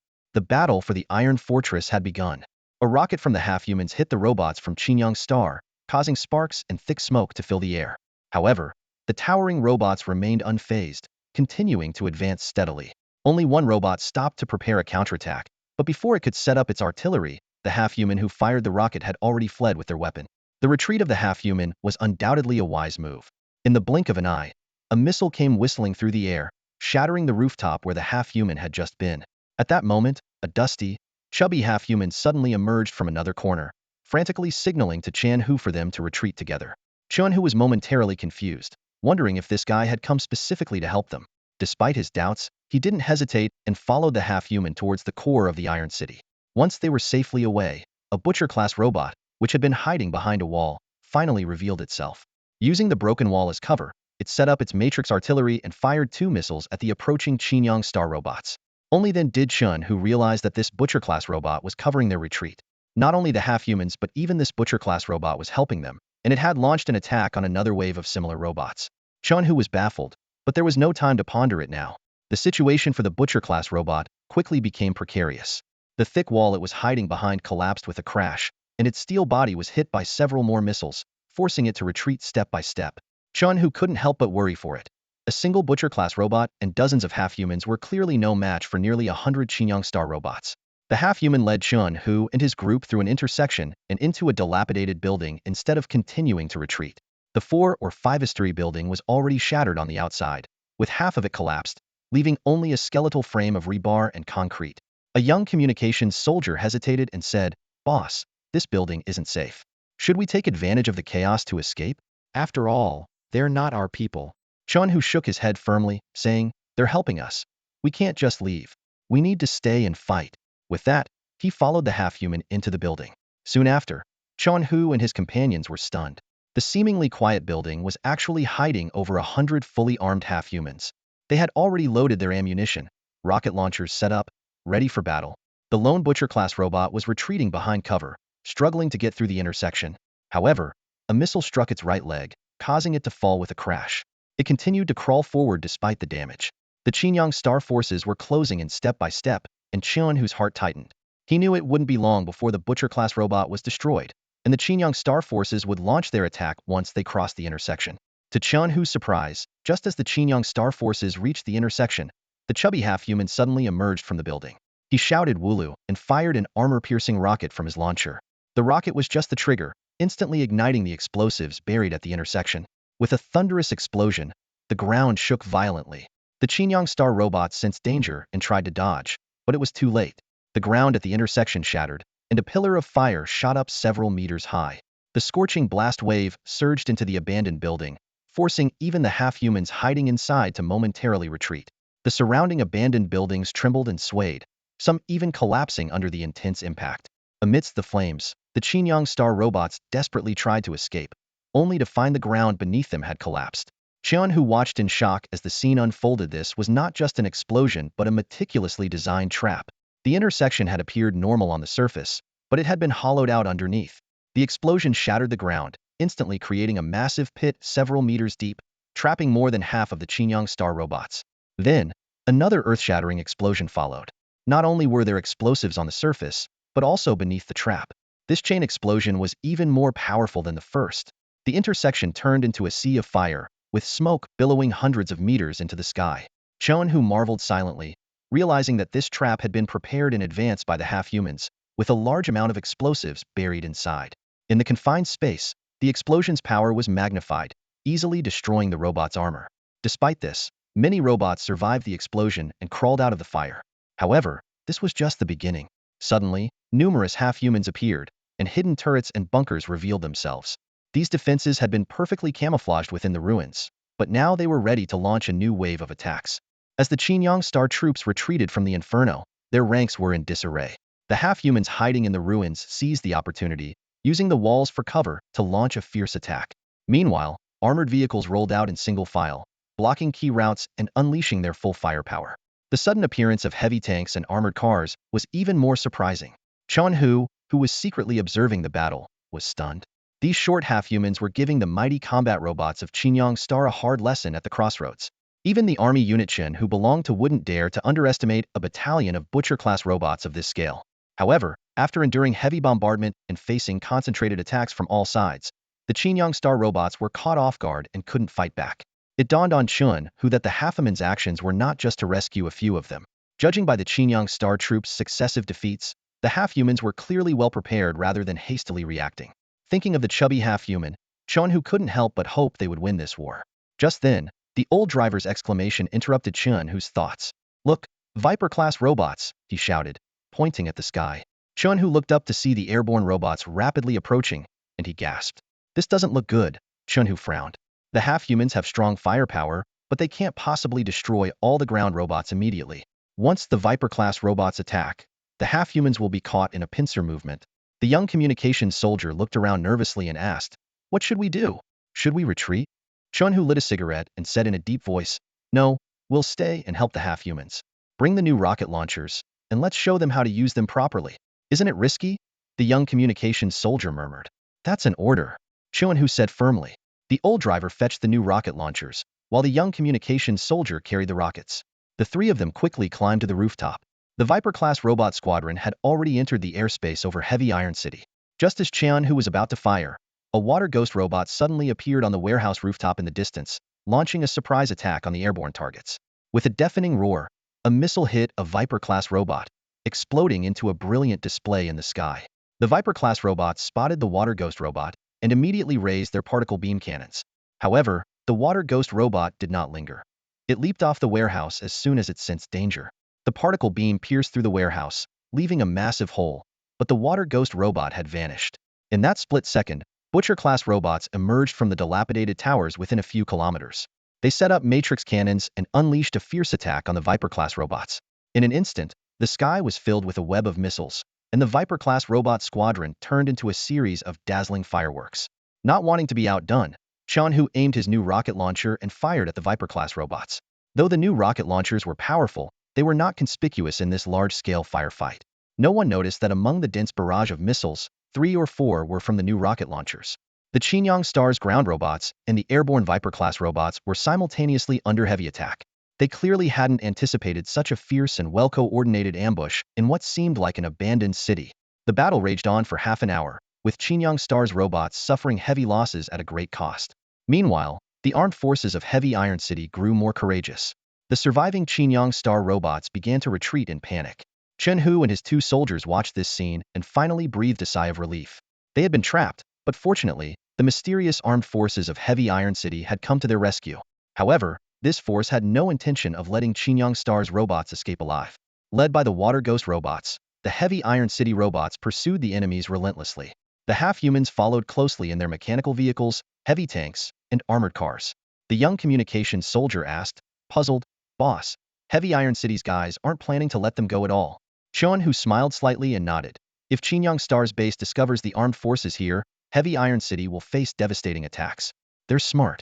They won't let these fleeing robots escape. What about us? The old driver asked. Should we follow? Can the tank still run? The old driver shook his head. Then we'll go on foot, Hu said, shouldering a new rocket launcher and following the half-humans. Suddenly, a horn sounded behind Hu, and a heavy tank stopped. The chubby half-human popped his head out from the top hatch and waved at Hu and his men. Is he asking us to get in? The young communications soldier asked, confused. Hu said quietly, it seems so. Get in. The 3 of them climbed aboard the heavy tank. As they entered the cabin, Hu was astonished to find 4 or 5 half-humans already bustling around inside. Each half-human had a specific role. One, slightly overweight, was acting as the commander. Another was focused on driving, while 2 others were operating the weapon systems. Their eyes gleamed with fervor and excitement as their fingers danced swiftly over the intricate instrument panels. Hu couldn't help but be amazed. This scene completely overturned his previous perception of half-humans. Rumor had it that they were merely the clumsy laborers under the Xinjiang aliens. Yet, these half-humans displayed remarkable technical skills and coordination. The chubby half-human turned to Hu and said a few words in the half-human language. Hu, utterly confused, could only respond with vague sounds of acknowledgement. The half-human scratched his head, misinterpreting their confusion as hunger. He pulled out a few potatoes from the cloth around his waist and handed 2 to each of them. Hu accepted the potatoes, his face full of bewilderment. Just half an hour ago, the robot army from Xinjiang had been aggressively pursuing the fleeing human tanks. But now, the situation had dramatically reversed. The remnants of the Xinjiang forces were retreating in disarray amidst the ruins, heading towards the northern desert of Heavy Iron City. Hu was secretly worried once the robots reached the desert, it would be exceedingly difficult to encircle them. Suddenly, a deafening roar echoed from the sky. The half-humans in the tank remained calm, but Hu and his companions looked up in surprise. Winged beasts. Hu quickly opened the tank's top hatch and poked his upper body out. Above them, a dense swarm of giant beasts blotted out the sky. They were flying directly over the tank, diving toward the retreating robot army. These ferocious winged beasts moved with astonishing speed, their wings slicing through the air with a sharp whistle, leading the charge into the Xinjiang aerial fleet. Even more impressive were the massive leader-class winged beasts at the forefront. They skillfully grappled with the Viper-class robots in midair, slamming them violently to the ground. Seizing the opportunity, the Heavy Iron City robot units drew their sharp weapons and surrounded the fallen Viper-class robots. The battle quickly spread to the ground. The ground forces of Xinjiang also faced fierce attacks and ultimately met their demise. Heavy Iron City had achieved a decisive victory. Hu was overwhelmed by the breathtaking scene. This unique coalition of half-humans, robots, and winged beasts had, with unstoppable force, utterly crushed the robot army that the Xinjiang aliens had prided themselves on, creating an unbelievable triumph. The battle for Heavy Iron City has ended. The vast expanse of the desert has returned to quiet, with only the scattered wreckage of robots and the circling winged beasts in the sky bearing witness to the fierce combat that just took place. A heavy truck slowly approached, followed by a convoy of transport vehicles.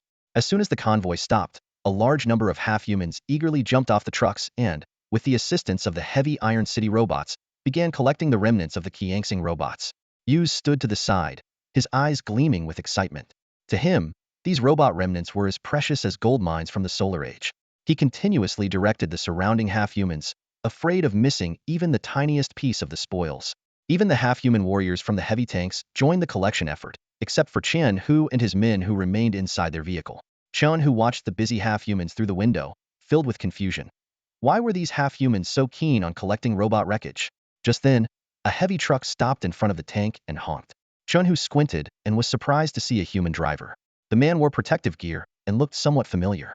As he got out of the truck, Chen Hu finally recognized him and muttered, "Lin Fan?"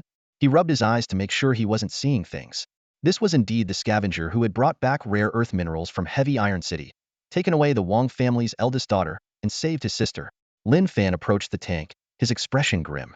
He spoke, "Colonel Chen Hu, did you intentionally lead these robots to Heavy Iron City?" Chen Hu sighed and asked, "Lin Fan, what are you doing here?" "I've been here for a while," Lin Fan replied curtly. Chen Hu asked again, "What's your relationship with those short half-humans?" "We're friends," Lin Fan said calmly. This answer made Chen Hu realize something. He recalled the strange events after entering Heavy Iron City. The half-humans not only helped them, but were also exceptionally courteous, likely because of Lin Fan. He was surprised to see that Lin Fan seemed to have fully integrated with this group of half-humans, with no barriers between the two different species. Looking at the winged beasts circling in the sky, Chen Hu quickly gestured for Lin Fan to enter the tank. He continued, "I thought you were dead. You left the Scavenger Bureau 2 or 3 months ago, and never returned to Stonehelm City." Lin Fan looked slightly surprised. "You've been tracking my movements? Concerned about me? Don't get the wrong idea, who cares about you?" Chen Hu thought to himself. It was actually because his naive sister had been constantly asking him to find out about Lin Fan's whereabouts. In these chaotic times, he had assumed Lin Fan wouldn't make it back, but unexpectedly, they met again in Heavy Iron City. Noticing Chen Hu's blood-stained appearance and troubled expression, Lin Fan asked, "What happened to you guys?" Chen Hu took a deep breath, his face growing more serious. "Our 5th Regiment was ordered to guard the western border. While pursuing a few Qianxing robots, we discovered a secret." "What secret?" Lin Fan asked. "The Qianxing army is gathering and is about to attack Stonehelm City." Chen Hu's tone was heavy. "Is it the same robot unit that was chasing you?" Chen Hu shook his head. "The ones chasing us were just a small detachment. The main force is still behind. To ensure the main body of the 5th Regiment could retreat to Stonehelm City and bring back the news, we had no choice but to lead these robots here." "How many of them are there?" "The main force is gathering at the border, countless in number. They are likely to launch a full-scale attack on Stonehelm City within a week." "A full-scale attack on Stonehelm City?" Lin Fan frowned. "That shouldn't be possible. Stonehelm City's defenses are strong. Base 245 wouldn't attack rashly." "Something big has happened," Chen Hu said gravely. "Stonehelm City's defenses are currently very weak, with only our 178th Division stationed there. Moreover, all the outposts along the way have been destroyed, and the authorities in Stonehelm City have no idea that the main Qianxing army has already arrived." "How could this happen?" Lin Fan's face turned pale. Chen Hu explained, "The Northern War has erupted into a full-scale conflict, and the entire front line is in a state of emergency. Most of the main forces in the western and central regions have been redeployed there. It was an unavoidable decision." His voice became dry, and a look of anger and despair flashed in his eyes. For the sake of the endgame strategy, those bastards at the top had no choice but to abandon the West. Stonehelm City is facing imminent disaster. Hearing all this, Lin Fan felt as if his heart was being torn apart. In just a few months, the outside world had changed dramatically. He hadn't expected that after several years of peace, a full-scale war would break out in the north. No wonder even the main forces from the Western Front had been redeployed. The strategic importance of the North far exceeded that of the West. In the face of Northern threats, they would indeed abandon resource-depleted, industrially weak Western cities. But this meant that if Base 245 launched an attack, Stonehelm City would be in extreme danger. Initially, the victory in the first battle of Heavy Iron City had filled Lin Fan with joy, but hearing this news plunged his heart into the depths of despair. Lin Fan turned to Chen Hu, paused for a moment, and asked, "Any news about Wang Kiki? Has she returned to the Jingji battle zone?" Chen Hu shook his head. "I heard the Wang family sent someone to get her, but she refused to leave. I don't know her current situation." Lin Fan took a deep breath, furrowing his brows with worry. "Why is that girl so stubborn?" Chen Hu, thinking of his own sister, shook his head helplessly. "I don't know what a scavenger like you has that she finds so compelling." After a brief silence, Lin Fan slowly spoke. "Old Chen, can you still fight?" Chen Hu was taken aback, but then he firmly replied, "Of course, no problem." "Then this time, we'll defend Shirkuei City together," Lin Fan said resolutely. "As long as I'm alive, I'll fight," Chen Hu responded, "but this battle will be tough. Shirkuei City will be a frontline base against the Xinjiang Star forces. I know it will be difficult, but we won't be fighting alone. There are also the brave warriors of Heavy Iron City," Lin Fan said as he climbed out of the tank. He immediately called out to Pang Dun, who had been basking in the victory. Seeing Lin Fan's serious expression, Pang Dun realized the urgency and quickly assembled the half-human warriors. Thousands of half-human warriors swiftly formed over 10 neat phalanxes on the desert. Their eyes were filled with determination and reverence as they looked at Lin Fan. After Lin Fan briefly explained the situation, Pang Dun was furious. Standing on the tank, he fired his electromagnetic rifle into the air and then shouted loudly to the half-humans below. When the half-humans heard that the Xinjiang Star forces were about to attack Lord Wulu's homeland, they were instantly enraged, gritting their teeth and shaking with anger. Lin Fan originally wanted to explain the concept of shared danger to Pang Dun, to illustrate that if Shirkuei City fell, Heavy Iron City would also be in peril.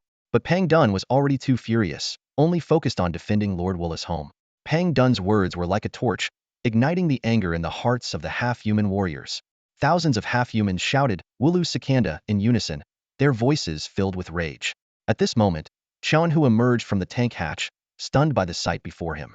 The fanatical devotion of the half-humans to Lin Fan was evident. They had become an army that obeyed his commands.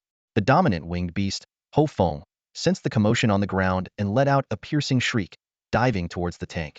Pang Dun quickly signaled the surrounding half-humans to disperse. Ho Feng landed heavily in front of the tank, kicking up a cloud of dust. Chen Hu warily picked up a new type of rocket launcher, but Ho Feng noticed his movement, a cold glint flashing in its eyes. Lin Fan gestured for Chen Hu to hold his fire and approached Ho Feng himself. Ho Feng lowered its massive head, gently rubbing its cheek against Lin Fan's shoulder, its fierce gaze softening. An old driver poked his head out and asked Chen Hu in amazement, "Boss, why does it seem like these winged beasts also listen to him?" Chen Hu pressed the old driver's head back down, lit a cigarette, and said thoughtfully, "It looks like this army of half-humans, robots, and winged beasts from Heavy Iron City is under his command. So, he's the one who saved us." At this point, Lin Fan had already communicated his intent to Ho Feng. Rage and battle fervor burned in the eyes of the dominant winged beast. It took flight, letting out a thunderous roar. The winged beasts circling in the sky heard the leader's call and responded in kind, their roars echoing across the desert. A brutal battle was about to erupt, one that would dwarf the conflict at Heavy Iron City. Winged beasts and half-humans would join the fray, even though they knew nothing about that city. The Winged Beast Legion fought driven by promises and vengeance, while the half-human warriors were propelled by their faith in Wulu. An unprecedented battle was about to unfold. With the help of the half-human transport team, Chen Hu's number 099 heavy tank was delivered to the tank repair factory in Heavy Iron City. Inside the factory, the machinery roared, cutting sounds were incessant, and welding sparks flew everywhere. Vahana directed the half-human workers overnight to repair the advanced tank. Fortunately, the tank only had damaged tracks, and it was quickly fixed. Chen Hu and his team were dumbfounded as they watched the busy half-human workers. They realized that Lin Fan had not only assembled an army in this wasteland, but had also established a small-scale military production line. The half-humans worked tirelessly and diligently. Despite the tough work, they would always bow respectfully to Lin Fan whenever they saw him, their eyes filled with reverence. This once lifeless ruin of a city was now bursting with vitality. Chen Hu was secretly amazed and couldn't help but ask, "Lin Fan, what kind of magic did you cast on the half-humans to make them so obedient to you?" Lin Fan simply smiled and said, "Old Chen, everything you saw today must remain confidential." "No problem." Chen Hu didn't press further and instead turned seriously to the old driver and the young communication soldier. "Do you two understand?" "Understood," they replied in unison. Chen Hu added, "No one can know, not even your friends and family, or anyone from the 178th Division." The old driver firmly said, "Don't worry, Commander. Brother Lin Fan is our savior. I wouldn't tell anyone about this place, not even my son." The young communication soldier also nodded solemnly. Chen Hu continued, "The only hope for Stonehelm City now lies in the outer defense lines. How are they holding up?" "They should be fine. I'll set off for Stonehelm City first thing in the morning to strengthen the defense lines," the young soldier replied. "Good. I'll have the winged beasts escort you," Lin Fan said. Thinking of those fierce winged beasts, Chen Hu couldn't help but feel a bit uneasy. These creatures won't suddenly go berserk and attack me, will they? "Don't worry, they won't," Lin Fan assured him. Chen Hu patted Lin Fan on the shoulder, and they exchanged a deep look. He said, "I heard that at Yang Xiaoqin's wedding, the elites of Stonehelm City looked down on you. Now you're fighting for them, even risking your life. Do you feel it's worth it?" Lin Fan replied, "Those people mean nothing to me. I want to protect my home and those who have given their all for Stonehelm City. Like your gray-haired father." Chen Hu rarely smiled, half-jokingly saying, "If we survive, what do you think of my sister? I could make a decision for you." "Stop it." Lin Fan rolled his eyes at him. Chen Hu then turned to his two subordinates. I'll go back to Stonehelm City alone. You two stay here and help Lin Fan. Follow his orders. The young communications soldier hesitated for a moment, then nodded. The old driver thought for a moment, gritted his teeth and said, Commander, go ahead without worry. His son was still in Stonehelm City, and his greatest wish now was to defend his home, even at the cost of his life. Lin Fan's commitment to protect Stonehelm City deeply moved him. The cold wind howled, and the ruins were eerily silent. The half-humans of Heavy Iron City entered a state of readiness, with tens of thousands of them working tirelessly. War was imminent, and the mechanized infantry brigade needed ample weapons and ammunition. Transport vehicles shuttled back and forth from the base, carrying large quantities of scrap metal. The round robot worked diligently to repair the recently captured scrap robots, motivated by Lin Fan's promise of a meal if it fixed 5 robots. Since it could summon repair bugs, fixing robots like the Butcher and Viper models wasn't difficult for it. By the Shigan River, the half-humans were harvesting potatoes overnight. Under Zamu's leadership, thousands of half-humans had been working hard for over 3 months. The area had taken shape, forming the beginnings of a food production base. The genetically modified potatoes adapted well to the harsh environment, had a short growth cycle, and yielded high crops. With the fertile soil of the river valley, the harvest was quite good. Trucks carried the potatoes back to the base, serving as rations for the mechanized infantry brigade and the logistics transport team. Before dawn, Chanhu set off for Stonehelm City in the number 099 heavy tank, escorted by 4 winged beasts. The day after Chanhu left, Lin Fan led his army on the march. This time, Heavy Iron City was fully mobilized, with an immense force of half-humans and robots, and a massive figure looming in the background. The march of Heavy Iron City's troops was highly cautious. They first traveled eastward along the lower reaches of the Shigan River for several hundred kilometers before turning north for 200 kilometers. 2 days later, they finally arrived at the southern canyon of Mount Mengliang, just 80 kilometers south of Stonehelm City. Since Stonehelm City's remaining defensive forces had all withdrawn to the city and all reconnaissance efforts were focused on the west, their movements went unnoticed. As evening fell, a strong wind whipped up a dust storm, sweeping eastward. As the last glimmer of light vanished, darkness enveloped the vast Gobi Desert.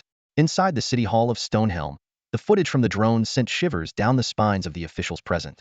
The screen showed tens of thousands of Butcher-class robots surging forward like a tide, interspersed with 4 even taller robots and a swarm of Viper-class robots. Suddenly, a white streak cut through the night sky, a ground-based hypersonic missile. The explosion followed, and in the sea of fire, dozens of Butcher-class robots were instantly reduced to scrap metal. However, this was just the beginning. A barrage of missiles rained down like a storm, destroying hundreds more robots. The officials barely had time to breathe a sigh of relief when a curved purple energy shield rose, enveloping the entire robot army. This seemingly fragile energy shield caused all the missiles to explode upon contact, lighting up the night sky but leaving the robots inside unharmed. To make matters worse, a colossal figure began to emerge, hovering in the air, holding a metal scepter. At that moment, the drone signal suddenly cut off, and the footage came to an abrupt end. Silence fell over the city hall as despair washed over everyone present. Most of the officials quickly found excuses to leave, leaving only Mayor Chun and a handful of others behind. The alarm in Stonehelm pierced the night, and the lights on the dome illuminated the entire city as if it were daytime. The last footage from the drones played in a continuous loop on every resident's wristband, causing widespread panic. The news that Stonehelm's main forces had been dispatched to the northern battlefront only added fuel to the fire, plunging the city into chaos. In the command room of the defense line, Chonhu slammed the table in frustration, demanding answers from Lin Fan about the mysterious giant. Lin Fan gravely replied, "That is the Doomsday-class robot." Facing this terrifying enemy, Lin Fan proposed a bold plan. Evacuate all civilians to the north, then lure the enemy to the southern military fortress and ambush them. Chunhu was skeptical of the plan, but Lin Fan insisted it was their only chance. Finally, Lin Fan solemnly told Chunhu that if the ambush failed, the 178th Division should escort the civilians to safety and not sacrifice themselves in vain.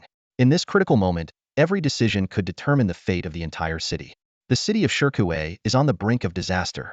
Outside the city hall, a sea of people swarmed like a tide, their voices rising in a chaotic uproar. Streets that were relatively peaceful 6 months ago are now in turmoil due to the approaching army from Base 245. Fear flickered in the eyes of the older generation, as if they were reliving the past destruction of human cities' bloody massacres, the heart-wrenching cries of children among ruins. This nightmare loomed over Shirkuei once again, sending chills down everyone's spine. Fear spread through the crowd like a plague. People, worn down by prolonged conflict, had fragile confidence, like candles flickering in the wind. Waves of anger surged. Why did the defense forces suddenly withdraw? Those bureaucrats and elites abandoned us to die. To hell with the Shirkuei City Council. To hell with the United Government. Are our lives worth nothing? Suddenly, the doors of the city hall creaked open. An elderly man, supported by a young assistant, staggered out. His left leg was a metal prosthesis, and he looked frail. The old man waved off the assistants, leaning on his cane as he faced the restless crowd alone. This was none other than the old mayor of Shirkuei Dingtang. Citizens of Shirkuei. Mayor Chin's voice was hoarse but resolute. I am still here. The crowd fell silent for a moment, but soon a voice shouted, Mayor Chun, you owe us an explanation. Mayor Chin took a deep breath and began. Indeed, we underestimated the situation. We didn't expect the entire force from Qinyang to advance so quickly. Before he could finish, the crowd erupted again. Someone yelled, Old Mayor, why didn't you stop them? With tears in his eyes, Mayor Chun struck his cane heavily on the ground. I am just as angry as you are about diverting Shirkuei's main forces, but there was no other choice. The Northern War Zone is fully engaged, and it concerns the future of humanity. I failed you all. If we had decided to evacuate Shirkuei earlier, perhaps more lives could have been saved. He trembled as he continued. Many have left, but my family and I will stay and try to salvage the situation. If it comes to it, I will die with you. The crowd erupted again. Damn the United Government. Someone cursed. They abandoned us in our hour of need. You're no better, you old fool. A puppet of the United Government. Angry citizens hurled debris at Mayor Chun, almost overwhelming the guards. Mayor Chun, trembling, began to kneel. At that moment, a young man rushed forward to stop him. Dad, you can't. It was Mayor Chin's son, Chun Hu. He helped his father aside and turned to face the crowd, shouting, Everyone, listen. I am Chun Hu of the 178th Division, 5th Regiment. But his voice was drowned out by the clamor. Desperate, Chun Hu fired a shot into the air. Bang! The gunshot stunned the crowd into silence. Chun Hu continued, Everyone, I must tell you the truth. The United Government can no longer support us, but all hope is not lost. Shirkuei has not fallen. The 178th Division is still here. My comrades, who may be your fathers or sons, are holding the line, refusing to retreat even in the face of death. He almost shouted. Do you know why? Because of you. You are the people they care about. They are risking their lives to protect you, to protect Shirkuei. But they can't do it alone. To save Shirkuei, we need all of you. Your loved ones are here. You are their hope. If you lose faith, what hope does Shirkuei have? With the enemy at our gates, we cannot lose our resolve. For our families, for our future generations, every citizen of Stonehelm must unite. Chun Hu scanned the silent crowd, lit a cigarette, took a deep drag, and slowly said, If you want to survive, start heading to the northern mountains now. Someone in the crowd questioned, Is it still possible to escape now? Chun Hu's face was grave, his tone firm. If we don't leave now, it will be too late. As chaos gripped the Stonehelm City Hall, Chun Hu's appearance was like a shot of adrenaline, getting the city hall back on track. It was already midnight when the city government and military issued an emergency announcement. All residents of Stonehelm from the east, south, and west must evacuate to the northern mountains immediately. Suddenly, every resident's wristband lit up, and a holographic projection of Mayor Chun appeared before them. The mayor looked haggard, his voice hoarse but resolute. Citizens of Stonehelm, the army of Xingyang Star has already mobilized. Stonehelm is on the brink of disaster, and war is imminent. On behalf of the Stonehelm government and the 178th Division stationed here, I am announcing an emergency directive. Everyone must immediately put on their radiation protection suits and head to the northern mountains without delay. The main force of the 178th Division will organize a breakout to the north. As soon as he finished speaking, the alarm in Stonehelm blared again, its piercing sound cutting through the night sky. Hearing Mayor Chin's call, residents hurriedly donned their protective suits and surged northward like a tide. However, with a population of several million, the underground train to the north was overcrowded within an hour, unable to accommodate more people. Several stampedes occurred, and Stonehelm's guards were tirelessly working to maintain order. Lin Fan arrived at his doorstep and gently pushed the door open. Inside, a figure stood quietly by the window, gazing outside. Her long hair fluttered in the night breeze, and her thin clothing outlined her frail figure. Hearing the door, she slowly turned around. It was Wang Kiki. Lin Fan, she exclaimed, her face a mix of exhaustion and surprise. Seeing her worn-out appearance, Lin Fan felt a pang of sorrow. He hadn't expected Wang Kiki to wait here for 3 whole months, even as Stonehelm faced a life-or-death crisis. Tears welled up in Wang Kiki's eyes as she rushed to embrace Lin Fan tightly. Where have you been? She choked out. Lin Fan sighed softly and draped his coat over her shoulders. Why didn't you leave? I knew you would come back, Wang Kiki said, leaning against his chest and smiling through her tears. You've always been lucky. You escaped the spaceport disaster with the Fuxing ship, You returned safely from the Maslow Fort incident. You always managed to survive. Wang Kiki gazed at Lin Fan, reminiscing. Do you remember a year before the Fourth War of Xinjiang Star? A research ship headed for Mars got caught in a solar storm, and you saved someone? Lin Fan nodded. I remember. The person you saved was me, you fool, Wang Kiki said softly. Lin Fan was silent for a moment, then realization dawned on him. So, you were that girl. You gave me your oxygen module, risking your own life, Wang Kiki said, hugging him tightly. Even if the entire space fleet branded you a deserter, you are still my hero. Lin Fan shook his head. Stonehelm is in grave danger this time. I will fight to the end. If I die, take care of Yuanxiu and get it out of Stonehelm. Protect it. Wang Kiki frowned, staring at Lin Fan. You are not allowed to die. From Lin Fan's backpack, Yuanxiu poked its head out, eyes blinking nervously, gesturing frantically as if echoing the same sentiment. Just then, there was a knock on the door. Miss, please open the door. Yuanxiu quickly retreated back into the backpack. Wang Kiki released Lin Fan and opened the door. A dozen fully armed special infantry troops entered. A colonel with a serious expression spoke. Miss, it's bad. The Xinjiang forces will arrive at Stonehelm soon, and all the main routes are packed with people. We can't get out now. Wang Kiki remained calm. I wasn't planning on leaving. Let's stay and help the guards escort the civilians. The colonel took a deep breath. That's all we can do. If we can't protect you, we won't have the face to report back. Men, we're staying. We'll defend Stonehelm alongside Miss Wang. The special infantry troops nodded in unison, their expressions resolute. 4 hours later, the central area of Shirkuei City was teeming with people. Crowds of residents packed the streets, and the guards were overwhelmed as they tried to maintain order. In stark contrast, the southern district was completely deserted. The once bustling streets were now silent, as if forgotten by time. At the southern defense line of Shirkuei City, Commander Chun Hu issued an order. The entire 5th Regiment of the 178th Division is to hold this position. Suddenly, a peculiar noise echoed from within the mountain. Boom, boom. The sound, though not loud, was distinct and gradually faded away. A young soldier, ears perked and nerves on edge, felt a slight tremor beneath his feet, causing him to grow suspicious. He nudged the veteran next to him and whispered, What's that beneath us? Could it be the Xinjiang Star people have already infiltrated?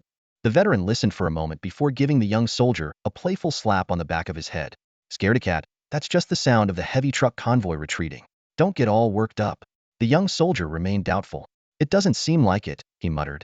The veteran teased. When the Xinjiang Star robots arrive, don't wet your pants. Just then, a massive hole, several dozen meters high, was smashed into the southeastern mountain, creating a direct passage between Shirkuei City and the outside. With the southern residents already evacuated and no one guarding the southwestern direction, this anomaly went entirely unnoticed. As night fell, Shirkuei City was enveloped in darkness. Time seemed to stand still, with every passing second dragging on. Soldiers at the defense line could feel their hearts pounding, each beat heavy and forceful. Suddenly, with a loud bang, several flares were fired from the western side of Shirkuei City. Under the sudden illumination, the massive robot army was finally revealed. Though dawn had yet to break, the Xinjiang Star forces were already at the city's doorstep. Lin Fan's prediction was spot on. The Xinjiang Star robot army had chosen to attack from the west. On the ground, the robots surged forward like a flood. In the air, flying robots swarmed like locusts, threatening to devour the city. A dark purple energy shield enveloped all the robots, while the defense line remained eerily silent, with no signs of gunfire. Deep within the robot horde, a colossal metal head slowly emerged from the darkness. Its eyes glowed a menacing red, exuding a terrifying presence. As it fully appeared under the flare's light, the gigantic figure hovered several dozen meters above the ground, wielding a metal weapon about 20 meters long, resembling a scepter. From the weapon's tip, a massive stream of dark purple energy burst forth, arcing into the sky and forming an impenetrable energy shield under the influence of magnetic containment. In the command room of the 178th Division, Commander Eugene Song muttered, That's the Doomsday Messenger. He stared at the approaching robot army on the holographic display, took a deep breath, and asked, What's the straight-line distance from the Doomsday Messenger to the outer edge of the western defense line? Are the defense weapons within range of the energy shield? Less than 3 kilometers. Almost there, but not yet, the staff officer replied. Commander Yu emphasized, Under no circumstances should the defense line open fire. We must not reveal our position. His heartbeat quickened as he issued orders through his wrist device. Everyone, wait until the base weapons of the defense line are within the energy shield. Aim all weapons at the Doomsday Messenger and fire with everything you've got. He looked up at the ceiling, taking deep breaths, counting the seconds with growing tension. Suddenly, The staff officer exclaimed. You? Look at this. Commander Yu turned to the holographic display, stunned to see the cold, red eyes of the Doomsday Messenger seemingly staring directly at them. Its advance halted. Commander Yu furrowed his brow. The staff officer pointed out, Commander, look. The Doomsday Messenger and its main force have stopped, but some Butcher-class robots are still advancing. In the dim light, a towering fishman robot led a group of Butcher-class robots, closing in on the defense line. What are they up to?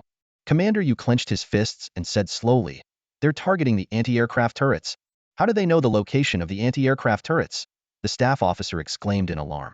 Commander Yu felt a chill down his spine.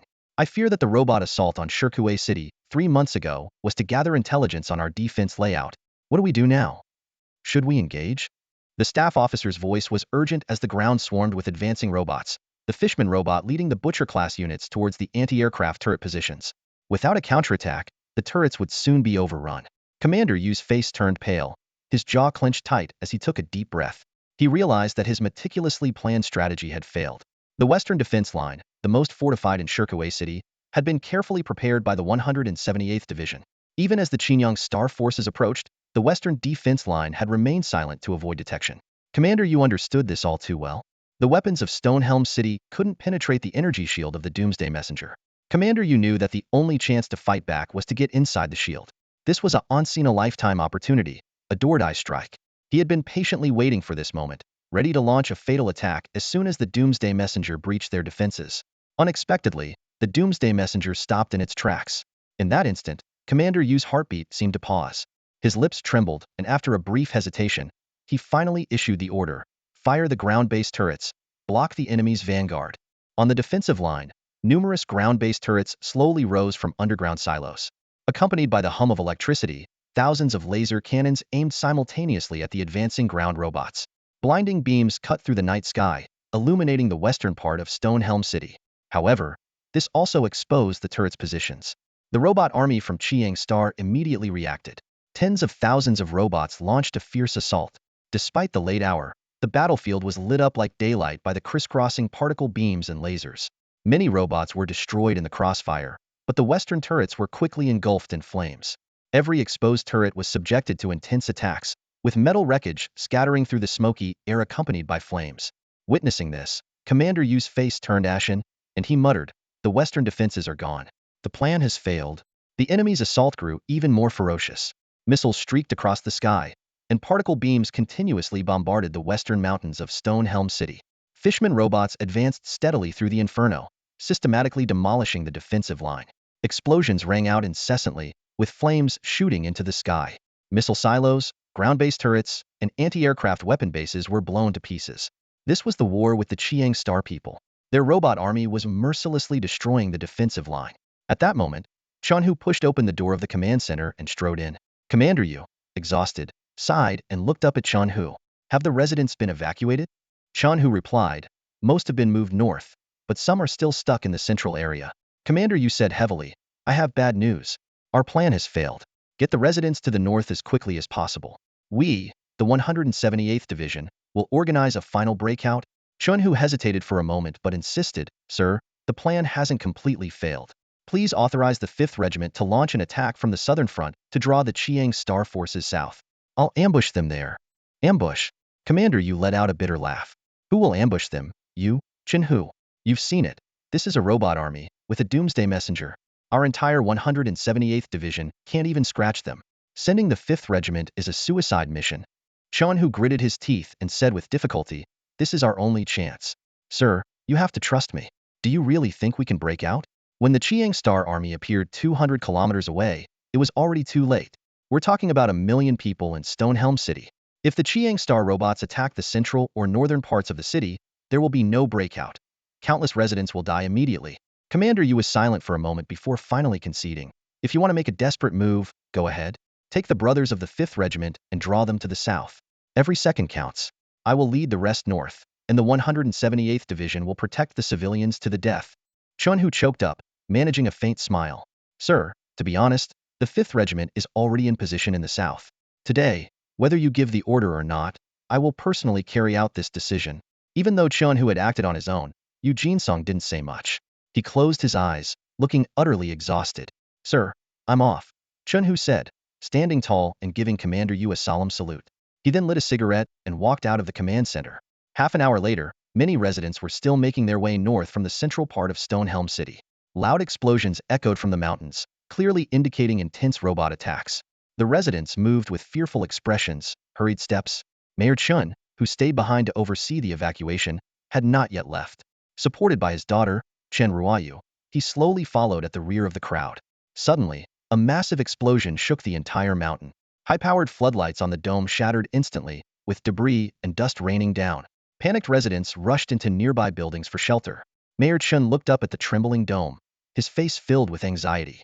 Gasping for breath, he said to his daughter, "Ruoyu, you go. I can't walk any further." Chen Ruoyu shook her head firmly.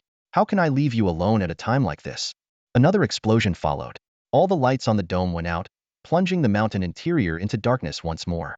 A massive chunk of earth plummeted down, instantly crushing the convoy of trucks beneath it. Blood slowly seeped from the wreckage. Several unfortunate residents were also swallowed by this sudden catastrophe, their lives snuffed out in an instant. Panic spread like wildfire among the survivors, and screams echoed through the chaos. At that moment, a towering figure emerged from the shadows. Silence, his thunderous roar cut through the noise. "Do you all want to die?" Yet, the turmoil continued to rage among the crowd. His gaze swept over the terrified faces, and the electromagnetic rifle in his hand glinted coldly in the dim light. His voice was low and menacing. "The robots are coming. Anyone who makes a sound, I'll kill them myself." His words were like a bucket of ice water thrown over the residents. They immediately fell silent, retreating into the dark corners, barely daring to breathe. Mayor Chan hid nearby, squinting as he scrutinized this suddenly imposing figure. He muttered to himself, "Director Zhao of the Scavenging Bureau?" Before his words could settle, the mountainside erupted with a deafening blast, creating a massive breach. Flames from the outside world illuminated the gap, revealing the silhouettes of 4 or 5 Gadfly-class robots. They emitted a piercing mechanical noise as they hovered around the breach. These sappers and scouts from the Xinjiang Star Robot Legion were not known for their combat prowess, but they were more than capable of dealing with unarmed civilians. Everyone held their breath, fearing that any movement might bring death upon them. Fortunately, the Gadfly-class robots seemed uninterested in the interior of the shelter. They quickly flew ahead, continuing their task of blasting the mountainside. Only then did the surrounding residents slowly exhale, as if they had just escaped from the jaws of death. However, Director Zhao's face remained as stern as iron. He knew all too well that these Gadfly-class robots were merely the vanguard. Their presence signaled the impending arrival of Xinjiang Star's main forces. A terrifying thought flashed through his mind. The Western defensive lines must have already fallen. Watching the swarms of Gadfly robots depart, the residents of Stonehelm City huddled in dark corners, too frightened to move. Director Zhao raised his voice again. Urgency evident. "Why are you still here? Move it." His shout finally snapped the stunned crowd out of their stupor, and they began to shuffle away slowly. At the end of the line, a young woman was supporting an elderly man who struggled to walk. Director Zhao frowned impatiently and called out, "Old man, you should have left ages ago. Why are you still here?" "Yes, yes," the old man panted in response. The familiar voice made Director Zhao pause in surprise. "Mayor Chun, is that you?" "It's me," Mayor Chun replied weakly. "I was delayed." Director Zhao's expression turned grave. "This is bad. The Gadfly units were just the beginning. The main force of the Xinjiang Star robots is coming soon. How can you escape in this condition?" As he spoke, he bent down, ready to carry the mayor on his back. But Mayor Chun pushed him away. "Director Zhao, take Ruoyu and go. The army will be here any minute. If you take me, you won't make it out either." The old mayor knew well that the main force of Xinjiang Star had already breached the western part of Stonehelm City and would soon arrive here. Once they did, the fleeing crowd in the central area would be massacred, possibly pushing towards the north and turning the entire city into a bloodbath. At that critical moment, a deafening explosion erupted from the western mountains. From the southern mountainous region of Stonehelm City, rows of missile silos emerged, launching several short-range missiles. These missiles precisely targeted the western mountains, causing landslides that buried many robots in the rubble. Seconds later, every resident's wristband displayed a holographic projection of the Southern Defense launching missiles. Then, the heavy and resolute voice of Commander Eugene Song of the 178th Division came through. "Those who haven't evacuated to the north, hurry up." He paused and continued. "At this moment, Colonel Chen Hu of the 5th Regiment is holding the southern front, launching a final assault on the Xinjiang Star forces." "It's my brother. He hasn't retreated," Chen Ruoyu murmured, her voice filled with worry. Commander Yu's voice came again, laden with weight and determination. The 5th Regiment of the 178th Division will use artillery to divert the Xinjiang Star Forces, holding the southern front with their lives to buy time for Stonehelm City's evacuation. Tears glistened in Mayor Chin's eyes as he silently gazed into the distance. The continuous roar of missiles tore through the heavy air, bombarding the western mountains. Finally, the massive robot army altered its course, swarming southward under the protection of energy shields. In their view, the resilient resistance at the southern front was the primary threat. However, 2,000 butcher robots split off, with 1,000 flanking the city's outskirts to block the northern pass and the other 1,000 heading directly to the western route. These 2,000 robots aimed to seal off Stonehelm City, trapping everyone inside until every human was exterminated. Despite the main force not reaching the central area, numerous butcher robots were closing in. North of the city's center, around 100,000 people were struggling to evacuate, their hearts gripped by fear as they listened to the heavy footsteps from the mountains. Suddenly, a massive shadow appeared through a gap in the ceiling. In the dim light of the flames outside, people could clearly see the enormous metal head, plunging them into deeper panic. It was a butcher robot. The butcher robot quickly locked onto the crowd. Unlike the hesitant gadfly units, it immediately raised its matrix cannon. With a whoosh, a missile shot towards the crowd. The explosion was deafening, instantly reducing 7 or 8 people to bloody fragments. The robots are attacking, someone finally screamed, but their voice was quickly silenced, leaving only a pool of blood. Panic completely overtook the crowd. Residents began madly pushing northward, jostling in the narrow passageways, creating chaos. Meanwhile, more butcher robots poured through the mountain openings, hunting down humans and unleashing a brutal massacre. The entire mountain interior was filled with screams, children's cries, and desperate pleas for mercy. Mayor Chen trembled as he witnessed the carnage, his face etched with agony. Director Zhao took a deep breath, a glimmer of despair in his eyes. With a grim smile, he said, "Mayor Chen, you are a good mayor. I'll cover your retreat." Mayor Chen sighed and replied firmly, "No. Director Zhao, you go. Leave this old man behind." Suddenly, a loud bang interrupted their conversation. Another butcher-class robot emerged from the hole in the dome, sliding down the inner side of the mountain and landing right in front of them. At that moment, Director Zhao's eyes blazed with fury. He gripped his electromagnetic rifle tightly, aiming at the cold, ruthless steel monster. However, before he could pull the trigger, the robot's metal arm swept across like lightning, flinging Director Zhao's body several yards away. In that critical moment, Mayor Chen displayed an unusual calmness. He took a deep breath, pushed Chen Ruoyu aside with all his strength, and released his cane. Supported by his metal prosthesis, he staggered towards the robot. Mayor Chen's eyes burned with anger as he shouted at the top of his lungs, "Come on, I'm not afraid of you." The butcher-class robot hesitated for a split second. It had never encountered an unarmed human who refused to flee, but it quickly regained its cold demeanor and drew a sharp cleaver.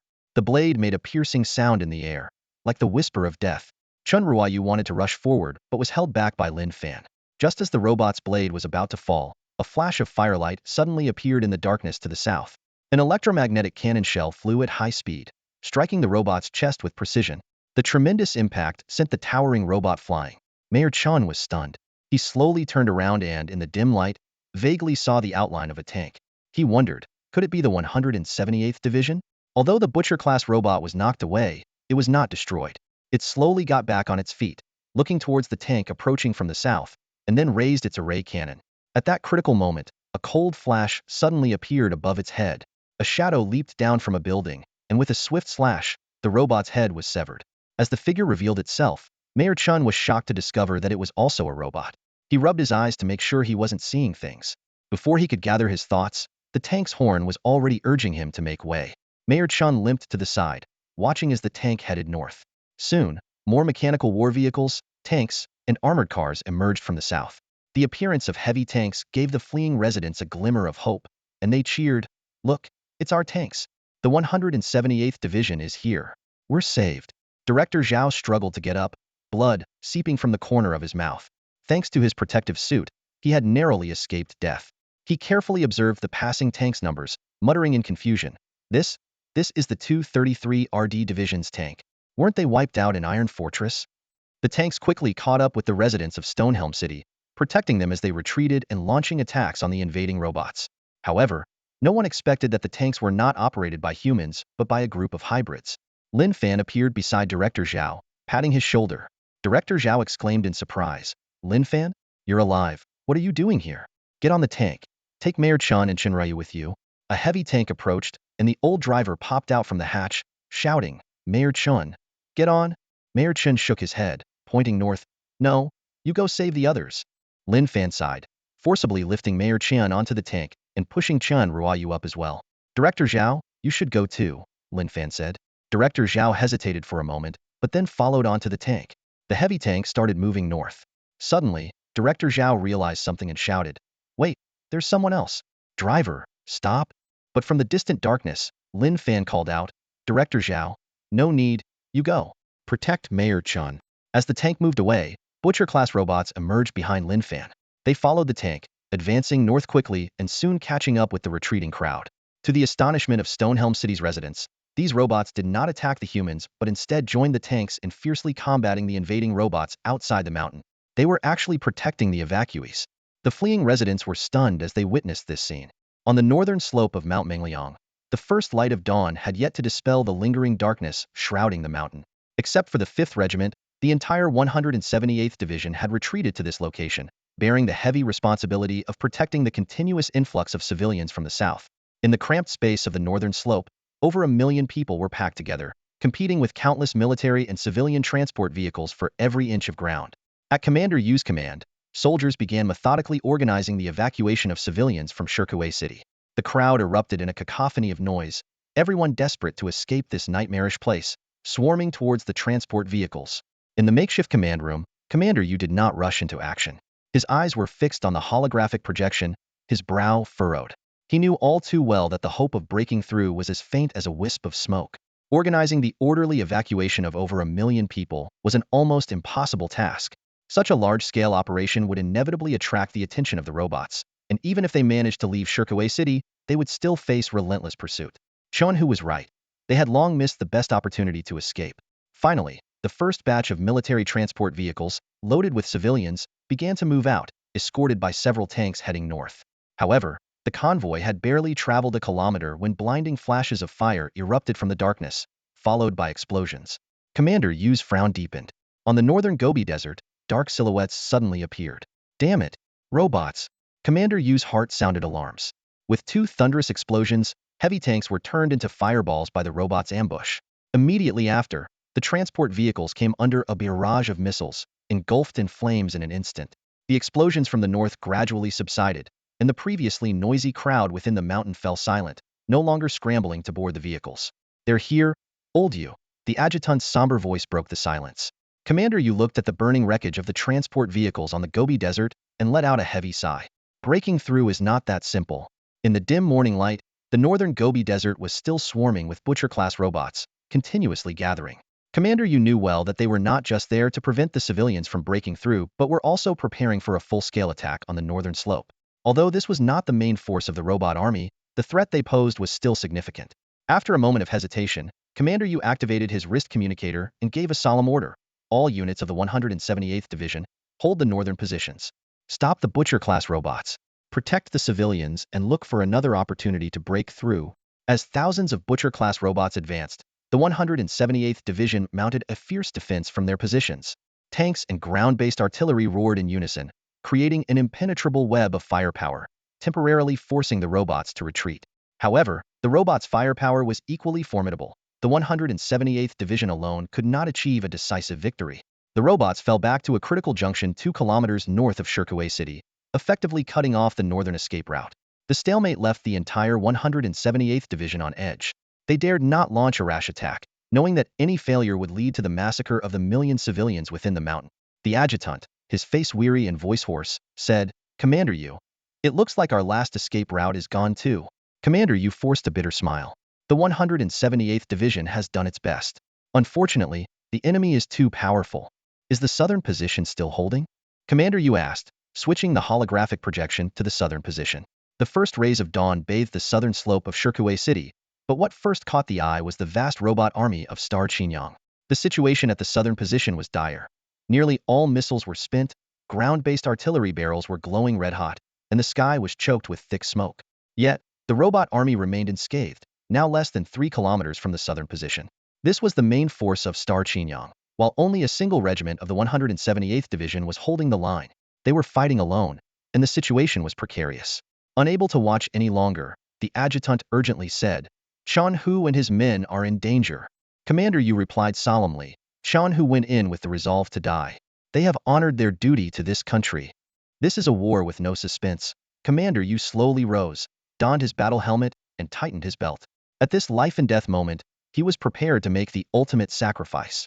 He decided to seize the opportunity created by Qian Hu's diversion of the main robot force and personally lead the 178th Division in a desperate breakout attempt. The southern position was in ruins. The thick smoke in the morning light looked particularly murky and oppressive, and the sound of intense artillery fire was incessant.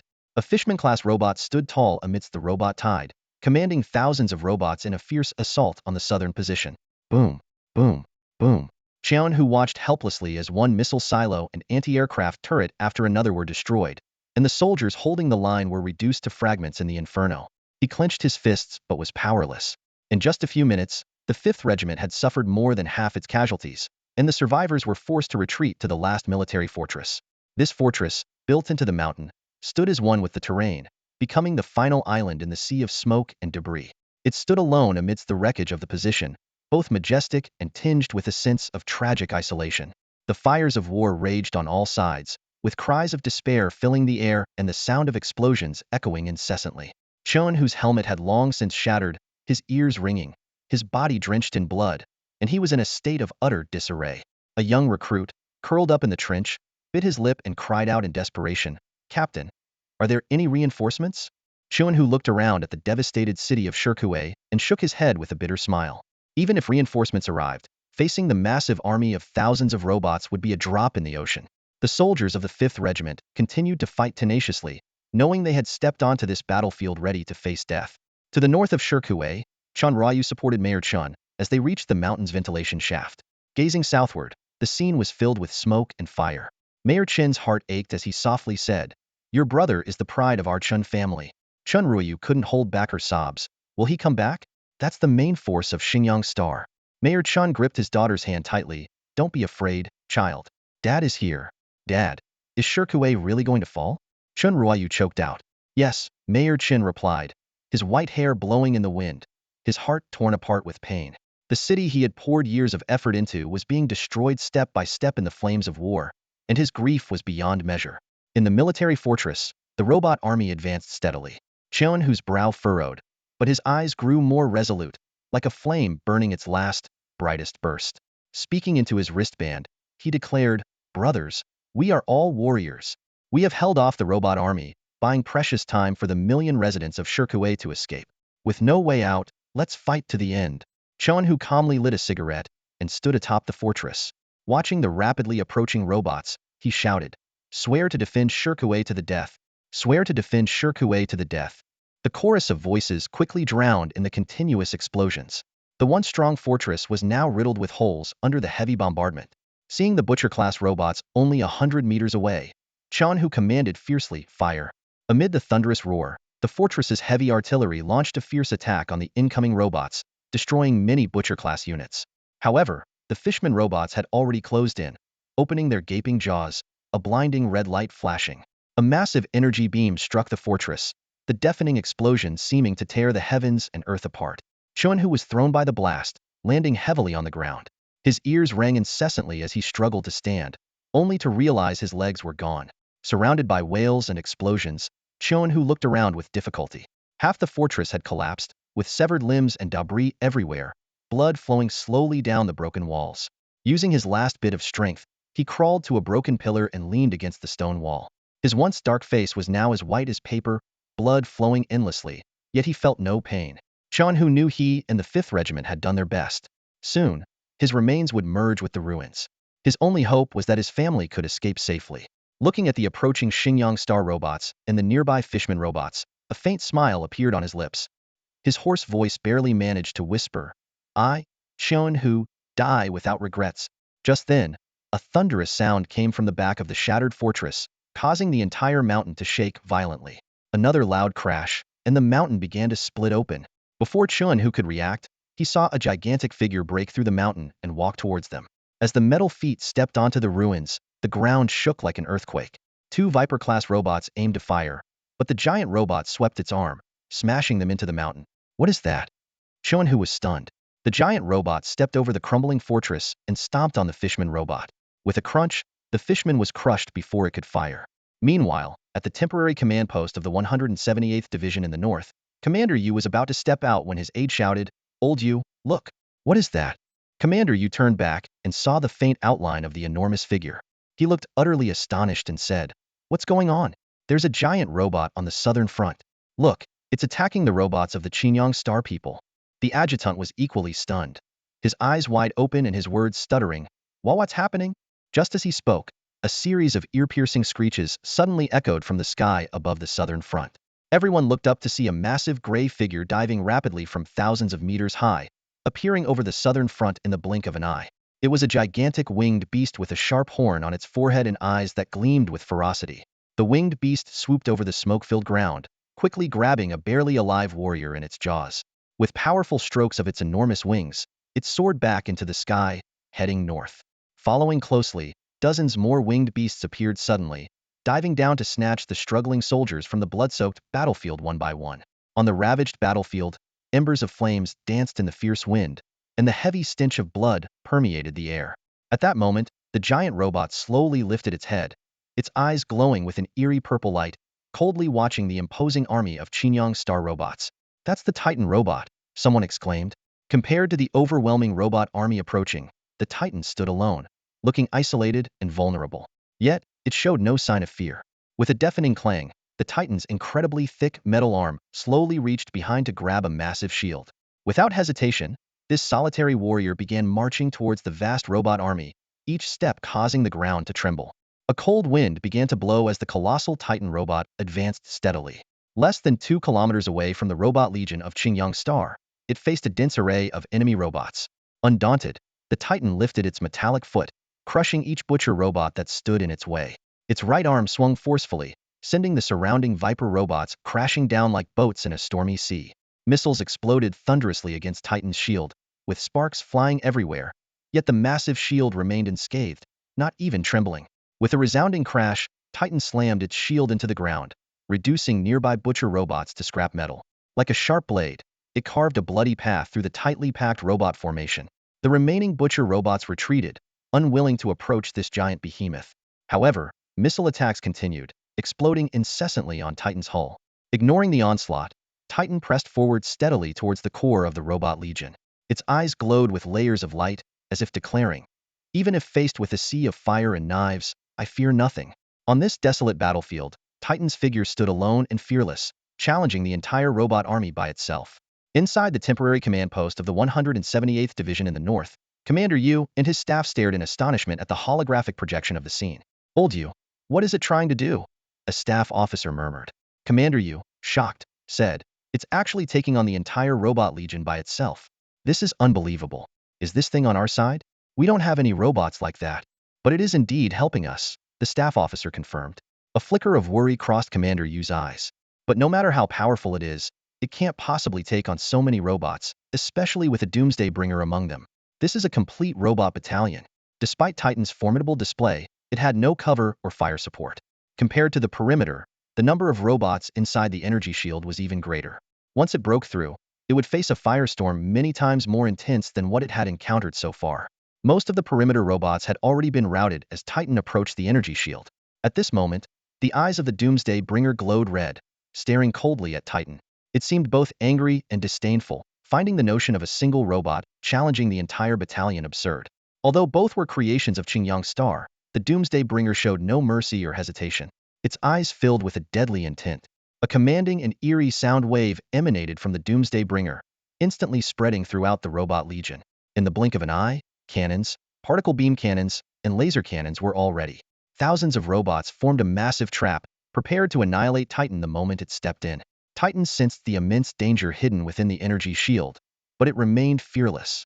Raising its giant shield, it finally broke through the thin energy barrier. With a dull thud, Titan's metallic body slowly entered the energy shield. At that instant, the Doomsday Bringer gave the order, and nearly 10,000 robots opened fire simultaneously. A swarm of butcher robots surged forward like a tide, launching a fierce attack on Titan. Explosions from missiles filled the air with thick smoke, while thousands of Viper robots in the sky joined in, forming a deadly encirclement around Titan. In a flash, blinding white lights intertwined, more dazzling than the sun. Titan raised its giant shield to block the attack, but countless particle beams still struck its hull. Metal fragments continuously peeled off Titan, yet it continued to advance while attacking. Its body, made of an exceptionally sturdy special alloy, withstood the ferocious assault without halting. Just then, a merman robot stealthily approached, launching a surprise attack from Titan's flank. A red beam struck Titan's right leg, causing its massive frame to waver slightly but not fall. Suddenly, Titan's right arm transformed. With the sound of metal grinding, a long metal chain extended from its inner arm, revealing a gigantic, three-bladed metal flywheel. Titan took a step forward, swinging its massive arm. The three-bladed flywheel spun rapidly in the air, tracing deadly arcs as it whistled towards the surrounding enemies. The Titan robot hurled its disc with immense force, the metal blade skimming the ground and carving a terrifying arc with a 200-meter radius. The sharp disc, infused with incredible energy, swept away countless butcher robots before slamming into a merman robot. The merman robot was instantly shattered, its debris soaring dozens of meters into the air. This was a life-and-death battle between the Titan and a massive army of robots. Thousands of robots launched relentless attacks. Although most were blocked by the giant shield, the Titan's body endured countless hits, accumulating more and more dents. Amid the overwhelming assault, the Titan struggled to defend itself but stood firm, refusing to retreat. Suddenly, the Titan's left leg was hit by a beam from another merman robot. Its body lurched, almost toppling, but it quickly used its shield to brace itself. The left leg emitted a sizzling sound, yet the Titan slowly stood up again, resolutely advancing toward the Doomsday Bringer at the center. Meanwhile, dozens of winged beasts flew at top speed to the north, diving into the mountain through a ventilation shaft. The surrounding residents, terrified by these colossal creatures, fled in panic. Chen Ruoyu was equally shocked but recognized one of the crimson-winged beasts as part of the group that had once protected Lin Fan. When the soldiers of the 178th Division raised their guns, Chen Ruoyu hurriedly stopped them. "Don't shoot. Don't. Shooting will only provoke them." The soldiers, though wary, saw that the winged beasts were not attacking and were instead retreating slowly to protect the evacuating residents, so they held their fire. The winged beasts emitted low calls, and Chen Ruoyu noticed they seemed to be carrying something in their mouths. She cautiously approached, and the winged beasts gently placed the bloody objects on the ground. Chen Ruoyu gasped upon realizing, "They're soldiers. Wounded soldiers." One of them was her brother, Chen Hu. "Brother." Chen Ruoyu rushed forward, embracing the barely conscious Chen Hu, tears streaming down her face. Chen Hu's lower body was missing, and he was covered in blood, unconscious. The soldiers then realized these were comrades from the 178th Division's 5th Regiment, and the winged beasts had been rescuing them. They quickly moved to carry the wounded away. On the southern battlefield, the robot army unleashed its full firepower. The Titan advanced alone, enduring countless attacks with each step. From the military fortress to now, it had persevered for nearly 30 minutes. Despite its sturdy shell, the continuous, intense attacks had left the Titan riddled with damage. Its legs trembled, emitting a piercing mechanical sound, struggling to support its massive body. However, as a robot that knew no fear, the Titan followed its program directives, never stopping, never retreating, inching forward step by step. Finally, it was less than 300 meters from the Doomsday Bringer. The Doomsday Bringer stood proudly within its shield, like an invincible monarch.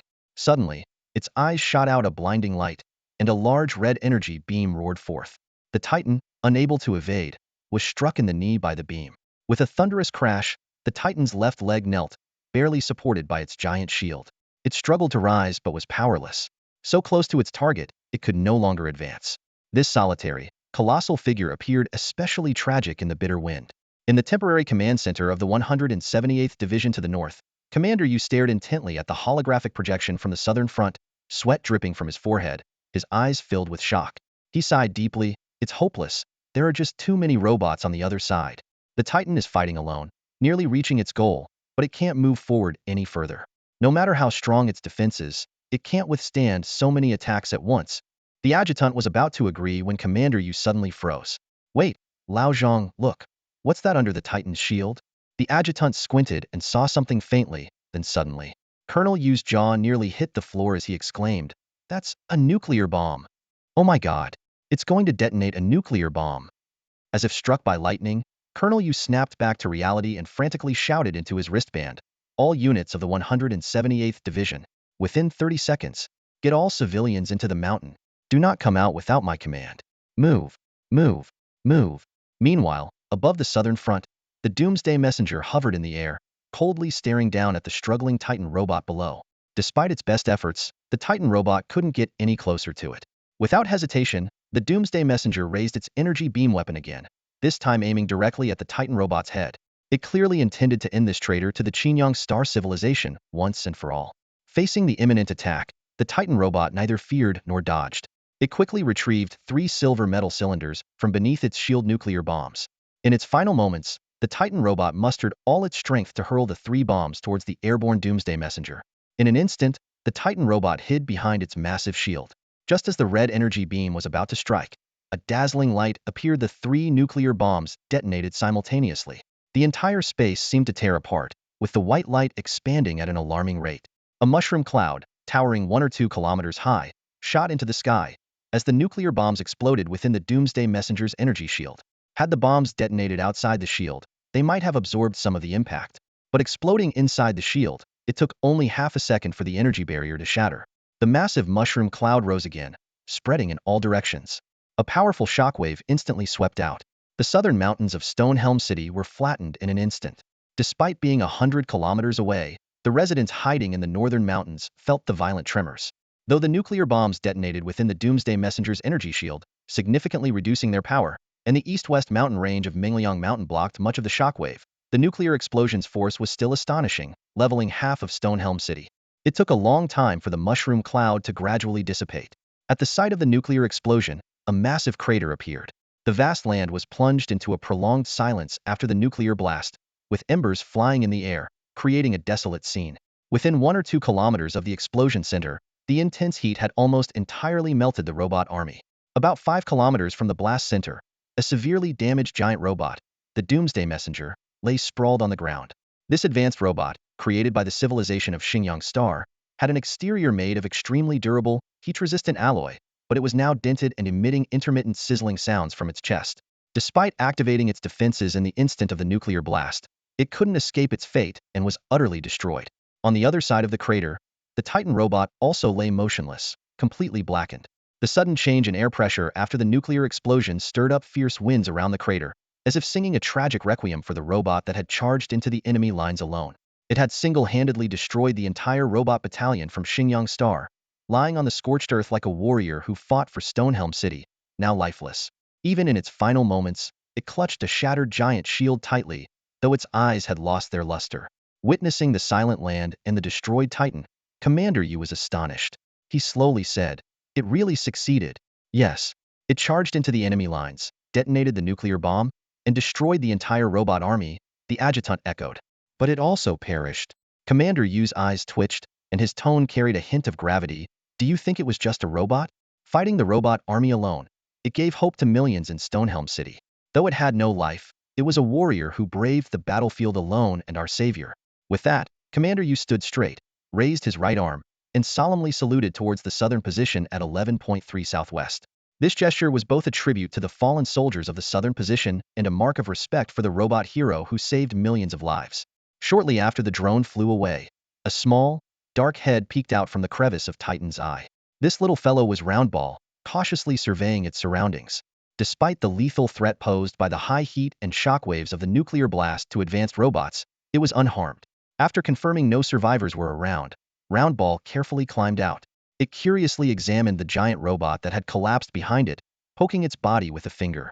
Ding ding ding. Seeing no reaction from Titan, Roundball sniffed it with its nose, blinked its eyes, scratched its little head, and looked very puzzled. The inside of the Titan robot was severely damaged. Although its body was made of indestructible alloy, being at the center of 3 nuclear blasts, even the giant shield could only block part of the energy impact, leaving countless components destroyed. Roundball climbed onto Titan's massive body and suddenly sneezed. Repair bugs sprayed from its nose landed on the metal shell, quickly spreading to various positions. Following Roundball's command, the repair bugs began to work frantically, but progress was excruciatingly slow. Time flew by, and Roundball, seeing no sign of Titan stirring, grew anxious. The distant sounds of battle from the north made it even more restless. It scurried to the other end of Titan and sprayed out several more blobs of metal liquid. More repair bugs appeared, but before they could start working, they needed to consume an unimaginable amount of energy from Roundball's body. This time, Roundball went all out, summoning almost all the repair bugs. It was now panting, its body seemingly drained. Leaning against the Titan robot, it fell asleep, exhausted. The repair bugs continued to repair the Titan robot while continuously splitting and replicating. No one knew how much time had passed before a sizzling sound finally came from inside the Titan robot. Meanwhile, the people in the northern mountains were bewildered and terrified. Trapped in enclosed spaces, they had no idea what had happened in the south. The sensation of the earth shaking made them think the entire land was collapsing. Had Xingyang Star unleashed its ultimate weapon to destroy all of Stonehelm City? It wasn't until the tremors ceased and calm returned that they realized they were still alive. At this moment, the heavy tank regiment of the 178th Division slowly rolled out, heading towards the northern desert. These tanks were different from the semi-human operated tanks of Iron City. They had more robust, massive metal bodies, with tracks spinning rapidly and square electromagnetic railguns constantly rotating. They had no other choice.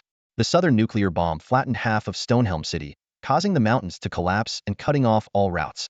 The only hope for escape lay to the north, across a desolate desert. However, this area was occupied by over 1,000 remaining robots. The plan of Base 245 to attack Stonehelm City failed miserably, with the massive robot army obliterated by the nuclear bomb detonated by Titan. Despite this, the surviving robots continued to follow their last command: block the escape routes for the citizens of Stonehelm City and kill all humans. For the 178th Division, the 1,000-plus robots were just a fraction of the robotic army, but still a significant challenge. On the desert, human tanks engaged in fierce battles with the robots. Electromagnetic railguns fired in volleys, launching fierce offensives, while the Butcher-class robots retaliated with their matrix cannons.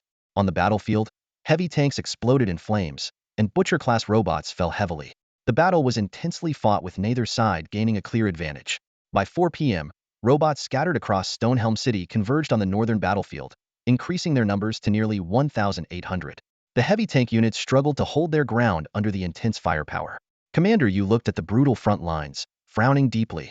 His aide reminded him, "Commander Yu, there are over 1 million people waiting to evacuate from the northern mountains.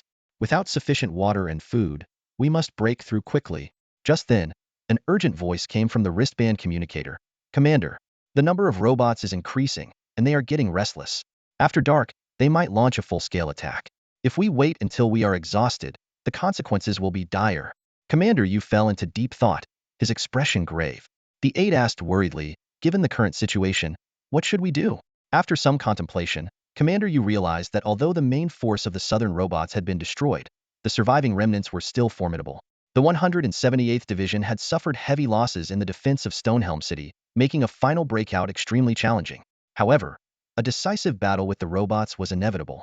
Rather than waiting for death, it was better to take the initiative and make the desert their final battleground.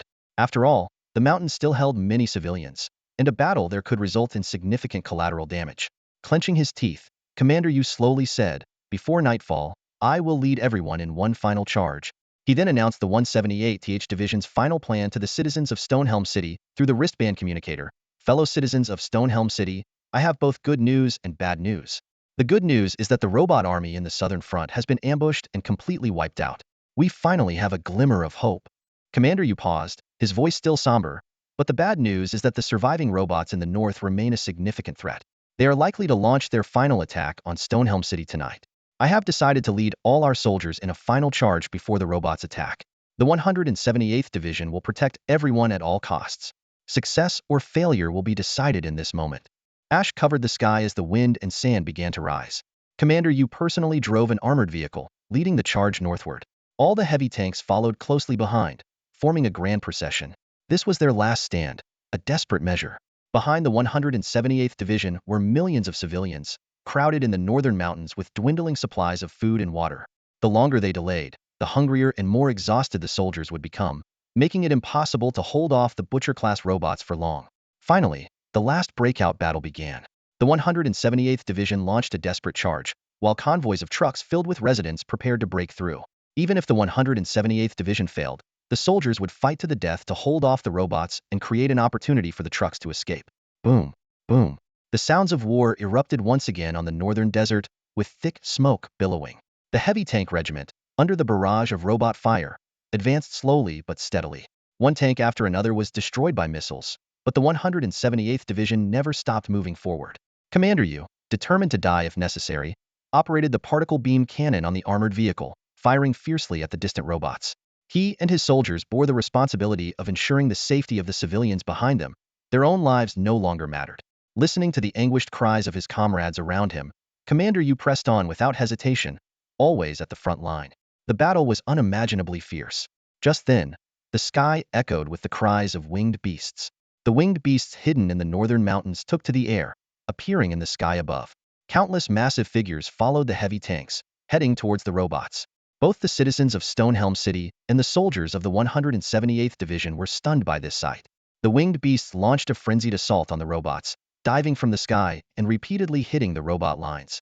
Among them were Lord-level winged beasts, far more powerful than ordinary ones. Facing the dense ranks of Chiang Star robots, they showed no fear. Many robots that were firing at the tanks were knocked to the ground. Commander Yu, though puzzled, did not hesitate. He immediately gave orders through the wristband. Everyone, aim carefully before firing. Do not harm the winged beasts. However, even with the winged beasts' intervention, the battle remained a stalemate. The robots still numbered nearly 2,000. The winged beasts could only carry out aerial assaults and dared not land to engage the robots directly. The densely packed transport trucks still faced tremendous obstacles in breaking through. Suddenly, a loud explosion echoed from the northern mountains, accompanied by a landslide. Both soldiers and civilians were startled by the sound. When they looked back, they were all stunned. A giant robot, holding a battered metal shield, was slowly making its way towards the northern front. Boom! The Titan strode forward, the ground trembling beneath its massive steps.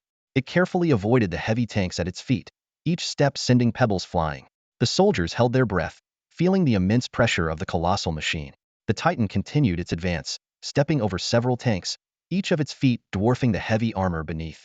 Inside the tanks, the soldiers dared not breathe, fearing the steel giant might crush them with a single step. As the Titan steadily moved forward, it finally reached the front of all the tanks. Inside an armored vehicle, Commander Yu's hands trembled with excitement. He had seen this behemoth in holographic projections, but now it stood before him in reality. Unable to contain himself, Commander Yu shouted into his wristband, "Don't be afraid. Don't be afraid. This is our robot. It's one of ours. All tanks and armored vehicles, follow it and advance." Realizing that this giant was on their side, the soldiers' tense nerves finally relaxed. The final battle erupted in the darkness, with Stonehelm City shrouded in embers. In the sandstorm-ravaged desert, the Titan marched fearlessly, its massive body enduring the barrage of artillery as it slowly advanced toward the enemy lines. Dozens of Butcher-class robots surged forward, opening heavy fire on the Titan, trying to halt its progress. But the Titan paid them no mind, continuing its march. Each step brought the sound of robot shells shattering. As it neared the enemy robots' positions, it slowly raised its battered giant shield and slammed it into the ground. Dust flew, sparks scattered, and all that remained were the shattered remnants of the robots. The heavy tanks followed closely, forming a wedge formation and launching wave after wave of fierce attacks against the enemy robots. Within minutes, the tide of battle had turned dramatically. Facing the unstoppable Titan, the enemy robots stood no chance. The concentrated tank fire left them in dire straits. The last robot forces of Base 245 began to retreat, but the Titan did not relent, driving them into a valley until they were completely annihilated. Transport trucks filled with civilians followed the heavy tank battalion, racing northward through the fields of robot debris. The rescued populace erupted in cheers, their joyous cries echoing through the skies. Meanwhile, outside an isolation chamber in the northern mountains of Stonehelm City, Lin Fan waited quietly. Inside, Chun Hu, who had lost his legs and was covered in blood, was receiving emergency medical attention, unconscious. Lin Fan's face was heavy with concern, and he remained silent. Suddenly, a familiar female voice called out, "You jerk, I finally found you." Wang Kiki hurried over, looking Lin Fan up and down, checking for injuries, and only sighed in relief when she confirmed he was unharmed. "Miss Wang, what do you want?" Lin Fan asked. "Thank goodness you're not hurt." Wang Kiki's beautiful eyes glanced at Lin Fan, her red lips pouting slightly with a mix of joy and frustration. "Where did you run off to? I've been looking for you everywhere." Seeing Wang Kiki's expression, a small smile finally appeared on Lin Fan's heavy face. "With so many people, it's normal you couldn't find me." "True," Wang Kiki said. "Did you know Stonehelm City has been saved?" "I know," Lin Fan replied softly, looking at her. "Did you encounter any danger?" "No." "That's good." Seeing Lin Fan's worried expression, Wang Kiki pointed to the isolation chamber and asked, "Who's inside?" "A friend." "Oh, you have friends now." Wang Kiki laughed and peeked inside, her smile freezing and her heart sinking when she recognized Chen Ruoyu. "Lin Fan." Wang Kiki turned away, her voice low. "I don't even know what to say." "What's wrong?" Lin Fan asked, puzzled. "I searched high and low for you, And you were here waiting for that doctor. Lin Fan looked helpless. You've misunderstood. Misunderstood? Yes. The injured person inside is my friend. He got hurt in the war, and I'm here to see him. Really? Wang Kiki turned back, seeing Lin Fan's anxious face, and deliberately huffed, suppressing a smile. Actually, I don't care. You can wait for whoever you want. After a moment of thought, Wang Kiki said, I have to go back. The Northern War Zone is fully engaged, and the Northern Aerospace Bureau needs manpower. Will you come with me? Lin Fan shook his head. Sorry, I can't go. Stonehelm City still needs me. All right. Wang Kiki gently placed a black stone in Lin Fan's hand. You once said it would protect me. Now I'm giving it back to you. Take care of yourself. You be careful too, Lin Fan urged. Who knows when we'll meet again after today? Didn't you say that we would meet again someday? Wang Kiki replied with a radiant smile before turning to leave. A military aircraft slowly appeared, landing on the northern front of Stonehelm City. Wang Kiki waved goodbye to Lin Fan from a distance as she boarded the aircraft, escorted by special forces, gradually disappearing into the sky. Meanwhile, Lin Fan somehow acquired a heavy truck and joined the transport team of Shirkuei City, heading north with a truckload of people. In the sky, the winged beast lord let out a long howl, diving from high above and landing steadily on the peak of a tall mountain. The other winged beasts followed closely, landing around the lord and softly chirping as they watched the human convoy pass by the mountain's base. In the fractured mountains of Shirkuei City, a group of half-humans quietly emerged. They watched Lin Fan's heavy truck gradually fade into the distance, resisting the urge to follow. Not far away, the Titan robot stood proudly in the dusty wilderness, slowly lowering its broken giant shield and halting its advance. Unbeknownst to many, a small pig stood atop the Titan's head, lifting its hooves and waving a tiny paw in farewell to the departing people. At that moment, Commander Yu ordered the armored vehicles to stop. He stepped out, shaking off the ash from his protective suit, and gazed at the giant robot. Although he didn't understand why it fought alone to protect Shirkuei City, Commander Yu knew that without this lifeless steel giant, Shirkuei City would have long fallen, and the 178th Division would have perished in the ruins behind them. As they prepared to leave, not only Commander Yu but also the soldiers and the tanks disembarked, forming a neat phalanx. In the dim, chilly night, with embers of the battle still floating in the air, everyone stood solemnly, giving a formal military salute to the robot that had saved countless lives. While Shirkuei City managed to save most of its residents, the city itself was utterly destroyed. With the spread of radiation further exacerbated by air currents, the area had become uninhabitable. The survivors of Shirkuei City felt a mix of joy at being alive and sorrow at having to abandon their home, a place built with generations of effort. They could only migrate towards the distant city of Shaoyan. 2 days later, a massive influx of refugees from Shirkuei City arrived in Shaoyan. This small underground city, located 400 kilometers northeast of Shirkuei City, was far less grand in scale. The residents of Shaoyan showed neither much relief nor warm welcome to the survivors, instead falling into deep worry. Life in Shaoyan was already tough, and the sudden arrival of so many refugees posed a heavy burden. They lacked sufficient jobs and food reserves. Although many decided to continue on to other cities, over 1 million Shirkuei City residents remained, barely settling in Shaoyan's old, cramped district. To address this situation, the Western Province issued a decree calling for the construction of a new underground city, New Shirkuei City, based on the old district. Chen Dingtang was reappointed as the mayor of New Shirkuei City. Despite his initial reluctance and exhaustion, he stepped up once again at the request of the Shirkuei City populace, leading them in the city's construction. The roar of excavators continued day and night, and the construction of New Shirkuei City progressed smoothly. However, Mayor Chen's brow remained furrowed. His worries were not just for his comatose son, Qian Hu, but for the future of New Shirkuei City. In a small, temporary city hall, the elderly Mayor Chun stood across from Director Zhang of Shaoyan's Grain Bureau. Director Zhang candidly admitted that Shaoyan's grain production capacity was limited and could only support New Shirkuei City for 3 months. Mayor Chun sighed, 3 months is not enough time for us to produce enough food. Director, is there any other way? Director Zhang slowly shook his head, his tone filled with helplessness. It's not that we don't want to help, it's that we simply can't. Everyone should share both the good and the bad times. But the temple in Shaoyan City is too small. Mayor Qian stood by the window, his brow furrowed, contemplating the situation. The current circumstances forced him to confront a harsh reality. If things continued this way, Shaoyan City would be dragged down as well. He turned to look at his desk, which was piled high with various reports and statistics. Producing food takes time, and they were currently destitute. Mayor Qian took a deep breath and decided to contact the central province for help first. After Director Zhang left, Mayor Chen's face was clouded with worry. He paced back and forth in his office, and after careful consideration, finally dialed the communication line of the governor of the Western Province. In the holographic projection, the governor's figure slowly appeared. "What's the matter, Mayor Chun?"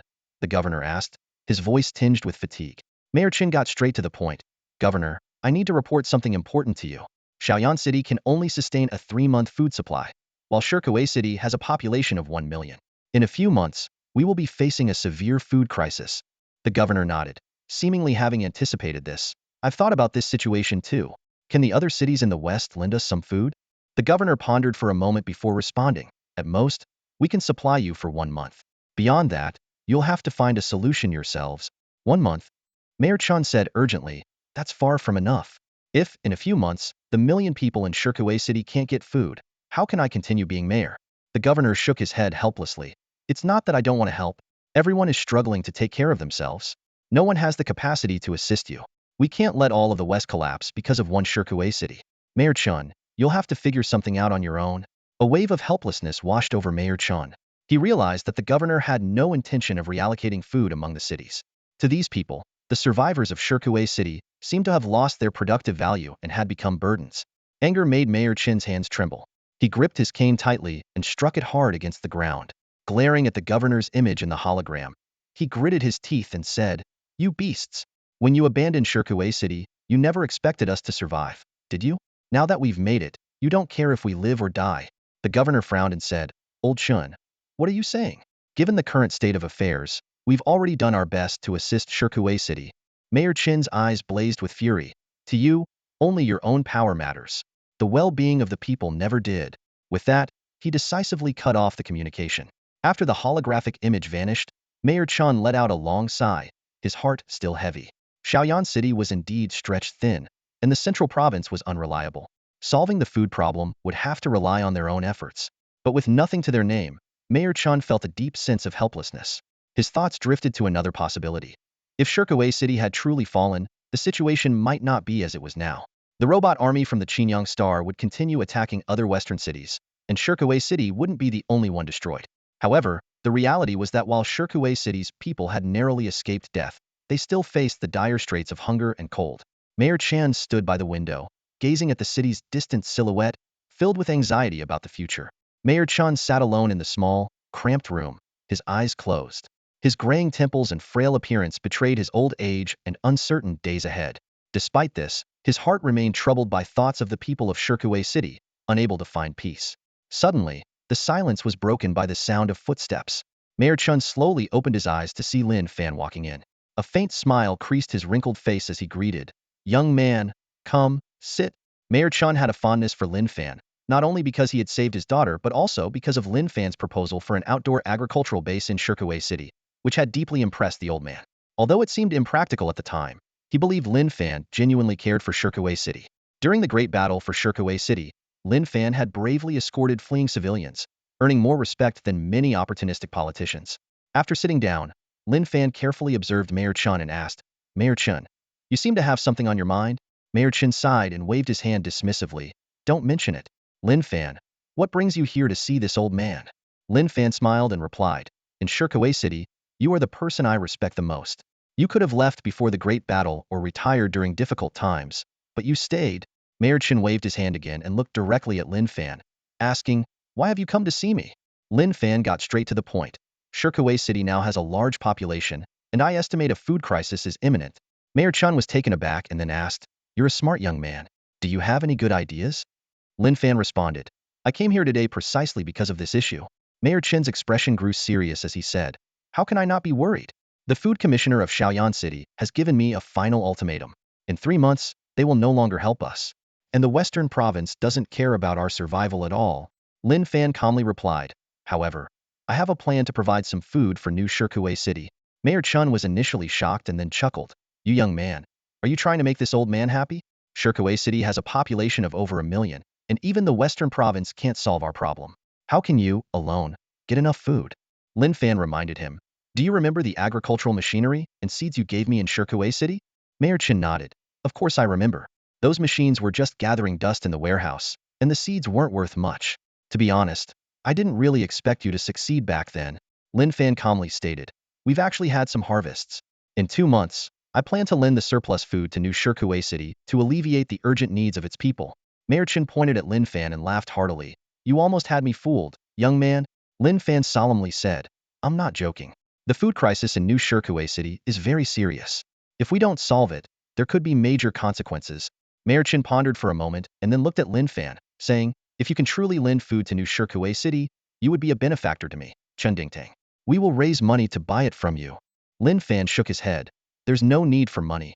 The food is lent to New Shirkuei City. Once the city overcomes this crisis, it will be returned. I do need some supplies in return. Mayor Chun, still somewhat skeptical, said, if what you're saying is true, it would be a great relief for me. However, the food you provide must come from a legitimate and safe source. Lin Fan assured him. You can rest easy on that. Mayor Chun scrutinized Lin Fan and suddenly asked, Lin Fan, I've heard you're quite close to a girl from the Jingji Wang family. Is that true? Lin Fan countered. Where did you hear such a thing? Mayor Chun waved his hand and laughed. Don't mind me, just an old man asking out of curiosity. By the way, how is Chun Hu doing? At the mention of Chun Hu, Mayor Chun took a deep breath, tears welling up in his eyes. He's awake. He's the pride of our Chin family, but unfortunately, he lost his legs. Lin Fan remained silent, understanding that Chun Hu had lost his legs for the sake of his plan, though he was fortunate to have survived. After bidding farewell to Mayor Chun, Lin Fan left. A few days later, in the southern part of Shaoyan City, in the new command hall of the 178th Division, all officers at the company level and above were present. The hall was eerily silent, and the atmosphere was extremely tense. The holographic projection of Zhao Tianwu, Chief of Staff of the Western War Zone, appeared at the front of the hall, his expression growing increasingly grave. To be honest, they had been waiting for half an hour already. The scene of the Chief of Staff of the Western Command personally bestowing ranks left the soldiers of the 178th Division secretly astonished, clearly showing the higher-ups' emphasis on the defense of Shirkuei City. However, Chun Hu, the main character of the event, had yet to appear. Chief of Staff Zhao Tianwu's patience was wearing thin. He scanned the hall of the 178th Division once more and couldn't help but call out to Commander Yu, Eugene Song. Here. Commander Yu immediately stood up. Where's Chin Hu? Zhao's voice carried a hint of displeasure. Commander Yu looked troubled. His legs are disabled. He didn't come. Isn't he almost recovered? Zhao pressed on. Yu hesitated, then fell silent. Time seemed to freeze, and the atmosphere in the hall grew increasingly tense. Suddenly, the door creaked open. All eyes turned toward the sound. Chun Hu entered slowly in a wheelchair, still wrapped in bandages. An old soldier carefully pushed the wheelchair to Zhao's holographic projection. Chun Hu's face was stern, his brows furrowed, without a trace of a smile. Seeing Chun Hu finally appear, Zhao's expression softened slightly, and a faint smile appeared on his serious face. Chun Hu, you're finally here. Chun Hu didn't respond. He just silently looked up at Zhao's projection. Zhao continued, you led the 5th Regiment of the 178th Division in ambushing the enemy. You are the biggest hero of the Shirkuei City defense. On behalf of the Western Command, I am here to bestow upon you the rank of Colonel. You've been through a lot. Chun Hu expressionlessly raised his head and slowly spoke. I'm sorry, but Chun Hu, refused the promotion? What? Refused the promotion? The soldiers of the 178th Division were visibly shocked. Commander Yu sighed lightly. Zhao's brows furrowed in response. What's going on? Chun Hu calmly replied. Nothing else. I am not the so-called hero of this war, and neither is the 178th Division. The victory in this war has little to do with me or the entire 178th Division. Zhao's face darkened. Granting you this rank was a carefully considered decision by the Western Command. Refusing it is also a carefully considered decision by me. Chun Hu stood his ground. Zhao coldly turned to Commander Yu. Eugene Song, what's going on with Chun Hu? Commander Yu gave Chun Hu a meaningful look and tried to persuade him. Chun Hu, it's rare for Chief Zhao to personally bestow a rank. What are you doing? Chun Hu let out a bitter laugh, revealing his discontent. The North is in crisis, and all the main forces of the Western Command have been withdrawn, leaving millions of civilians in Shirkuei City. Have you ever considered that those are millions of lives? Commander Yu hurriedly tried to smooth things over. Chun Hu, what are you saying? Withdrawing the main forces was an order from the joint forces. The Western Command was just following orders. Chun Hu remained unmoved. To the joint forces, the loss of Shirkuei City is insignificant, and sacrificing millions of lives is no big deal. But I can't do it. This is my home. Zhao was stunned, unsure of how to respond. Chun Hu continued, now that I'm crippled, I can no longer serve the joint forces. From today, I request to retire. Please approve it. Zhao flew into a rage, slamming the table, causing the holographic projection to disappear instantly. Commander Yu looked extremely anxious. Chun Hu, you're really asking for trouble. Tears glistened in Chun Hu's eyes. Commander, I'm sorry. He saluted Commander Yu from his wheelchair, and then looked at the other officers present, saying, "I'm sorry, I won't be able to fight alongside you anymore." Commander Yu choked up as he tried to persuade him. "Chun-Hu, even if you're disabled, you could still find a good position within the army. No need, I have other plans." With that, Chun-Hu signaled the old soldier to turn the wheelchair around and slowly left the hall. Watching the figure in the wheelchair gradually fade away, Commander Yu fought back his tears and shouted, "Everyone, stand up and salute Colonel Chun-Hu of the 5th Regiment." Instantly, all officers of the 178th Division stood solemnly and saluted in Chun-Hu's direction. Chun-Hu was the hero of the Shirkuei city defense. When the enemy was at the gates, he volunteered for the mission. He stabilized the morale of the people, organized their evacuation, fought valiantly on the southern front, and held off the main enemy forces. He was undoubtedly the hero of the 178th Division. Even if he retired today, he would always be remembered. The Scavenger Bureau in New Shirkuei City has undergone a reorganization. Director Zhao remains in charge, and Lin Fan is still the leader of Scavenger Team 1523.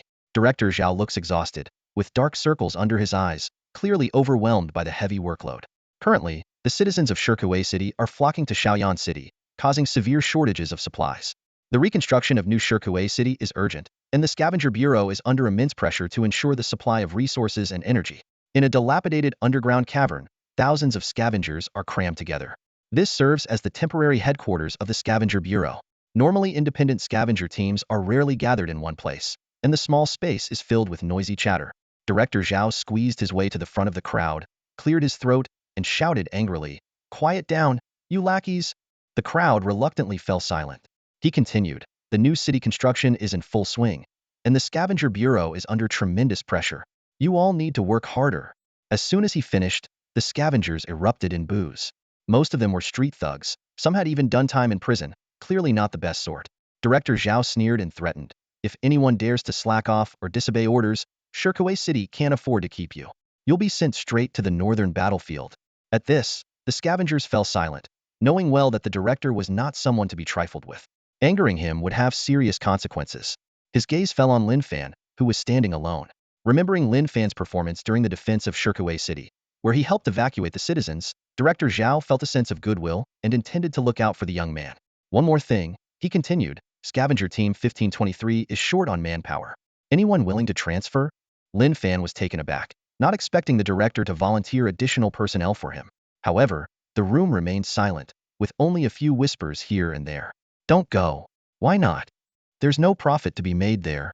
"Exactly, and it's dangerous being out there all the time. Last time he was out for months, we thought he wouldn't come back." Director Zhao, seeing no volunteers, angrily snapped, "What's all the fuss about?" But even under his scolding, none of the thousands of scavengers were willing to follow Lin Fan. Lin Fan actually felt relieved. These scavengers, greedy and cowardly, would only be a burden. He told Director Zhao, "Director Zhao, I appreciate your offer, but it's fine. One person is enough for the scavenger team." Director Zhao glared at Lin Fan, angrily retorting, "You keep quiet too." He was visibly frustrated. This wasn't just about the manpower of Team 1523, it was about his authority and reputation within the Bureau. As the director, failing to get a single volunteer was a blow to his pride. He began to berate the scavengers, calling them cowards and good-for-nothings. "I've been running this Bureau for years, and I'm not afraid to straighten you out. No volunteers? Fine, I'll start naming people." Just then, a voice called out, "Busy, Director Zhao?" A man in a wheelchair, puffing on a cigar, appeared at the entrance of the dilapidated cave. Director Zhao turned to see who it was, and was surprised to find Chun-Hu. His grim face broke into a wide smile. Chun-Hu was now a hero celebrated throughout Shirkuei City. Forgetting the setting, Director Zhao hurriedly went to Chun-Hu's side, one hand attentively holding the wheelchair, and gave a mock salute, loudly proclaiming, "Welcome, Lieutenant Colonel Chun-Hu, to the Scavenger Bureau." The scavengers started whispering again. "Chun-Hu? That Chun-Hu? Isn't he the commander of the 5th Regiment who saved us in the defense of Shirkuei City? And he calls us lackeys. Look at him fawning over Chun-Hu. Why would someone of his stature come to a place like this?" Despite their rough nature, the scavengers held a sense of gratitude for the 178th Division, especially Chun-Hu. Someone started a chant, "Welcome, hero of the 178th Division. Welcome, Lieutenant Colonel Chun-Hu." Soon, the whole crowd was chanting. Director Zhao yelled, "Quiet. Can't you see Lieutenant Colonel Chun-Hu is still recovering?" He signaled the scavengers to hush, thinking to himself that flattery should be left to him, not this rabble. The scavengers quieted down a bit. Director Zhao turned to Chun-Hu, smiling, "Weren't you getting your commission?" Don't mention it. Nothing worth celebrating. Chun-Hu replied dismissively. His eyes searched the crowd and quickly found Lin Fan standing alone. Chun-Hu greeted him with a nod, a slight smile playing at his lips. He thought to himself, this kid is doing pretty poorly in the scavenger bureau, a team leader with no followers. Lin Fan caught the look in Chun-Hu's eyes and rolled his eyes in response. Director Zhao was puzzled. He knew that Chun-Hu was not only the son of Mayor Chun, but had also earned great renown in the defense of Shirkuwei City. It was a time of unparalleled beauty. Shouldn't he be attending the commissioning ceremony? If he was injured, he should be recuperating instead. Director Zhao frowned, deep in thought, his gaze falling on Chun-Hu, who sat in a wheelchair before him. Lieutenant Colonel Chun-Hu, what brings you to the scavenger bureau?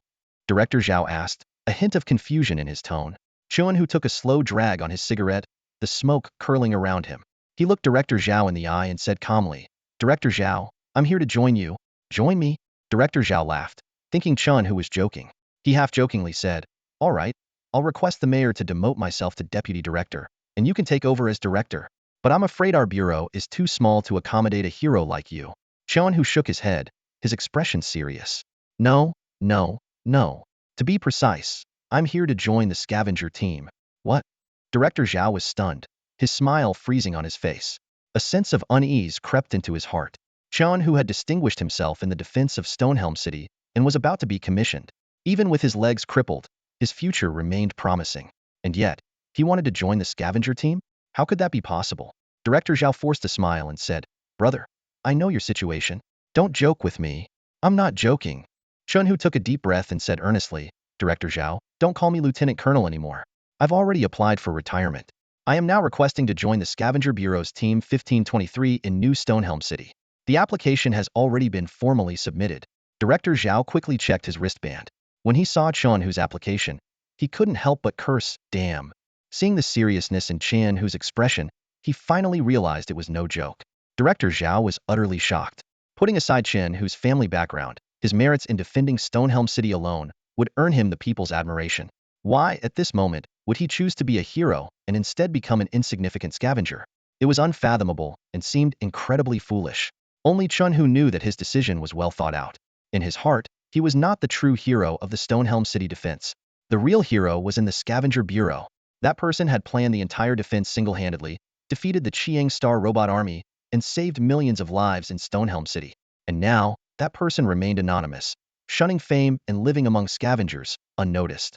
To the other scavengers, that person was always solitary, without even a single follower. Chun-Hu's legs were crippled because of that person, who had saved his life during the war. Disillusioned with the United Forces, Chun-Hu saw a glimmer of hope in that person. Director Zhao grew restless, realizing the gravity of the situation. He quickly dismissed the scavengers present and went outside to contact the 178th Division via his wristband. The 178th Division confirmed what Chun-Hu had said had indeed retired. Director Zhao was thoroughly bewildered and then contacted Mayor Chun. Mayor Chun merely sighed, offering no further explanation. While Director Zhao was away, Chun-Hu wheeled himself over to Lin Fan. Lin Fan remained silent. Chun-Hu gently tapped him and smiled, brother. You wouldn't refuse me, would you? Lin Fan sighed, his tone indifferent. Scavengers live on the edge. You should stay in New Stonehelm City. I've made up my mind. He scrutinized Chun-Hu, guilt welling up inside him. Because of my plan, you lost your legs. I can't watch you walk down a path of no return. Chun-Hu dismissed it lightly. I was ready to give my life on the southern front of Stonehelm City. What's the loss of 2 legs? Lin Fan's expression turned stern. You are now a hero of Stonehelm City, with a bright future ahead. Why become an unknown scavenger unless you're out of your mind? I won't agree to this. Chun-Hu extinguished his cigar and looked Lin Fan in the eye.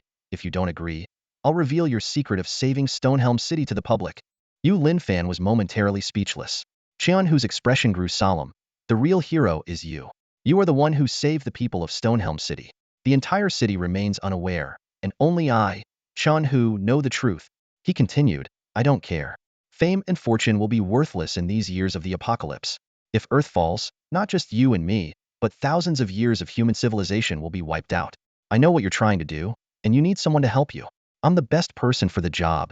Lin Fan was silent for a moment before asking, are you sure about this? Becoming a scavenger means you will no longer be a lieutenant colonel.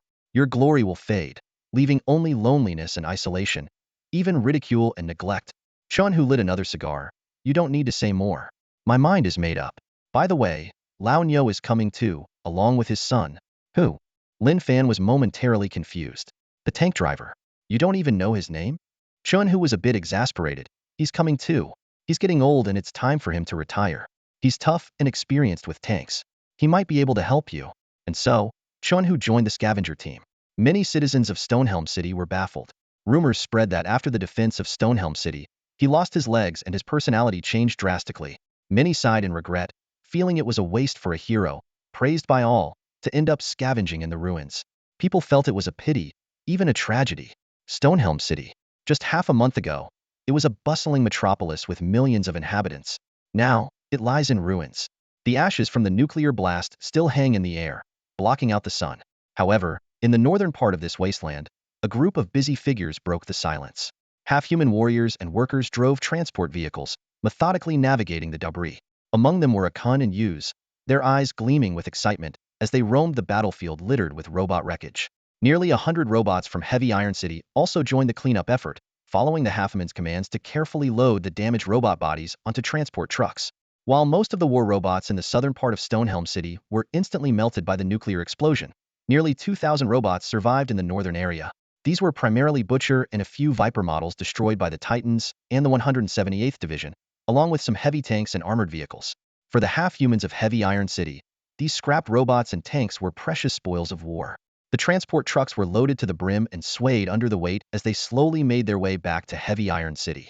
Despite deploying all their vehicles, they couldn't transport all the robot remains in one go. The half-humans dared not slack off, fearing someone might steal their spoils. After numerous trips over nearly half a month, they finally managed to haul all the robots and tanks back. Meanwhile, on the vast desert plains, a Titan robot was slowly making its way towards Heavy Iron City. It moved with an imposing presence, unchallenged by anyone. Wrapped around its right arm was a thick chain dragging a third-turtle giant robot. This colossal machine, now in ruins with cracked alloy armor and severely damaged internal components, was the Doomsday Bringer, the giant robot from planet Ares that once plunged Stonehelm City into despair. Now, it too had become a trophy for Heavy Iron City. 2 months later, the radiation from the nuclear blast had gradually diminished. Scavenger and transport teams returned to Stonehelm City to retrieve important equipment and supplies from the northern area. However, upon reaching the outskirts, they were stunned by what they saw. The battlefield's robot wreckage and tanks were gone, as if someone had thoroughly cleaned the area. Even more surprising, the soldiers and civilians who had perished in the Stonehelm City defense had been buried, with neat circles of small stones placed around their graves. Initially, the scavenger team members felt a sense of dread, but upon entering Stonehelm City and finding everything intact, their fears were somewhat alleviated.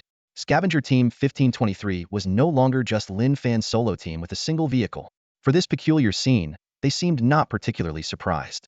In the heavy truck driven by Lin Fan, Chun Hu sat in the passenger seat. Despite the no-smoking sign in the truck, Chun Hu puffed on a cigar, filling the cab with smoke. His legs had been replaced with metal prosthetics, and he could not walk normally. Besides him, there was another person in the truck, Shin Ruayu.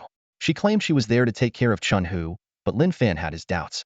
Chun Hu also sensed something was off. His sister seemed more interested in Lin Fan and their destination than in his injuries. As Lin Fan drove, he glanced at Chun Hu and quietly asked, "What's going on? Why did Dr. Chun come along?" Chun Hu sighed and lowered his voice. "Do you think she already knows about your ability to control winged beasts?" Lin Fan thought for a moment and replied, "Could be, but you can't blame me for that." Chun Hu leaned closer to Lin Fan and whispered, "After the Stonehelm City defense, when the winged beasts appeared, she started to suspect. When I asked to join the scavenger team, she almost confirmed it and pressured me about the battle." "You told her everything?" Lin Fan asked. Chun Hu scratched his head and grinned sheepishly. "Pretty much." Chen Ruayu, noticing their secretive behavior, shot a glare at Chun Hu and said, "Brother, I thought you were an upright person, but it turns out, you're despicable." Chun Hu felt a pang of guilt and said to Lin Fan, "Look at her. My sister still thinks I deliberately took credit for your achievements." Chen Ruayu, still indignant, added, "If it wasn't deliberate, then why didn't you tell everyone the truth? You didn't even mention Lin Fan's name. The people of Stonehelm City have no idea what really happened." Chun Hu sighed. "Poor me, my own sister thinks less of me than an outsider." Then he gave Lin Fan a meaningful look. Lin Fan took the cue and explained to Chen Ruayu, "Dr. Chen, I asked him not to say anything. Besides, without Major Chun Hu, the defense of Stonehelm City wouldn't have been successful. There's no doubt about it. He's the hero of Stonehelm City." Lin Fan declared resolutely, his eyes shining with determination. Chen Ruayu listened, her brow furrowing with concern. "It pains me to think of someone like you having to scavenge," she said with a heavy heart.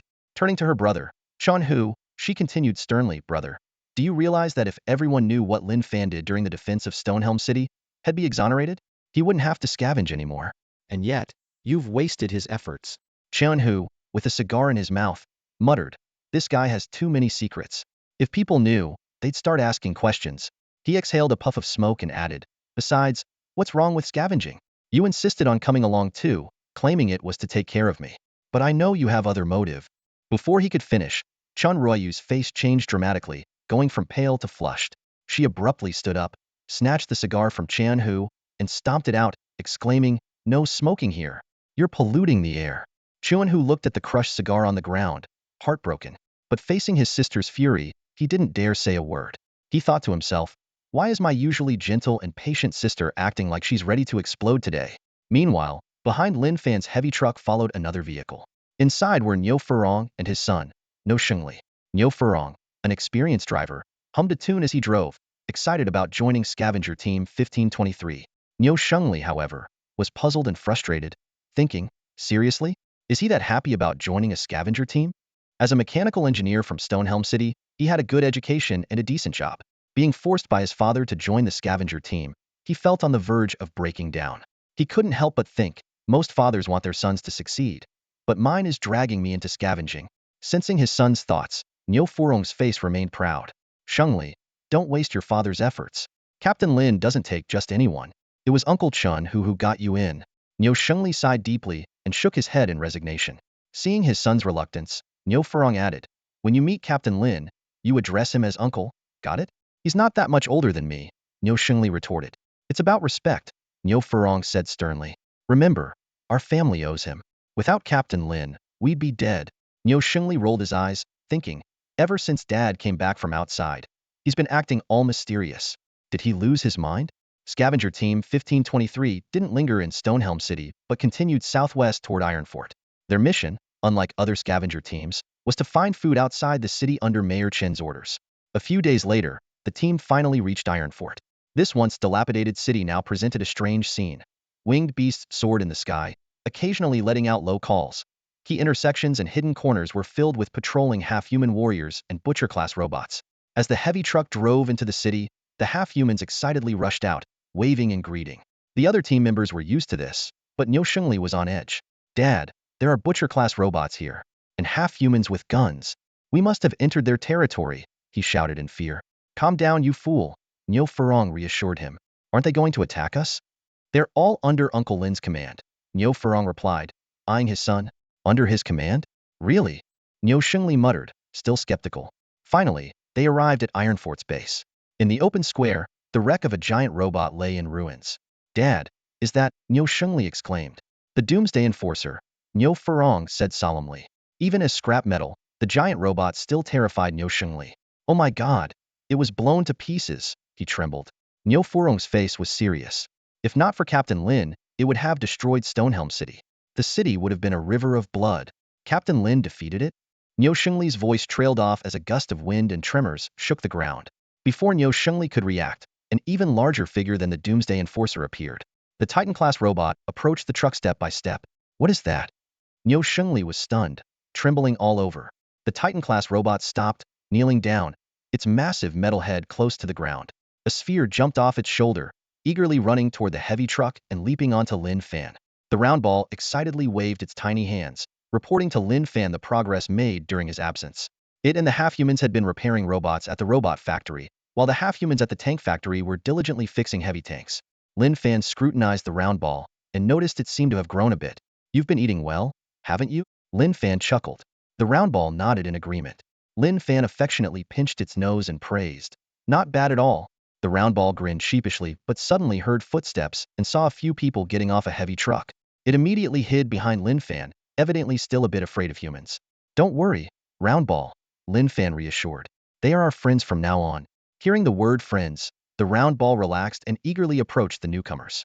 It first went to Chan Hu's wheelchair, curiously poking his metal prosthetic leg, which made a clang sound. The round ball's eyes lit up, and it even drooled a bit. Chan Hu didn't mind and instead complimented, Lin Fan, this little pig of yours is quite smart. Lin Fan was startled and quickly shouted, round ball, no eating. That's Colonel Chan Hu's leg. The round ball reluctantly backed off and sniffed around everyone before returning to Lin Fan's side. Lin Fan walked over to the Doomsday Messenger robot, and a system prompt appeared before him. Doomsday Messenger robot, one of the giant robots of the Pleiades. Lin Fan asked the system if it could be repaired, and the system replied that it could, but due to the round ball's 2 previous repairs of the Titan, a significant amount of rare metal elements had been consumed, making it currently impossible. Lin Fan gazed at the round ball, feeling a mix of emotions. If it hadn't repaired the Titan in the critical moment, Stonehelm City might have already fallen. Remembering how the upper echelons of Stonehelm City once wanted to bury the round ball alive, Lin Fan's expression grew complicated. The round ball, misinterpreting Lin Fan's look as a sign that it would be tasked with another dangerous job, gave a pitiful expression. Lin Fan comforted it, "Don't worry, I won't make you deal with robots again. I'll take you for a real feast soon." Upon hearing feast, the round ball bounced up excitedly, running circles around Lin Fan before hopping over to the Titan robot and making gestures, though the Titan didn't seem to understand. Meanwhile, Niu Furong brought Niu Shengli and Chen Ruoyu to the half-human tank factory. Inside, the machines roared as the half-humans busily repaired various tanks. Niu Shengli was amazed by the half-human's technical skills and asked his father about Lin Fan's plan. Niu Furong replied in a low voice, "To build a half-human tank unit." Niu Shengli suddenly understood that the tanks entering Stonehelm City were driven by half-humans. He then joined the half-human workers, using his expertise to help solve technical problems. Despite the language barrier, he communicated through gestures and quickly earned the respect of the half-humans. Niu Furong watched his son integrate into the half-human group and smiled with satisfaction. Outside the base, Chan Hu encountered Peng Dun, the first half-human he met upon arriving in Heavy Iron City. Peng Dun didn't recognize him at first, but after a closer look, he remembered his old friend. Chubby pointed at Qian Hu's foot, babbling a few words. Qian Hu's heart sank, realizing that this half-human might be saying that his foot had been blown off. Sympathy flashed in Chubby's eyes as he took out a few potatoes from his pocket and handed them to Qian Hu. Reluctantly, Qian Hu accepted them, wondering why this little chubby fellow always gave him potatoes. Despite the language barrier, Qian Hu felt a connection with Chubby. He took a cigar from his pocket, handed it to Chubby, and lit it for him. Chubby smiled naively, mimicked Qian Hu's actions, and took a few puffs, only for smoke to start coming out of his ears. The surrounding half-humans panicked, thinking Chubby was on fire. Before long, Lin Fan called Qian Hu to get into the truck. The heavy-duty vehicle left Chongtai City, heading west.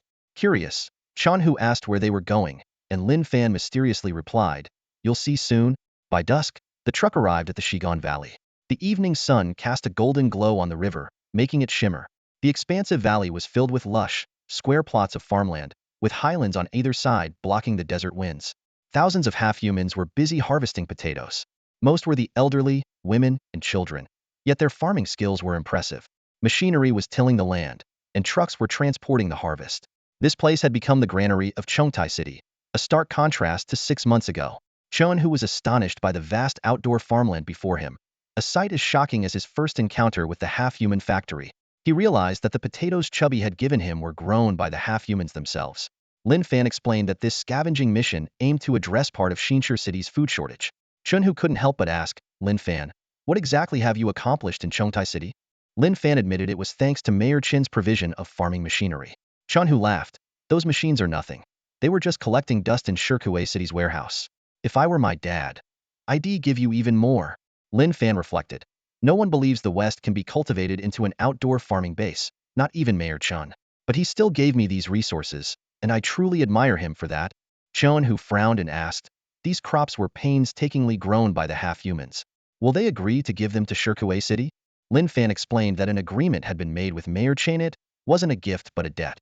Qian Hu then asked why the half-humans were so loyal. Lin Fan sighed, "They are pitiable beings, forced to leave their homes and become colonial tools. I want to take them back to their homeland within my lifetime." Qian Hu was astonished. "Are you kidding? Baiken Star is countless light years away." Lin Fan shifted the topic back to the food issue, mentioning that the valley had 300,000 acres of wasteland, with 7,000 to 8,000 acres already cultivated. After some thought, Qian Hu said it was far from enough and suggested expanding the farmland, increasing machinery, and using more fertilizer. Lin Fan looked at Qian Hu and asked what solutions he had. Qian Hu then realized Lin Fan had plans all along and laughed. "You sly guy. You wanted me to handle this from the start. Well, you found the right person. They'll get it done." Lin Fan seriously said, "Your task isn't just about the machinery. The entire valley will be under your management. The food issue is critical and particularly challenging. Can you handle it?" Qian Hu pondered for a moment, then moved his wheelchair forward, facing the vast valley. He firmly said, Captain, rest assured, they'll take care of this. This valley is my battlefield. I won't rest until it's conquered. He understood the significance of these farmlands. They were crucial to Shincher City's food supply. Lin Fan entrusting him with this responsibility was a sign of trust. He was determined to give it his all and accomplish the task. Lin Fan finally smiled. He knew Chan Hu well and felt relieved to have him manage the farmland. Moreover, with Chan Hu's connections, acquiring advanced farming equipment and improved seeds would be much easier than doing it himself. The prosperity of Chengtai City is growing day by day, with the number of semi-human armed tanks surging and robots seen everywhere in the streets and alleys.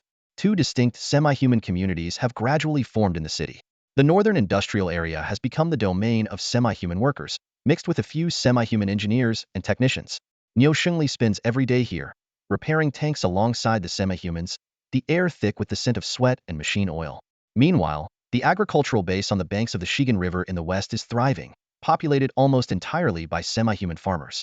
After taking over the agricultural base, Chan Hu immediately delivered a truckload of fresh potatoes to New Shirkuei City with Niu Furu. In the underground warehouse of New Shirkuei City, Mayor Chun, leaning on his cane, stared in astonishment at the mountain of potatoes before him. Instead of showing joy, he frowned and questioned, "Chun Hu, what's going on here?" Chun Hu wheeled himself in front of Mayor Chun and placed a few potatoes in his hand. "Dad, these are potatoes. Don't you recognize them? Where did you get these from? It's only been a few days. You didn't steal them, did you?" Mayor Chin's tone was full of suspicion. "We grew them," Chun Hu replied proudly. "Grew them?" Mayor Chin scrutinized the potatoes in his hand and asked, "How is that possible? How could a few of you grow so many potatoes?" "This isn't much," Chun Hu explained. "To be honest, I've been working on this with Lin Fan." "Don't lie to this old man." "I'm not lying to you." Mayor Chun looked amazed. "I never expected Lin Fan to actually produce this much food. Where did you grow these?" "You don't need to know that. You've always been nagging since I was a kid," Chun Hu said. "You underestimated Lin Fan.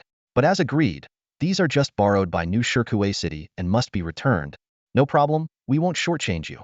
Mayor Chin finally smiled. "This is just a token. The main thing is yet to come. But we lack advanced agricultural equipment and seeds. Can you help with that?" Chun Hu asked. Mayor Chun weighed the potatoes in his hand.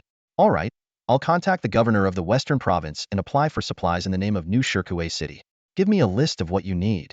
Meanwhile, Lin Fan led a semi-human tank unit and transport team southward. They not only scavenged heavy artillery and tanks from the ruins, but also discovered many semi-human tribes.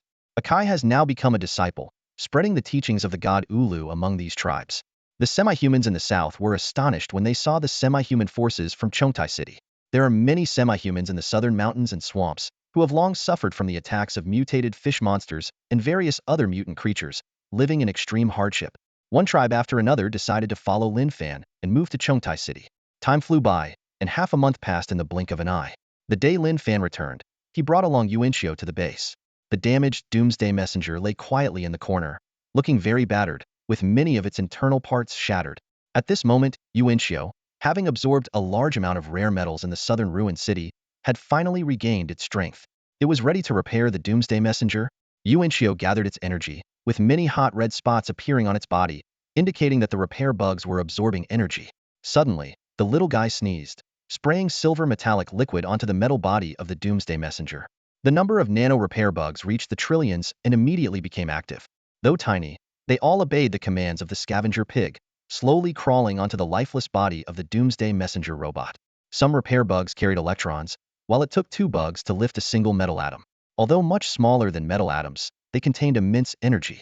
The repair bugs moved seamlessly through the atoms, embarking on a remarkable journey with the metal atoms.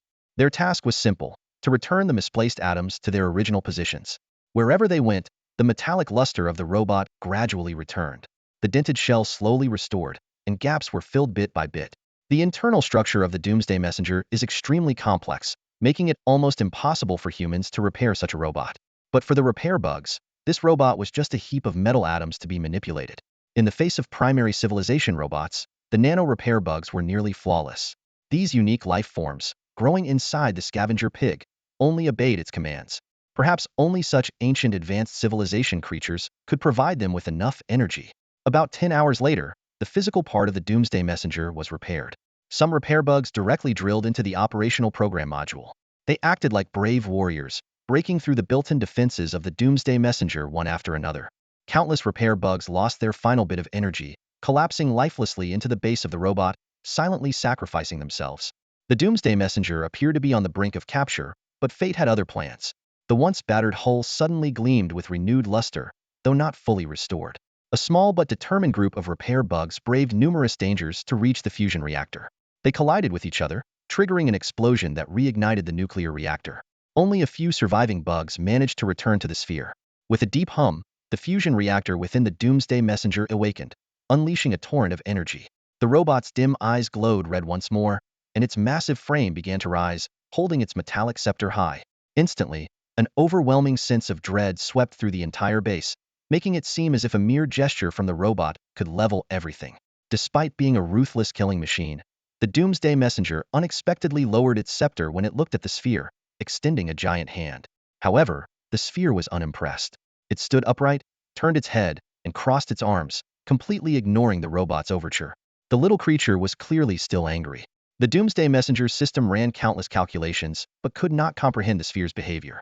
The sphere grew increasingly dissatisfied and began gesturing. At the peak of its frustration, it mimicked a semi-human form and picked up a small stone. With a thunk, the stone arced through the air and hit the Doomsday Messenger precisely. Others might not understand, but Lin Fan knew.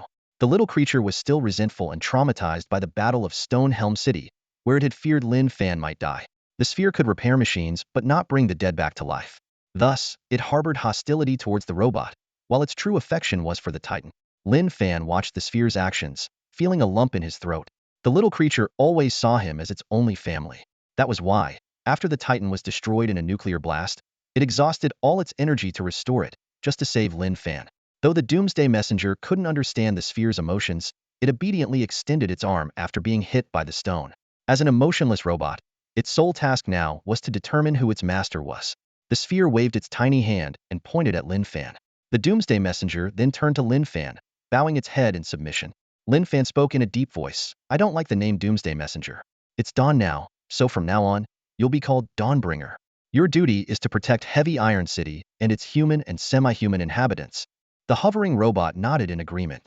From that moment on, the Doomsday Messenger was no more, and the Dawnbringer was born. Its four-winged turbines roared, and its bluish tail flames became even more radiant. Cheon Hu, sitting in his wheelchair, was stunned by what he witnessed. The powerful robot that had once destroyed Stonehelm City was now Lin Fan's subordinate. The cigar in his hand had burned down significantly without him noticing. Staring at the robot in disbelief, Cheon Hu asked, "Can this robot really follow your orders?" Of course, Lin Fan replied succinctly. The sphere had been working tirelessly for nearly 12 hours. By now, the sky was showing the first light of dawn, and the diligent semi-humans had already started their day's work. Under Lin Fan's guidance, the Dawnbringer flew out of the base's breach. Its towering figure appeared above the base, moving slowly.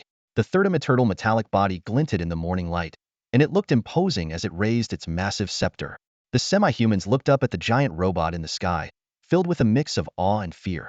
Winged beasts in the sky avoided the colossal figure, and Yo Fu and his son trembled at the sight. After all, Stonehelm City had been destroyed by this very robot. While everyone's attention was on the Dawnbringer, a flea-class robot quietly appeared in a hidden spot. It slowly approached Lin Fan, unnoticed by either the semi-humans or other robots. Everyone assumed it was just another repaired robot from Heavy Iron City. However, Water Ghost sensed something was wrong. This was no robot from Heavy Iron City, but an infiltrating assassin. It wanted to protect Lin Fan, but it was already too late.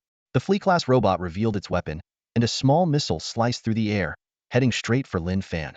Lin Fan was oblivious to the impending danger. Though the flea-class robot was not a specialized combat unit, its weapon was more than capable of taking a human life. At the critical moment, a dark purple light appeared in front of Lin Fan. An impenetrable energy shield materialized just in time, blocking the deadly attack. The small missiles from the gadfly robot exploded outside the shield, not even causing a ripple. Everyone breathed a sigh of relief for Lin Fan's safety, but quickly realized the threat posed by this long-dormant machine. Lin Fan, still shaken, turned to look at the Dawnbringer, who only gave a slight nod, eyes cold and filled with killing intent. The Dawnbringer was no longer merely a destroyer. It had taken on the responsibility of protecting Heavy Iron City. It opened its mouth and let out a powerful ja, a sonic blast that instantly shattered the gadfly's wings, sending it crashing to the ground. The Water Ghost swiftly joined the battle, drawing his cleaver and slicing the gadfly in half with a single strike. He mercilessly continued to hack at it until the robot was reduced to a pile of debris. With the threat eliminated, the Dawnbringer retracted its energy shield. Lin Fan approached the wreckage of the gadfly robot, astonished to discover it was from the planet Qingyang. It had cleverly disguised itself as a heavy Iron City robot, infiltrating the base with the intent to assassinate him. If not for the Dawnbringer's timely intervention, even if Lin Fan had narrowly escaped, he would have been severely injured. This experience made Lin Fan deeply realize that his decision to leave heavy Iron City nearly resulted in disaster. The situation on Earth has undergone a dramatic transformation. War has erupted in the north, with conflicts breaking out almost simultaneously on dozens of battlefields across 6 continents. Even more shocking is the reappearance of the remnants of the Qingyang Star Fleet, which had been long thought to have vanished. They are now patrolling Earth's orbit, aiming to thwart humanity's doomsday strategy.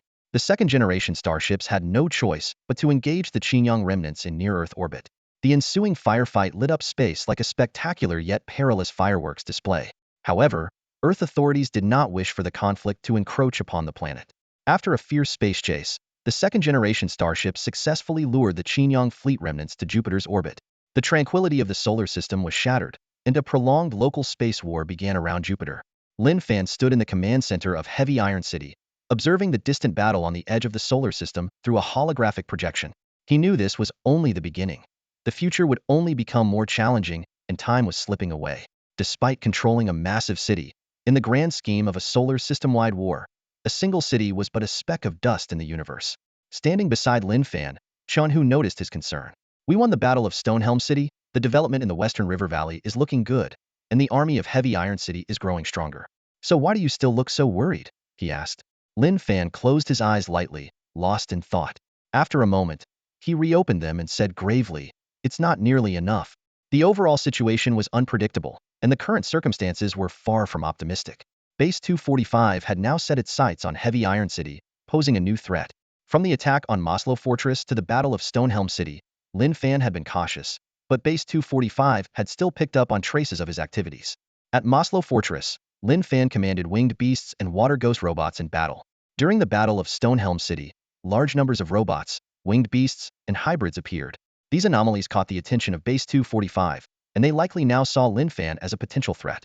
Lin Fan, in turn, felt the pressure from Base 245. A city as large as Heavy Iron City could never remain completely hidden. Base 245's deployment of the Gadfly robot to assassinate Lin Fan demonstrated their anger and resolve. Lin Fan knew that if Base 245 hadn't been severely weakened in the Battle of Stonehelm City, they would have already launched a direct assault on Heavy Iron City. Although Heavy Iron City had grown stronger, any full-scale war would result in mutual destruction, potentially wiping out everything they had worked so hard to build. Lin Fan turned to Chen Hu, his tone resolute. "Old Chen, Heavy Iron City cannot live under the threat of Base 245 forever, and neither can the Western region." Chen Hu frowned. "That's true, but we're talking about a whole base here. What can we do?" A determined look flashed in Lin Fan's eyes. "I've had a plan for a while." "Let's hear it," Chen Hu said, intrigued. "Take it down," Lin Fan said decisively. "What?" Chen Hu's eyes widened in shock. "A whole base is no small feat, are you sure about this?" "I'm sure," Lin Fan replied firmly. "If we don't act now, once Base 245 recovers, we'll be at a huge disadvantage. Our robot army and hybrids won't stand a chance. Besides, after the Battle of Stonehelm City, they'll be even more vigilant." Chen Hu nodded thoughtfully. "You're right, but winning won't be easy." "I'll figure something out," Lin Fan said, walking over to the damaged radar. His pupils displayed a holographic projection, showing his latest status. After the Battle of Stonehelm City, he had captured 2,000 scrapped robots and gained nearly 200,000 scavenging points.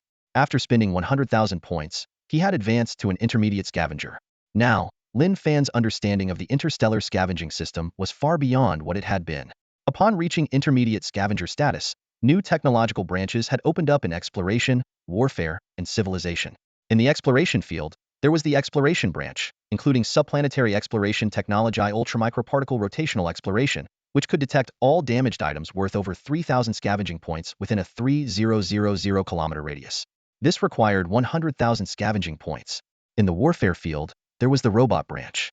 Besides basic primary civilization robot repair and control technology, there was also robot self-reformation technology. Robots could continuously record and analyze data during combat to achieve machine learning, also requiring 100,000 scavenging points. In the exploration field, the starship branch appeared, with the first skill being primary civilization small starship repair technology for micro or small starship repairs, requiring 500,000 scavenging points. In the civilization field, there was the language branch, which included superspecies consciousness simulation for intelligent beings, and a primary civilization language database that could understand the languages of many primary civilizations, requiring 50,000 scavenging points. Reaching intermediate scavenger status, Lin Fan had barely touched the door to interstellar scavenging. However, each technology required a significant amount of scavenging points. Currently, he had just over 100,000 points left. As an interstellar scavenger, exploration technology was indispensable. Lin Fan fell into deep thought, weighing his next move.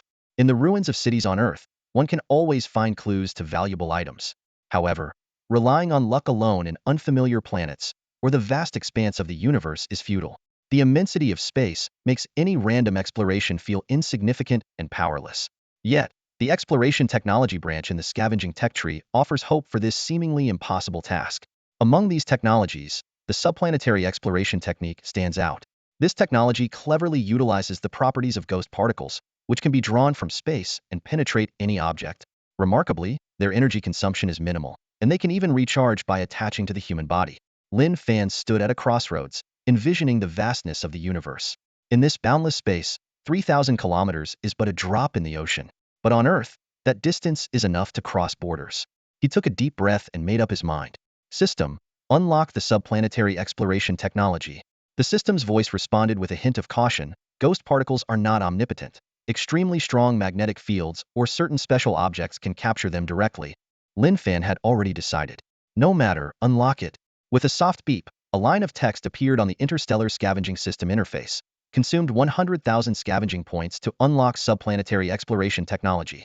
These substantial scavenging points were hard-earned, the result of the arduous battle of Stonehelm. The Titan robot detonated a nuclear bomb, destroying the robot army and crushing the remaining enemies. Afterward, thousands of half-humans worked tirelessly for nearly a month, transporting the heaps of discarded robots back to Heavy Iron City, accumulating such a large number of scavenging points. If Lin Fan had scavenged alone, he might never have reached this number in his lifetime. Although ghost particles are invisible to the naked eye, Lin Fan could clearly sense them through the holographic projection. The system asked again, "Would you like to activate it now?" "Yes," Lin Fan answered decisively. As soon as he spoke, over a dozen invisible ghost particles began to swirl around him, then vanished instantly. Within just a second, a marking appeared in Lin Fan's pupils. Unexpectedly, the first detected target was the second-generation starship he once served on Fushing. It was located 14.5 north-northeast, 2,312 kilometers away, in the direction of the northern human city, Beikong. Lin Fan sighed. Although the Fushing survived the initial battles due to his commandeering, it ultimately couldn't escape being scrapped in the prolonged war. Given Earth's nascent space technology, this starship only held a scavenging value of 8,000 points. Next, the second marking appeared. This was a severely damaged main micro-starship from the Fourth War, the space mining ship from the Sheep constellation, with a scavenging value of 15,000 points. It was located at base 245 on the Sheep constellation. Lin Fan furrowed his brow, realizing the high difficulty of obtaining this target. He held his breath, waiting for the third marking. When it finally appeared, Lin Fan felt slightly disappointed. It wasn't a complete target, but a broken robotic weapon located in Sanong City. However, upon seeing the scavenging value displayed, he was shocked that it was as high as 3,500 points. Examining the mark closely, Lin Fan suddenly exclaimed, "It's its severed arm. That guy." This arm came from a terrifying entity that first appeared on Earth during the Fourth War with the Sheep constellation people. Although it only appeared briefly, the scene of its destruction was indelibly imprinted in the memories of every survivor, becoming an inescapable nightmare. It was ultimately destroyed in the northwest city of Sanong. Now, Sanong City lay in ruins, half swallowed by the desert.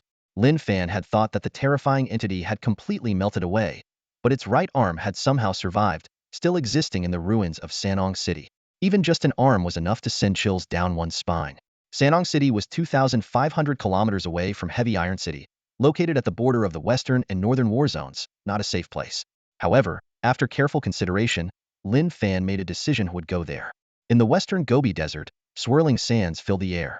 Amidst the dead silence and desolation, a heavy-duty truck sped northwest, kicking up a cloud of dust.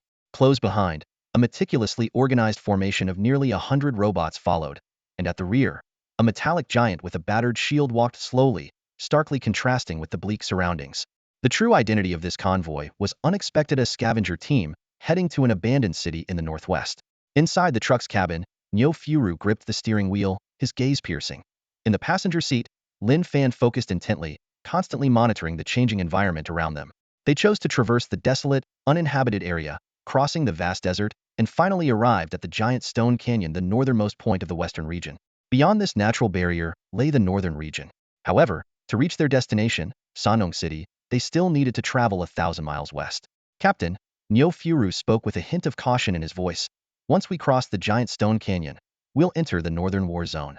I've heard things aren't too peaceful there lately. Lin Fan frowned slightly but responded firmly, we can't wait any longer. We have to see this through. The heavy truck slowly drove into the canyon, towering rock walls standing on either side. Suddenly, a massive winged beast descended from the northern sky, landing with a thud in front of the truck, kicking up a cloud of dust. This winged beast was none other than Hong Pao. Lin Fan quickly got out of the truck and established a superspecies consciousness simulation with Hong Pao. Before he could inquire, Hong Pao conveyed an unsettling message. Trouble ahead. A few kilometers from the canyon, human armed forces detected. This news puzzled Lin Fan. The area around the canyon was supposed to be uninhabited, and the northern battlefield was miles away. Why would there be armed forces here? At that moment, Titan and the other robots caught up. Lin Fan realized that if these robots were discovered, it could spell big trouble. He decisively ordered, evade, evade, hide in the mountains. The robots received the command, but the steep terrain made climbing difficult. Seeing this, Titan swung its massive shield, smashing a gap into the rock wall. The robots quickly climbed through this makeshift passage to the mountain top, hiding behind rocks and cautiously observing the canyon. Due to its large size, Titan could only cover its metallic head with a boulder, leaving one eye exposed to vigilantly scan the surroundings. Minutes later, rumbling noise came from the distance. Through the swirling dust, 3 large tanks equipped with dual electromagnetic cannons slowly approached, their barrels rotating as if searching for something. Not wanting any complications, Lin Fan signaled Nyo Furu to park the heavy truck at the edge of the mountain to let the tanks pass. Captain, what do you think these people are doing here? Why would they show up in this place? Nyo Furu asked in a low, puzzled voice. No idea, Lin Fan replied, his brow furrowed. Let them pass quickly. We can't afford to let them notice anything unusual. Just as the 3 tanks were about to pass, a screeching brake sound pierced the air. One of the tanks came to a halt. Stopped? What are they up to? Nyo Furu asked in surprise. Before he could finish, a young soldier emerged from the tank, striding toward the truck. He raised his electromagnetic rifle and banged on the door, barking, Scavengers, open the door. That's an order. Lin Fan was taken aback, but tried to remain calm. Young man, what do you want? The young soldier, clearly from the northern war zone, was young but had a fiery temper. His attitude infuriated Nyo Furu, who couldn't hold back. Hey, kid. Who do you think you are, talking to Captain Lin like that? Captain Lin? The young soldier sneered. What does a scavenger captain amount to? He circled to the driver's side, glaring at Nyo Furu, and demanded, You, a scavenger, dare speak to me like that? Tell me, where are you from? Nyo Furu, bristling with anger, stood tall and replied confidently, So what? We're from the western province, New Shikuiching, Scavenger Team 1523. The young soldier was momentarily stunned, not expecting such a defiant scavenger. He continued to press. What are you doing in the northern war zone? On a mission.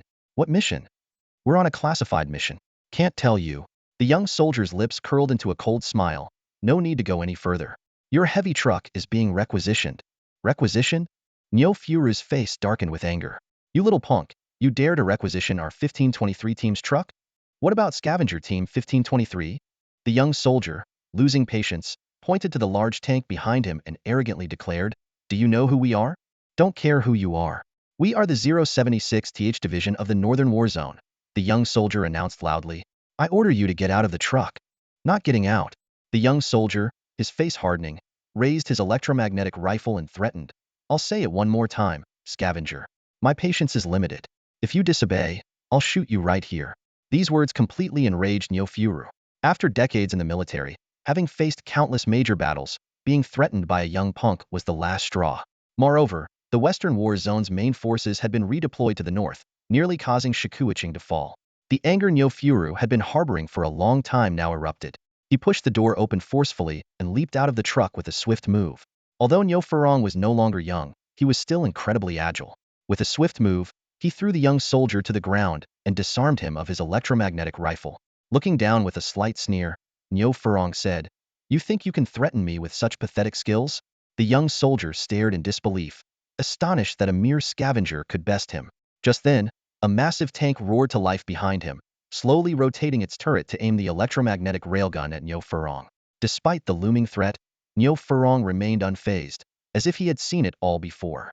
The young soldier, struggling to get up, muttered, "There's a tank behind you, Scavenger. Do you still dare to lay a hand on me?" Suddenly, a few pebbles rolled down the canyon, making a faint sound. Lin Fan quickly stepped forward, grabbed Nyo Furong's arm, and whispered, "Old Nyo, let it go. I don't want to cause any trouble here." Hearing this, the young soldier exhaled in relief, a smug expression returning to his face. "Smart move," he said. Lin Fan looked at him impassively and said coldly, "In times like these, I have no desire to hurt you." The young soldier snatched the electromagnetic rifle back from Nyo Furong and scrambled into the tank. Neither he nor the officer inside knew that just moments ago, robots perched atop the canyon were ready to destroy their tank. Then, an officer emerged from the tank, impatiently saying, "Scavengers, what are you waiting for? Join our ranks. Why are you heading west instead of fighting in the northern war zone?" "To rescue hostages," Lin Fan replied curtly. The officer explained, "We discovered a large group of thieves in the desert. They operate at night and have stolen supplies from our convoy." Lin Fan pondered for a moment and then asked, "Are these thieves small and sneaky?" "How did you know?" the officer asked, surprised. "According to our intel, they don't seem human."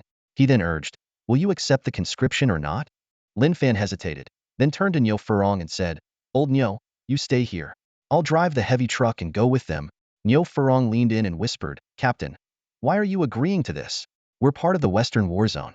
What authority does the 076th Regiment have over us?" Lin Fan whispered back, "For now, we're still pretending to be scavengers. The Northern War Zone is not like the Western one. We can't blow our cover. Besides, I'm curious about those mysterious thieves in the desert." Nyo Furong frowned and said, "But just looking at their arrogant faces makes my blood boil." "Let it be. I'll go with them and check it out." "It won't be a problem," Lin Fan reassured him. "Leave the robot squad to you. Hide them at the abandoned dam north of the canyon. Make sure they're well hidden." "Got it. Don't worry." Nyo Furong nodded. Lin Fan added, "This will be tough. But once the Northern War starts, the military will activate emergency communications. Contact me if anything happens." Nyo Furong nodded solemnly. Lin Fan boarded the heavy truck and followed the tank out of the canyon, heading southwest. Nyo Furong led the robots for several kilometers to the abandoned dam west of the canyon. The dam had been in ruins for nearly half a century, its towering structure and dried-up river making it an ideal hiding place. The robot squad would remain there, awaiting Lin Fan's orders. As night fell, 3 tanks parked under a large boulder in a concealed valley. 8 or 9 soldiers gathered in a circle, whispering among themselves. Lin Fan keenly sensed that their target was likely the nearby small city of Yowu. This city had long been destroyed, holding no industrial value or strategic importance. Lin Fan pondered deeply. What could those nocturnal thieves in the western desert be after in the ruins of Yowu City? Yowu City, located 100 kilometers southeast of the canyon, is a key transportation route for the western and northern battle zones. 3 imposing tanks rumbled into the long-abandoned small city, followed closely by a heavy truck. The houses in the city were dilapidated and low, the streets deserted, a scene of utter desolation. Lin Fan sat in the truck, his eyes scanning the surrounding ruins, filled with doubt. How could there be thieves in such an abandoned city? He murmured to himself, sensing something was amiss. Suddenly, a muffled sound broke the silence. The lead tank rolled over a stone slab, triggering a hidden bomb beneath. Although the explosion wasn't powerful, the tank's treads were slightly damaged, and its massive body trembled. Lin Fan's wristband lit up, displaying a message from the tank commander. "They're very weak, not worth worrying about. Follow me." The message deepened Lin Fan's confusion.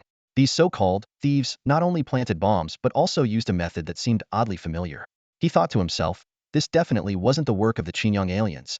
They wouldn't use such crude tactics. Suddenly, several shadows flitted in the distance, peering out from the buildings. Upon seeing the tanks, they fled in panic. "Spotted them, chased them." The tank commander's voice came through again. Lin Fan frowned. Those shadows were clearly not human, but half-humans. He had long suspected that anyone stealing in such ruins couldn't be Qingyang aliens or humans.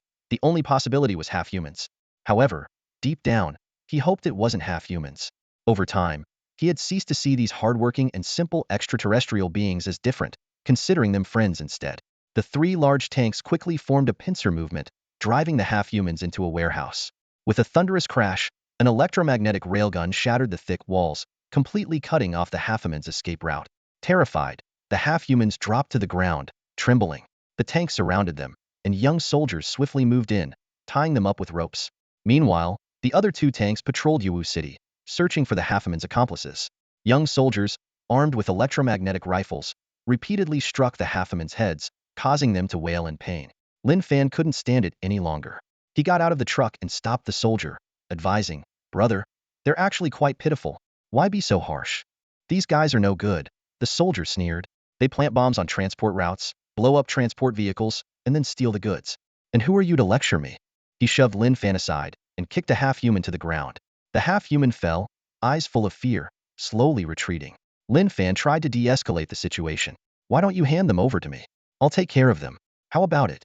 Get back in your truck," the soldier retorted dismissively. Lin Fan frowned. Yowu City had long been abandoned, and he had never heard of half-humans appearing here before. He knew that half-humans generally avoided contact with humans. Despite Yowu City's remote location, humans occasionally passed through. He couldn't understand why these half-humans were so bold, not only appearing here but also daring to rob. As night fell, a cold wind blew. The tank soldiers lit a bonfire for warmth, while Lin Fan stayed in the heavy truck, vigilantly observing his surroundings. He felt something was off. While the tanks might withstand ordinary bombs, the heavy truck was another matter. "Be careful tonight.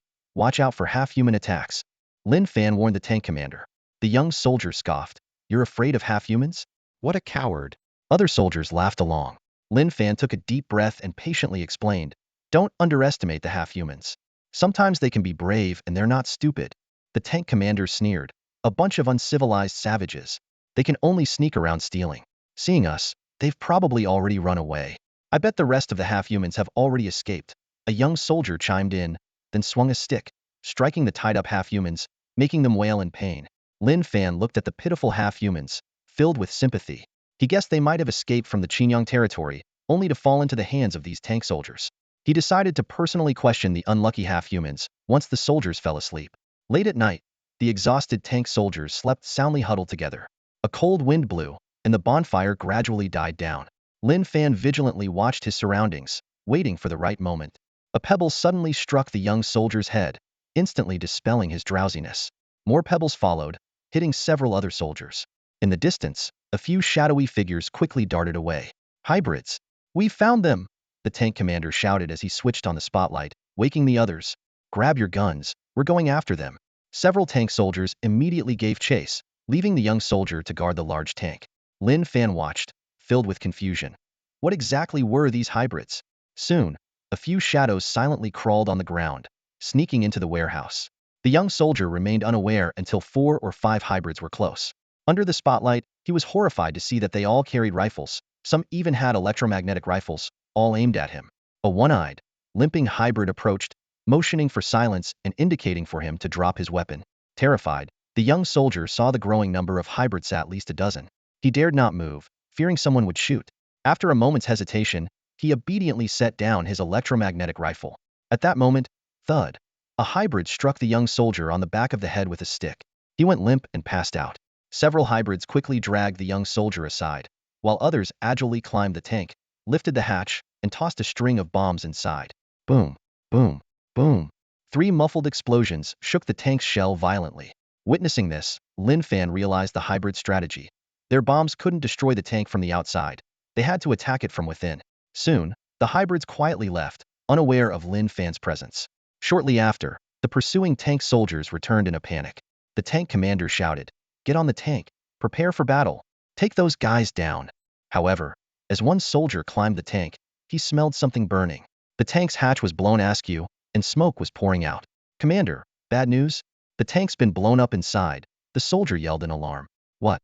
Those bastards!" The tank commander fumed. "We fell into a trap. How can these hybrids be so clever?" "No choice, find cover and prepare for battle." They took cover behind the tank. One soldier fired a small flare, illuminating the entire area around the warehouse. The tank soldiers' faces turned pale. They finally saw the situation. Armed hybrids were everywhere inside abandoned buildings, at intersections, in every corner. They were surrounded. At that moment, a dozen mining vehicles slowly approached, mounted with heavy machine guns. More hybrids swarmed in, encircling the warehouse completely. The tank commander barely peeked out when bang, bang, bullets hit the tank. They were trapped. If they fired, they'd be riddled with bullets. The limping, one-eyed hybrid approached. Scarred all over, missing an eye and limping, he showed no fear facing the tall human soldiers. He pointed at the tank commander's electromagnetic rifle, speaking in hybrid language. "What's he saying? He wants us to surrender our weapons, a tank soldier replied. Commander, maybe we should surrender. The tank commander's face darkened. We, the 076th Tank Battalion, surrender to hybrids? Never, he roared. But he knew these weren't ordinary hybrids. There were thousands of armed hybrids, hundreds of guns aimed at them, plus heavy machine guns. If a firefight broke out, the tank soldiers wouldn't stand a chance. Though hybrids weren't as hostile to humans as the Xinyangians, the current situation called for swallowing their pride to stay alive. After a moment's hesitation, the tank commander reluctantly said, "We have no choice. Drop your weapons, let's stay alive." He sighed and ordered his men to drop their electromagnetic rifles. Several hybrids quickly moved in, confiscating the soldiers' weapons. Then, each tank soldier was struck on the head, knocking them out. More hybrids came with ropes, tying up the 7 or 8 tank soldiers. The hybrids began whispering, pointing at the heavy truck where Lin Fan was hiding. The limping hybrid approached the truck, knowing full well there was a human inside. He shouted in hybrid language, signaling for them to open the door and surrender. Creak, the truck door slowly opened, and a tall figure stepped out. The limping hybrid's face changed drastically, his body trembling. "Ulu!" he shouted in a hoarse voice. Suddenly, a half-human warrior named Gongshi appeared before Lin Fan, catching him off guard. Gongshi embraced Lin Fan tightly, tears streaming down his face. Through a mental connection, Gongshi choked out, "Master, we have been searching for you, and finally, we have found you." Lin Fan, surprised, asked, "You've been looking for me?" Gongshi nodded affirmatively and explained, "Yes, we only knew you came from the east of the Red Valley Mountains, but we didn't know the exact location. I led them from the Gushi mines, migrating southeast for thousands of miles, and finally arrived at this ruined city." Lin Fan was stunned by the revelation. He realized that the half-humans' raids on caravans in Youwu City were somehow related to him. Noticing Gongshi's injured leg, he asked, "What happened to your leg?" Gongshi replied, "It got crushed by a collapsing wall when Maslow Fortress was evacuated." Feeling guilty, Lin Fan said, "It's my fault. I couldn't get you out safely during the battle at Maslow Fortress." Gongshi, trembling with emotion, firmly stated, "No, it was my own choice and it was my honor." Looking around at the dense group of half-humans, Lin Fan asked, "What's their story?" Gongshi began to explain, "It's a long story. After Maslow Fortress fell, the remaining half-humans, including myself, were recaptured and sent to the Gushi mines in the north. A few months ago, something strange happened." "What happened?" Lin Fan inquired. Gongshi excitedly explained, "Overnight, most of the forces at the Gushi mines were withdrawn. I believed it was you answering my prayers, that you wouldn't abandon me. That night, in your name, I called for all the miners to revolt." Lin Fan, astonished, asked, "You revolted in my name?"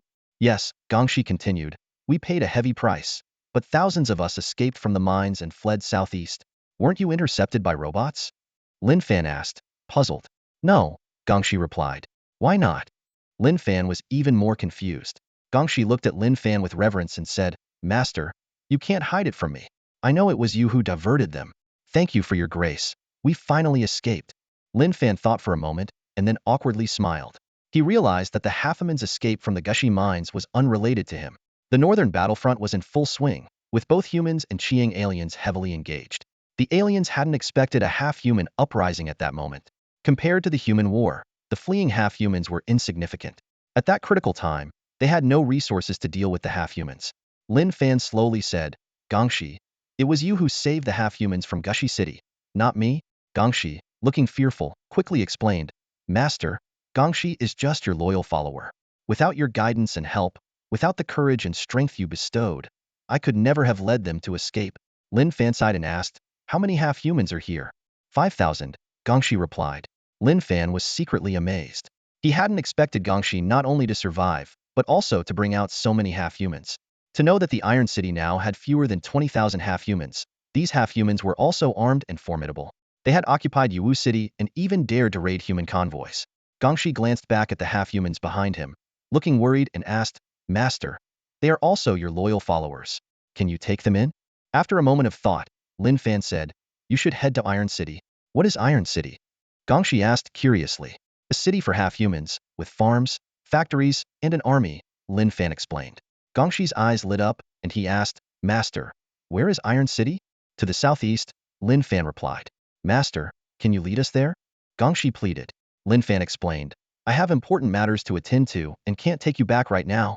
Gongshi immediately declared, "You can take us with you. We will be your warriors." Lin Fan shook his head and said, "No, The northern battlefield is different from Maslow Fortress. One mistake, and you could all be wiped out. He paused and then continued. Leave Yowu City and head south for 100 kilometers. Wait for me there, and I will take you to Iron City. Gongshi was overjoyed and exclaimed, Thank you, Master. We finally have a home. The warehouse was crowded with half-humans, who looked on in astonishment and confusion. They couldn't understand why Gongshi seemed almost enchanted after meeting this human, sometimes excited, sometimes fearful. To them, Gongshi was a brave and unyielding hero, the savior of the half-humans from the Gushi mines. At this moment, a young half-human couldn't hold back any longer. He cautiously glanced at Lin Fan, then slowly approached Gongshi and whispered in his ear.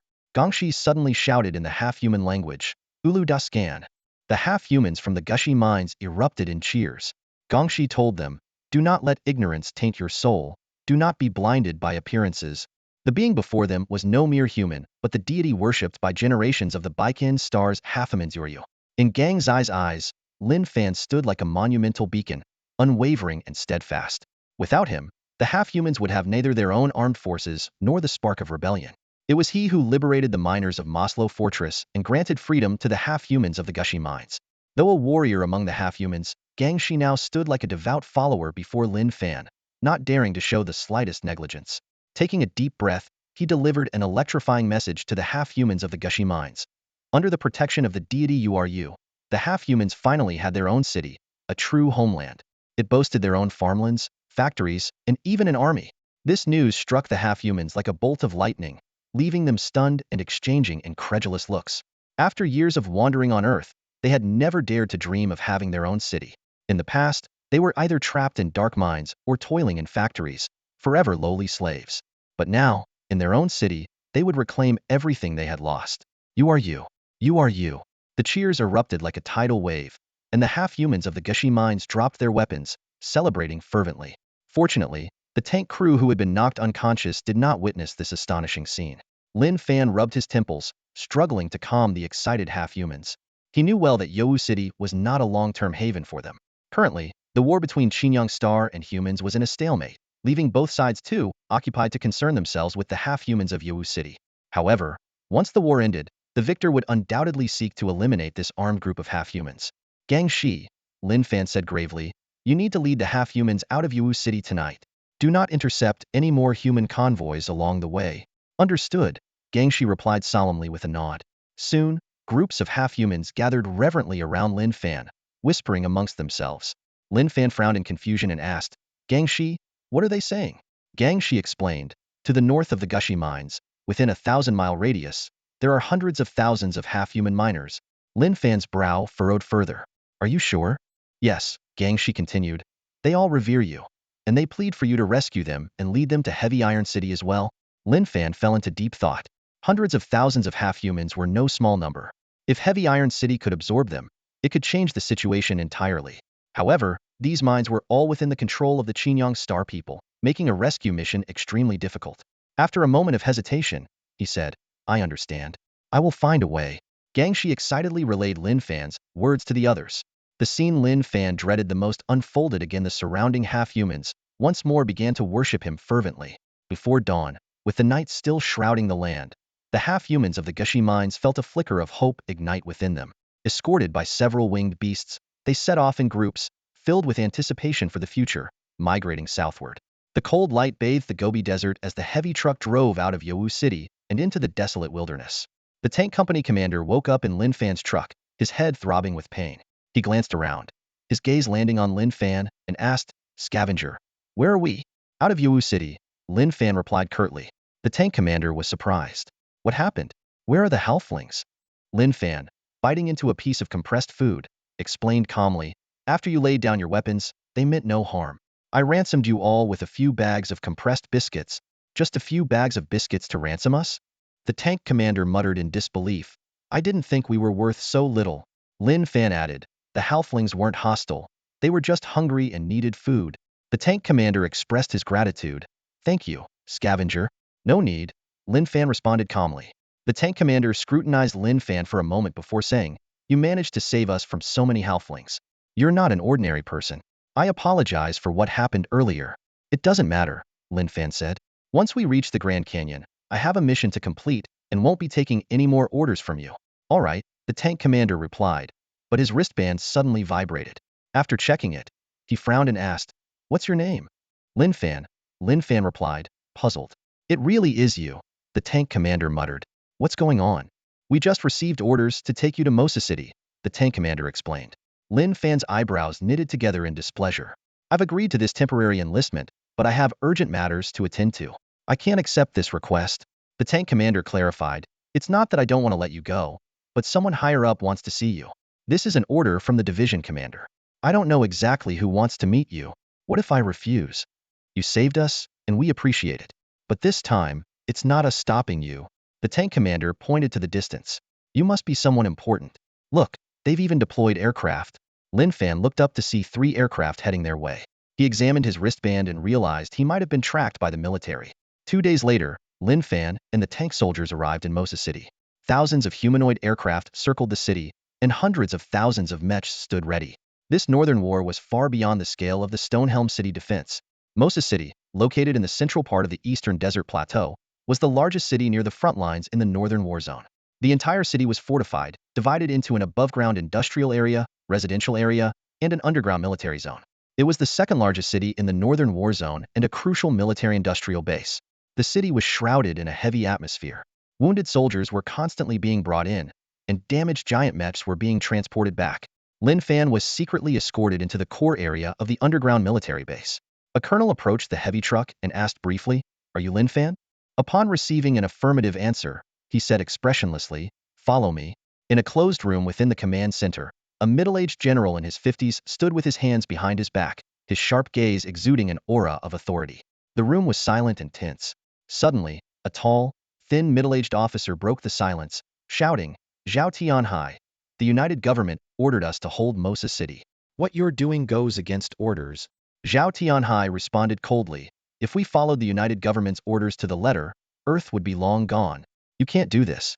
"I am the commander of the Northern War Zone," the middle-aged general insisted forcefully. Zhao Tianhai remained firm. "I have authorization from the leader. From now on, you are no longer in command of the Northern Desert battlefield. I will oversee everything personally." The tall, thin officer gritted his teeth and stormed out. The others exchanged glances and whispered among themselves. Someone cautiously asked, "Sir, isn't this a bit too risky?" The war had been raging for months, consuming vast amounts of energy and resources. In the command room, the middle-aged General Zhao Tianhai's face was grim as he spoke slowly. "If we drag this out any longer, our endgame strategy will be unsustainable. I was appointed in a crisis, and this is the only way to break the deadlock." He paused, his brows furrowing. "But if the Mo Bay defensive line falls, Masuwa City will become an isolated stronghold, and the situation will be dire." Zhao Tianhai spoke firmly, "Rest assured. If the Mo Bay line is breached, I will personally lead the remaining troops to defend Masuwa City. We must end this war within a month." A deputy quietly reminded, "Commander, although you have the support of the leader, the Song family wields considerable power. Your current position is precarious. If Masuwa City falls, the public backlash will be overwhelming." With a calm expression, Zhao Tianhai replied, "Don't worry, I'm mentally prepared for that." Just as he finished speaking, the electromagnetic door of the command room opened, and 5 lieutenant generals filed out. Lin Fan was taken aback. These were key figures commanding entire corps. A colonel signaled to him, "You can go in now, the commander wants to see you." Lin Fan passed through security and walked in slowly. Upon seeing him, Zhao Tianhai's tense expression slightly relaxed. "Your name is Lin Fan." He gestured for Lin Fan to sit. "Commander Zhao?" Lin Fan was surprised. "What brings you to the Northern War Zone?" Zhao Tianhai explained. "The Northern War has reached a stalemate, and I've been temporarily appointed as the commander." He scrutinized Lin Fan. "Do you know why I wanted to see you?" Lin Fan shook his head. "No idea. Someone like you wouldn't normally summon a scavenger like me." Zhao Tianhai chuckled. "I'm here to settle a score. You ran off with my goddaughter. How can you say we have no connection?" "Goddaughter?" Lin Fan suddenly understood. "Wang Kiki is your goddaughter?" "That's right." Zhao Tianhai nodded. "I've wanted to meet you for a while, but you've always been in the no man's land. I didn't expect you to come to the Northern War Zone this time." Lin Fan pondered. "It seems you care a lot about my relationship with Kiki. If you wanted to deal with me, why go to so much trouble?" Zhao Tianhai's expression turned serious. "I've investigated you, and you seem okay. I don't want Kiki to marry into the Song family. Instead, I hope you can be with her. You're her godfather. Yet you want her to marry a scavenger like me?" Lin Fan was puzzled. Zhao Tianhai explained. "This has nothing to do with your status. The marriage between the Wang and Song families isn't as simple as it appears. It's a dangerous political alliance that I must prevent. He looked Lin Fan in the eye. Have you ever wondered why, on the eve of an apocalypse, the Song family is still keen on allying with the Wang family? If the Wang family ties itself to them, no one will be able to check their power. Seeing Lin Fan's lingering doubts, Zhao Tianhai continued, in short, I'm here to help you. Given the current crisis, I'm officially enlisting you in the military. With some military achievements, you'll be promoted to an officer. After all, the Wang family has some reservations about a mere scavenger. Lin Fan took a deep breath. While it was advantageous to gain the favor of the war zone commander, he wasn't interested. He was well aware that being caught between Zhao Tianhai and the Song family could make him cannon fodder. Currently, he controlled Iron City and had a semi-robotic army. His priority was to head to Sanong City. Lin Fan declined politely, thank you for your offer, but I have no intention of becoming an officer for the United Government, nor do I want to get involved in your conflict with the Song family. I don't wish to be anyone's pawn. You are quite composed. Zhao Tianhai said in a deep voice, however, you don't have a choice. As the supreme commander of the Jingji war zone in the northern battlefield, I'm enlisting you. This is not a negotiation. Seeing Lin Fan's hesitation, Zhao Tianhai added, trust me, I, Zhao Tianhai, guarantee your safety. I solemnly promise that this is not for personal gain but for the greater good. How does this concern the greater good? Lin Fan was puzzled. Zhao Tianhai explained, even in these apocalyptic times, people's hearts are not unified. Before the final war breaks out, if those who only care about their own power and safety control the situation, the consequences will be disastrous.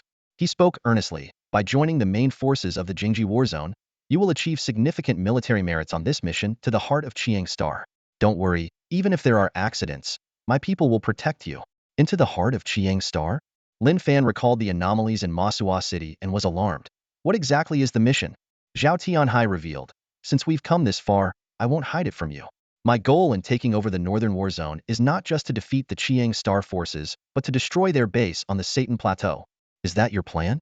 Yes, it's a rare opportunity, Zhao Tianhai explained. Almost everyone believes the Chiang Star army is invincible. But in reality, to draw the northern war zone into battle, their heartland has become vulnerable.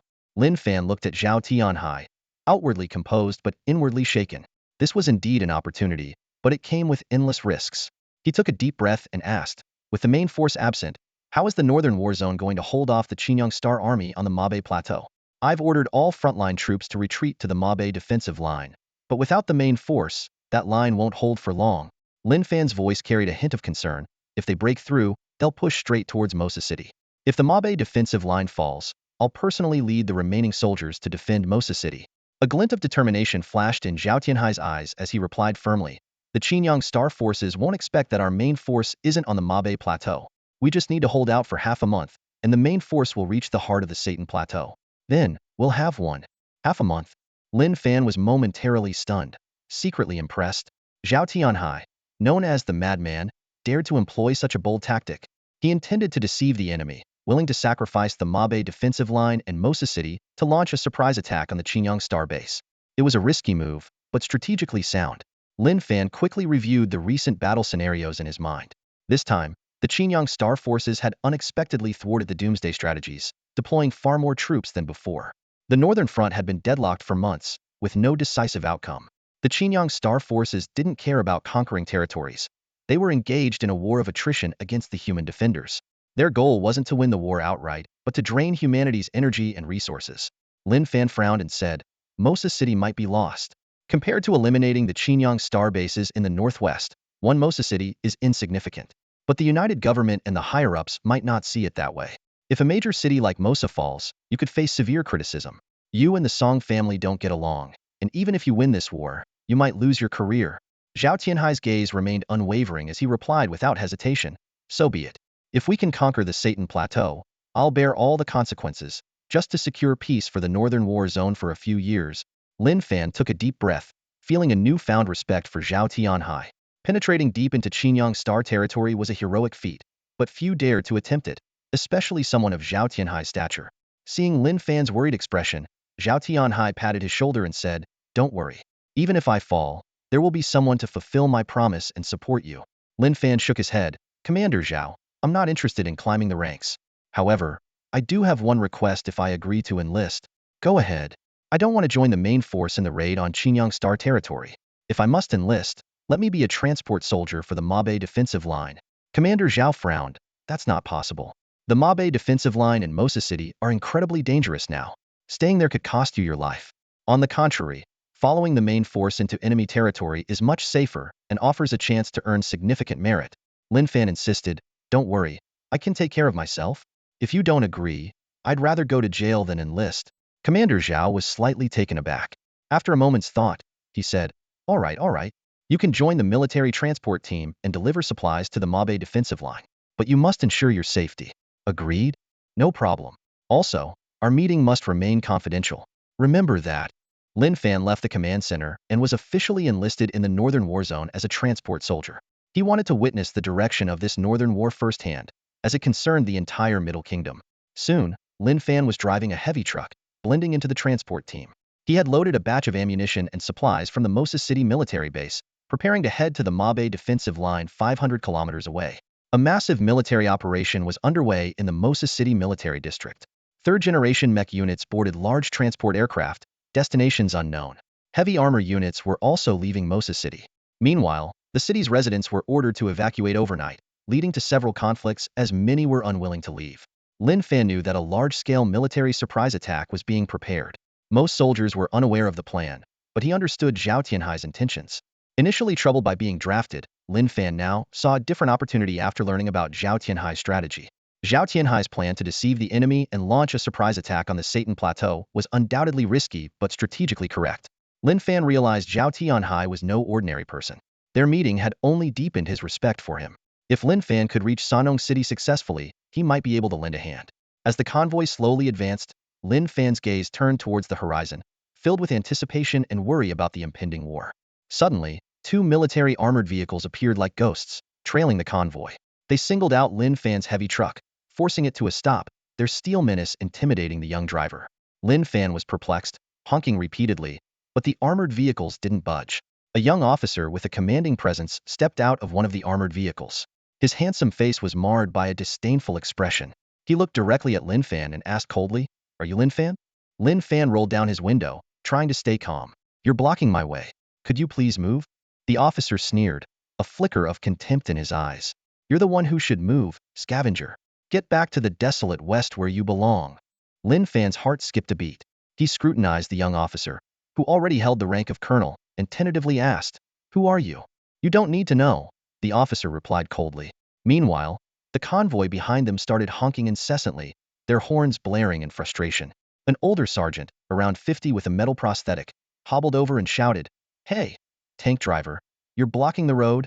The young officer turned back to Lin Fan, a sinister smile creeping onto his face. "Remember, scavenger, there are some people you can't afford to offend."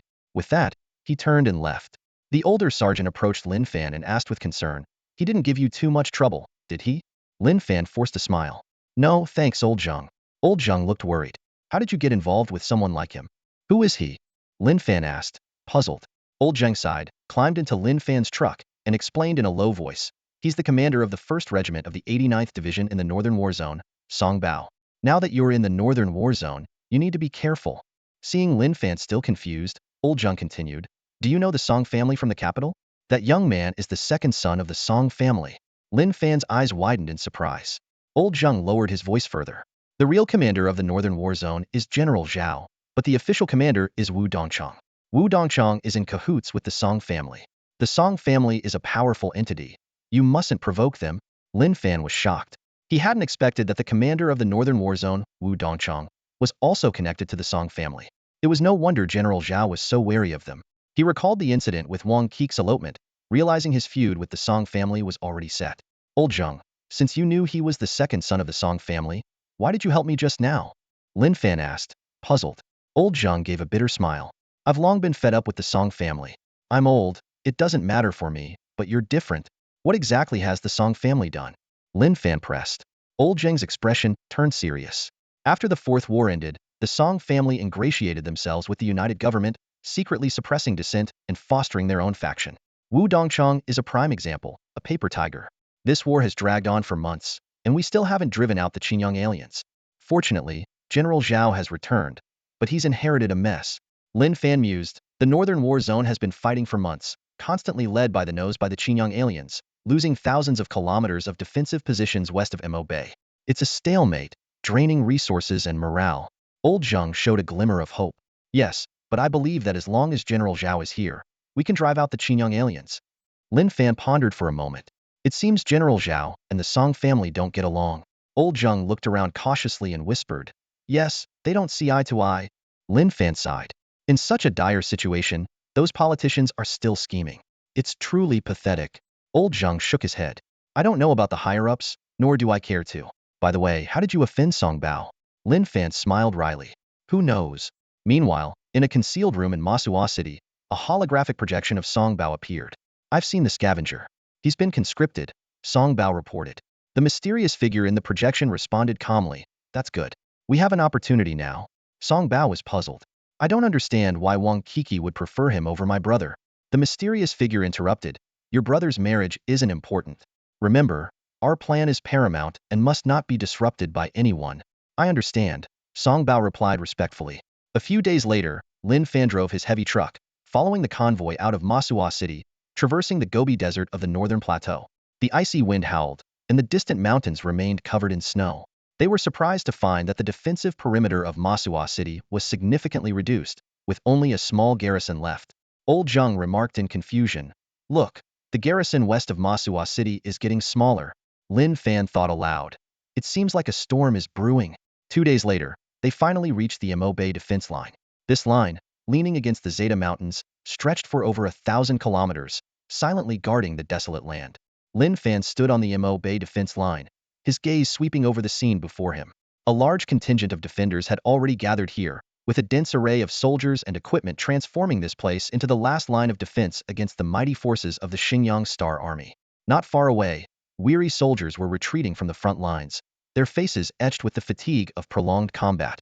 At the same time, a continuous stream of supply convoys, like ants, were delivering a vast amount of munitions to the defense line. Lin Fan noticed that the area was already bristling with heavy artillery, silently waiting for the imminent battle. The air was thick with tension, and every soldier's expression revealed the pressure of the life-and-death trial they were about to face. Lin Fan's thoughts drifted towards the vast lands to the west. He knew that Niu Furong had already bypassed the southern edge of the Mo Bay Plateau and reached the western front. He himself needed to leave soon to head to Sanong City. As dawn approached, the cold was biting. Lin Fan realized that in less than a day, the opportunity to leave the Mo Bay defense line would vanish. He recalled the recent battles. Wu Dongchang and the Xinjiang Star forces had been locked in a stalemate on the western front of the Mo Bay defense line, with both sides suffering heavy losses. However, a decisive order from the new commander, Zhao Tianhai, changed the situation and commanded all military forces west of the Mo Bay defense line to converge here, making this defense line humanity's last hope. As dawn was about to break, Lin Fan saw a convoy resting, preparing to return to Masua City once daylight came. At that moment, a lone heavy truck drove out from the Mo Bay defense line, heading westward, seemingly heralding an imminent turning point in their fate. On the western edge of the Ma Bay defense line, a deathly silence enveloped the desolate Gobi Desert. Scattered retreating troops trudged through the biting wind, leaving a trail of lonely footprints. Lin Fan drove a heavy truck, its roar piercing the stillness as he sped southwest. Suddenly, the sound of an engine roared behind him. A transport vehicle was in hot pursuit, and Lao Zheng's head poked out of the window, his voice cutting through the howling wind. Kid, why did you take off without saying anything? Lin Fan didn't slow down, responding through the communicator. Sorry, Lao Zheng, I've got urgent business. You should head back. No way, you have to come back with me. Lao Zheng's tone was resolute. Don't bother trying to convince me. I'm not going back.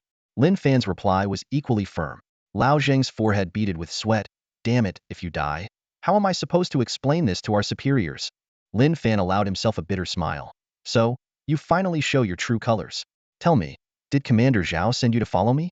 Realizing persuasion was futile, Lao Zheng sighed and changed tactics. All right, where are you headed? I'll just go with you. Lin Fan hesitated for a moment and then urged again. Go back, Lao Zheng. Nope, I'm not budging. If you don't return, then neither will I. If you die, I won't need to explain anything to Commander Zhao. Lao Zheng's voice carried a tone of finality. With no other choice, Lin Fan reluctantly allowed Lao Zheng to follow. The two vehicles drove side by side across the barren Gobi, surrounded by the wreckage of robots and defunct human mechas. The air was thick with the ashes and dust from nuclear fallout. Occasionally, the screeches of winged beasts echoed across the empty wilderness. Lao Zheng's voice crackled through the communicator, filled with astonishment. Kid, These things have been tailing us for 200 kilometers without attacking. It's downright eerie. Don't worry too much.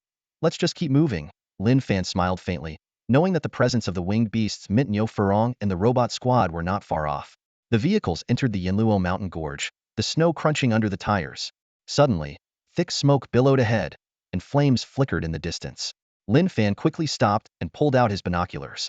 A large tank had been destroyed, flames still raging, with soldiers inside desperately trying to escape, their lives hanging by a thread.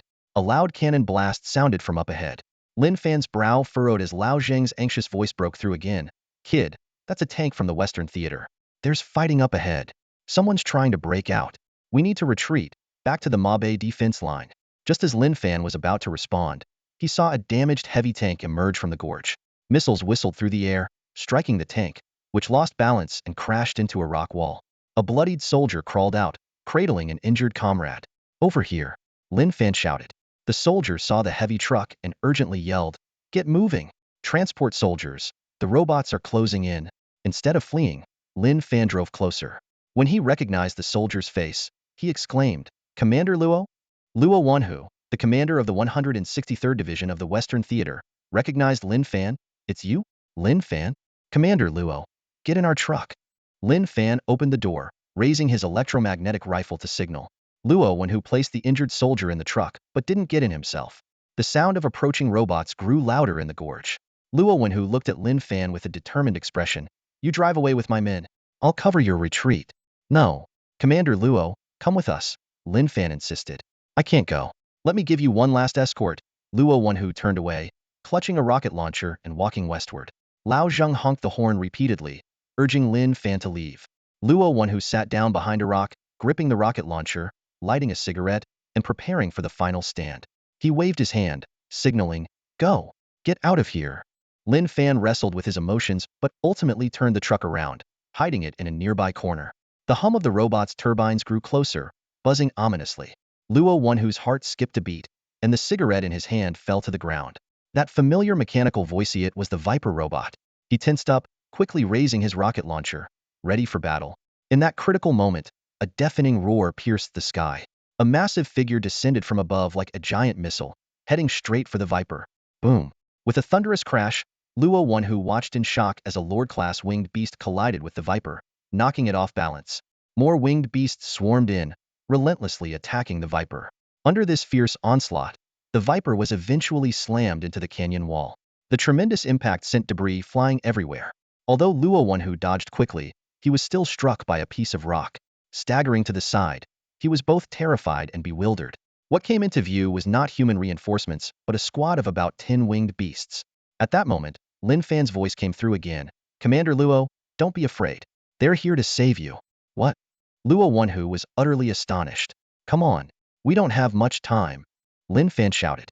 Luo Wanhu didn't hesitate any longer. He dropped the rocket launcher and ran toward the heavy-duty truck. Blood streamed down his back, leaving a stark red trail in the snow. Lin Fan rushed forward, lifting Luo Wanhu onto the truck, and floored the gas pedal, making the truck reverse. Old Zheng's voice came through the wristband. "Lin Fan, did you see that? What the hell just happened?" "I saw it," Lin Fan replied curtly. Old Zheng stared in disbelief at the winged beasts, rubbing his eyes vigorously. These creatures not only followed us all the way but also helped that officer in a critical moment. He didn't linger any longer, driving the transport truck to follow Lin Fan in retreat. Soon, a vast army of robots appeared in the distance, surging like a tidal wave. Luo Wanhu slumped in the passenger seat, covered in blood, looking utterly defeated. He was at the end of his rope, his eyes dull and lifeless, saying nothing. Suddenly, he coughed up a mouthful of blood and passed out. The winged beasts couldn't hold off the numerous robots. Seeing the heavy-duty truck retreat, they soared into the sky. Lin Fan floored the gas pedal, making the truck's engine roar. Old Zheng also pushed his transport truck to its limit, cold sweat dripping from his forehead. He knew that even one robot catching up could spell disaster for them. Missiles whistled through the air, exploding against the canyon walls. Fortunately, the winding canyon allowed the two trucks to narrowly avoid them. But the robot army on the other side was not slow, and they couldn't shake them off. Suddenly, a Viper robot appeared in the rearview mirror. Old Zheng's heart skipped a beat. Before he could evade, he heard a zzz sound as a white beam hit the transport truck's tire. The truck lost control, crashing into the canyon wall, with its safety system automatically protecting Old Zheng. Lin Fan slammed on the brakes, shouting, "Old Zheng, what happened? The tire's been hit. I can't drive." Old Zheng shouted through gritted teeth. "You go on." Lin Fan glanced at his wristband and said, "Hang on." He jumped out of the heavy-duty truck, ran to the transport truck, and yanked open the door, pulling Old Zheng out and hiding behind a large rock. As the Viper robot drew nearer, Old Zheng was about to speak when a deafening roar interrupted him. From the east side of the canyon came an earth-shaking noise, causing the ground to tremble. What is that sound?" Old Zheng muttered, his heart racing. When he turned to look, he was struck dumb. From the east side of the canyon, a colossal figure appeared. A giant robot, 60 meters tall, was rapidly approaching like an impenetrable wall. Seeing this behemoth, Old Zheng felt a wave of despair wash over him. He glanced back at the robots closing in from the west, his face ashen. They were trapped. Even if the heavy-duty truck was undamaged, escape seemed impossible. Thud, thud. The giant robot advanced step by step. It swung its massive metal shield, slamming it down towards them. The heavy-duty truck remained immobile. Old Zheng trembled all over, clutching Lin Fan tightly. "We're done for," Old Zheng exclaimed, his eyes almost bulging out.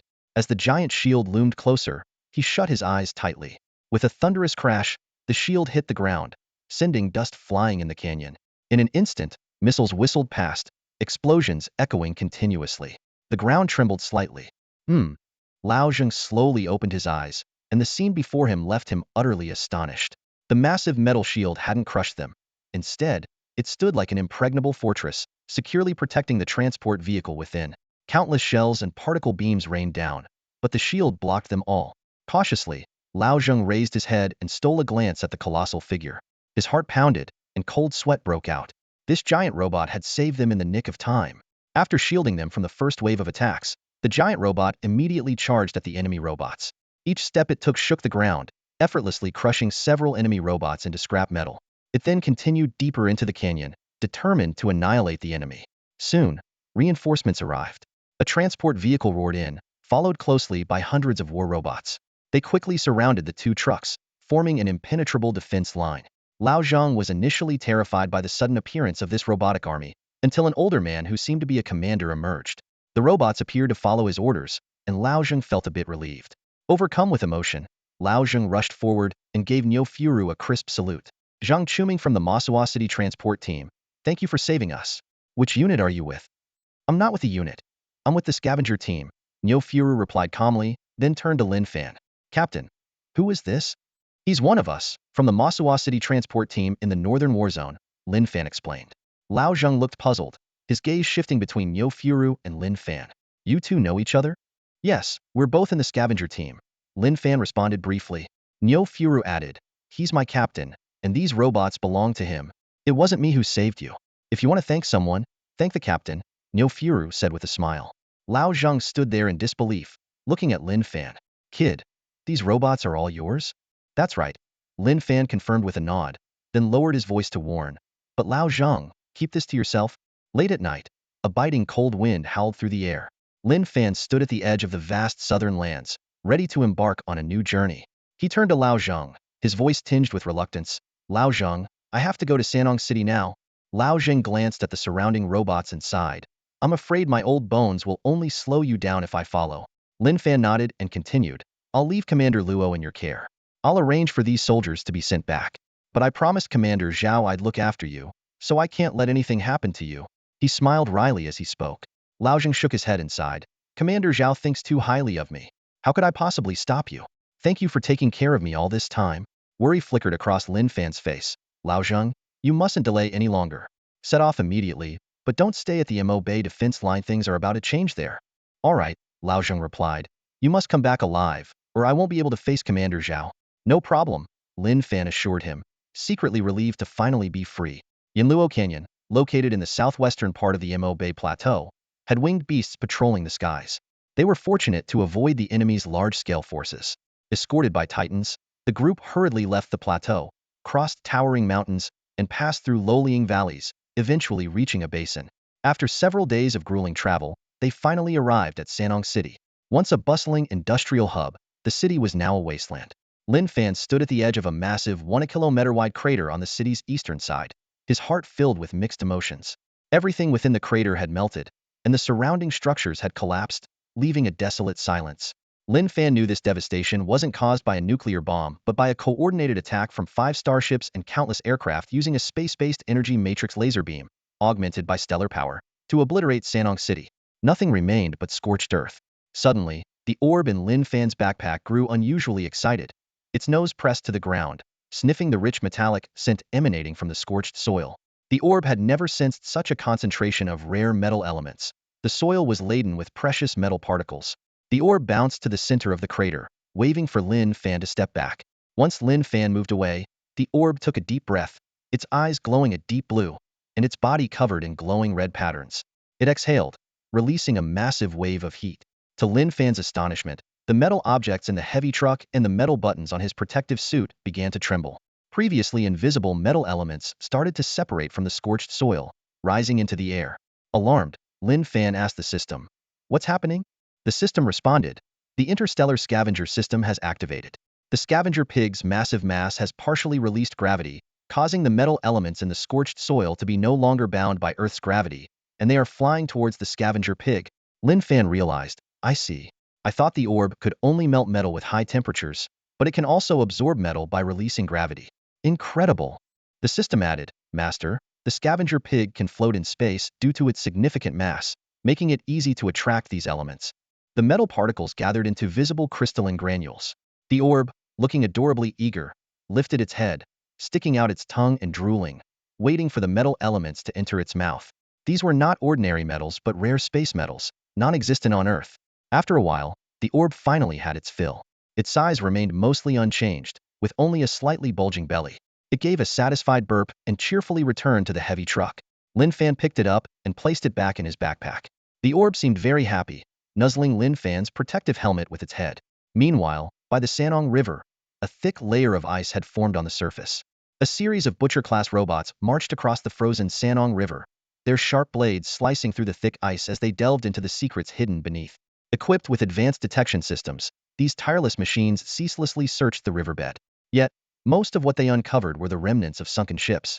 Despite possessing subplanetary exploration technology capable of converting coordinates to Earth's latitude and longitude, all satellites had been destroyed, leaving them reliant on magnetic field sensing for navigation. Unfortunately, subtle disturbances in the magnetic field in this area made precise location challenging. Just then, Niu Furong rushed over to report to Lin Fan, "Captain, the magnetic field disturbance near the dam seems stronger. We should check it out." Lin Fan's eyes lit up. He immediately drove a heavy truck to the dam. Upon arrival, they found that the Butcher-class robots had already chiseled a small hole in the ice, but nothing unusual was found underwater. After a moment's thought, Lin Fan speculated, after all these years, the target might be buried under the riverbed silt. Following his command, the colossal Titan-class robot approached the riverbank, raised its shield, and slammed it into the ice. Crack, crack, crack. A series of crisp, breaking sounds echoed as the ice within half a kilometer shattered instantly. The Titan-class robot slowly waded into the river, its depth reaching only its knees. Extending its arm into the silt, it seemed to grasp something and gradually hauled it ashore. The retrieved object was over 20 meters long, covered in mud and moss. Niu Furong asked curiously, "Is this it?" Lin Fan carefully wiped the surface of the object. As the mud fell away, a metallic texture emerged, gleaming gold in the sunlight. Suddenly, the interstellar scavenger system popped up a notification. Obtained the right arm of the Aberlongshan robot from the Qingyang Star civilization, earning 3,000 scavenger points. Lin Fan's excitement was palpable. This was indeed the legendary relic of Aberlongshan, a nightmarish entity that had once struck fear into human armies. It had lain dormant at the bottom of the Sanong River for years, far more complex than it appeared. Aberlongshan's terrifying power had swept through over a dozen human cities, leading to the destruction of Sanong City. It was also the only robot capable of downing starships, wielding unimaginable strength. Gazing at the severed arm, Lin Fan speculated that the United Fleet might have launched a surprise attack from space, first severing its right arm before ultimately destroying it. As the mud was completely cleared away, Aberlongshan's right arm was revealed in the twilight, its metallic shell still shimmering brilliantly. Yuanxiu, seeing the arm, excitedly circled around it, even drooling. Lin Fan quickly reminded, "Yuanxiu, this arm is for the Titan. You can't eat it." Hearing this, Yuanxiu restrained its impulse. Niu Furong closely examined the arm, marveling, "This metal is indeed extraordinary. I can't believe this is really the arm of Aberlongshan. Can it actually be fitted onto the Titan?" Lin Fan explained, "Although it can't fully unleash its power, it can be used to some extent." Neo Furong questioned. But the Titan-class robot seems formidable enough already. Lin Fan replied seriously, the Titan is indeed fearless against ordinary war robots. But this time, we're facing the Qingyang Star Army, which is far more formidable than what we encountered at Stonehelm City. Curious, Neo Furong said. I've only heard the name Aberlongshan, but don't know much about it. Lin Fan nodded. Of course, very few who saw Aberlongshan with their own eyes lived to tell the tale. Its power was both sinister and terrifying. Humanity paid a great price to destroy it. Now, we are about to unleash Aberlongshan's power once more. The modification of the robot began immediately. The Titan-class robot knelt on one knee, and Yuanchio climbed up its leg, transforming into a furnace. It patted its belly, yawned, and spewed out a string of seemingly fiery particles that danced in the air. Lin Fan, noticing these energy-emitting sparks, asked in confusion, "What are these things?" The system's voice responded, "These are molten bugs. They are derived from repair bugs, but more aggressive. Capable of easily cutting through metal, they can be used to fuse different objects." The molten bugs crawled onto the Titan's right arm, emitting intense heat. Lin Fan and Neo Furong felt the scorching waves. Despite the Titan's body being made of special alloy that had survived nuclear blasts, the alloy began to melt under the effect of the molten bugs. Soon, its right arm fell to the ground. At this moment, under Yuanchio's command, all the Butcher-class robots mobilized. Like a team of robotic workers, a squad of repair bugs steadily lifted the 20-meter-long right arm of the Aberlong god and precisely aligned it with the Titan's body. With a hiss, molten bugs sprayed intense energy, gradually fusing the divine arm with the Titan's torso. Once their task was complete, these heat-resistant little creatures swiftly retreated back into the shelter of their spherical haven, escaping the frigid external environment. The sphere didn't pause. It continuously emitted 2 streams of silvery metallic fluid, accurately covering the Titan robot's right arm. These were the true repair bugs, quickly splitting into nano-sized entities that burrowed into the Titan's right arm. Each repair bug had its own role, navigating between atoms. Some carried rare metal atoms, others bore negative electrons, and some propelled even smaller particles. They diligently repaired every component within the Aberlong god's right arm, precisely connecting it to the Titan's control elements. The work of the repair bugs didn't stop there. They also needed to comprehensively optimize the Titan's internal structure. Despite their minuscule size, each repair bug contained astonishing energy. The last batch of repair bugs, like a miniature army, carried crucial electronic components and launched an assault on the core control module within the right arm. In this microscopic world, it was as if a fierce battle was unfolding. After relentless efforts, the control module of the Aberlong god was finally conquered. Countless repair bugs sacrificed themselves to ensure the successful attachment of this new arm to the Titan. Fortunately, the sphere swiftly absorbed the molten metal shell of the Aberlong god, preventing the depletion of rare elements and preserving precious resources for future repair work. The winter solstice tundra was once the ultimate defense for the Satan base, boasting unimaginable anti-aircraft capabilities. Yet, on this frigid night, a monumental shift was quietly unfolding. Countless human transport aircraft bypassed the Baiken Plains, discreetly deploying the main ground forces from the northern and Jingji war zones to the area. The tranquility of the Baiken Plains was then shattered. Hundreds of thousands of mechs surged forward like a sharp blade, advancing southward with unstoppable momentum. They marched 2,000 kilometers, ultimately storming the winter solstice tundra. Despite the 3,000 kilometers separating the winter solstice tundra from the desert North Plateau, filled with countless reconnaissance outposts, the Qingyang aliens were completely caught off guard by this surprise attack. While the two armies were fiercely battling on the desert North Plateau, the human forces had stealthily maneuvered through the northern plains, suddenly appearing from the north on the winter solstice tundra. The unprepared Qingyang forces were taken by surprise, and within a single night, the seemingly impregnable defenses of the winter solstice tundra crumbled. Thousands of low-flying aircraft brazenly advanced towards the Satan Plateau base. The battle for the Satan Plateau had erupted. Flames of war began to spread across the heartland of Qingyang. It was only then that the Qingyang realized that all human attacks west of the desert north defensive line had been mere feints, meant to mask the true objective, the surprise assault on the Satan Plateau. Feeling deceived and enraged, they decided to abandon the stalemate and launch a full-scale counterattack. Meanwhile, the desert North Plateau was engulfed in flames, with endless fires burning and ash filling the sky. Yet, the city of Sanong remained eerily calm. The transformation of Titan continued for 3 days and nights. As the first rays of dawn broke, the newly modified Titan slowly rose, its imposing figure silhouetted against the morning light. Titan's right arm and left arm were strikingly different, emitting a faint yellow metallic sheen. Astonishingly, the right arm of the god of Aberon had been retrieved from the Sanong River, and the power of the god of Aberon was reawakening within Titan's body. Niu Farong carefully examined Titan and asked, Captain, are we heading back to Heavy Iron City now? Lin Fan shook his head and replied, No, we're going to the Desert North defensive line. Why? Niu Farong asked, puzzled. Lin Fan explained, You still don't know the truth about the Northern War. Zhao Tianhai has already dispatched the main forces from the Northern and Jingji war zones for a surprise attack on the Satan base. What? He's attacking the Satan Plateau? There are 4 terrifying bases there. Niu Farong exclaimed.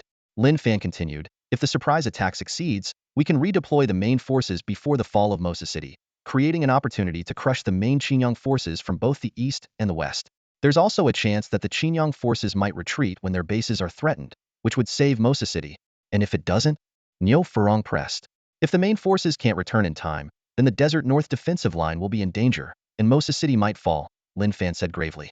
And that possibility is very high. Daring to fight like this? This is the worst-case scenario, Niu Farong said in surprise. Lin Fan explained. Commander Zhao had this plan from the start. He's betting on Mosa City and the Desert North defensive line. This Zhao Tianhai truly lives up to his reputation. He's a madman. Niu Farong remarked. Lin Fan nodded. He's a madman. But he always has a backup plan. Mosa City is just bait.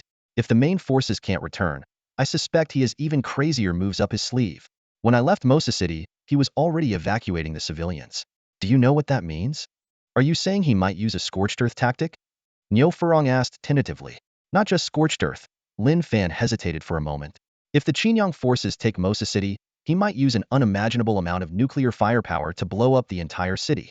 He wants to trade Mosa City for the Qingyang's 4 bases. Niu Farong was shocked. That's truly extraordinary.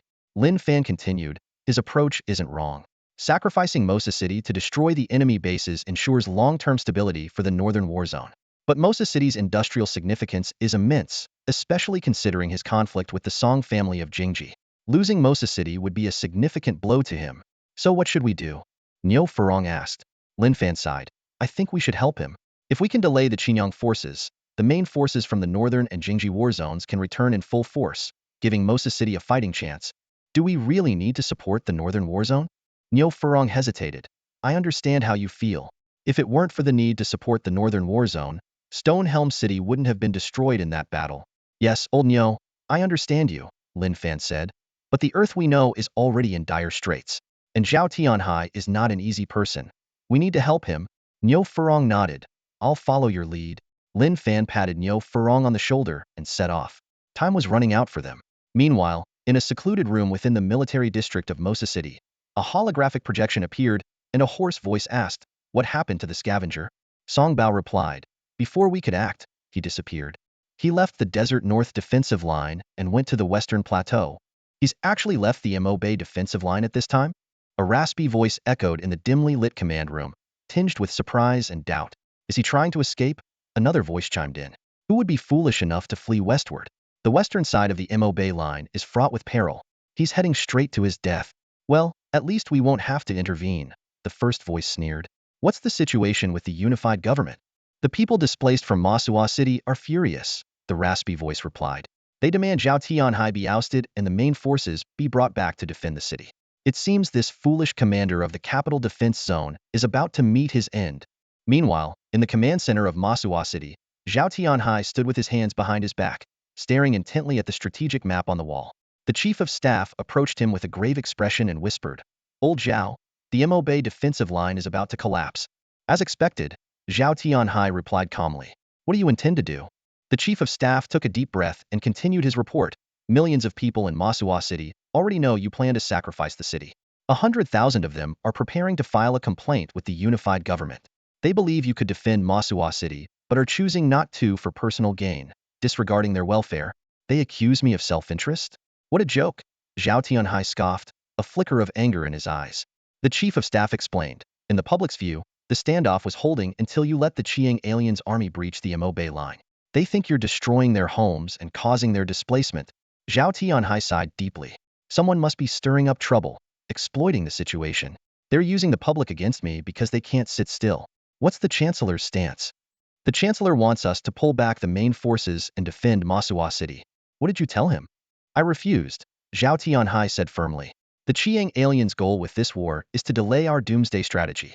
As long as the Satan Plateau exists, We'll face endless years of attrition that will eventually drain Masuwa City and the entire northern region. The chief of staff nodded in agreement. You're right. Now is our only chance to destroy the Satan Plateau base. The Chiang aliens' defenses are thin, and we've already taken one of their bases. If we stop now, all our efforts will be wasted. I understand. Compared to the Chiang aliens' foothold on the Satan Plateau, Masuwa City is insignificant. Then why try to persuade me? Zhao Tianhai asked. I'm just worried the public won't understand and someone will mislead them, the chief of staff said with concern. The Song family in the capital defense zone is truly malicious, using such tactics to bring you down. I think you should order the main forces back. A resolute glint appeared in Zhao Tianhai's eyes. I'm not a politician. My loyalty is to our nation. That's who I am, Zhao Tianhai, and that's my belief as a soldier. If I recall the main forces and miss this opportunity because of personal interests, how am I any different from them? Don't you think about yourself? Don't try to persuade me, Zhao Tianhai interrupted. The situation is becoming more urgent. Both soldiers and civilians are engulfed in negative emotions, losing faith, which is extremely dangerous. This war's significance goes beyond the conflict itself. Our nation needs a victory to lift spirits, unify the people, and reignite the belief in certain triumph. The chief of staff sighed. But if you fall, the chancellor will lose a crucial ally. Those people might seize the chance to attack. Zhao Tianhai pondered for a moment. Don't worry about the chancellor. I've got it covered. People say you're crazy, the chief of staff said helplessly. Yes, I am.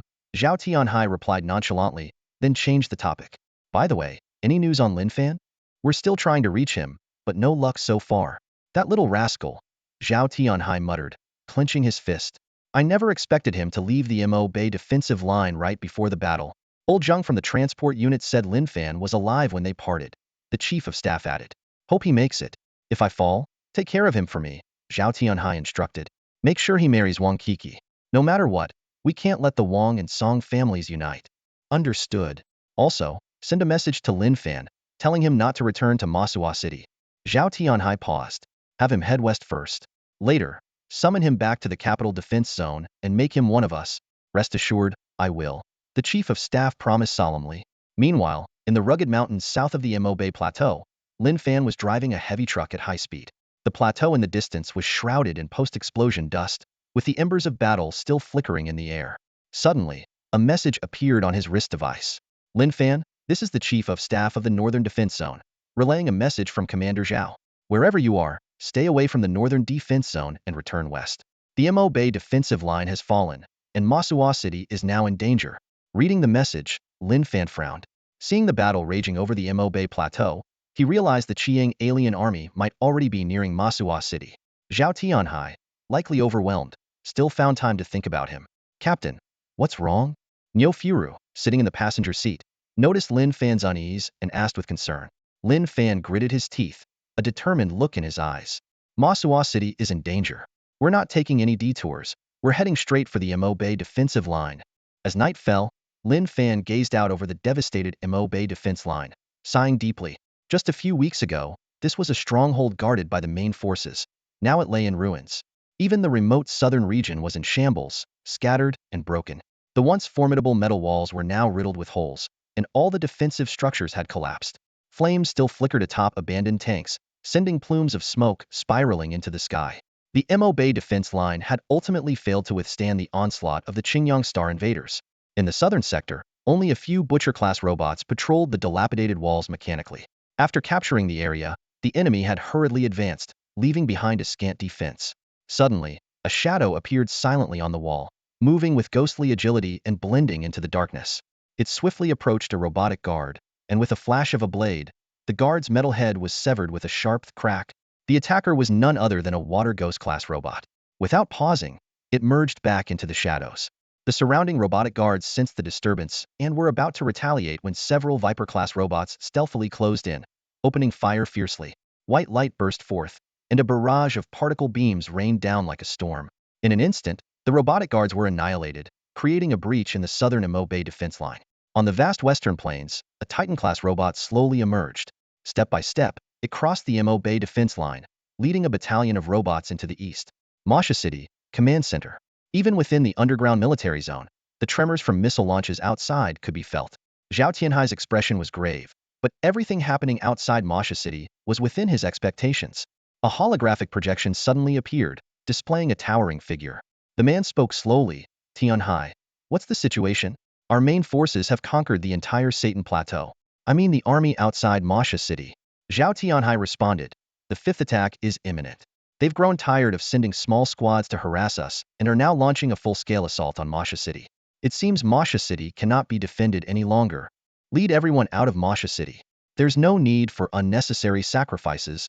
Zhao Tianhai hesitated for a moment, then resolutely said, No, what are you planning? If Masha City falls and I survive, certain people will surely stir up trouble and undermine you. That would put you in an even more difficult position. I don't care about that, but I won't let myself become a tool for them to attack and discredit you. Zhao Tianhai smiled faintly. Let my death silence them all. What? The man's brow furrowed. You need to stay alive. I don't want to die, nor do I want to see this industrial city destroyed. But given the current crisis, I have no choice but to make this decision. Zhao Tianhai sighed. Let me disappear with Masha City. It's a pity that your illustrious reputation will end here in Masha City. I can't bear it. In the Fourth Great War, countless commanders perished. I, Zhao Tianhai, merely had the luck to survive until today. Have you truly made up your mind? Yes. The Doomsday War won't last for many more years, and no one understands the burden you carry better than I do. Unfortunately, I can no longer follow you. With that, Zhao Tianhai ended the call on his wrist communicator. Underground military zone. A holographic projection appeared before Song Bao, and a raspy voice asked, What's the situation in Masha City? The enemy is about to launch their fifth attack, and this time they've mobilized all their forces. 11 robot legions are bearing down on us. Masha City is doomed. Any news on the scavenger? None. He's likely dead outside the Mo Bay defense line. When will you retreat? Song Bao gritted his teeth. Don't mention it. Apart from the 5 divisions left to defend Masha City, our division is the last to retreat. You retreat first. We can cover for you back home. After a brief pause, the voice added, By the way, if that scavenger is still alive, keep a close eye on him. Okay. But for now, I need to focus on escaping. Masha City, at dusk. The cold wind howled, and the ground trembled. Masha City stood solitary on the Mo Bay Plateau, while to the west, a vast army of robots spread across the desert. This was only half of the Qingyang Star's Satan base forces.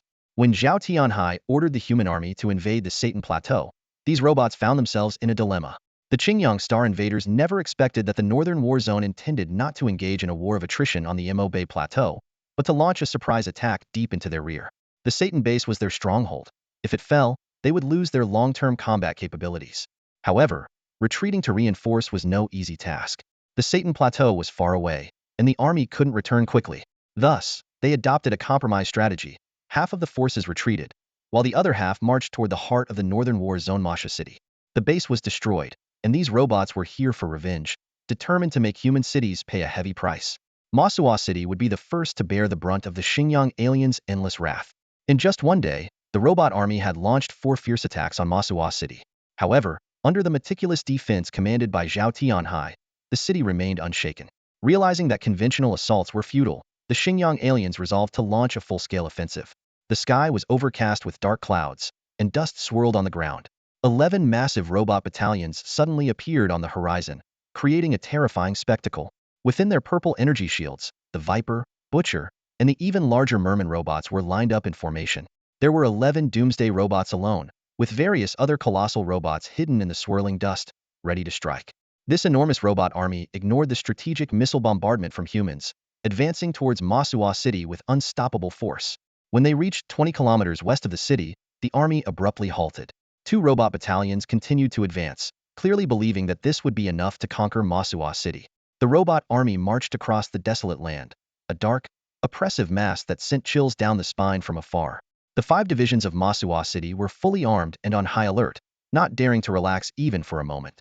In the command room, Zhao Tianhai sat alone, his expression complex. He recalled the scenes from his youth during the Third World War and his glorious achievements in the Fourth World War, the Earth Defense War. A slight, bitter smile crossed his lips. He never expected the final battle of his career would be in Masua City, in the Northern War Zone. Though he regretted not being part of the ultimate Doomsday War, he had no choice but to accept this reality. As the War Zone commander, Zhao Tianhai faced not only the immense threat of the Xinjiang aliens, but also internal turmoil. After the Fourth World War, public opinion was divided, and the political landscape was far from stable.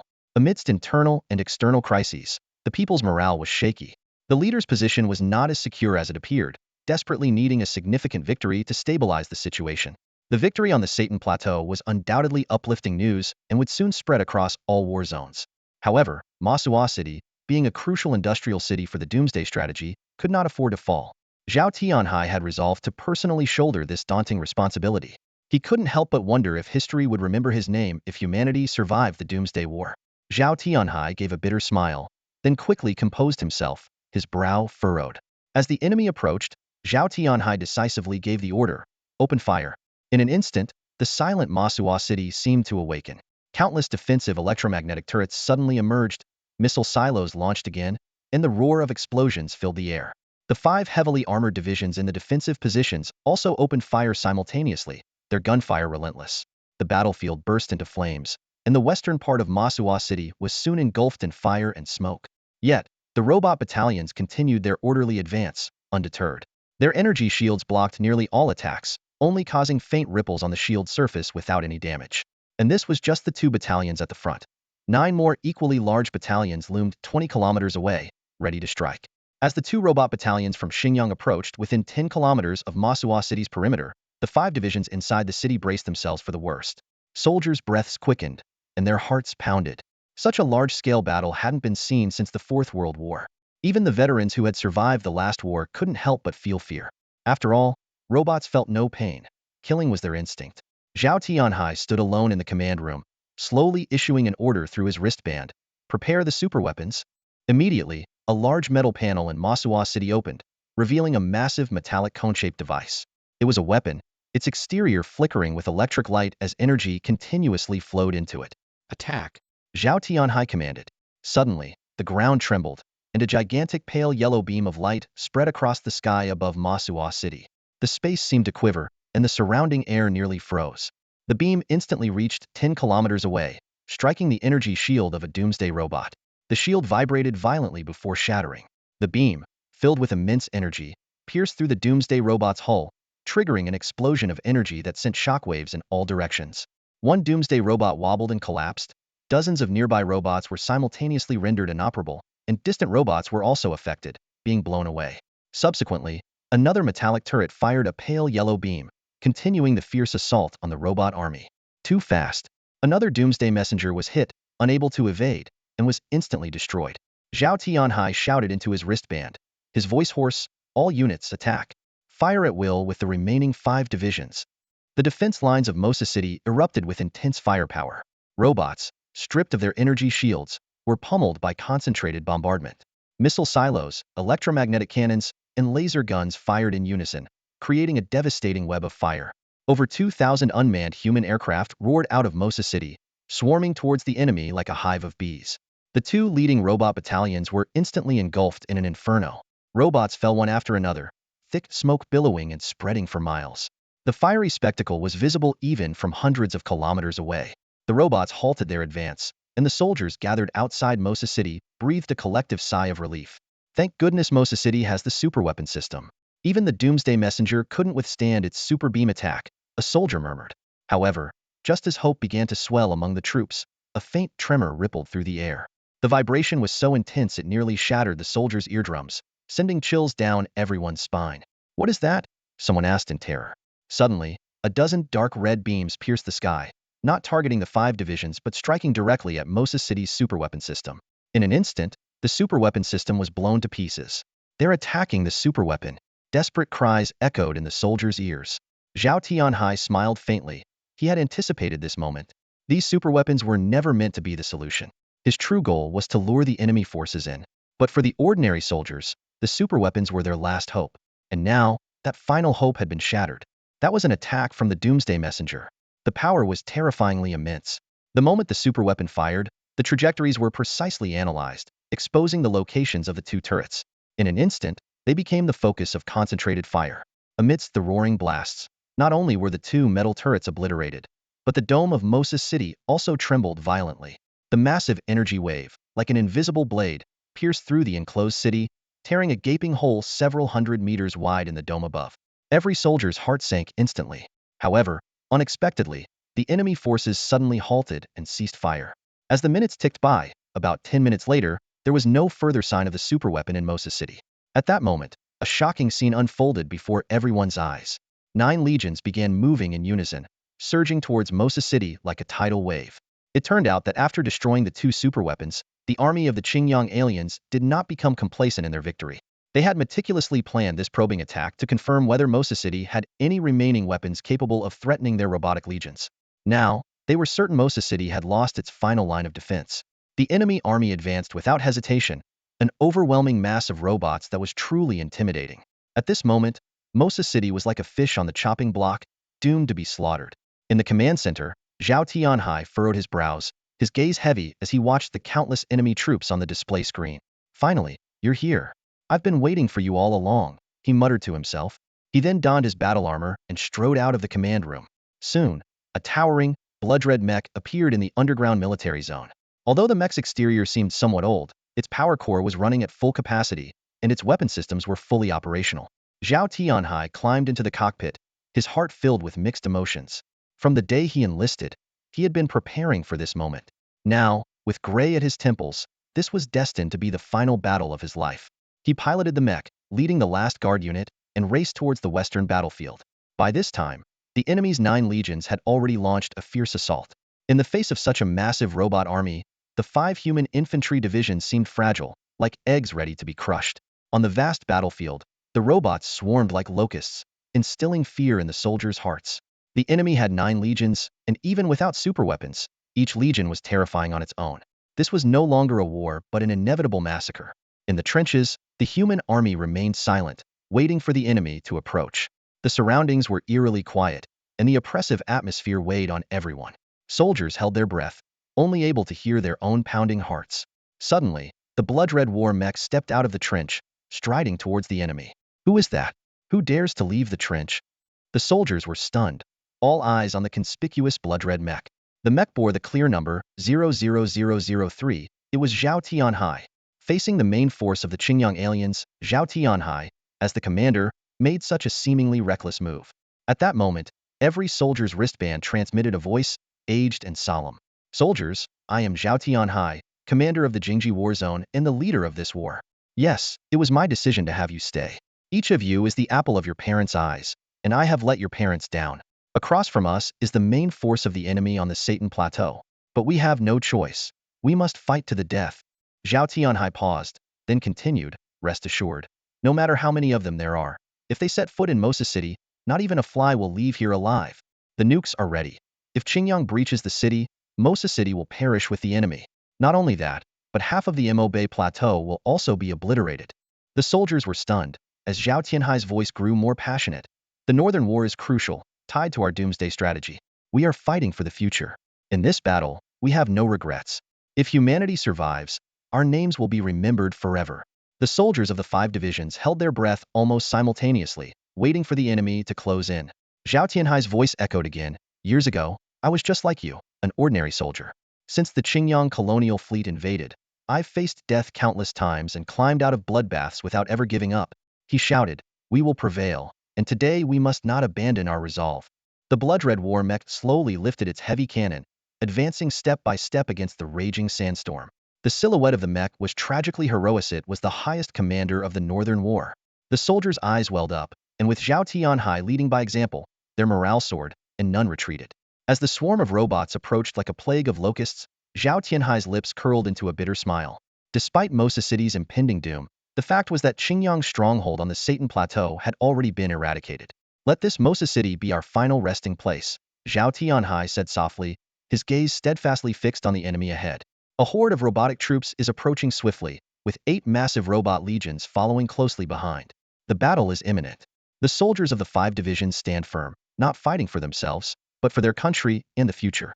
Even as death looms, these warriors feel a surge of heroic spirit, knowing that one day, their names may be remembered by future generations. A dark mass of robots charges towards the 5 divisions like ravenous wolves. At this critical moment, a subtle change occurs. 50 kilometers to the south, in the mountain ranges of the Immortal Plateau, a dark dot suddenly appears and instantly crosses the distance, arriving outside the dark purple energy shield of the Doomsday Messenger. This shield, capable of withstanding missiles, particle beams, and laser attacks, fails to repel the small black dot. The shield is torn apart, and the black dot disappears into the body of the Doomsday Messenger. In an instant, the space becomes distorted, and dark threads continuously emerge and dissipate from the Doomsday Messenger, forming a magnetic rift vortex with a diameter of 1 kilometer. The surrounding robots suddenly halt, their blue eyes turning gray. Without warning, the Doomsday Messenger collapses, and a wave of annihilation spreads outward.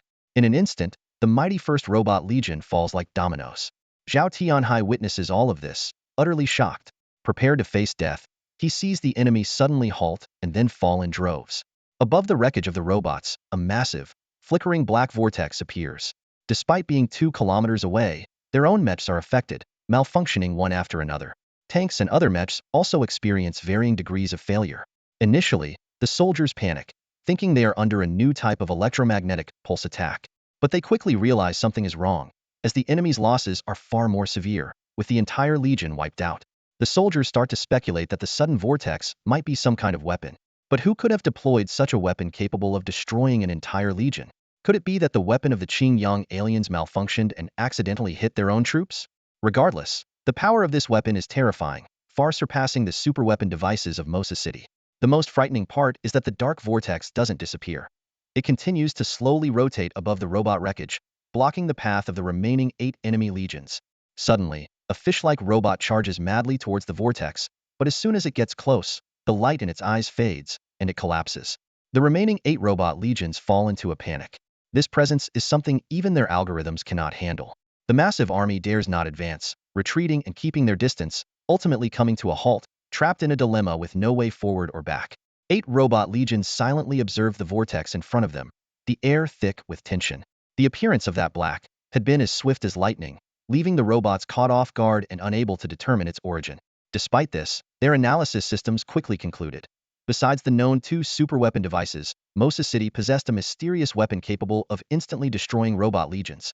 Its power far surpassed that of the cumbersome superweapons, and more terrifyingly, it was virtually undetectable. The vortex storm continued to rage, forming an invisible barrier. Any robot attempting to cross it would be shredded like dry leaves in the wind. Suddenly, one of the Doomsday robots emitted a rapid clattering sound, its massive frame trembling slightly. These giant robots were equipped with advanced sensors that could detect strange magnetic field fluctuations and precisely calculate the vortex's destructive power.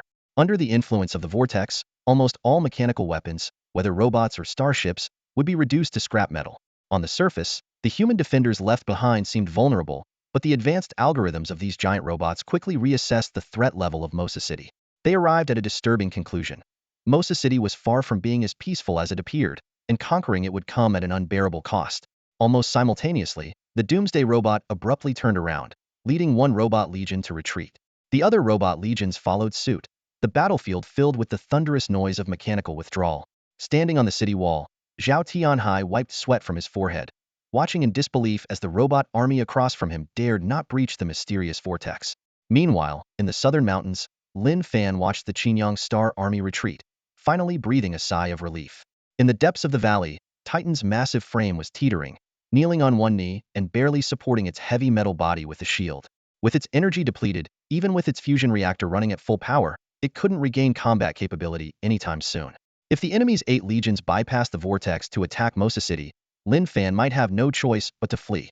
However, the Qingyang Star robot legions did not take the risk.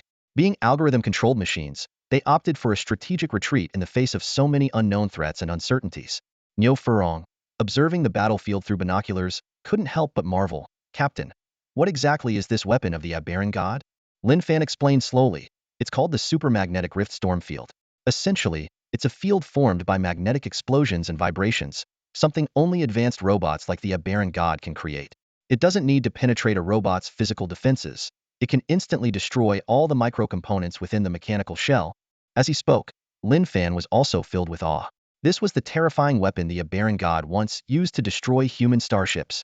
On the surface, it merely launched a small black dot, but in reality, it was collapsing particles stirring up such a domineering magnetic rift vortex. The more sophisticated the instrument, the higher the degree of damage, and this destruction was almost irreversible. Niu Furong asked again, "What exactly are those faint black threads?" "Those are a rare phenomenon formed by the interaction of the magnetic field and the air, called magnetic swirls," Lin Fan explained. "The power of this magnetic rift storm field is indeed astonishing, even rendering the Doomsday's energy shield useless." Lin Fan smiled slightly and continued, The Doomsday robot's energy shield is based on strong magnetic confinement technology, and the magnetic rift storm is precisely its nemesis. By creating magnetic explosions at the microscopic level, it can easily disrupt the magnetic confinement. Nyo Furong murmured thoughtfully. So this is the Aberran God's weapon. In the west of Mosa City, the vast Qinyang Star Army was hastily retreating. The soldiers of the 5 divisions were ecstatic, realizing that someone had intervened and destroyed the robot legions in an instant. The identity of their benefactor remained a mystery. Over the next 2 days, the Qinyang Star forces retreated to the vicinity of the Imo Bay defensive line, not daring to approach Mosa City again. By the 3rd day, the main forces of the Jingji and northern war zones gradually returned to the Imo Bay Plateau. Zhao Tianhai seized this opportunity to quickly regroup the remaining retreating forces at Mosa City. On the Imo Bay Plateau, human forces formed a pincer attack, launching a fierce assault on the robots. After intense battles, the robots were once again defeated. The plan to invade the northern war zone from the Satan Plateau was completely thwarted. The victory in the northern war was hard-won. The war had lasted for months, consuming vast resources. Under the fierce assault of the Qinyang Star forces, the northern war zone lost the Imo Bay Plateau and thousands of kilometers of territory to the west. Despite this, humanity ultimately held the final line of defense, laying the foundation for future counterattacks.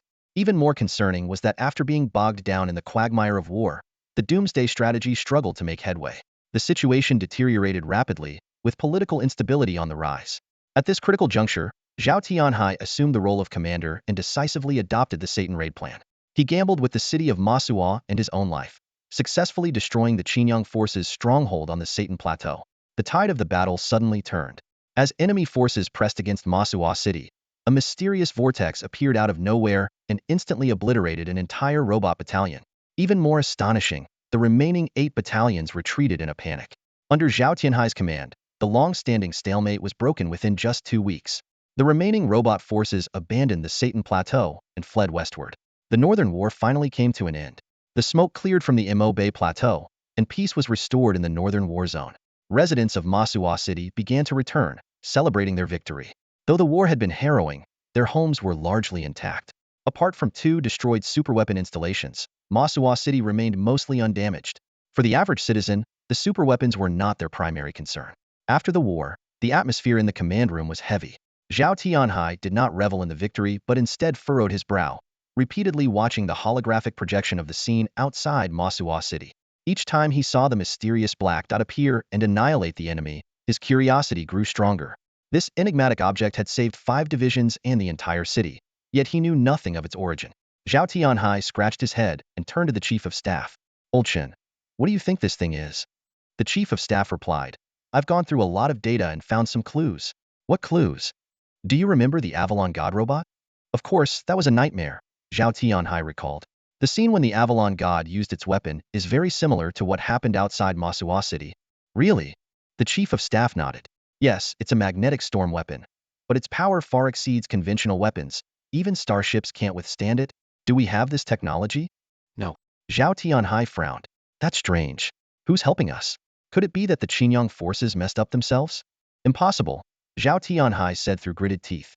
The timing of the weapon's use was perfect. Clearly someone was deliberately saving us. This is indeed hard to explain, the chief of staff agreed. This technology is top tier even on Qinyang. Only the Avalon God has used it. Imagine, that thing destroyed 1 battalion and scared off 8 others. Its power is immense. Exactly, I'm sure it's one of our own, Zhao Tianhai said excitedly. Damn it, they didn't even give us a heads up. We must find out who it is.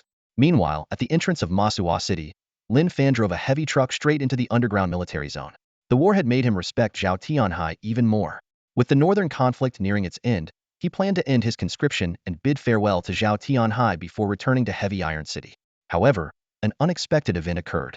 As Lin Fan drove past a corner, 3 or 4 armored vehicles suddenly surrounded him. These were regular troops from the northern war zone. Realizing the gravity of the situation, Lin Fan quickly activated his wristband. But more than a dozen heavily armed soldiers had already stormed out of the armored vehicles, forcibly opening the truck door.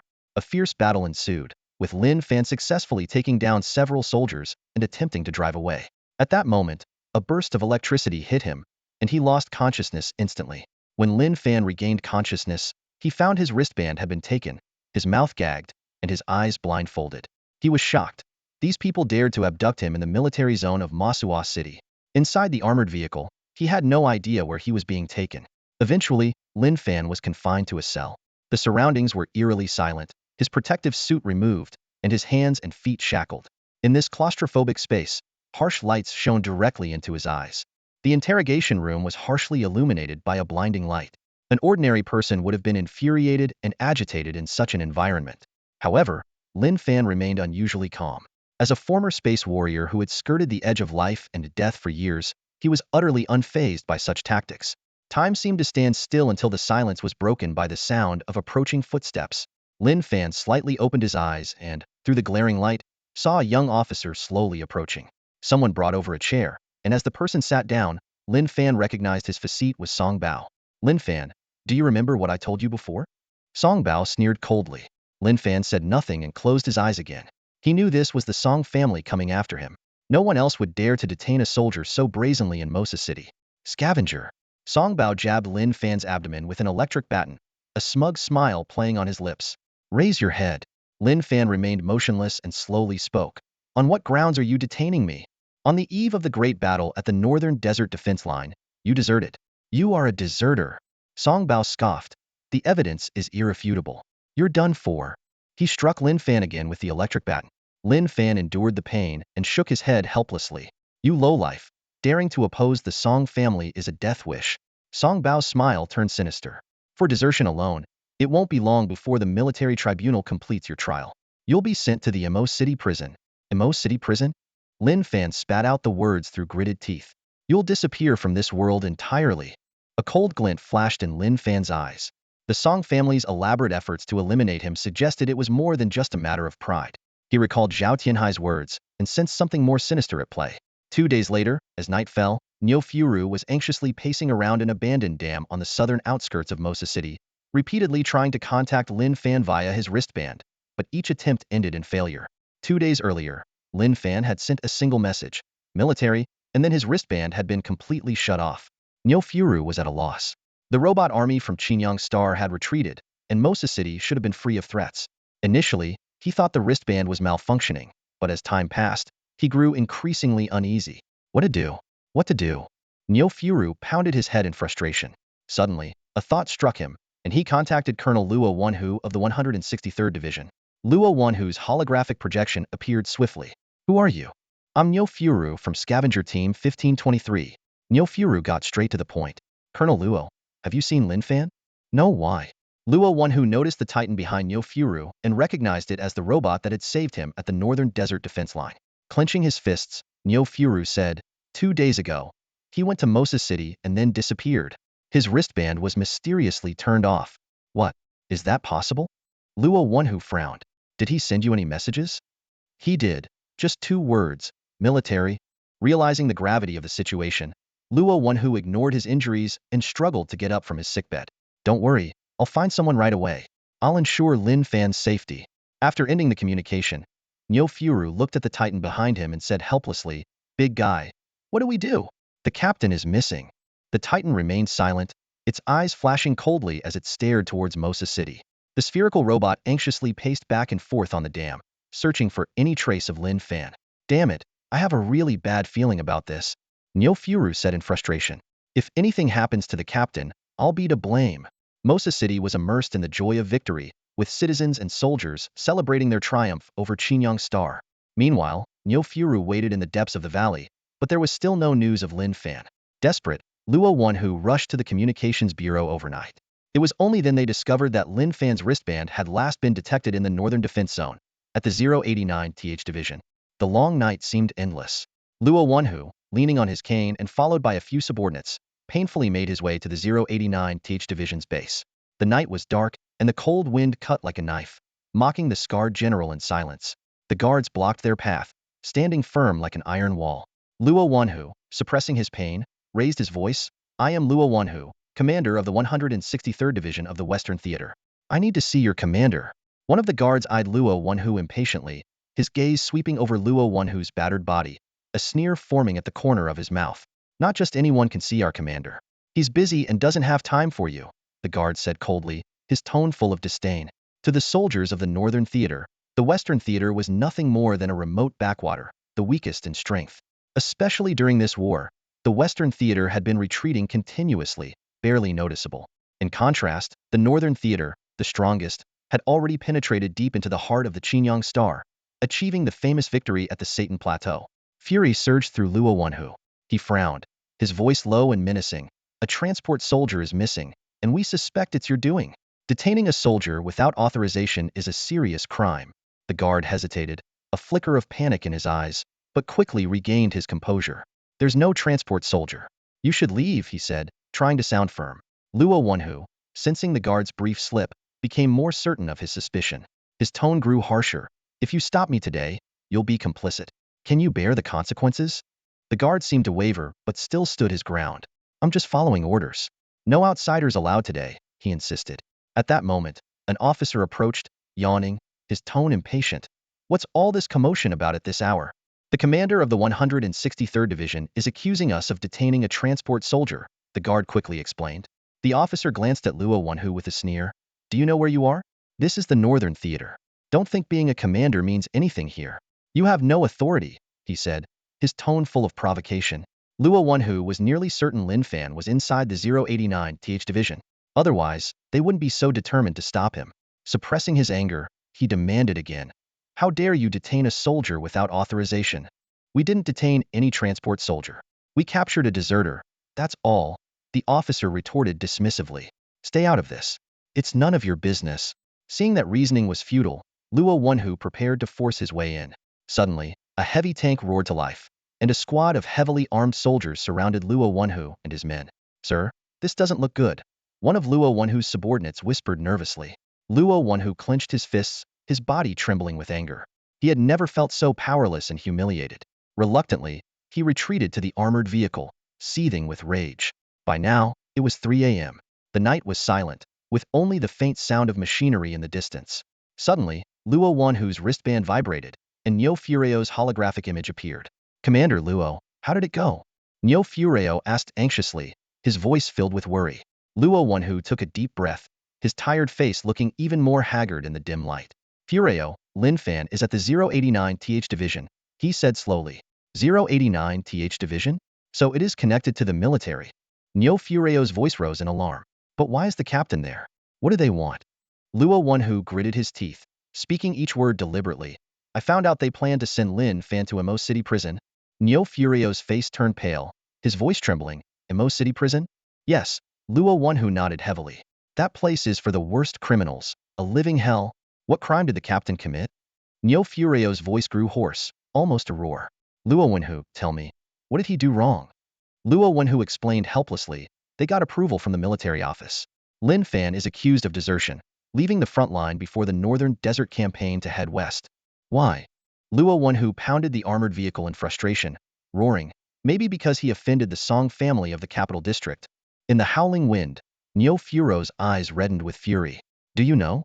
Without the captain crossing the northern desert line, Imo City would not be safe today. If not for him, it would have been wiped out by the robot army. Luo Wanhu was stunned, confused. What do you mean? He asked.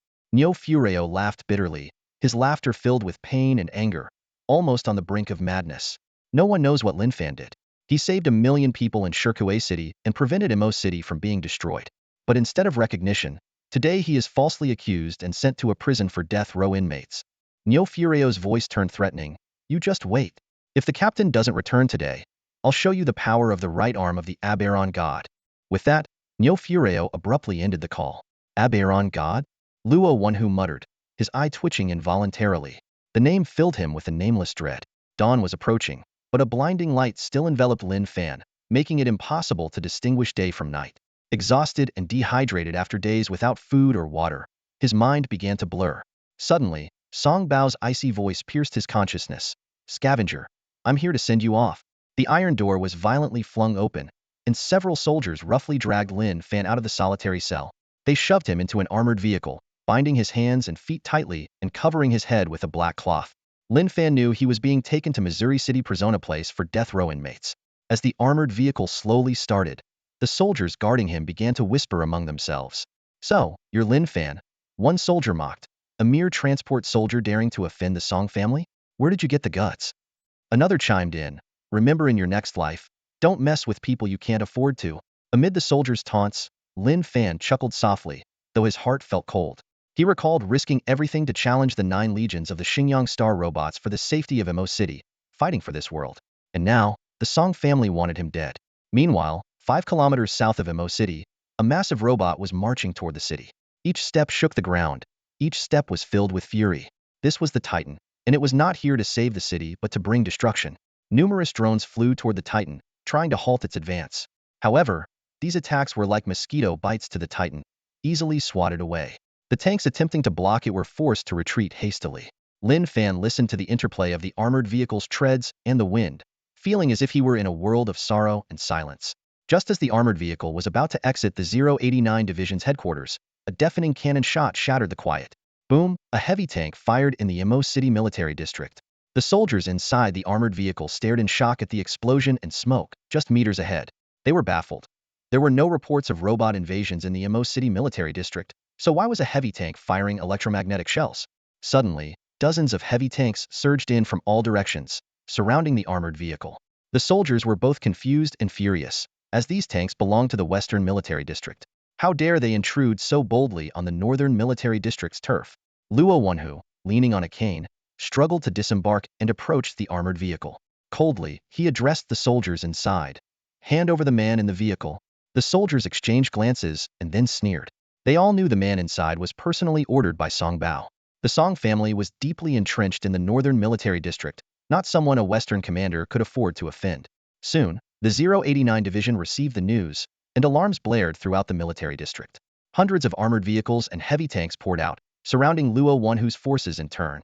The entire Imo City military district bristled with tension, ready to ignite at any moment. Facing hundreds of electromagnetic cannons aimed at him, Luo Wenhu remained fearless and shouted again, "I warn you, hand over the man inside." At this moment, Song Bao stepped out, disdainfully eyeing the injured Luo Wenhu. He sneered, "Who do you think you are? This is the Northern Military District. If you know what's good for you, get lost." Luo Wenhu roared back, "Song family brat, don't push your luck." With a sinister grin, Song Bao waved his hand. Several soldiers immediately stepped forward, roughly grabbing Luo Wenhu by his collar and shoving him away from the armored vehicle. Already injured, Luo Wenhu stumbled from the force of the push. That's all for today. Thank you so much for watching. I hope you guys enjoyed. If you wish to have another part of this recap, please give us at least 1,000 likes. Please don't forget to comment and subscribe to our channel for more content like this. Until next time.